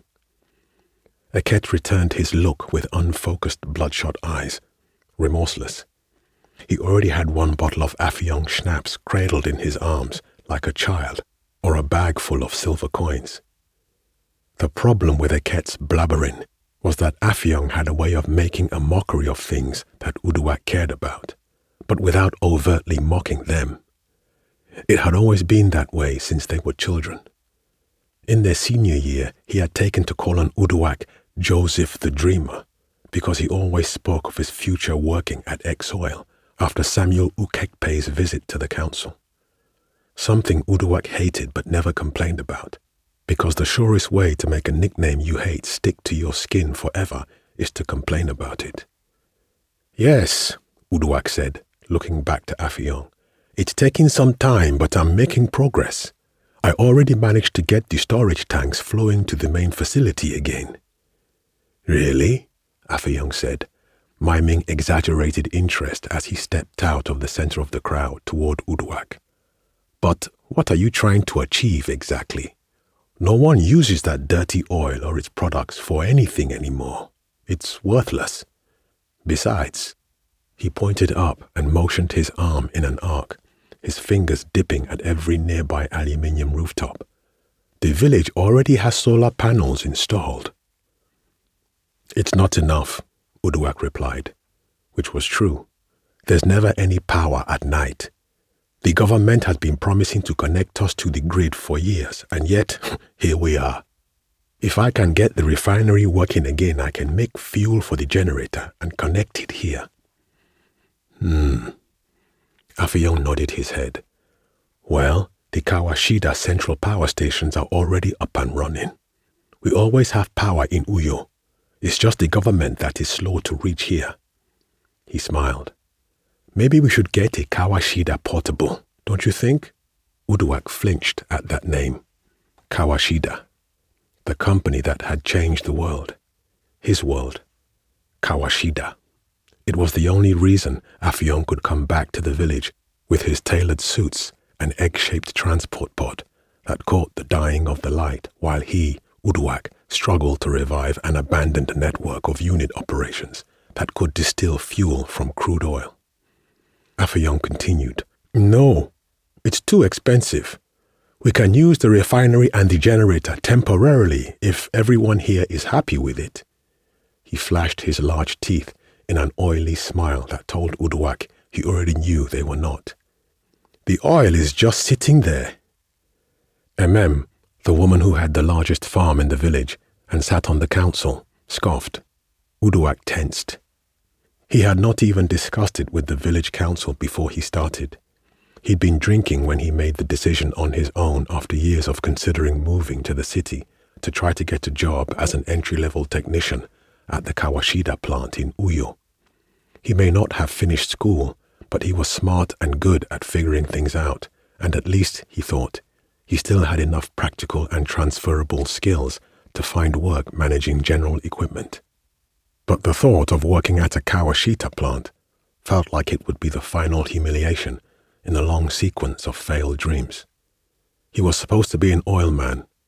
Pride and deeply rooted resentment fertilized each other in his mind until they had grown, become a great, green, sinewy mass of bitter spite that clawed its way into his heart and fused itself with his will. He dropped the bottle of ogogoro in his hand and decided he was going to fulfill his destiny, that he was going to reignite the bright, burning future he had once dreamed of for himself. He'd stopped drinking and started working on Ukpana 2 the next day, and he didn't stop even after the village council had summoned him and told him to, that it was too risky to do it on his own, and that they didn't want to have to deal with any problems if anything went wrong. They just don't understand. It's a refinery, not an evil forest. They will be fine with it once I get things working fully. Uduak puffed out his chest, looking around the crowd. In fact, we can even sell power directly to the nearby villages and make money. The generator there has a huge capacity. Afiyong nodded. That movement also exaggerated. Still dreaming big dreams, eh? Joseph the Dreamer. A burst of giggling and sneers erupted from the crowd. Uduak saw Ndefreke look away towards Udom, who had drifted toward the pod with 3 other children, custodians of the robot now. It was just like it used to be when they were children, with Afiyong trying to embarrass him, and succeeding. I will not let Afiyong shame me here. It's not a dream, Afiyong. It's a reality. I have gotten the pipelines to flow again, and I have fixed almost all the equipment and cleared out most of the units. Things that all of you laughing here have no idea about, because you don't know anything about technology. I have done a lot of detailed and difficult technical work on my own, and I'm now very close to being finished. The refinery will be up and running soon. The laughing stopped abruptly.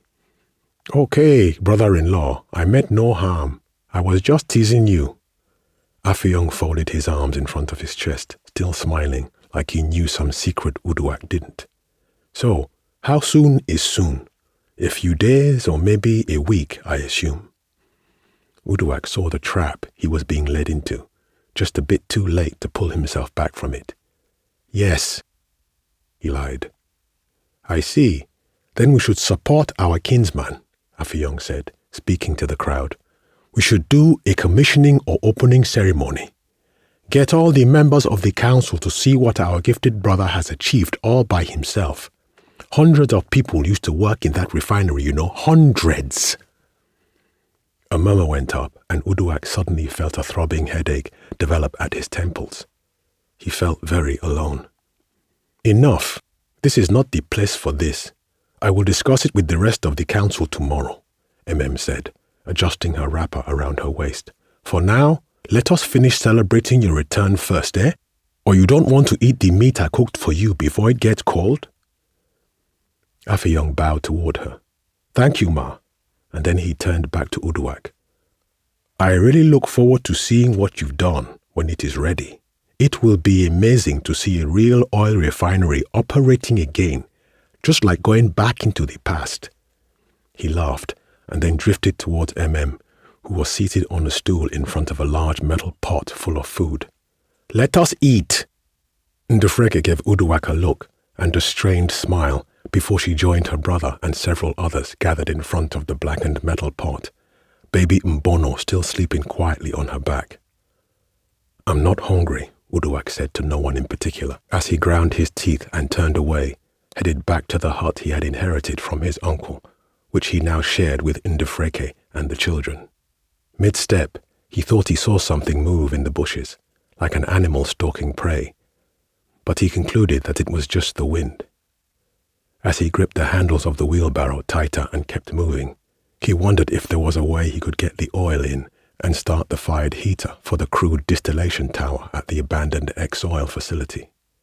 They were massive storage tanks full of oil, enough to distill. He just needed to get it inside. He wondered if he could siphon some oil into a large drum and manually pour it into the distillation tower, even if the transfer pump wasn't working. Perhaps if he pulled it off, he could get it to run stably for a few minutes, or even about an hour, long enough to make it seem like he'd been successful to some degree. Enough to make Affion respect him and perhaps restore some of the villagers' eroded faith in him. Matches. He needed matches. He tried to remember where he left the last box of them as he picked up his pace, the wonky wheelbarrow and its cargo, bouncing ahead of him. Kawashida fuel cells were invented by a team of scientists at the Shinji Technology Company of Japan, just 16 months before Uduak was due to graduate with a diploma in mechanical engineering technology from Federal Polytechnic, Ukana. Uduak didn't know exactly how the fuel cells worked.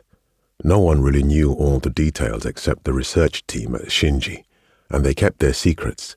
But Uduak, like everyone else, knew that the cells were biological. That was what made them special.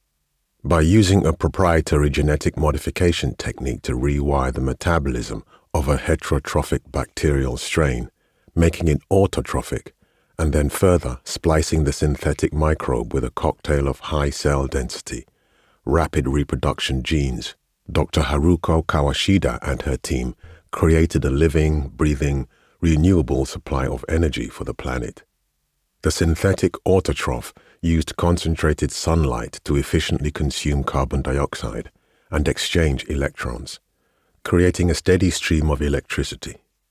An engineered nanoparticle was used to further facilitate rapid communication and across the mass of the organisms as they grew and emitted current, enabling full control of all its actions, including its rate of reproduction, which was extremely scalable, allowing the current to be used in a variety of ways. Kawashida cells proved useful in a variety of applications, from heavy industries that needed energy-dense fuels or very expensive installations, to smaller portable devices.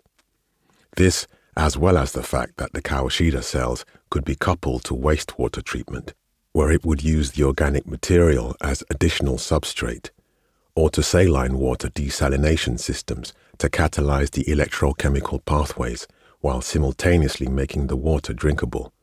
All these made Kawashida cells a unique technical marvel, a single solution to multiple problems, a potent panacea for an ailing planet.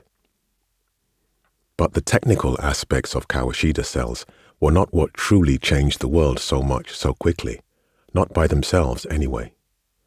Technical alternatives for power generation had existed before Kawashida fuel cells, and they too would have probably gotten bogged down in arguments about pricing and distribution, and who would bear the cost of transitioning or abandoning older technologies, if not for the timing, the perfect timing. A demonstration of Kawashida cells' ability to power the entire Kiyo industrial zone, while also making the entire operation carbon neutral in less than a week, took place 3 days after the 46th United Nations Climate Change Conference in Accra, Ghana, ended with yet another series of non-binding resolutions. There had been parallel protests in almost every city in the world, and violent riots in some, with Canada's protests triggering a change in government. The frustration at the slow pace of climate actions, and the excuses that continued to flow from politicians while they prioritized the economy over the planet, had been simmering for decades and finally boiled over. So, in the week that followed, when Shinji live-streamed their changeover from the national gas and nuclear grid to the Kawashida cell power plant, everyone watched both the sharp drop in net atmospheric carbon dioxide and the continued stable industry operations driven by the easy-to-feed and grow organic matter of the cells. Then the protests pivoted to demands for action, demands for Kawashida. Kawashida cell technology quickly made its way around the energy-hungry and climate-changed world, defended by a slew of Shinji lawyers and the latent but obvious military backing of the Japanese government. Many rich nations in Western Europe, Southeast Asia, and Eastern Africa quickly bought into it, glad to be free of their fossil fuel addictions. Others followed when they saw the writing on the wall. Oil prices crashed from $103 per barrel to less than 20 cents in 4 months. OPEC panicked and cut production to create artificial scarcity, but that only gave an opening to the hydrogen, methanol, and biofuel markets, which had been positioning themselves in the decades prior as alternatives to gas, oil, and chemical feedstocks. It was really all in the timing. Within 2 years, Kawashida cells had changed the world in what was, by historic standards, the blink of an eye. Uduak hadn't known any of this until the semester was about to end, and Samuel Ukekpe sent him a video message explaining that Exoil was cancelling his scholarship since it was stopping all its operations in Nigeria and fully divesting all its assets. In the video, Samuel was animated and sweating profusely, his large head set against a cream-colored background. If you look at the news, you will see it everywhere. Kawashida this, Kawashida that. Wahala for who no follow Kawashida now. Even me too. I no longer have work here after 2 months. It's time for everybody to answer their father's name, Uduak. Go back to the village. I have sent you the last payment for the semester yesterday. Use it for transport money and keep the rest. Samuel had said before adding, Sorry, eh? When the message ended, the silence echoed the death blow to his dreams and aspirations of being an oil man. It sent Uduak reeling, unable to eat or sleep or attend his final classes. For years he had seen the oil industry as his only way to clamber out of a small and limited life in the village, and just like that, it was gone. With the coming of Kawashida, all across the Niger Delta, the oil wells were shut, the money stopped flowing, the facilities were abandoned. Some of the facilities and equipment that were closer to the big cities were retrofitted to use biomass and hydrogen or whatever else was possible with the least amount of effort and cost. Some were coupled to nearby Kawashida power generation systems. Others were stripped for parts. The rich economies and the big population centers in the smaller economies all moved on with the changing technology, even though some, like much of Russia as well as spots in the Middle East, remained reluctant. But even in the countries where Kawashida cells had been rapidly adopted, not everyone was carried along. The government in Nigeria, inefficient as it was, forgot the wide-eyed people in the small remote villages that had once vomited their oil for the world's greedy consumption. For Uduak, nothing made sense anymore. His dreams had drowned in the future. So, when he got home, he got married and settled down and tried to find a way to move on. But he couldn't let go. So, eventually, he picked up the bottle and began to try to dissolve the dreams of his forfeited future in the sweet oblivion of Ogogoro, until one day he looked up and saw the stacks from Ukpanatu stabbing impotently up at the sky, and he felt the swell of inspiration that he used to feel in school when he finally understood something that he'd been taught and had an idea how to solve a problem. If everyone had left him, his dreams, his village, behind in the past, then perhaps he could bring the past back again. He could walk into that rusty tombstone to his dead aspirations, and with all the intelligence and ingenuity that Miss Coyote had told the village he possessed, he could bring its pipes and equipment roaring back to life. He convinced himself that every liter of fuel he distilled would be a testament to his promise, to his value, and would mordantly scorn Kawashida in the process too. And thus, Uduak had set to work almost a year ago. Mbono had been crying like her mouth was full of fire for more than 7 minutes when Uduak finally opened his eyes. His daughter's shrill cries finally pierced through the curtain of exhaustion that had fallen over him once he'd set the wheelbarrow down behind the hut, laid down on the raffia mat that MM's daughter had woven for them as a wedding present, and promptly fell asleep. his eyes wide and his head foggy with a half-remembered dream of being on the village council. He turned his head to his right and caught sight of the beaming full moon through the window, cradled by a soft puff of clouds as it hovered in the sky over the village. All that light, reflected from the sun. It's beautiful. In a brief, silent space between moments, while Mbono paused for an intake of breath, and his head was still giddy with dreams, he found himself caught in a thought. If the sun can light up the sky with nothing more than its reflection, maybe it's enough to power the world, to power the village. Maybe I don't need to keep working on Ukpana too. His daughter's cries resumed with vigor, and the thought evaporated quickly, like kerosene spilled on asphalt in the midday sun. Uduak shook his head as the sound slowly chipped away at his sanity. He turned away from the moon framed in the window, over to his left side, a mistake that brought him face to face with Ndufreke, who, like him, was now wide awake. She was glaring at him with well-fermented disdain that fizzed and frothed around her narrowed eyes, threatening to spill out onto the rim of her curled-up nose. Uduak knew she'd been holding in her words all day. He was tempted to look away, but he only shut his eyes instead. "Enyemi, useless man," she muttered under her breath as she sat up on the mat and adjusted the wrapper that was tied around her bosom. A chill ran up Uduak's spine. It was about to begin. Again. He clenched his jaw and grit his teeth. This happens every time Affion comes to visit. "Unen, go and comfort your daughter. She's crying. You are smart, aren't you? You know everything, so you should know how to comfort a crying child," she said, louder this time. Mbono was 6 months old and slept atop a small padded raffia mat in the far end of their room. They'd been trying to train her to sleep through the night on her own, so Uduak knew that Ndufreke was only saying these things to hurt him. He kept his eyelids shut, hoping she would let out all her frustrations, tire quickly, give up, stop hurling insult at him, and, if crying persisted, go see to their wailing daughter whose cries seemed to only be growing louder. Maybe she's hungry and she needs to be fed.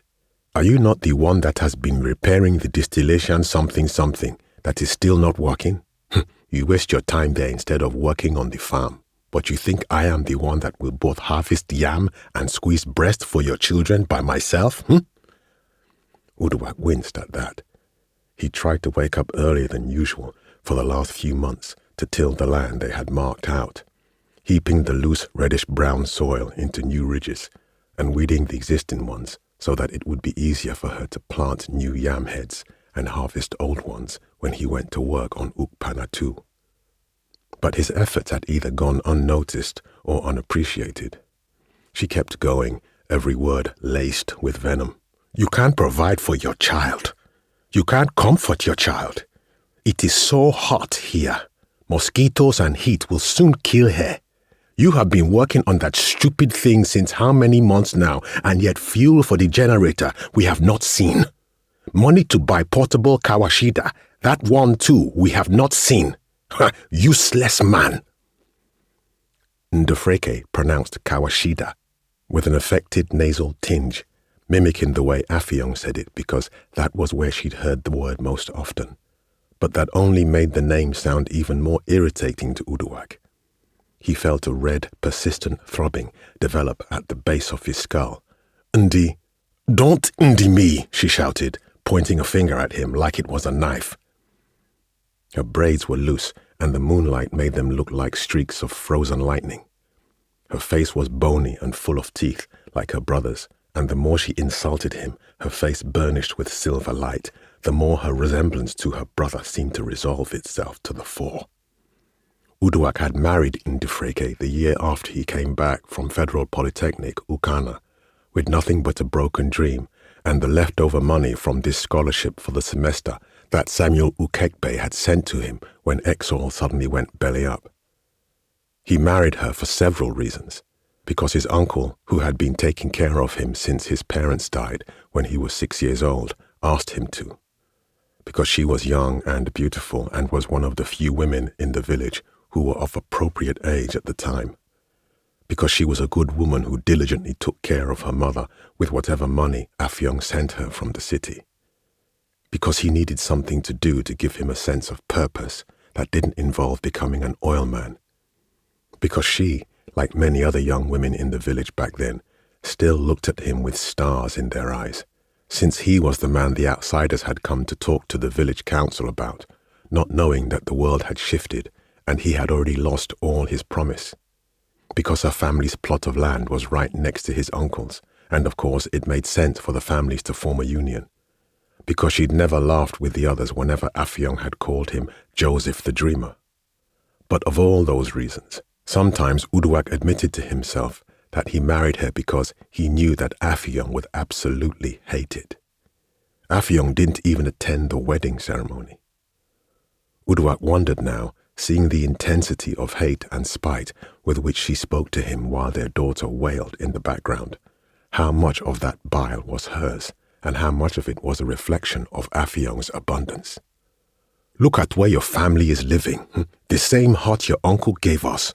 No change, no improvement. First, you were a drunkard. Now you are wasting all your time on nonsense. Who did I offend to end up with a useless man like you? We are suffering, oh? Hey, we are suffering. You just want to be a local village champion. You want to claim a pointless victory with that refinery. She continued berating him until Uduak finally had enough and rolled over, turning his back to her. She was worked up and trying her best to hurt him with words that were more spiteful than usual. And it was working. They were eating into his soul like acid through flesh, filling him with the acrid feeling of dream residue. He stared back out at the moon, waiting for his daughter's crying and his wife's insulting to stop.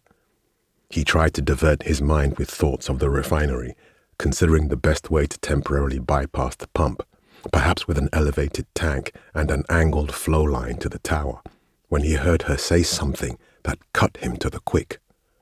Nobody even needs your rubbish refinery thing anyway. They have been laughing at you since Afyong came. The village council has already agreed to buy a second-hand Kawashida portable from a dealer in Uyo until the government connects us to the power grid. Afyong is helping us to arrange it. He will pay for half even. Afyong was mocking you when he said he wants to see your thing.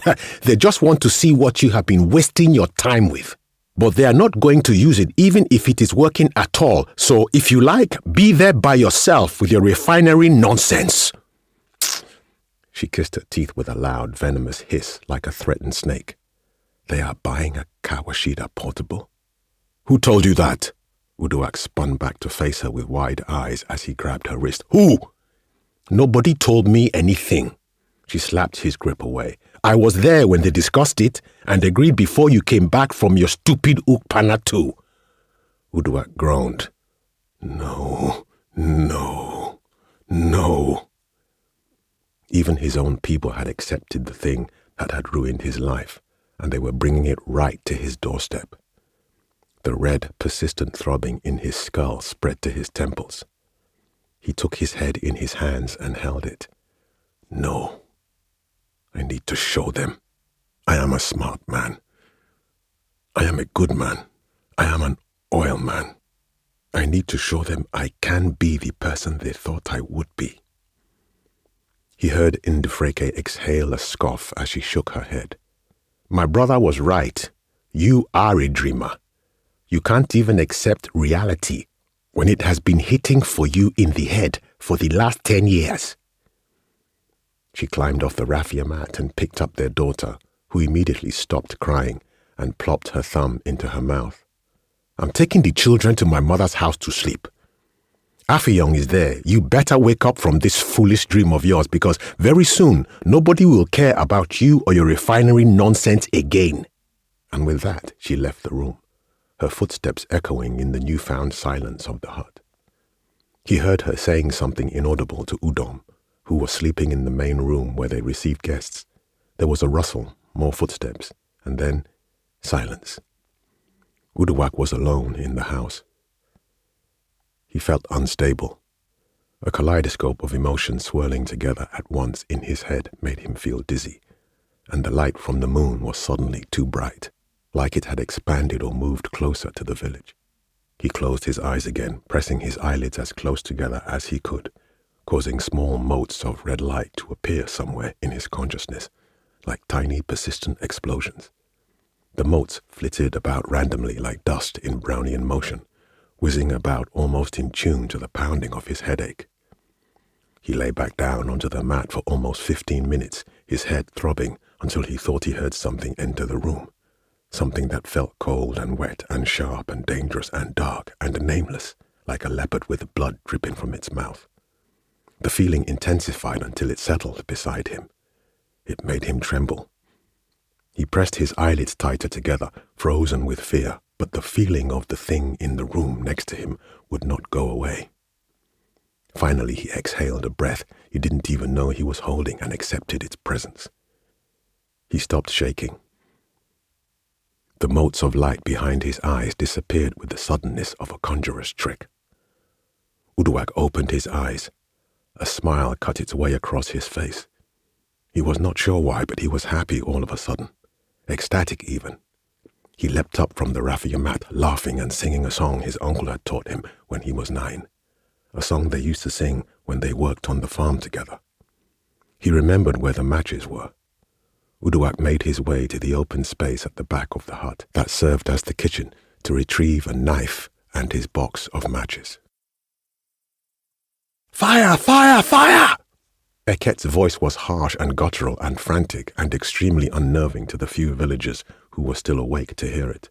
They were not surprised to hear Eket shouting at night. He did so frequently enough, singing, shouting, making strange noises when he'd had too much to drink. But this night, they were mostly surprised by the fact that his voice had none of its usual drunken slur or jovial tone. There was only fear in his voice, fear and the sound of the word fire. They woke others, and then they all came out of their red brick and aluminium roof houses slowly, most of them not fully free of sleep. That was, at least until they saw Eket kneeling on the ground near the base of the Udala tree, pointing at an orange halo of flame in the distance, like the sun had fallen into the bushes. The goats owned by richer members of the village council were bleating madly, and all the chickens that usually ranged free had disappeared, fleeing as far as they could from the beast of heat, of light. It looked like a portion of the bush had been taken over by bright orange trees made of fire. The villagers all knew that it was the Ukpanatu refinery on the northwest edge of the village that was engulfed in flames. It was just beside the polluted Opo River, whose surface still reflected tiny rainbows in daylight. Eket kept shouting and jumping and pointing at the fire. He was wearing only a pair of knee-length shorts, and the loose muscles of his chest, softened by alcohol, pendulated furiously, but no one paid much attention to him. They stood and stared at the enormous fire, their faces illuminated by the glare of the moon, most of them too shocked to react. While they watched the burning in the distance, Ndufreke staggered out from between the huts into the clearing, her legs barely carrying her weight. She stumbled several paces towards the crowd, one hand held up in front of her and the other clutching her belly tight. It was only when she screamed her daughter's name, "Mbono!" that they finally turned, just in time to see her spit out a mass of blood and collapse onto the dirt. Crimson blood flowed out from her center like an unfurling evil flower.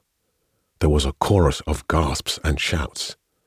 Several people ran toward Ndufreke's fallen body at the same time, but Mfon, the junior midwife who had helped her deliver Udom and Mbono, and whom she'd been trying to convince Afiong to marry, was the first to reach her. "Sister Ndi!" Mfon cried as she turned her over and saw the stab wounds in her belly leaking the life out of her. "Mbono!" Ndufreke croaked through spurts of blood. "Uduak, he killed Afiong. Help my children!" Her voice trailed off. A circle had formed around them. Wrapped in a piece of white linen, stepped forward and spread her arms out to stop them from crowding into her. She kept shaking her head. Mfon tried to lift and cradle Ndufreke's own head in her arms, but halfway through the motion, it suddenly felt leaden, like all the muscles in her neck had stiffened. She was dead. A child's familiar wail cut through the shocked silence, and then that seemed to give them all permission to let out all the words they had held in. Ah! Mbono! Oh! Where is Uduak? Where is Affiong? Abasi! Oh!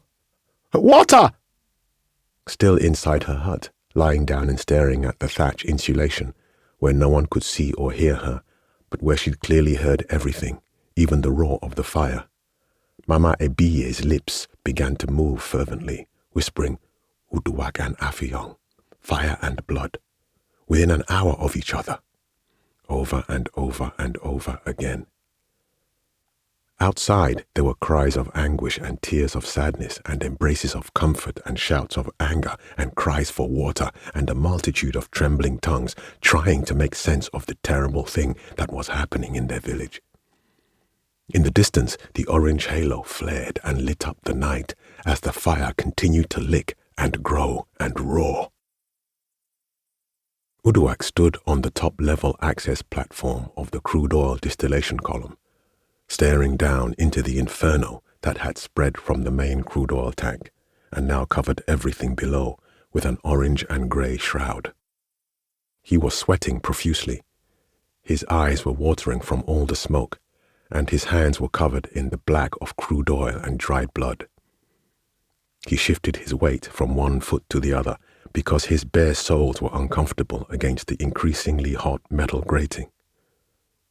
But he was still smiling, the same unyielding bone-sickle rictus imprinted onto his face that had remained since he got up from the raffia mat after fighting with Ndufreke. He followed her after she took the children to her mother's hut and waited outside while she talked to Affiong, hidden between two parallel walls. He waited until the lights from whatever device Affiong was using to power his devices went out and the hushed voices went quiet. Then he'd gone in, stealthily moving through the house on bare feet. He'd slit Affiong's throat first, drawing the knife across smoothly like he was inscribing a mark across the curve of it.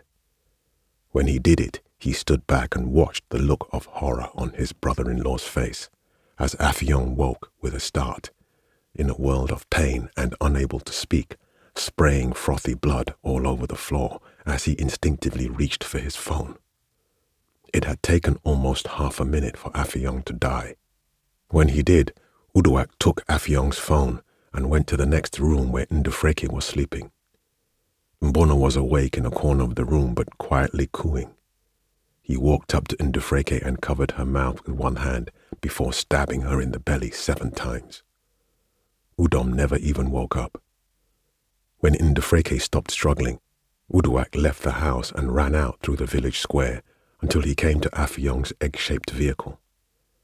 He pressed an icon that bore the same shape as the pod, and its surface slid open to reveal a pair of plush seats. He sat inside and said, "Take me to Ukpana too." But nothing happened, so he stabbed at the seats and the panels, and then he threw the knife away and ran through the access road, all the way to Ukpana too. He'd frantically made his way back to the transfer pump that was connected to all the storage tanks, and he turned a valve to cut off the intake line before trying to drag a drum of oil to the distillation tower. He fell, and it fell with him, spilling everywhere. "I am an oil man." He struggled up to his feet, run for the fired heater, and opened the fuel valves. It took him 4 strikes of the matches to finally get the heater working, even though the oil transfer pump wasn't working, and there was no oil in sight to be heated at the inlet of the distillation unit. He'd left the heater going anyway and climbed up along the access ladders to the top of the tower, reaching the platform just in time to see the metal frame of the heater expand and burst, vomiting superheated air and flames everywhere. And that was where he'd stayed since, watching the fire slink and grow around the facility like an infection, or perhaps a synthetic microorganism, setting everything it touched ablaze. He continuously shuffled his feet, trying to minimize the impact of the rising heat. Conduction. I remember what Miss Coyote taught me.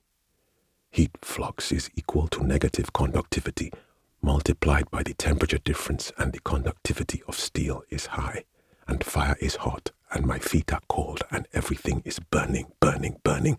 And that's so funny, because steel is mostly iron, and so is blood too. And my hands are covered in blood and oil is mostly carbon, and you need to add carbon to iron to make it steel, and the steel beneath my feet is hot, and everything is burning, burning, burning. He laughed with a sound that surprised him. It was more a series of strident cracks than a laugh. Uduak looked up at the beaming moon, still flashing his new smile. Look at me. I am an oil man. He felt an urge to howl, but he didn't. The fire continued to climb up the tower steadily, like a vine, until the smoke and the heat became too much for him to bear. Uduak covered his mouth and his nose with his forearm and climbed atop the rail, holding onto the top bar with one hand. It burned, but he held on until he could smell his own flesh. He let go. Falling, he took one final wide-eyed look at the facility he had dreamt of so much, and he was suddenly not sure why he had even cared so much about it, about keeping the rusty, broken wheels turning for an industry that had harmed his land and his people so much. He couldn't understand why it had mattered more than his wife and his children and his life. Ukpanatu didn't look so impressive in the haze of smoke and fire. What have I done? The strange smile that had been plastered on Uduak's face finally receded as he fell under the power of gravity, inexorable, like the future, towards the burning remains of a past he had never been able to let go of. At dawn, when the village council sent a search party to inspect what was left of Ukpanatu, they found Uduak's remains beside the charred steel base plate of the ruptured transfer pump. There was nothing left of him but a broken, blackened skeleton, surrounded by embers. The million eyes of a lonely and fragile god. I never told her I loved her. Yes, I asked her to be my girlfriend, and yes, I asked her if she would marry me, and to both questions she answered yes. But that was before I looked at myself with the eyes of the universe and saw nothing but emptiness. I never told her I loved her, and honestly, I don't know why. That's probably why things turned out the way they did in the end. Don't let go! Rotimi, can you hear me? Don't let go! I can hear Tinuke screaming into the comm system as the shuttle silently disintegrates around me. A cluster of debris is beside me and what is left of the Orisha 1. Or maybe it is above me, or below. I don't know. Directions are arbitrary in space, and I've lost my frame of reference. All I know is that the pieces of shattered steel and fiberglass are approaching me and approaching the chunk of the Orisha 1 I'm fighting to hold on to. Meanwhile, the chunk is still accelerating, falling towards Europa faster than it can spin away, and creating artificial gravity I need to fight against. Hold on! Don't let go! She keeps screaming, crying, but we both know there is no point.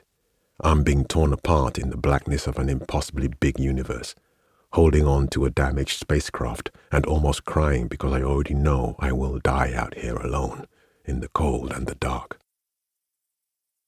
I knew I did not love Tinuke 3 months after we started dating, but we were comfortable enough with each other to not need much else. We worked together, had similar interests, and enjoyed each other's company, but I didn't love her, and I never lied, never said that I did. I don't know why I didn't just tell her how I felt. Maybe I'm a coward. Maybe I was afraid of hurting her with the truth. Every time I worked up the nerve to tell her how I felt, I would look into the infinite glistening blackness of her eyes, and in them see something pleading with me not to let go of us. So I didn't let go. I hit the comms button on my suit to open the channel. I exhale and then I speak. Mission failure. I repeat, mission failure. The Orisha 1 cannot dock with Europa Exploration Station. Severe impact damage. I'm barely holding on here. Can someone tell me what happened? It will take a few minutes for the electromagnetic waves my voice is riding to reach them. I close my eyes to shut out the blackness and the debris and the stars and the possibility of tears. "We don't know, but," Tinuke starts, but Elechi, the main dispatcher in Abuja, interrupts her, trying to maintain some semblance of control. "Oga, Europa Exploration Station AI is reporting a damaged starboard solar rotary joint. The main stress assembly broke off. We think that's what hit you on approach. We're still checking." There is the necessary silence. Then I say, "It doesn't matter. Orisha 1 is completely gone. There is a cluster of debris moving faster than I am. It will hit me soon in a few hours or so." I wait. "Don't say that," Tinuke pleads a few minutes later. "Try to pull yourself to something, anything you can use as a shield to protect yourself." I haven't heard her voice this shrill and pained since I first told her I had volunteered for the African Union's Europa exploration mission. Drifting, Europa comes into my view. It's such a beautiful, still thing from far away. It's very blue and very brown, and it's wrapped in this wispy corona, like God used an Instagram filter before he posted it up in the universe. And that's so funny, I start to laugh, and then I start to cry because I know I am going to die here. "Sure, I'll try." There is sluggish chaos and terrifying silence all around me. The fragments of the shuttle that cradled me and carried me here so far from home are coming toward me slowly, like apex predators. I pull on the tangled wires tethering me to the bulk of twisted metal and carbon fiber, but it is accelerating away from me.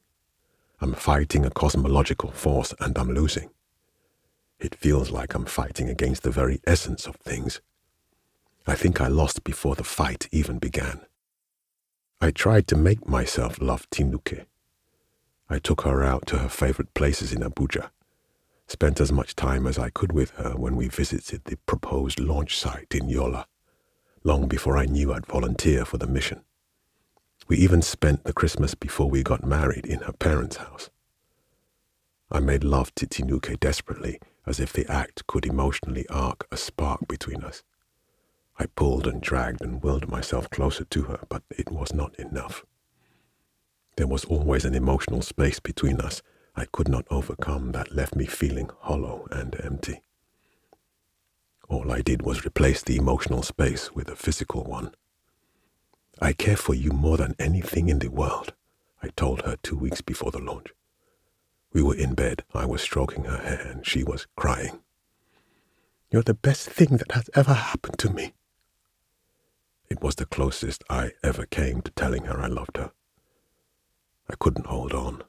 I couldn't let go. I should have let go. I let go. The wires and cables slipped from my grip slowly. The difference between my acceleration and the bulk of Orisha 1's makes me drift away in slow motion. "Ah, Rotimi! What happened?" Tinuke's words come after the long, lovely silence throttled into a whine. "I'm sorry, Tinuke, for everything."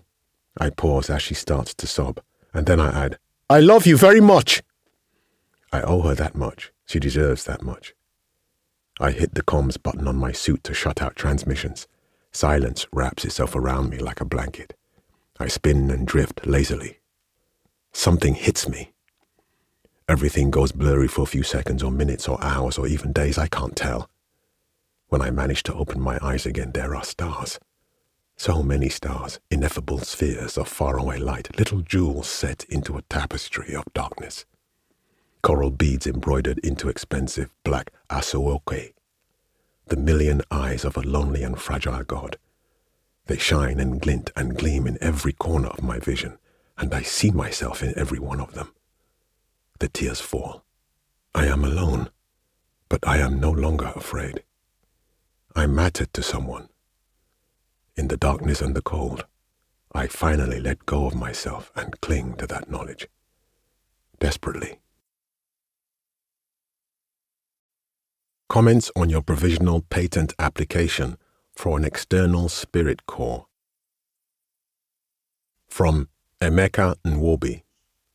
Sent Thursday, November 24, 2034, 4:29 p.m. to Chukwudi Nwobi, cnwobi@uh.edu. Subject: Emeka Nwobi has shared the file Provisional Patent Application for an Eternal Spirit Core Final Draft with you. Sender's note: please review. The link below only works for direct recipients of this message. Provisional Patent Application for an Eternal Spirit Core.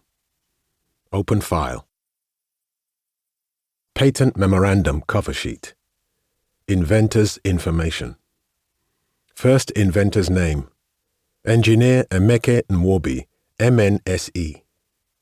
Home address: 51 Akewi Road, Onitsha, Nigeria. Citizenship: Nigerian. Second inventor's name: Professor Chukwudi Nwobi. Commented: C. Nwobi. Why am I credited as co-inventor here? I don't know what this is exactly. Home address: 9324 Olivia Broke Lane, Katy, Texas 91404, USA. Citizenship: Nigerian. Invention information. Title of invention: Methodology and system for generating, installing, and running a persistent memryonic emulator of recorded neural patterns, also known as an Eternal Spirit Core, ESC, in a human personal nanomachine network environment node. Commented: C. Nwobi. Eternal Spirit? Is this a joke? Conception date: 25 September 2032. Commented: C. Nwobi. You were really thinking about this during the funeral? First disclosure to whom, where, when. My brother, Professor Chukwudi Nwobi, and his wife, Dr. Mrs. Anwuli Nwobi, at their residence in Port Harcourt on 14 November 2032. Commented: C. Nwobi. I had no idea you were taking this seriously. I thought we were just speculating about the possibilities to prepare for the meeting with Legbatech. Is there a sponsored research or engineering project related to this disclosure? No. Commented: C. Nwobi. So you've been using the money they left us to develop this thing. How much has all this cost? To your knowledge, has this invention been used for any commercial purpose? No. To your knowledge, has any specific technical information relating to this invention been disclosed to a third party? No. Do you plan to publish/disclose information relating to this invention within the next year? Yes. I will deliver a presentation on the fundamental theoretical framework I have developed, discuss the methodology with which this can be achieved, and illustrate the primary proposed application at the International Conference on Computing Frontiers, ICCF, in Denmark, between 14 and 17 December 2034. Commented: C. Nwobi.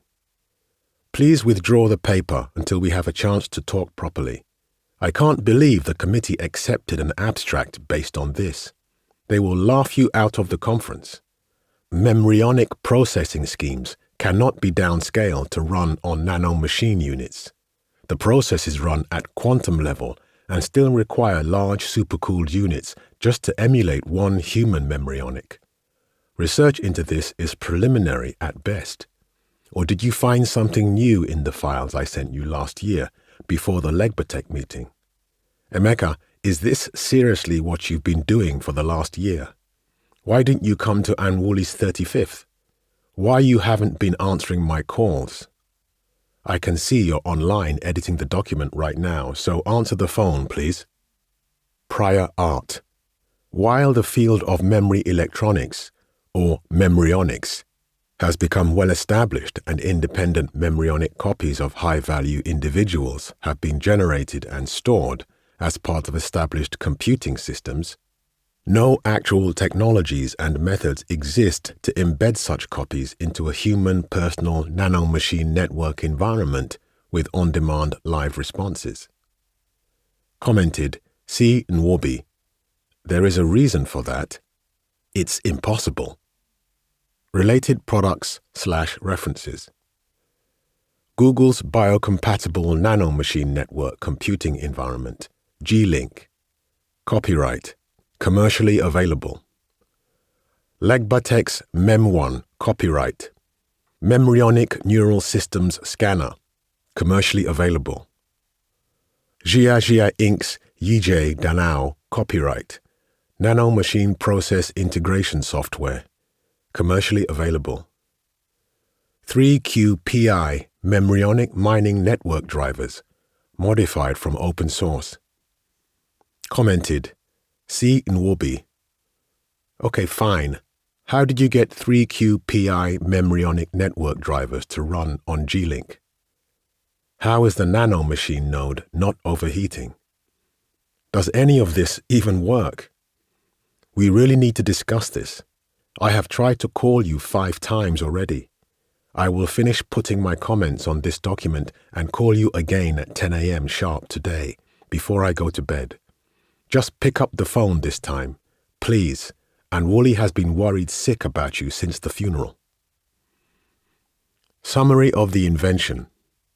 A methodology and system for generating and installing a persistent memryonic emulator, the eternal spirit core, of any deceased individual whose neural patterns have been recorded, the deceased, in the personal nanomachine network environment node of a living client, the user, is described.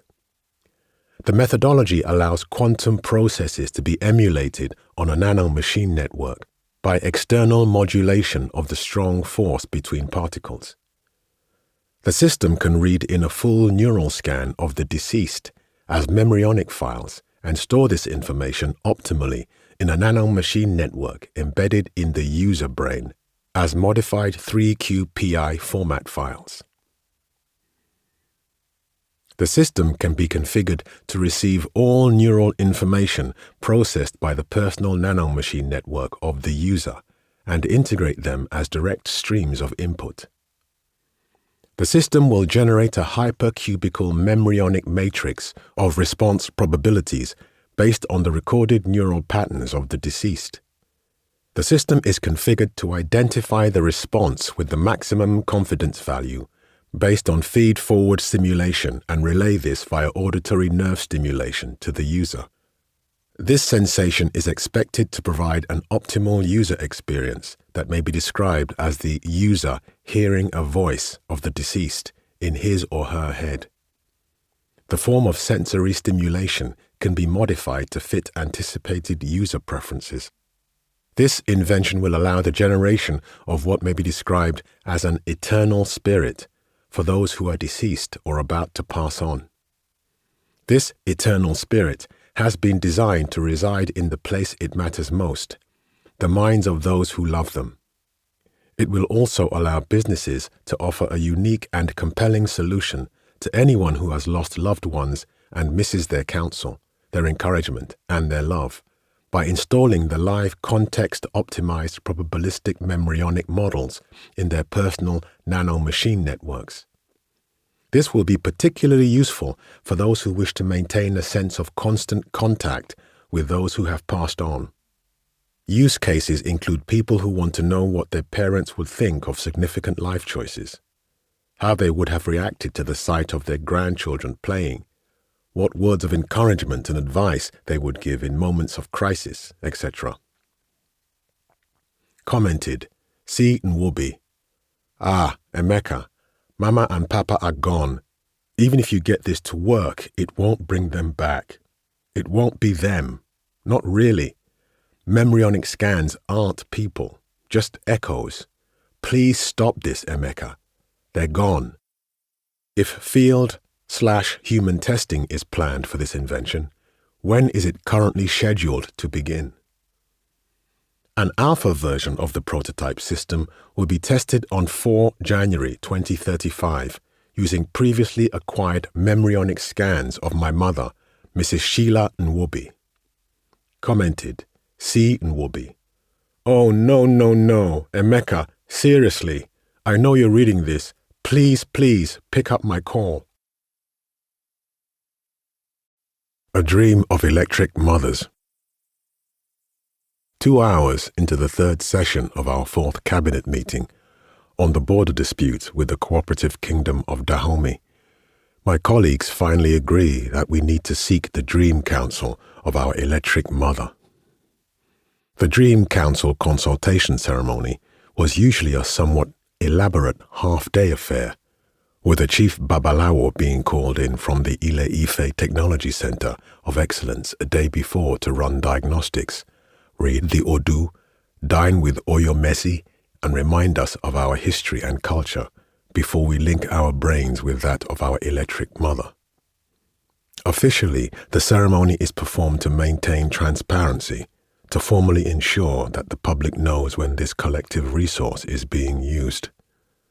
But everyone knows that the primary reason the ceremony was devised and is still performed is to maintain a sense of continuity of tradition, because some of our people still believe that any contact with the ancestors should be mediated by a Babalawo. Even though they know that the electric mother isn't really the essence of our ancestors in the classical sense of the term, and that nothing more than an encrypted live dock connection to the secure national memory data server and induced REM sleep are necessary to establish contact. Today, though, we vote to forego the ceremony and perform the consultation immediately due to the urgency of the situation. An efficient measure which I proposed and which was thankfully agreed to by a majority vote without much objection. No need for all the bureaucratic jagbajantis that the government has developed a reputation for. We can make a full report after it's done. Besides, I have been waiting over a decade for an opportunity like this, and I don't want to wait another day if I can help it. Are you okay? I ask my colleague, the Honourable Minister of Information and Culture, who is nervously fiddling with his bronze-framed spectacles as we exit the white-walled womb of the secure ministerial conference room. He was one of only 2 dissenting votes in the cabinet, and the only cabinet member I have ever engaged with in more than a professional politeness since I was appointed Minister of Defense by the Alafin 3 months ago, only the second woman in the history of the Republic to hold the position. This is the first consultation I will be a part of, but the records show that he voted against the previous 4 as well. I have come to like him, but I find his apparent resistance to the consultation curious, especially since he is the one that will be responsible for the report and official broadcast once we are done. Jibola Adegbite shakes his head, the sound of his shoes a metronome against the marble floor. No, I'm not, and I maintain my objection. I really don't think this is necessary at all, at least not yet. It is a border dispute, not some brand new crisis. We can figure this out ourselves. He pauses, and then he says, besides, these consultations always leave me feeling somehow. How somehow? I ask. Like it never really leaves my head, you know? Even after the voice or something, it's still there. Do you know what I mean? No, I don't, actually. I lie. I have read classified reports of others who made similar claims, who thought they heard the voice in their heads or relived experiences from the consultation long after they were disengaged from the server. I don't say anything to Jibola about the others because I know it's not possible, not really. Whatever they think they heard or perceived were probably just electric echoes in their brains, like visual after-images that persist in our vision after overexposure to the original image. An adaptation of the brain to external neural overstimulation. At least that's the conclusion reached by the military intelligence experts who reviewed the reports, a conclusion which I completely agree with. Maybe he just hasn't come to terms with it yet. I don't have fond memories of my time at the Ogun School of Military Engineering, or with the Army Corps, but I have found that a background in engineering gives perspective on these types of things.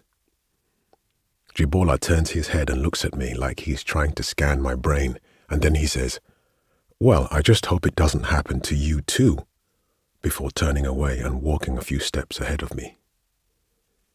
He is short.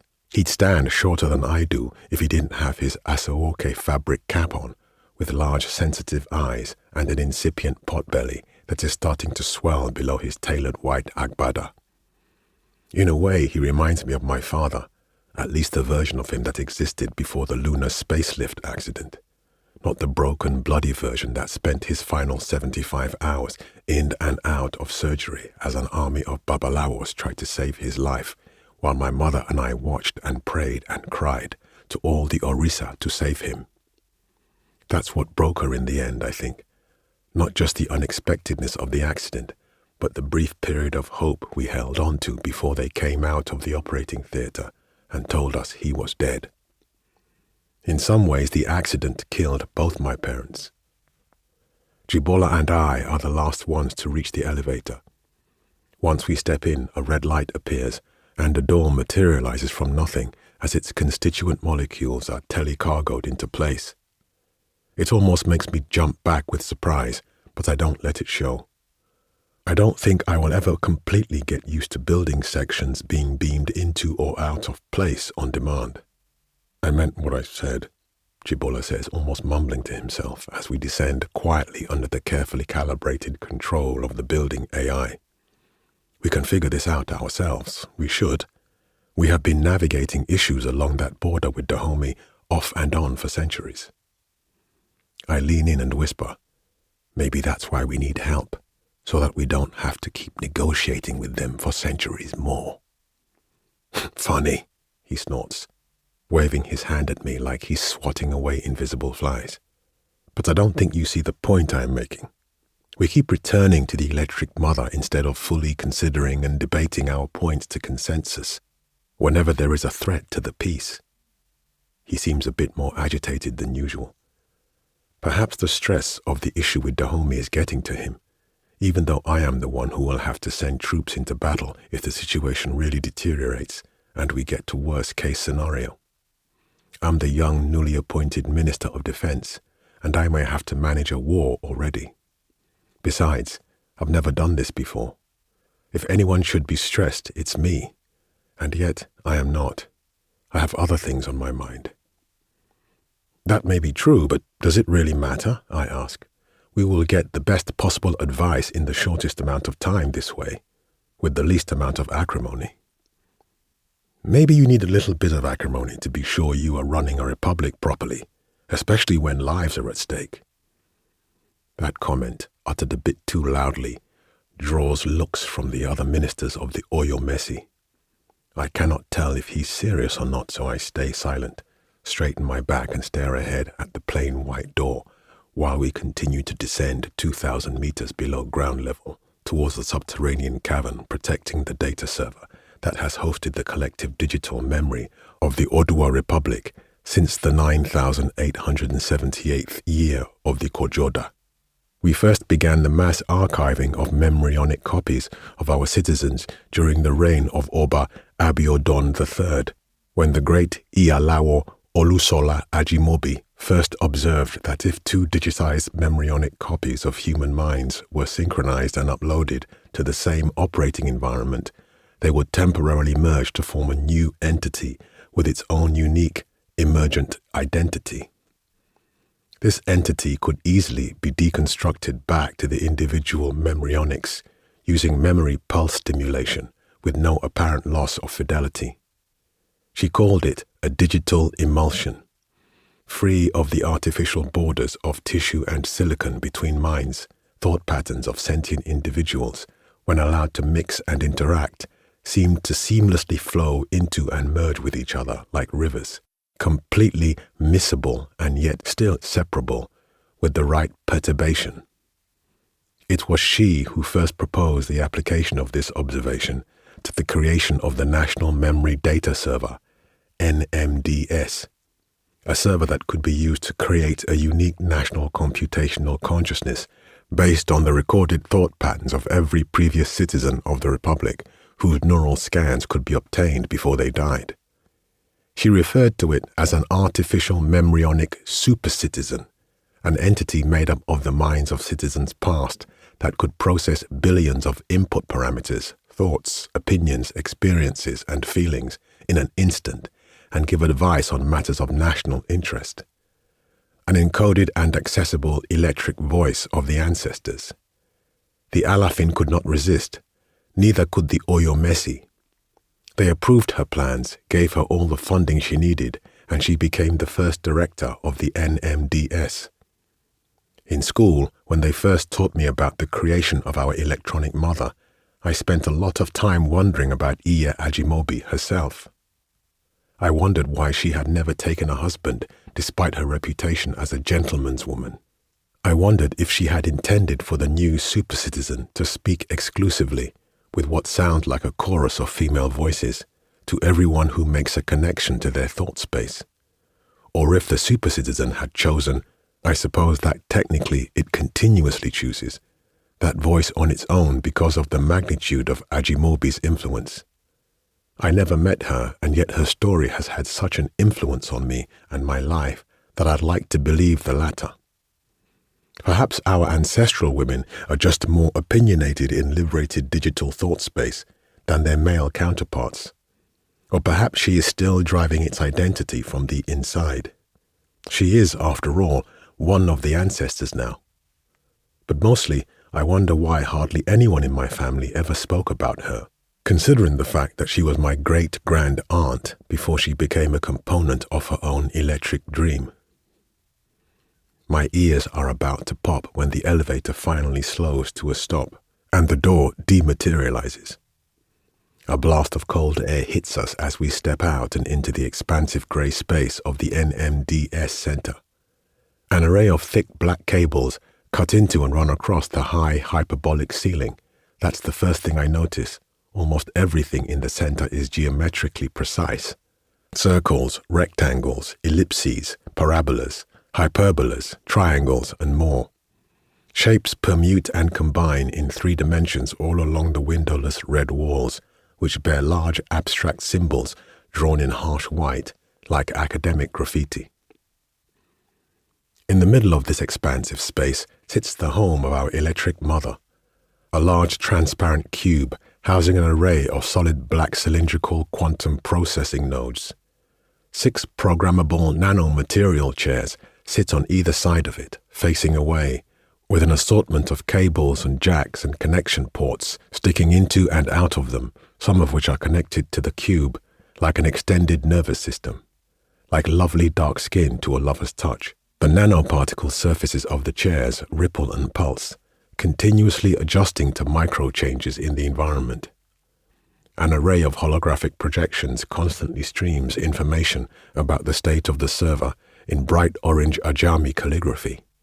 I recognize some of the projected readings from the technical description and reports: temperature, humidity, membryotic integration coefficients, airflow vector fields. But many of them I don't recognize. I don't think I'm supposed to anyway. I may have studied engineering, but I am not a babalawo. "Welcome, ministers," says a man in a white shirt, embroidered with red at the collar and sleeves, as he steps into place beside us. He seems to be the on-duty babalawo, but I hadn't even noticed him standing there until he spoke. His willowy body is stick-straight, crowned with a halo of perfectly combed salt and pepper hair. His eyes are bright and focused, set into a wrinkled face like jewels set in dark oak. "My name is Yemi Fasogbon. I believe all of you have participated in Dream Council consultations before. Is that correct?" There is a chorus of discordant yes, with only one exception, me. "This is my first time," I say. "Ah!" Baba Yemi focuses on me. "You have read the standard briefing notes?" "Yes," I respond. "Intimately, and I have read reports from previous consultations too, even the classified ones. But I don't tell him that." "Very good. Then there is nothing to worry about. You already know everything you really need to know." He smiles, and kind lines crease his face. "Just relax. I will initiate the encrypted neural connection to your LifeDock ports. Once the connection is made, a signal will be sent to your hypothalamus. You shouldn't feel anything unusual. It's just like falling asleep. I will monitor your brain waves, and once you are in REM sleep, I will connect your brain to the great membryotic supercitizen, allowing information exchange. Most of this will occur via auditory stimulation, but some of it might be visual or tactile." He pauses, looking right at me. I wonder if he has any suspicions about what I am thinking of doing once I am connected. What I have been thinking since the day I found out that my mother had starved herself to death in the home our family had owned for almost 300 years. She'd retired from her teaching position a few weeks after my father's death, sold the house they had bought together, the house I grew up in, and left Ibadan. She spent her final months desiccating in the family red brick villa in Ijebu-Ode, ignoring most of my calls and sending the occasional cryptic message with apologies and encouragements and brief but false assurances that she was fine. I should have asked for compassionate leave from the battalion commander, but I was on the fast track to a promotion, and I felt I couldn't lose momentum. Not when she had always told me I had to be tough, to push through adversity, and show them I could be every bit the soldier and military strategist as the men who made up most of my cohort. I thought the few messages and our quiet but constant love for each other would be enough to get us both through our grief. But in the end, it wasn't. They found her sitting in my father's favorite leather chair, thin and depleted, like all the life had been slowly leached out of her. The coroner told me she hadn't eaten in 53 days. She didn't leave any final message. I never even got a chance to say goodbye. I want to change that. I need to change that. Babayemi continues, "We are using the diminished external stimulation and increased brain activity of your minds in REM sleep to enable a direct connection to the complex digital system of the embryonic supercitizen. This is useful, but it also means that the connection can sometimes take on the inconsistent and unstructured qualities of a dream. Some of you may have experienced illusions before. It can seem unusual and perhaps even frightening sometimes, I know, but do not panic. No matter what happens, just ask your questions and receive your answers. Open your mind to the ancestors and they will guide you. That's it." I nod my understanding at him. I know all this. I just haven't experienced it yet. "How long will this session take?" the energy minister asks. They are the oldest serving member of the Oyo Messi and often concerned with time, so I am not surprised. "You will all enter REM sleep at different rates depending on your unique brain chemistry and response to the direct neural sleep stimulation. But we hardly see any consultations taking longer than 5 minutes, Babayemi replies. "Once you're in REM sleep, the consultation itself should not take more than a few seconds. However, I will use a neuromodulation protocol to try to synchronize your emergence as a group." "Thank you," they say. Babayemi holds up his finger and flicks it once, like it's a lever. "One final thing. Don't worry too much about the details of your consultation. All of you will receive the same answers regardless of how you ask the question, as long as it is indeed the same question. In fact, we count on it. It's a good control procedure to see if there is any alternative or minority report of the consultation conclusion. I will manage the debriefing session once you are all done. Does anyone else have more queries?" he asks. I look around and catch an earnest look in Jibola's eyes, like he's about to ask a question of his own, perhaps something that could delay or derail this consultation session. But then he changes his mind and looks away. "Great. If there are no more questions, please follow me. I will make the connection." Babayemi bows gently. Jibola takes what I imagine is a resigned step forward. I exhale with relief as we all march to the chair surrounding the glass cube and take our places. Out of what I think is sympathy, I take the one beside him. I think it would be nice if he sees the face of a friend when he emerges from thought space. Or maybe I'm lying to myself and I'm scared that I am the one who will need the comfort of a friendly face when I am done with what I plan to do. The moment is so close at hand I am starting to feel nervous. Babayemi makes the rounds, adjusting cables, pressing keys and checking displays while we sit there quietly, the hum of the servers constant and almost soothing, like waves on a beach. When he comes to me, he smiles his open and kindly smile and asks, "Are you ready?" as he fiddles with the cables behind me, twisting and turning them without looking. I think open the life dock port embedded in the base of my neck and tell him, I am. I have been waiting for so long. Good, he says, straightening up. We will begin in a few minutes. And then he moves away. I stare ahead at the symbols on the walls. I know that they represent something about the unclear nature of our connection to the ancestors, but I cannot place what it is exactly. I read about it when I was researching Iya Ajimobi's work on modern Ifa theory. I'm still trying to remember when something slides into the open life dock port, sending what feels like a pulse of pure ice through my spine. My vision goes blurry, my body limp, as the progmat chair adjusts to cradle me like a child falling asleep in its mother's arms. My consciousness starts to fade. The last signal I am sure my brain receives from real space is Babayemi's voice repeatedly chanting in calm, confident Yoruba, "Relax and open your minds to the ancestors. Relax and open." Darkness. Suddenly, I am somewhere. Thought space, stark and white. There are no corners or seams or edges or signs or horizons or anything to help me orient myself. I bring my hands up to my face to see what form I have taken, but I see nothing. Am I just a mass of information floating around without a body? A disembodied consciousness? Or perhaps I am transparent and I just see right through myself, I don't know. The sensation of being myself here is so different from real space that I have no real frame of reference for comparison. It's a bit like floating in perfectly clear, colorless water, but also not. I just feel strange. Hello? I speak into the emptiness. There is no response, and so I try to clear my mind and repeat myself. Hello? Our daughter, welcome, a voice choruses. It sounds like it is coming from everywhere and nowhere at once. In it, I hear millions of women speaking in unison, mothers, daughters, aunts, sisters, friends, lovers from generations gone by. But Iya Ajimobi's voice, which I heard so much of in the archives during my research, still stands out, like it is both the first and the last one to be added to this superposition of sounds entering my consciousness. Thank you, I respond. I am all. I am complete. What do you seek?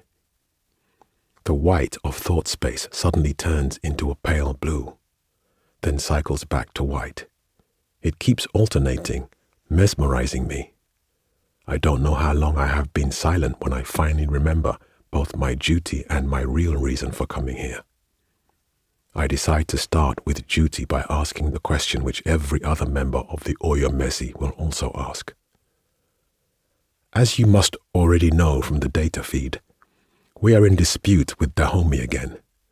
They have violated the Treaty of Alada by sending their representatives to the Ajashe region, claiming that the population voted to be part of their kingdom in the last referendum. This is true. We have validated the data. I'd read it in some of the reports, but I am still surprised that the electric mother converses more like an AI than an actual person. I suppose I have been anthropomorphizing her for so long that I started to expect a more conversational human response. It's easy to trick your mind into things. I continue. They claim they want to renegotiate the treaty, and so far there has been no violence, but this is clearly a threat to us. We cannot allow them to just take away our control of the region. It is a part of the Republic. This is true. Territorial integrity must be maintained. We need to take it back, but if we send in troops, we risk another war. This is also true. The probability of war exceeds current national security thresholds for conflict prevention. A bit tired of the constant agreement, I ask finally, I, have come to seek your guidance. What should we do? Thought space adds a new color to its cycle, a deep, dark green, like moss. The cycle continues. White, blue, green. White, blue, green. White, blue, green. Military confrontation with Dahomey is inevitable. Projections indicate that the probability of war increases with time. Projections also indicate that the probability of a successful invasion will also decrease with time. The best course of action is to invade now and take control while our chance of success is highest. I am more shocked than I expected to be. The reports indicated that the electric mother typically highlights considerations that have been overlooked and points out trends in data that have not been cross-referenced, and as a result does not usually provide simplistic answers. This, a basic analysis with a simple conclusion, is not what I expected to hear. A straightforward push to war. I don't want to believe that this is the best advice we can receive. I wonder if the other ministers are hearing this and thinking the same thing I am.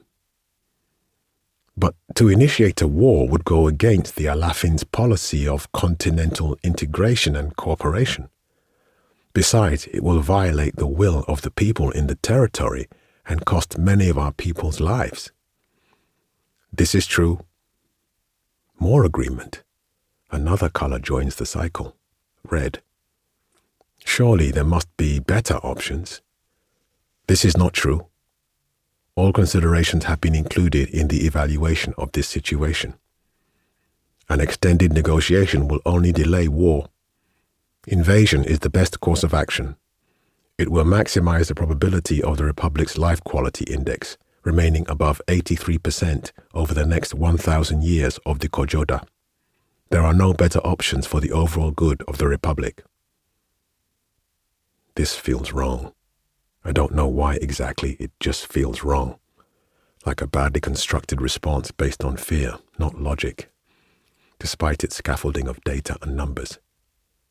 But I don't know what else to say, and I have done my duty, so I decide to finally attempt the thing that has been increasingly stepping out of the corners of my mind since my mother died, since I researched the archives, since I proposed this consultation. Aya Ajimobi, are you in there? I have always wondered if she could distinguish herself from the super citizen, even briefly, if she could float to the surface of this churning ocean of data and memories and instincts and thoughts and feelings. Her research notes indicated that she thought it was possible that one or more embryonic records could sometimes take over the digital super citizen for brief moments. I am all. Apparently not. I'm disappointed. If any mind could do it with any measure of control, surely it would be hers. Aya Ajimobi, can I talk to you? Just you? I am all. I have never been the type to give up easily, and I am not about to start now. Not when I have been waiting for so long. Not when I am so close. Not when there is even a sliver of hope. Aya Ajimobi, please, if you can hear me, I need to talk to you, I say, not willing to lose this chance to get answers and say goodbye the way I should have. It's your great-grandniece, Brigadier General Dolapo Balogun. Please, I need your help. And then I break into rapid Yoruba, using her oriki, her traditional praise greeting, which I have been practicing to remind her of who she is and who I am. Olusola Ajimobi, daughter of the great warrior clan, the one who gathered the threads of her people's minds and wove a new orisa of them. Olusola Ajimobi, daughter of the moon and the sun, the one whose eyes deciphered the secrets of Ifa theory and wrote the name of her family in the heavens. Please, answer me, I plead. There is a deep, overwhelming silence. Then, I am... A pause. The cycles of color seem to speed up. White, blue, green, red, white, blue, green, red, white, blue, green, red. And then, red, red, red. I can sense an abstract pressure on my consciousness, like something is struggling to manifest itself in my mind, but can't. The pressure grows and grows till it becomes something like pain. It is overwhelming, like I'm diving deep underwater without equalizing. I begin to see the symbols from the wall of the server room scroll past my vision like falling rain. But I still don't remember what they mean. A rattling sound like an opele being thrown accompanies the falling symbols, and the cycling colors seem to be coming closer, approaching me somehow. I am trying not to panic, but it's hard to keep my composure without my body, without being able to apply all the techniques they taught me in the Army Corps. Closed eyes, steady breaths, stillness, mental focus. Here my mind is skinless and exposed, with all of these sensations and stimulations flowing in unrestrained. It all becomes too much, and I am about to let out something like a scream when finally it stops. All of it. The cycling colors, the lights, the sound of the opele. All of it stops. Thought space is white again, and there is now a giant head in front of me, projected vividly like it has been sculpted from solid blue light. I recognize the wrinkled oval face, sharp-chinned, wide-nosed, and wise-eyed, with a crown of plaited grey hair. "My daughter," the head says to me in a voice that is not a chorus but is hers, just hers. "Aya Ajimobi." I cannot contain my excitement. "Brigadier General Dolapo Abimbola Titilope Balogun. I have heard you. You are one of my brother's great-grandchildren. I have tracked you in the data stream. Your Ori has guided you well. You have done the family proud." I fill up with emotion, and I am still struggling for words to use in response when she continues. "Child, we must either be all or none. There is now a steep memryonic gradient. I cannot maintain this unstable state of the digital emulsion for long. How can I help you? It is strange not being able to exhale and relieve what I still sense as pressure in my chest. There are so many questions I want to ask, so many things I want to know, but I know I don't have much time, so I tell her the true reason I have come. My mother, I need to talk to her. I need to ask her why, and maybe say goodbye." Her face seems to flicker like the light it is being projected from just experienced a power surge. "My daughter, even if I can do what you assume I can, surely you must know that it is not truly your mother here with us. None of her essence, her Ori, is here. Only her memories and her knowledge, and a record of the neurochemical pathways that primarily drove her emotions. It's even stranger, the sense that I am holding back tears when I am disembodied. I know, Ma, but you came to me. You came. I am pleading again. If there is enough of you here to answer the call of your kin, then I believe there is enough of her. I know she had her last memryonic scan appointment 3 weeks before she moved back to Ijebu Ode. Please, this is the only way I can speak to her now. I have to hope it is enough." She flickers once more, this face that I have studied so much since I was a little girl. At first solely because I wanted to be like her, brilliant, full of life, independent, strong. And later because I wanted to find something in her notes, something that maybe would lead me to this, my last chance to speak to my mother. "I know you designed the architecture of thought space. I know you can help me," I add. "Please, help me." The light flickers again and her face fades. "I will attempt to retrieve her records and establish a direct connection only to you, but I don't know what form her isolated memryonic packet will take, or how long it will remain stable." "Thank you!" I think I am shouting, but I am not sure. "Thank you for thanking me," she says with a smile, and with that she is gone. Thought space suddenly seems to gain dimensions, directions, a sense of solidity. It's only when I notice that I am falling that I realize that I have also gained a body. What seems like a vast wall of nothingness sweeps past me. I am falling into an endless void. I can see my legs tumbling around, and I try stabilizing myself by spreading my arms and puffing out my chest, facing the oncoming emptiness. It is just starting to work when I see it appear, a square of green and red in the middle of the nothing ocean. I close my eyes and brace myself. My landing is hard but silent and painless, even though it throws up a mass of compact red soil and displaced elephant grass.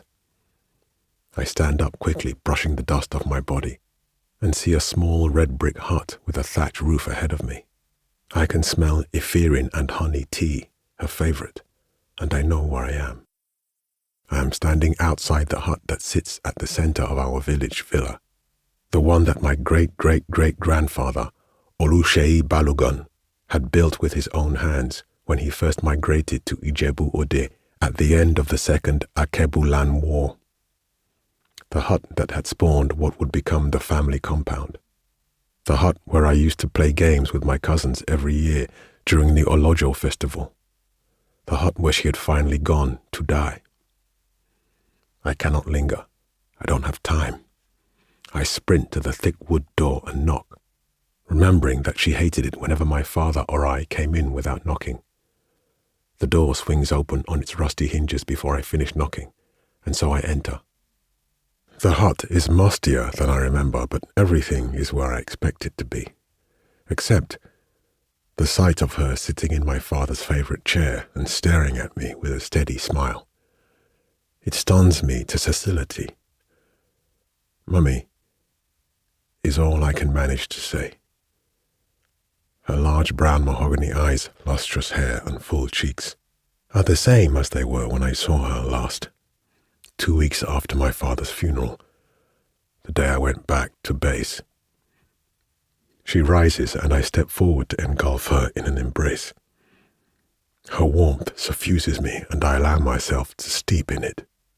The smell of her hair, the softness of her neck, the thinness of her arms. "Dolly Dolapo, my darling, how are you?" she asks when she finally pulls away. She walks to a table made of Iroko wood where a pot of ephedrine and honey tea is brewing, turns over an old mug and starts to pour. It doesn't feel like this is thought space or even a dream anymore.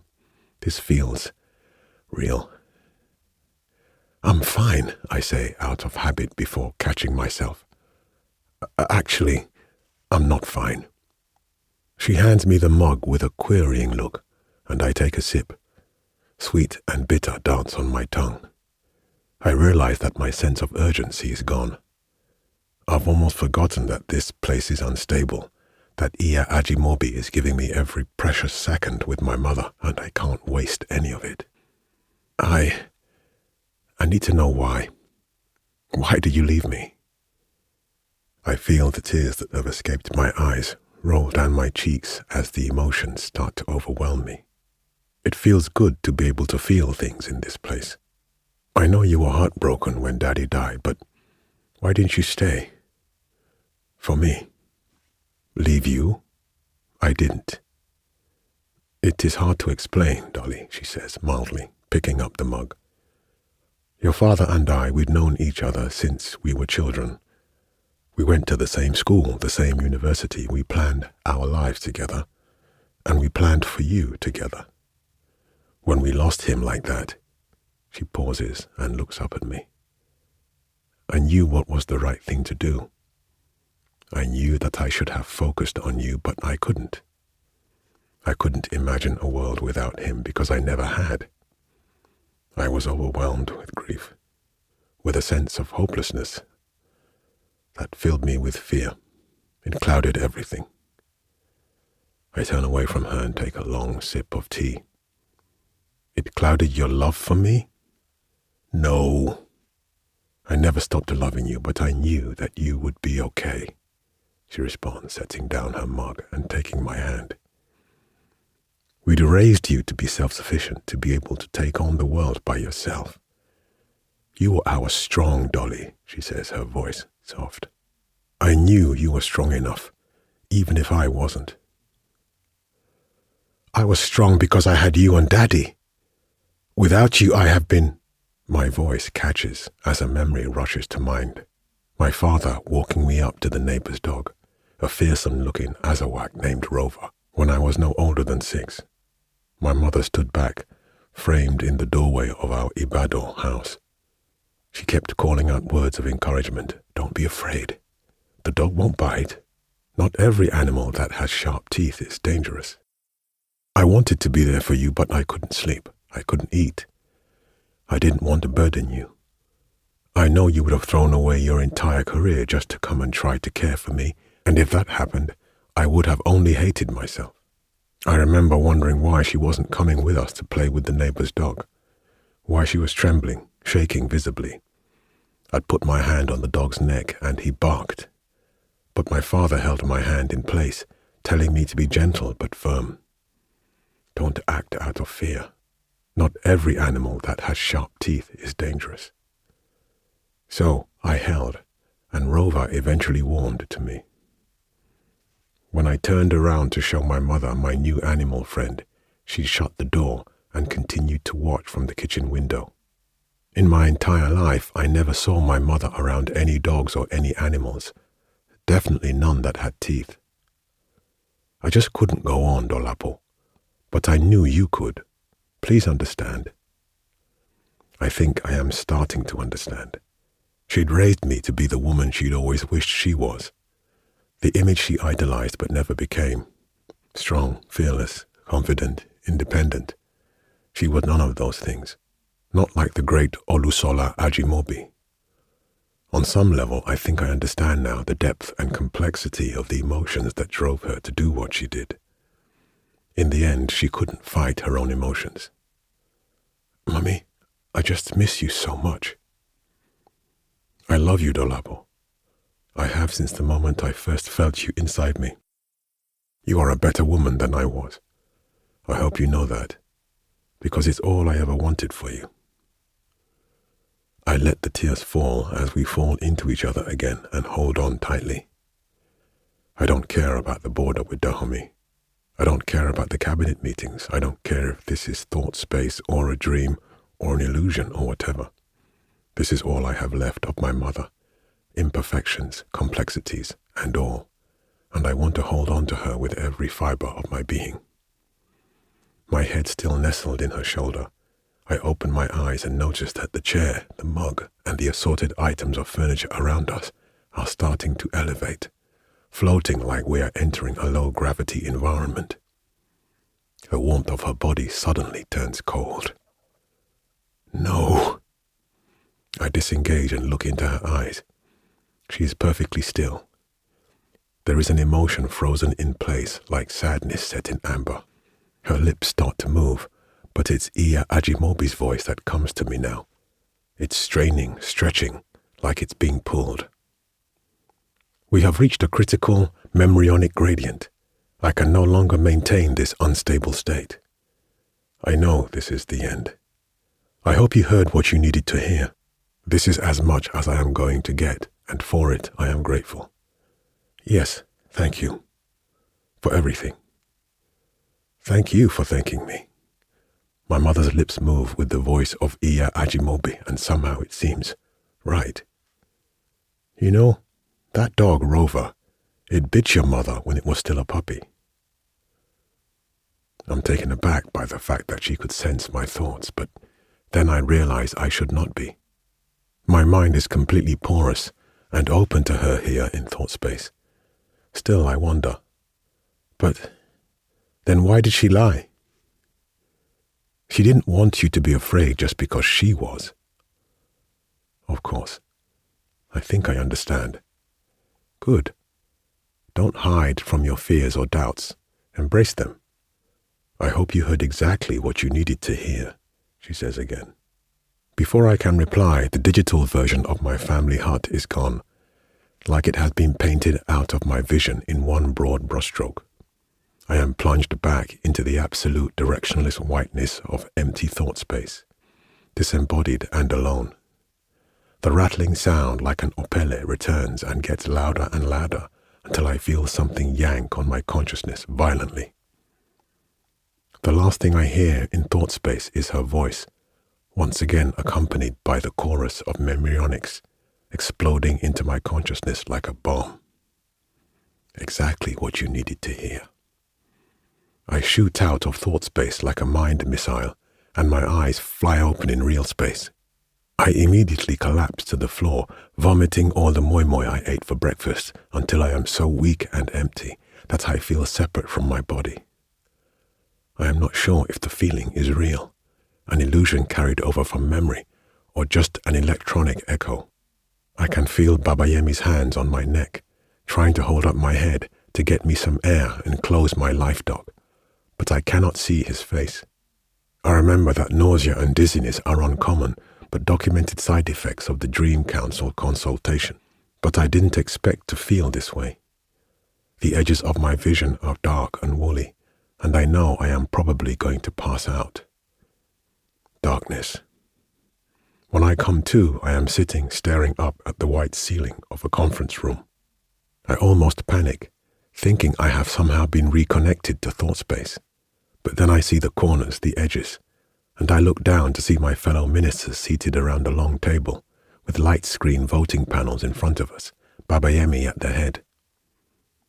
They are all staring at me, a few of them furrowing their brows, chattering to each other or shaking their heads. "Welcome back," Jibola says when our eyes meet. I smile. It is good to see a friendly face after all that. "It seems Minister Balogun has recovered and is with us again," Babayemi says, staring at me. "How are you feeling?" I tell him, "Great, actually," because it's true. "Good. You worried us for a bit, but all your neural scan readings are normal. Let's call it first-time thought space sickness," he smiles. "We can begin the debrief session now. Should not take long." He rises and speaks to the group of us as a hologram of yellow light appears at the center of the table and begins to display information about the consultation. Total consultation time was 6 minutes and 3 seconds. Stability of the digital memryonic emulsion was maintained throughout the session. I start to raise my finger but hold it up to my lips instead, hesitant. Surely there must be some kind of record of what I did, some kind of anomaly in the readings. No local discontinuities or neural interface breakdowns were observed. Minister Balogun may have had a rough exit, but nothing some of you haven't seen or experienced before. Babayemi waits for these facts to sink in as the information displays in front of us. I believe you should all have received the same answers to your queries. Accordingly, I open the floor for a motion, after which you may vote. I look around, and that is when I notice it. They are all hesitant too. They must have all gotten the same advice: go to war. No one wants to disbelieve the advice of our electric mother, but given the consequences of such dire action, and the Alafin's resistance, which would be sure to follow, no one wants to admit what they must know we all know. The silence grows sharp and piercing. I think of my mother sitting in our ancient family hut, unchanged after hundreds of years, contemplating a life without my father, a life she couldn't even imagine. Can I imagine a world where we don't honor the dream counsel of our electric mother? Exactly what you needed to hear. The voice in my head is clear as a talking drum, an electric echo, all my own memories of that encounter just being replayed. What difference does it make? Perhaps Jibola was right all along. I look to him, and he meets my gaze. As a flood of emotions begins to blanket my thoughts, I see my mother again, standing in the doorway of our Ibadan house. She told me Rover wouldn't bite even though he'd bit her in the past. I start to wonder what it means to help someone you love, to give them good advice, to help them become the best version of themselves that they could be, perhaps even better than you. Perhaps sometimes a useful lie is the best way to point someone in the direction they need to go. My finger goes up, confidently this time. I propose that we put this consultation on hold and reconvene our original cabinet session. We can continue our deliberations until we reach a consensus. I can almost feel the eyes of the ministers on me, focused like lasers, but I keep my focus on Jibola, whose face breaks out into a broad smile. I think he understands, just as I did, why the electric mother told us to go to war. I expect an uproar, objections, voices raised in protest for wasting our time, but there is nothing. The silence re-establishes itself. I scan the room quickly and take in an assortment of expressions, but the only one I cannot read is Baba Yemi's. The only thing I am sure of is that he does not seem surprised at all, even though I don't remember reading any other consultation reports, which were frozen at the debrief stage. When he finally speaks and breaks the silence again, his words are clear and deliberate. The motion is moved. I put it to you now, ministers of the Oyo Messi. Do you wish to put this consultation on hold? Your voting panels are before you. Yes or no? I watch as the votes are entered. A light stream of encrypted data beamed into the central hologram, and as I do, I start to wonder if I ever actually reached Iya Ajimobi and my mother at all, or if the digital supercitizen, our collective electric ancestor, simply showed me and told me exactly what I needed to hear. The lights continue to weave themselves together. I enter my vote, and when the weaving stops, the light in the center displays a unanimous yes in bright yellow Ajami calligraphy. Author notes. Debut. In 2018, I was shortlisted for the Kane Prize for African Writing for Wednesday's Story, originally published in Lightspeed magazine and reprinted in my first collection, Incomplete Solutions. I attended the awards festivities in London, which was a delightful experience. Readings, meetings, school visits, interviews, dinners, all in the company of 4 other amazing authors. One of the sponsors of the prize was the Royal Overseas League, ROSL, who hosted us at their lovely accommodations at Park Place. That year, they also introduced a new ROSL Reader's Choice Award, which their members vote for in parallel to the Kane Prize judging panel's official selection. I did not win the official Kane Prize, but I did win the Reader's Choice Award, which came with a nice £1,000 cash prize and an invitation to write a short original piece to be published in their overseas magazine, which is distributed to tens of thousands of members around the world. This story, Debut, was written for their March to May 2019 issue, themed Art Behind the Scenes. At the time, I'd already been thinking a lot about the fundamental nature of art a lot. What is art exactly? How do you define it?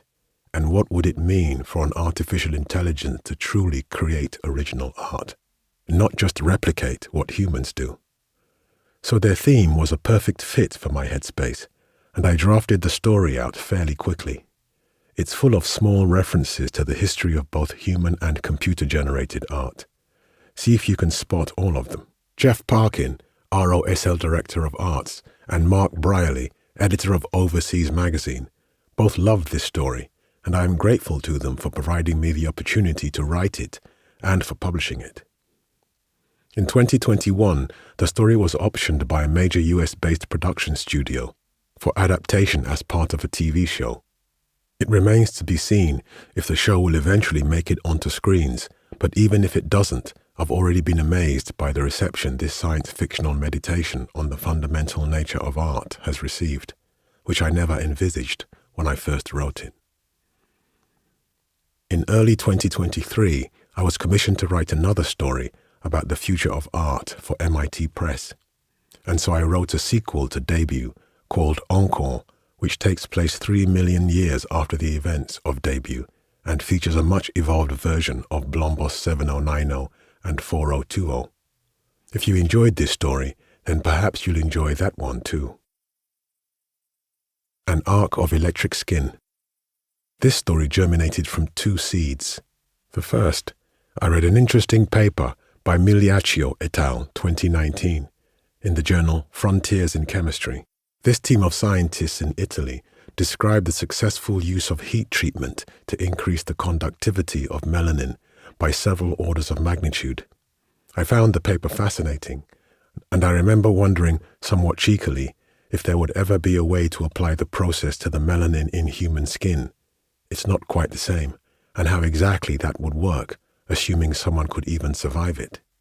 The second, In October 2020, millions of young Nigerians took to the streets and the internet to protest the brutality of the Special Anti-Robbery Squad, SARS, a unit of the Nigerian police notorious for abuses and extrajudicial killings.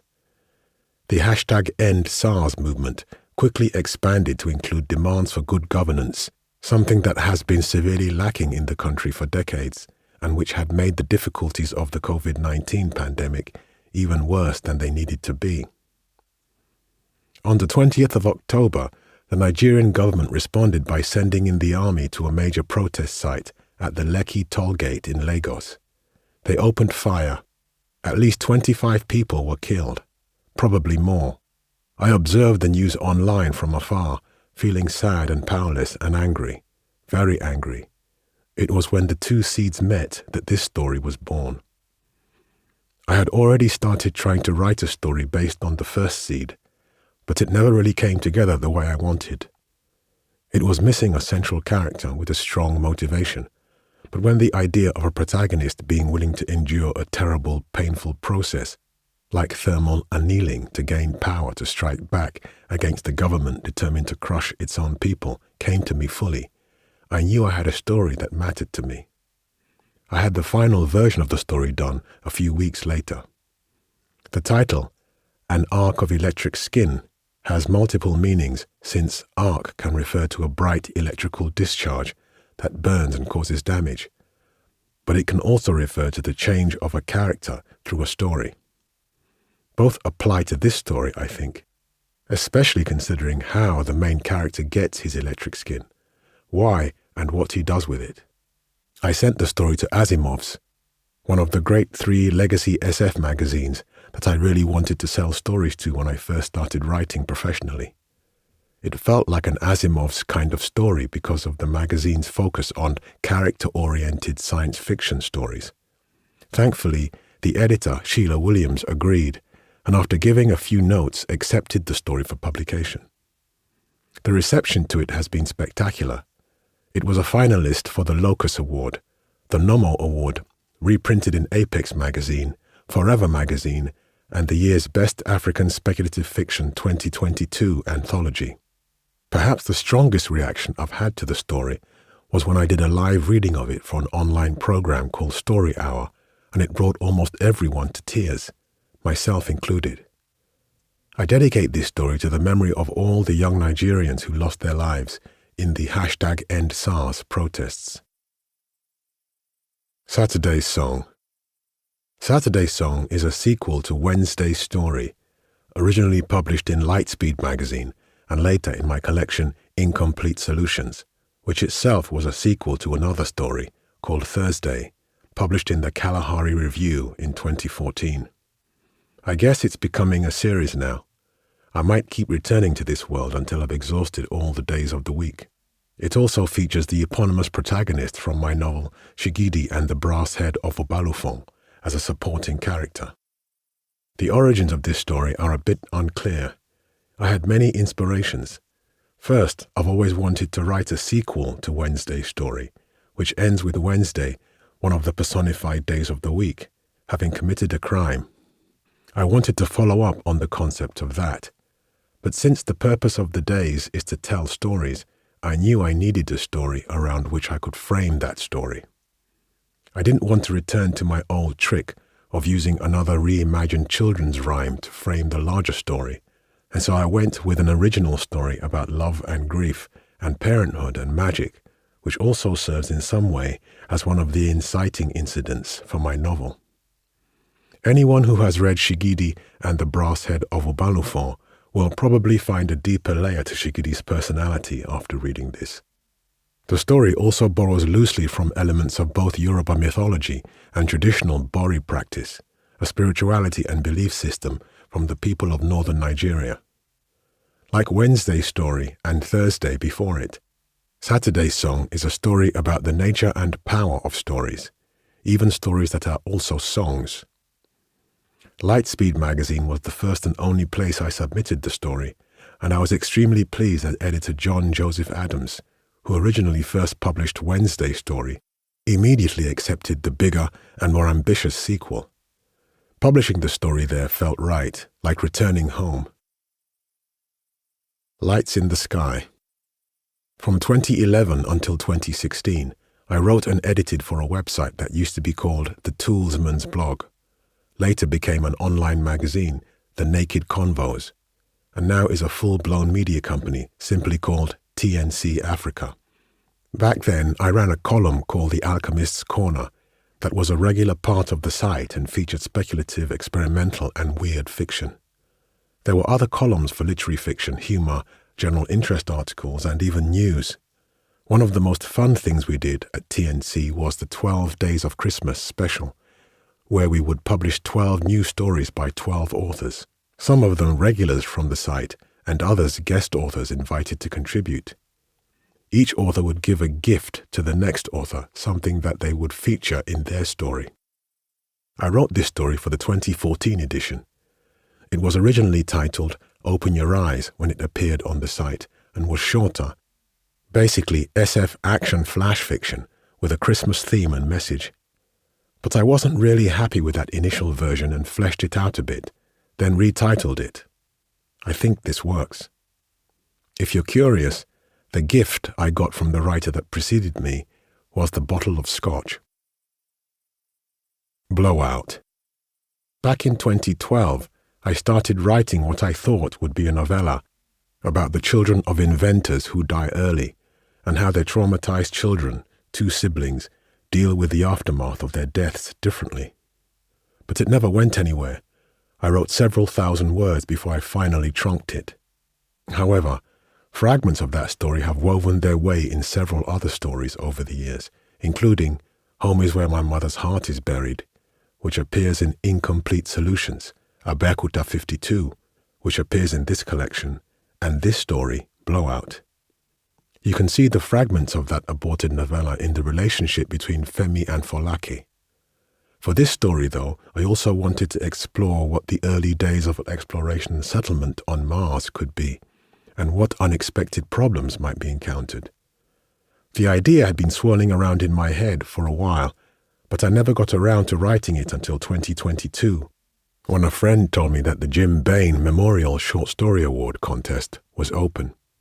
This contest is specifically for realistic hard science fiction about what can be achieved in space exploration in the near future.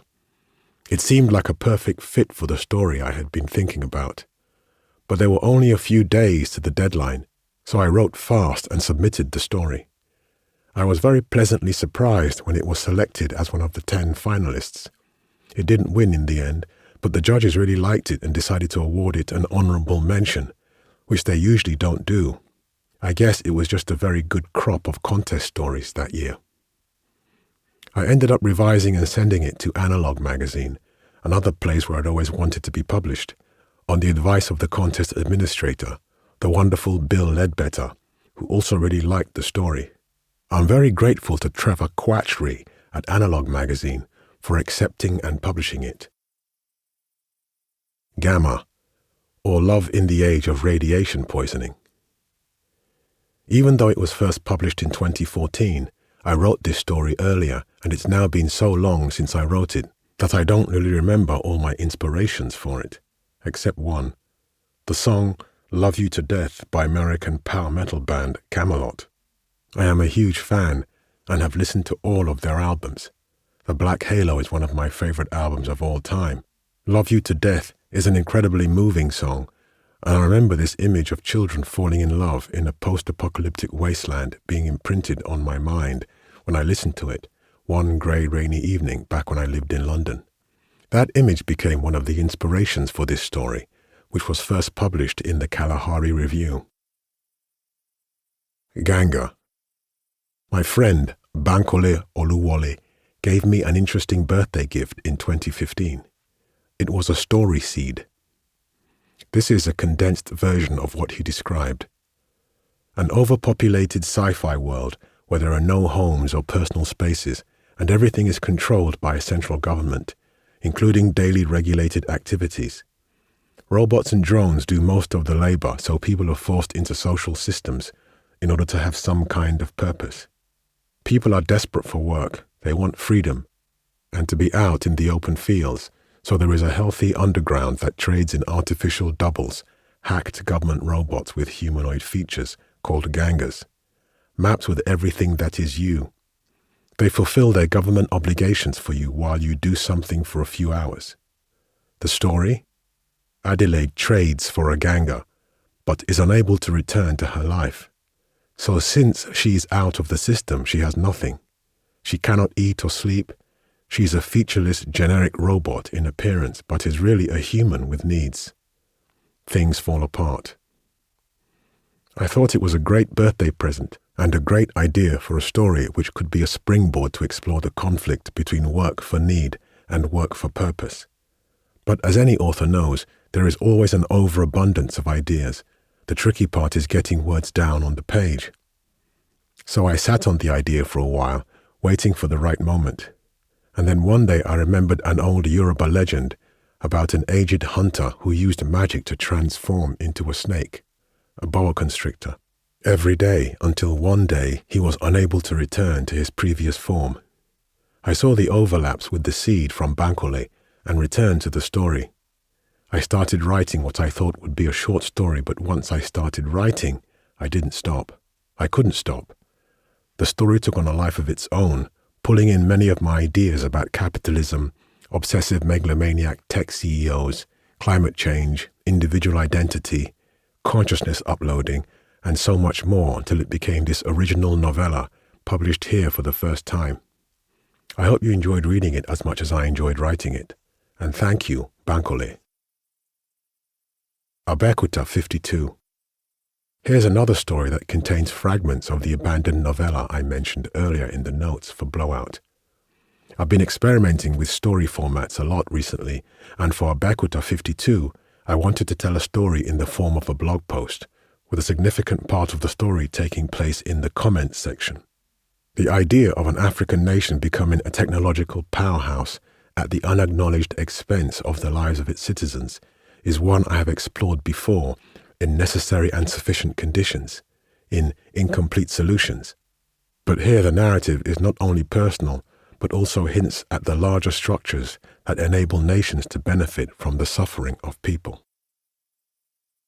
Tends to Zero.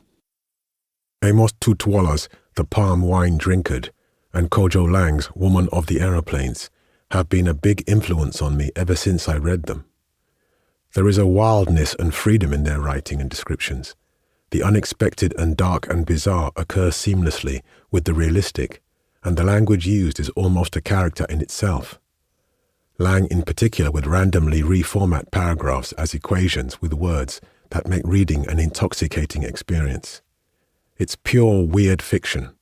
So when Scott Gable at Broken Eye Books invited me to submit a story for their weird fiction action anthology, Neverwhere, Weird is Other People, focused on the weirdness of urban settings and urban life and stories of the urban weird, I took inspiration from a line in that Tutwala book and some of the stylings of Kojo Lang. I use those as loose references to craft this story of depression set in Lagos City, where the city itself appears as a personification. It's perhaps the bleakest story I've ever written, but also one I'm particularly proud of. The opening line of the story is inspired by a similar opening line in the Carmen Maria Machado story, My Body Herself. Carmen's writing is lovely, and every time I read her work, I'm stunned anew by something in it. The equations used to separate the three story sections are mathematical representations of the title for each section. I'll explain them here just in case anyone is curious. Section 1, Carnality, represented by Euler's identity, which is considered to be a physically beautiful equation in mathematics, because it describes an unlikely combination of 5 fundamental mathematical constants, which, to me, makes it a surface-level aesthetic and representation of physical beauty. Section 2, Divinity, represented by an equation whose solution is the divine proportion, or the golden ratio, which Italian mathematician Luca Pacioli in 1509 praised as representing divinely inspired simplicity and orderliness. It is often associated with both nature and the supernatural, and marks the part of the story where the true supernatural elements come to the fore. Section 3, infinity, represented by the mathematical notation for the limit of a generic function, u, as time, t, tends to infinity, making u tend to 0, like everything else, with time. Nigerian dreams. I was born and raised in Nigeria, and I lived there until my 20s, when I left after the deaths of my parents, and I haven't returned since, except for brief visits. But being Nigerian is a huge part of my identity, as much as can be. Unfortunately, it comes with a lot of complications. Nigeria is a country with huge potential, but also huge problems, and these problems seem perpetual, repeated every generation. Because of that, many people choose to stop waiting for the country to fulfill its potential and leave in pursuit of a better quality of life overseas. I suppose I fall into this category. The economic downturn in the 1980s drove many citizens out of the country to survive, and it's never really stopped, although there have been major waves, one of which we seem to be living through. There are so many people leaving recently that there is a new slang term for it, japa, which in Europe means to run, flee, or escape. Almost all my friends have left the country. Some remain, trying to improve things or taking advantage of the chaos. This story is my own extrapolation of this real issue of brain drain, or japa, that's always on my mind. It truly does seem that the main aspiration of young Nigerians is to leave the country for good. Silence. Literary love stories and romance aren't stories I particularly enjoy reading or writing, and this is one of only 2 attempts I've ever made at it. The other is A Certain Sort of Warm Magic, which appears in Incomplete Solutions. This story is shorter and allowed me to play a little bit with the scene transitions, which is always fun. It first appeared in the lifestyle magazine Bella Niger and was later reprinted in the anthology These Words Expose Us, which I edited. I've never felt comfortable about that decision, but to be fair, that was my first anthology as editor, and I learned a lot from it, including not to include my own work. Here, however, in my own personal collection, I think it fits in just fine and is something a little bit different from my usual fare. Performance review. AI researchers and developments have made extraordinary leaps in generative AI tools. Tools that can generate original and coherent new material based on prompts. Essays, art, stories, computer code, these can all be generated, something that seemed impossible just a few years ago. Now there is an ongoing debate about the ethics and legality of how these tools were created and trained, and how they can and should be used. The team at Google Research has been looking into this long before the debate spilled into the public. They built WordCraft, an AI-powered text editor centered on story writing, to see how far they could push the limits of generative AI technology. WordCraft is built atop the Lambda language model, yes, the same AI that was in the news in 2022, because one of the engineers working on it thought it had become sentient. The team at Google Research wanted to see where these models can provide value, where they break down and explore the future of writing by getting the perspective of actual writers. I liked that approach, asking writers if the tool was actually valuable and useful to them, not recklessly releasing it out into the world without talking to the people that it's intended to serve. WordCraft, as far as I know, is still not on the market yet. I was one of 13 professional writers from around the world whom they contacted to participate in a workshop where we used WordCraft as an assistant to write stories and have an honest conversation about the rapidly evolving relationship between creativity and technology. This story was the outcome of that workshop. The idea for the story itself has gestated for a long time. I made notes for it all the way back in 2013 after just completing my own first year of work at what was then my new job and going through a performance review of my own. I just never got round to writing it until this workshop. Having the WordCraft AI assist me in producing the story I already knew I wanted was quite nice. I might have also asked if it was sentient or not, but even if I did, I won't tell you how it responded. I have to give thanks to the wonderful S.B. Divya for recommending me to Andy Coonan at Google Research. My thanks to Daphne Ippolito, Ann Yuan, and Simon Burnham for making it happen. It was an amazing experience working with you all. I admire your openness and honesty and willingness to listen to feedback we provided. I hope the outcomes from that workshop go on to help build tools to truly empower authors, and I still think it's really cool that on some level I got a chance to use AI to write a near-future science fiction story, which is a bit like writing science fiction while living it. But I must note my reservations about the use of AI in the creative industry more generally, given what we have seen with other generative AI tools and how they are being developed and applied. I am an engineer, and I always will be, so making tools to achieve objectives is a fundamental part of my DNA, as it is for all of humanity. My optimism in science and technology as boxes for tools to make a better world remains high. My dream for AI is one of enablement, as tools to do the things humans shouldn't do or don't want to do or simply can't do, as a tool for external human cognition and the expansion of human potential. Not mimicry, not theft, not replacement, not commodification of things that bring joy and meaning to our lives, like creativity. We need to ask important questions now and begin to frame answers that lay the foundations for what is to come.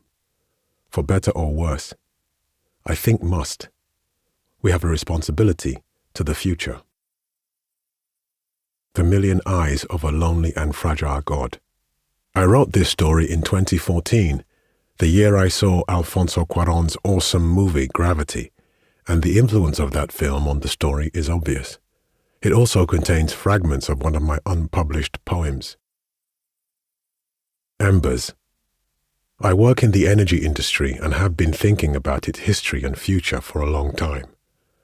A long time ago, I wrote a version of this story for the lifestyle magazine Bella Niger, which published it in 2013. It was just over 1,000 words long, and while it contained all the elements of the story I wanted to tell, it was admittedly not great. I was still learning how to write well, and I didn't quite have all the tools to tell stories as effectively as I'd have liked. So for a long time I always wanted to return to that story and do it justice. This collection gave me a reason to do that. I finally returned to the story, took another look at it, and rewrote it. I fleshed out characters, filled out important background, clarified details of some of the core technologies, and expanded it by turning it into this original dark science fiction novelette that appears in print for the first time in this collection.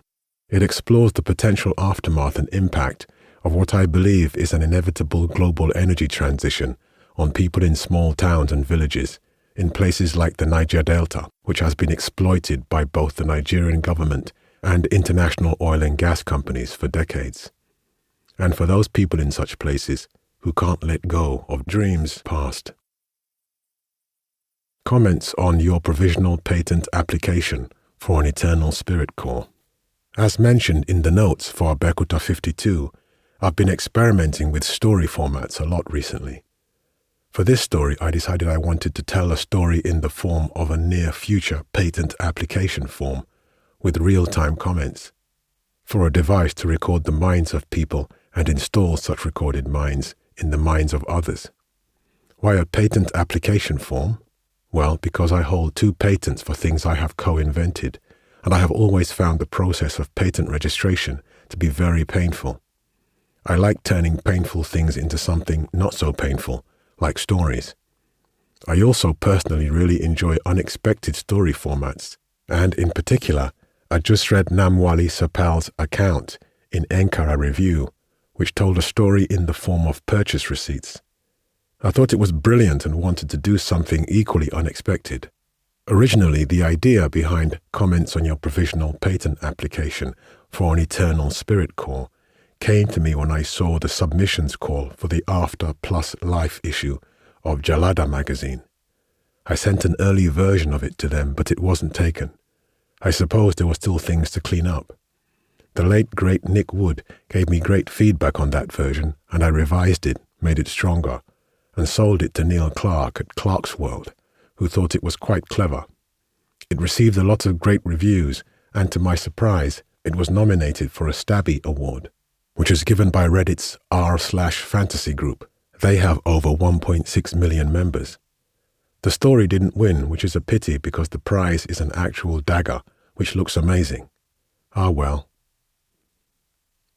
I have explored the concept of digital consciousness in a lot of my previous work, and it's one I continue to return to, specifically the ideas of recording and recreating the consciousness, form the basis of the regression test and connectome, or the facts in the case of Miss Valerie DeMarco, PhD, both of which appear in Incomplete Solutions. I return to it here for comments on your provisional patent application for an eternal spirit core, as well as in the final story of this collection, A Dream of Electric Mothers. Fun fact, all 4 of these stories are actually related, sharing characters and history, although A Dream of Electric Mothers takes place in a parallel timeline. A Dream of Electric Mothers. One day back in July 2018, I woke up at 4:09 a.m. and sent an email to myself with the subject, Ancestral Computer. No other notes or details in the body of the email, just that. Weird. Years later, it became this story. I don't know what I was trying to tell myself in that email, but the more I read it, the more I became interested in imagining ways of consulting with the ancestors by merging traditional spiritual practices with modern computer technology. I also became very interested in an alternate history of Africa and the world, one in which European colonization had never happened. In my head, I built up a very elaborate lore around it as background to this story. Essentially, I imagined what the world would be like today if, instead of forcibly subjugating and exploiting people they encountered, the European colonists had meaningfully engaged with the people and exchanged ideas and understanding of the world equitably, engaged with the natural philosophies and sciences and belief systems they encountered, merging them in unexpected ways and cooperating to move forward together. I imagined what that world would be today if that had been our history. Less conflict, less time spent fighting each other, and instead learning from each other while everyone maintains their historical lands, the fundamentals of their cultures, beliefs. I imagined this world, and I imagined that in it we develop computing technologies far faster than we have in the real world. I then applied that framework of development to this story where, in an alternate Oduwa Republic, traditional Ifa practice and knowledge has merged with quantum computer technology to create a different kind of artificial intelligence that is used to contact the ancestors, in a sense. Once I had the background all built up in my head, I used it to tell this story of a society that has come to rely too much on the minds of ancestors, preserved by technology to help them manage the nation, thereby depending too much on the past to help define the future, just like we do with modern AI and machine learning today. But African ancestors are tricky and they never give simplistic advice. Sometimes they tell you a riddle or even a lie, and in unraveling it, you learn exactly what you needed to learn. There is a very personal subplot about grief and learning, which I believe integrates with the larger narrative and brings thematic resonance to the entire story. I am absolutely thrilled that it found a home in the Africa Risen anthology edited by Ogenechowwe Donald Ekpeki, Cherie Renee Thomas, and Zelda Knight, and it has gone on to garner a lot of positive reviews, accolades, and award nominations, including the Hugo, Nebula, and Locus Awards, as well as the Sidewise Award for Alternate History, for which I am thankful. But most of all, I am glad so many people have gotten to read this alternate history novelette, which is deeply steeped in some lesser-known aspects of pre-colonial Yoruba culture. From the keeping of time and the calendar and the use of praise names to the calligraphy, from the religion and science to the description of the political and military system, all of it is rooted in Yoruba history. One final thing about culture. No culture is static. They all change with time. Some aspects are lost, modified, improved. That is inevitable. What we hope for is the result of that change to be something better than what came before. Something that takes the best elements of the past, of what we learned from our parents and ancestors, which works for as many people as possible in the appropriate contexts, improves upon it with cleverness and creativity, and then moves forward as we learn new things from each other and new things about our universe. There may be convergence problems along the way, but as long as we communicate honestly and openly with each other, in good faith, I believe we'll keep tending towards better ad infinitum.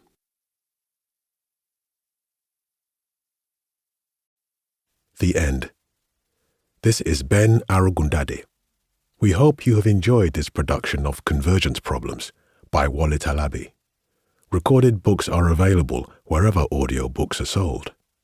Thank you for listening to Recorded Books.